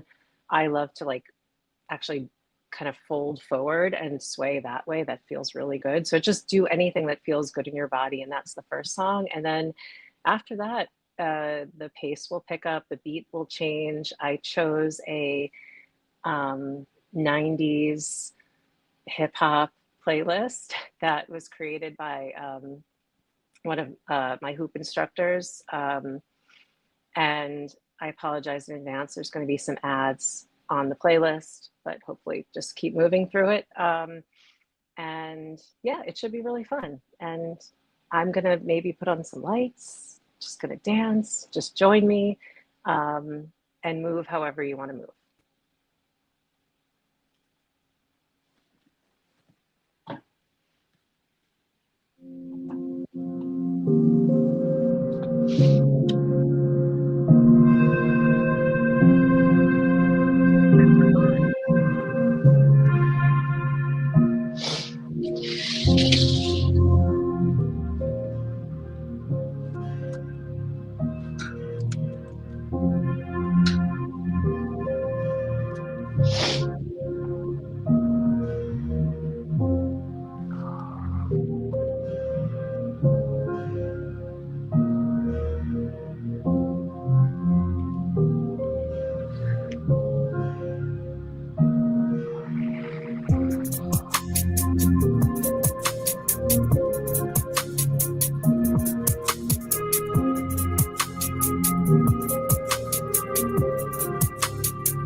one of the great wonders of life. What will it be like to go to sleep and never wake up?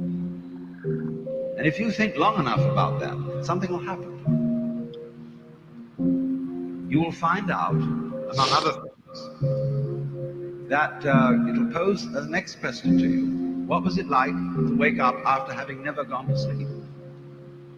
That was when you were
Let's get it from the bone up, from the bone up in this dancery. We got you open, now you're floating, so you got to dance for me. No hateration, holleration in dancery. Let's get it percolating while you're waiting, so just dance for me. Come on, baby, just come on, baby, just come on, baby, just come on, baby, just come on, baby, just come on, baby, just leave your situations at the door, so when you step inside, jump on the floor. Let's get it from the corner, from the corner, in dancery. We got you open, now you're floating, so you got to dance for me. No hateration, holleration in dancery. Let's get it percolated while you're waiting, so just dance for me.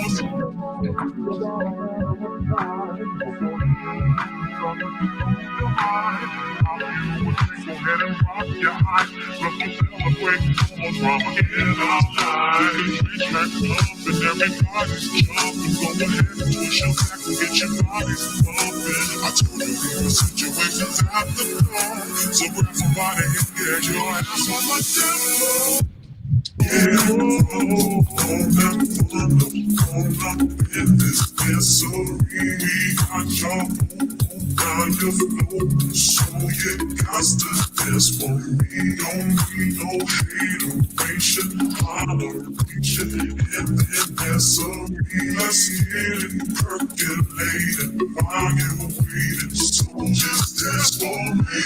Baby, just come on, baby, just come on, baby, just come on, baby, just come on, baby, just come on, baby, just come on, baby, just come on, baby, just come on, baby, just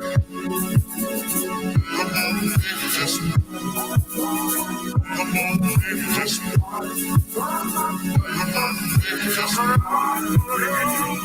all night and I got some real heat for you this time. It doesn't matter if your wife or the man, that's right, I'm just very bad.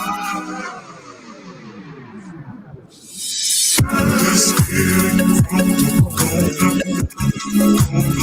In this dance so we got y'all kind of so you got to dance for me. Don't need no hateration, holleration in there. So let's get it percolated while you're waiting. So just dance for me. Let's get it from the corner.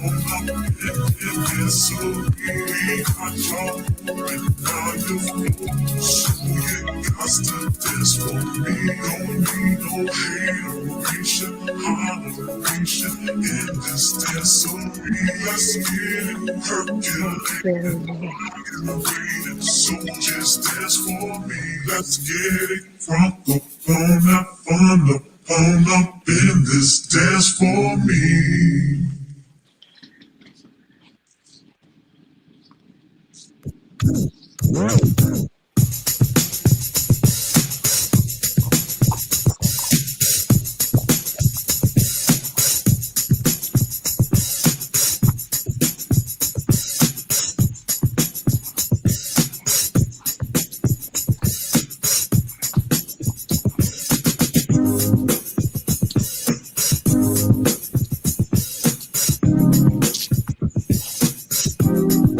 Yeah, I'm done.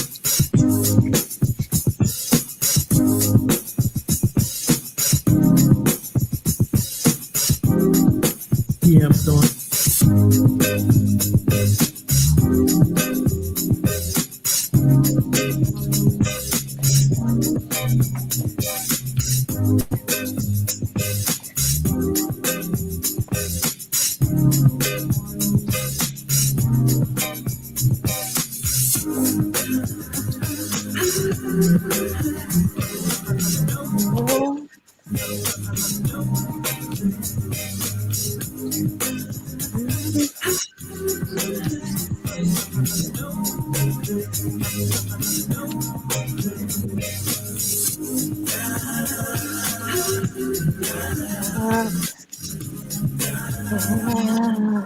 Just a minute.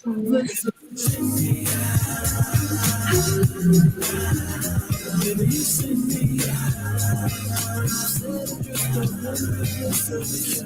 It's a cocktail glass behind a blind of plastic planks. Find the lady with the fat diamond ring. Then you know I can't remember a damn thing. I think it's one of those deja vu things, or a dream is trying to tell me something. The world hasn't stopped thinking. Subterranean by design. I wonder what I would find if I met you. Let my eyes caress you until I meet the thought of Mrs. Princess who often wonder what makes her work.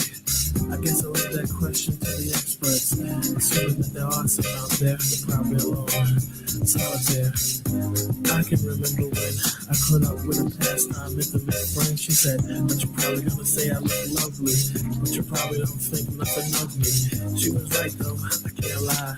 She's just one of those corners of my mind, and I'll just put her right back with the rest. That's the way it goes, I guess. Baby, you send me.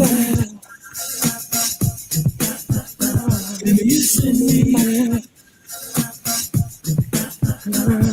You send me. Baby, you send me. Set adrift on memory bliss of careless whisper from a careless man. A neutron dance for a neutron fan. Marionette strings are dangerous things. A thought full of trouble will bring. An eye for an eye, a spy for spy. Rubber bands expand in a frustrating sigh. Tell me that she's not dreaming. She's got an ace in the hole that doesn't have meaning. Reality used to be a friend of mine. Cause complete control, I'm gonna take to kind. Christina Applegate, you gotta put me on. Guess who's a piece of the cake with that on? She broke a wishbone and wished for a sign. And told her whispers in my heart would find. What did she think she could do? I feel for her. I really do. And I stared at the ring finger on her hand. I wanted her to be a big PM Dawn fan, but I have to put her right back with the rest. That's the way it goes, I guess. Baby, you send me out.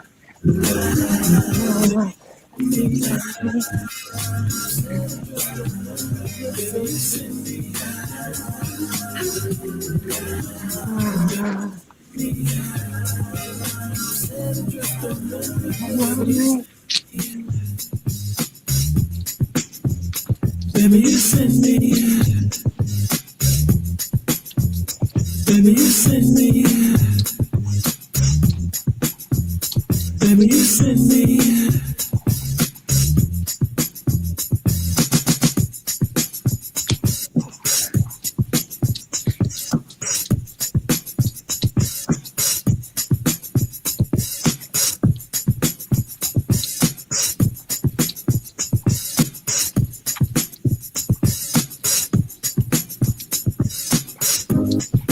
PM Dawn. PM Dawn. PM Dawn. PM Dawn. PM Dawn. PM Dawn. PM Dawn. PM Dawn.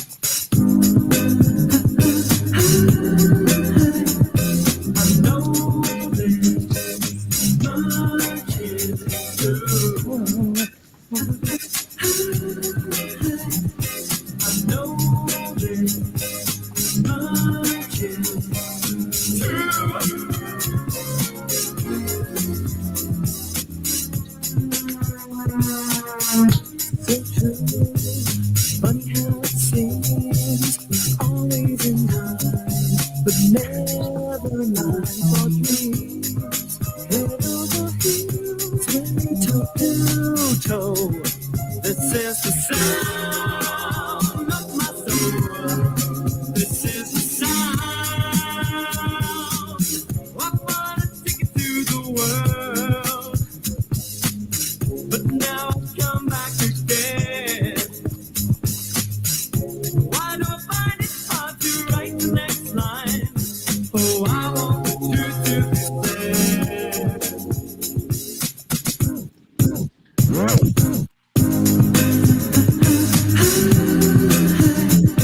I know there's much is true. I know there's much is true.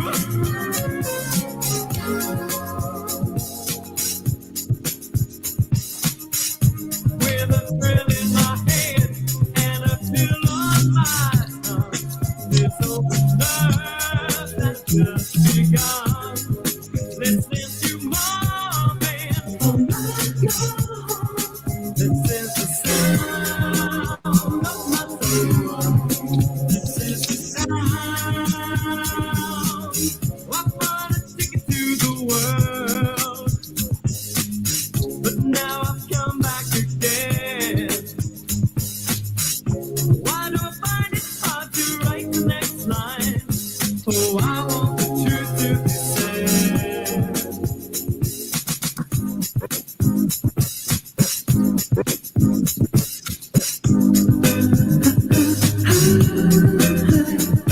I know there's much is true. I know there's much is true.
PM thought, PM thought, PM thought, PM thought, PM thought, PM thought, PM thought, PM thought.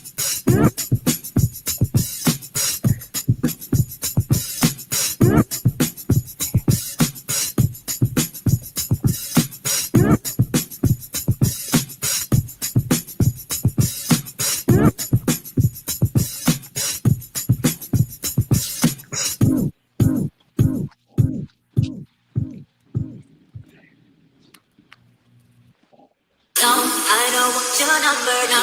I don't wanna give you mine, and no, I don't wanna meet you nowhere, no. Don't want none of your time, and no. I don't want no scrub. Scrub is the guy that can't get no love from me. Picking up the passenger side of his best friend's ride, trying to holler at me. I don't want no scrub. Scrub is the guy that can't get no love from me. Picking up the passenger side of his best friend's ride, trying to holler at me. I don't want no scrub. Scrub is the guy that can't get no love from me. Picking up the passenger side of his best friend's ride, trying to holler at me. I don't want no scrub. Scrub is the guy that can't get no love from me. Picking up the passenger side of his best friend's ride, trying to holler at me.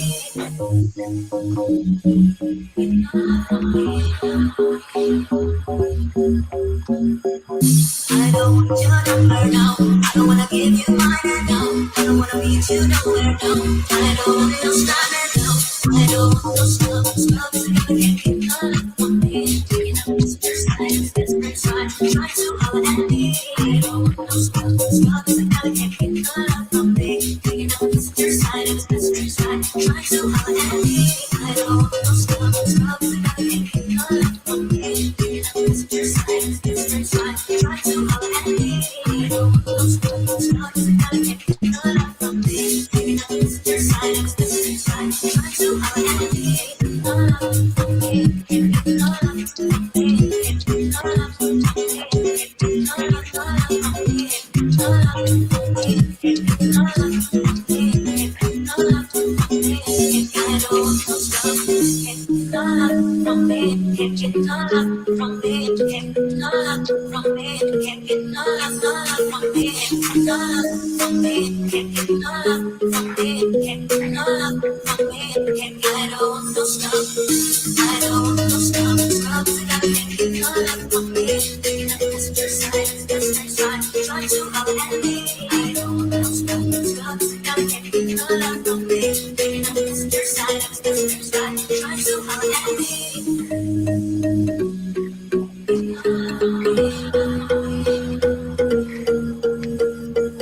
I don't want no scrub.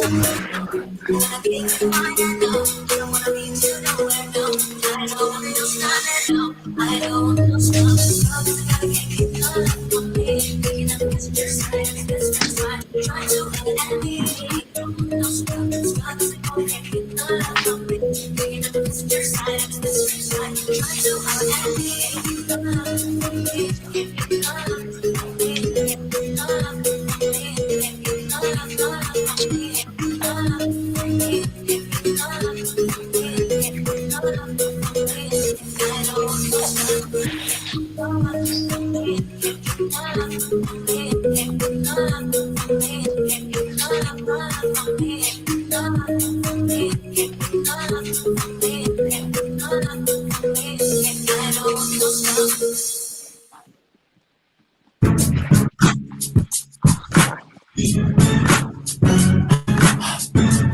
Oh, you know we had to do it. Oh, you know we had to do it. Come on. Mary, I think they're ready for this one. This is phase one. Love your life. Oh, let's work. Let's work, people. Oh, let's work. It's the reunion. Let's work. Let's work, people. Mary J. Blige. Let's work. Come on. Oh, I see you can do. Let's work. The queen of hip hop soul. Let's work. They call me Diddy. Oh, let's work. Bad boy, baby. Music talk to me. Come on. Come on. Oh, you know you got your hooks in me. Come on. You're on my mind every day, constantly. I'm tired of holding back the way I feel. 'Cause what I feel, baby, for you is real. You give me everything.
like the way this is going down. This is phase one. Hey yo, we're gonna break it down. We're gonna go to the dance floor. Come on. Go, go, go, go, go, go, go, shorty. It's your birthday. We gon' party like it's your birthday. We gon' sip a party like it's your birthday. And you know we don't give a fuck, it's your birthday. You'll find me in the club, bottle full of bug. Look, mommy, I got the head, so get into taking drugs. I'm into having sex, I ain't into making love. So come give me a hug, get into getting rough. You can find me in the club, bottle full of bug. Look, mommy, I got the head, so get into taking drugs. I'm into having sex, I ain't into making love. So come give me a hug, get into getting rough. When I pull up out front, you see the Benz on dub. When I roll 20 TVs, 29s in the club, niggas heard I fuck with Dre, now they wanna show me love. When you sell like Eminem and the others, they wanna fuck. But homie, ain't nothing changed, hold down, G's up. I still grip it in the cut, they nigga roll that weed up. You watch how I move, mistake before I play up here.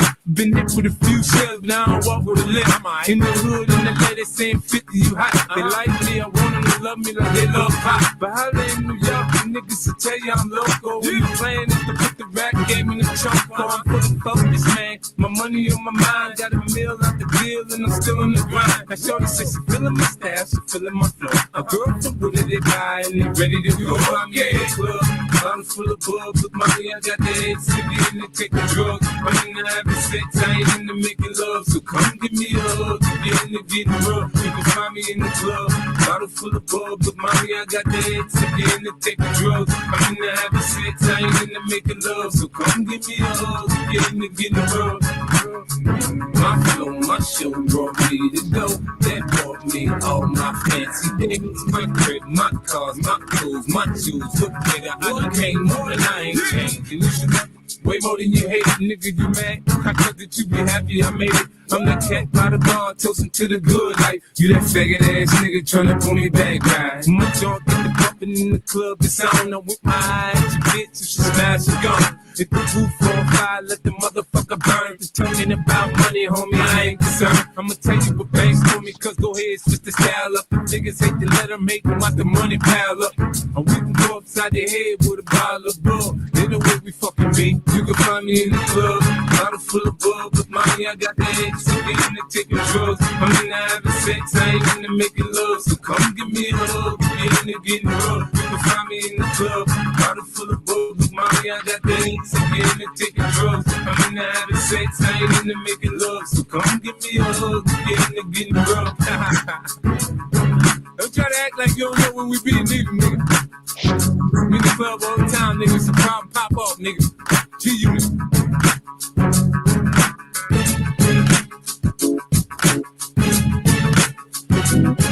No shorty, it's Beyonce.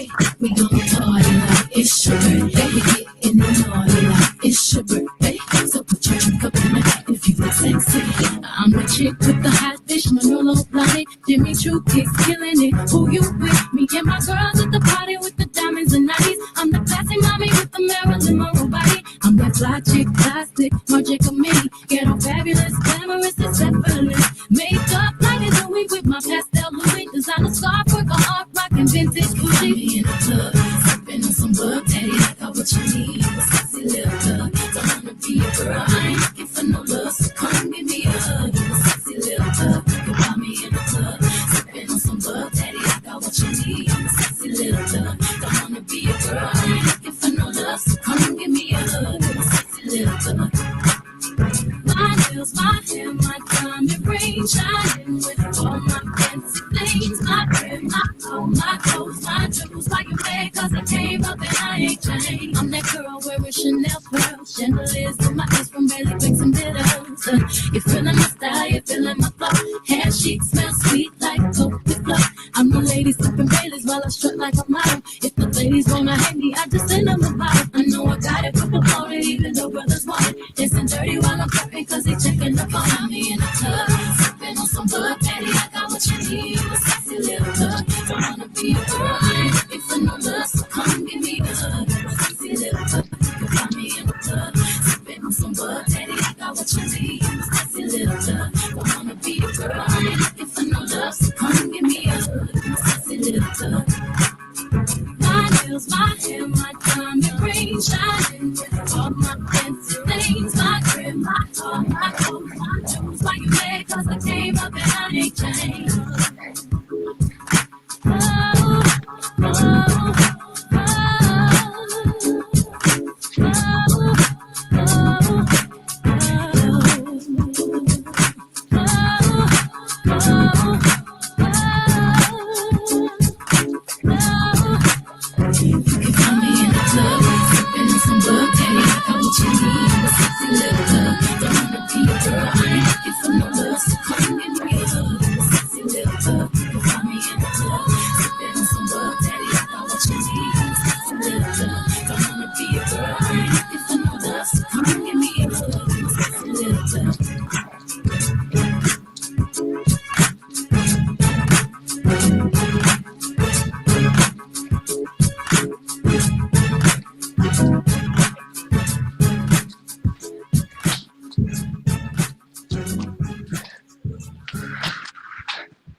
This season, everyone deserves a little more, and Mazda delivers with the extended driving range of the CX-50 Hybrid, so you can spend more time together. Standard all-wheel drive in every Mazda CUV, including the CX-5, and room to bring everyone with 3-row seating in the CX-90. Find more reasons to celebrate the season at the Mazda More to Movie sales event.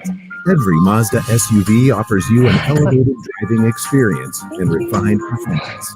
Discover it at Walzer Polar Mazda. 5, 4, 3, 2, 1. all right with me, all right with me, all right with me, all right with me.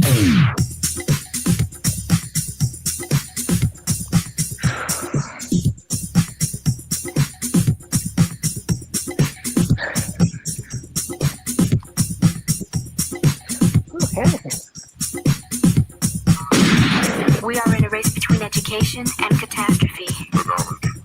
1814.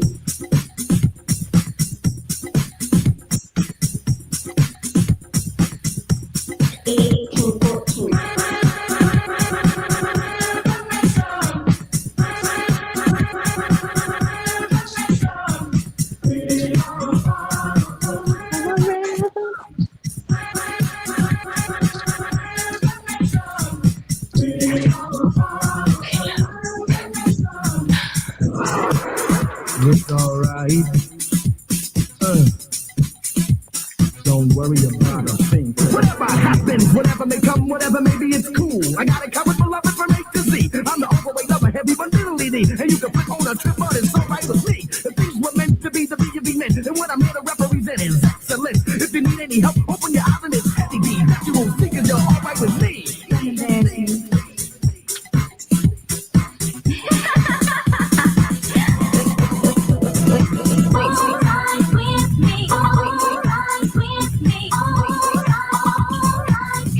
All right with me.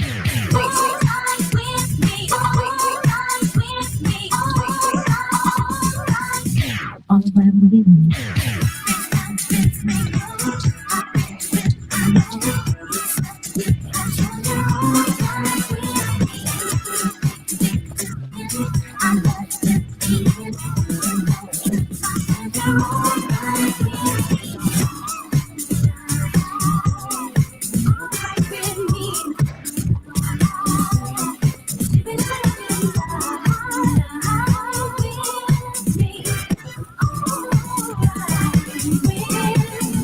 Edit. Don't get me in here acting silly now. Can't you dance without that on?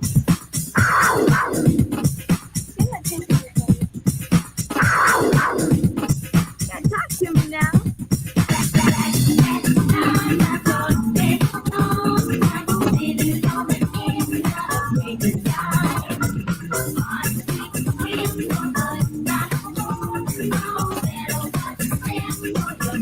die.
No.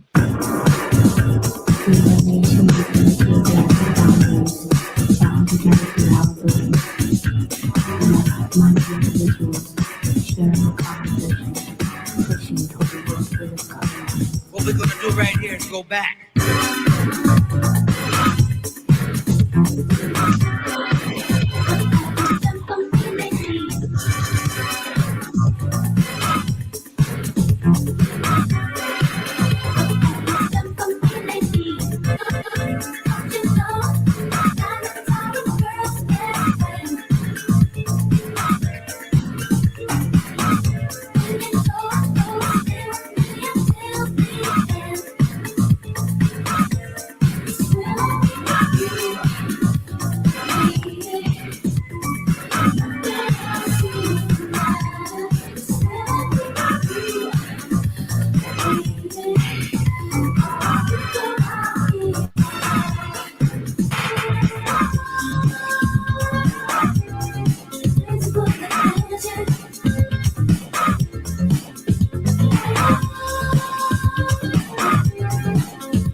Getting better, we have to make them better. It's time to give a damn, let's work together. Come on now.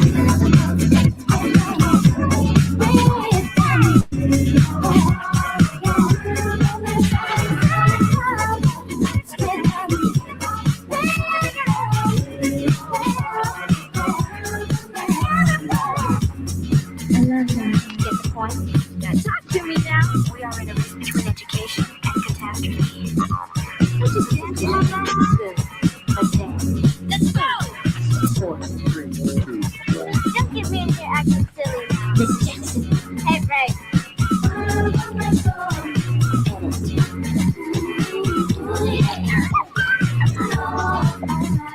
It's Janet. It's Janet.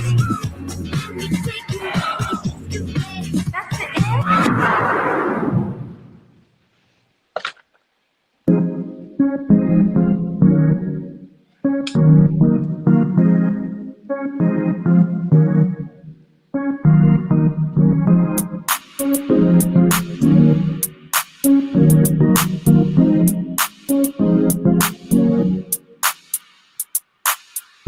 You're the one for me. You're the one. You can call on me. Oh, yeah, yeah. It's all I want us to be. Oh, yeah. The one for me. I know that you're somebody else's guy, but these feelings that I have for you, I can't deny. She doesn't treat you the way you wanted to. So come on, stop running. I wanna get with you. But your girl don't know won't hurt her. Anything to make this love go further. You're the one for me. When you need me. When in love to be, 'cause you're the one for me. This can be an undercover romance, 'cause I feel that I'm the type of girl you should give a chance. Taste and see how good it can be, 'cause you don't have to worry, baby. What your girl don't know won't hurt her. Won't hurt her. Anything to make this love go further. You're the one for me. When you need me. When you love to be. 'Cause you're the one for me. Yeah, yeah. You're the one for me. When you need me. When you love to be. 'Cause you're the one for me. So what's my chance?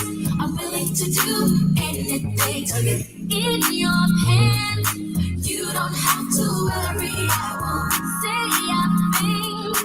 And if she finds out I don't know nothing, oh no, you're the one for me. When you need me, when you love me, 'cause you're the one, yeah, the one for me. You're the one for me. When you need me, when you love to be, 'cause you're the one for me. You're the one for me. You can call on me. It's all I want us to be. You're the one for me.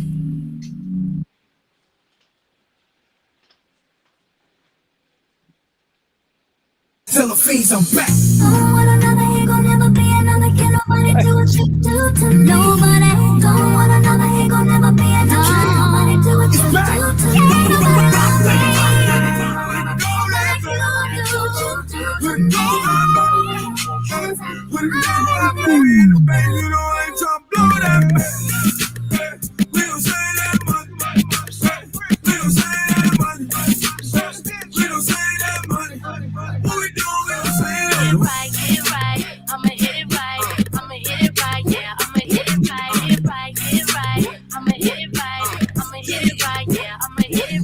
You ain't even gotta worry about a thing. I got you, babe, and ain't nobody taking me away. It's not a game, I'm here to stay. Our love is stronger than any drug. Addicted, just can't get enough. Every time I'm with you, I want some more. Just close the door and let's go. Soon as I get home, I'll be fucking you all night. With some position, baby. Go. Soon as I get home, I'll be fucking you all night. Wanna spread 'em, baby. Get right, I'ma hit it right. I'ma hit it right, yeah, I'ma hit it right. Hit it right, I'ma hit it right. I'ma hit it right, yeah, I'ma hit it right. Shawty hit me on the late night. Got a man, got me thinking Shawty ain't right. She say she ain't about the creep life, but all she wanna do is take pipe. I ain't mad at nobody, I just wanna have your body. If you the key, girl, you can meet me in the lobby. Talk about it. Oh, I'll lay you down and go down, get till I reach your ocean. So come and get this dick. We need that dick, that medicine. I know you like it like this when you get that itch. Adrenaline, heart beating out of your chest. When that pressure's building, I got what you need. Come fuck with me. When you get that feeling, I got sexual healing. Baby, baby. Bustin' open every time I end up inside. Soaking wet, turn the bed to a slip and slide. Spread eagle nigga eating like it's supper time. Shorty know who's is it, it's all mine. I ain't mad at nobody, I just wanna have your body. And if you can take it deep, then let a nigga like me get it that body. Yeah. Oh, I'll lay you down and go down, get till I reach your ocean. So come and get this dick. We need that dick, medicine. I know you like it like this when you get that itch. Adrenaline, heartbeat out of your chest. When that pressure's building, I got what you need. Come fuck with me. And when you get that feeling, I got sexual healing. Baby, talking about baby, that's what I'm all about. Baby, can't hold it much longer. I'm stronger. You need that bitch, that medicine. I know you like it like this when you get the itch. Adrenaline, heartbeat out of your chest. And when that pressure's building, I got what you need. Come fuck with me. And when you get that feeling, I got sexual healing. Baby, baby. Come up. This season, deserve a little more. Mazda delivers with the extended driving range of the CX-50 Hybrid, so you can spend more time together. Standard all-wheel drive in every Mazda CUV, including the CX-5, and room to bring everyone with 3-row seating in the CX-90. Find more reasons to celebrate the season at the Mazda More to Move You sales event. Every Mazda SUV offers you an elevated driving experience and refined performance. Discover it at Walzer Polo Mazda.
Yay.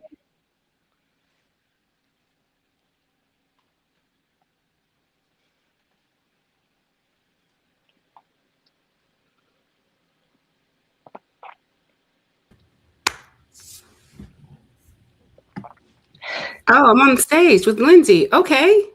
Yay. And Jen's on the stage. We were clapping and we were excited and dancing and we wanted to make sure you could see it. That's why we're on stage. Oh, yeah, we're clapping. I know that Lindsay was like, is it going to be weird? I know it's just me. It's like, it won't be just you. You just won't see us. I know. That was great. I feel like I haven't danced that hard in so long. It was good. Oh, man. That was so amazing. You lit us all up. You had us all ready to party. Yes. I mean, it's New Year's Eve. I guess we should, right? Absolutely. What Thank a playlist. You, I know. Right? Isn't it the best? I listened to it so many times. Get in that YouTube comment field. There's so much love for you. I know you were busy dancing. I was posted just in case it caught your eye, but you're getting a lot of love. Oh, that was so great. Thank you, everybody. I did see a couple comments come through, and it was definitely heartwarming and made it it was like cheering me on, like go, go, go. Yeah. So good. So good. So good. What's next, Maisha? We're on a break now, right? What's next is a break. So during this break, I'm going to drop the feed from YouTube, but it'll come right back up. So take a break, and we'll come back shortly. All right. Same link. We all just join the same way. Yep, I'll just join the same way, whether you're on Facebook, Instagram, LinkedIn, Substack. Come on and join the party. Sweet. All right. So we'll see you Bye, all. everybody. Thank you, Lindsay, so much. Yes, thanks for having me. Bye. And we'll see you all in about 5 to 10 minutes on these same links.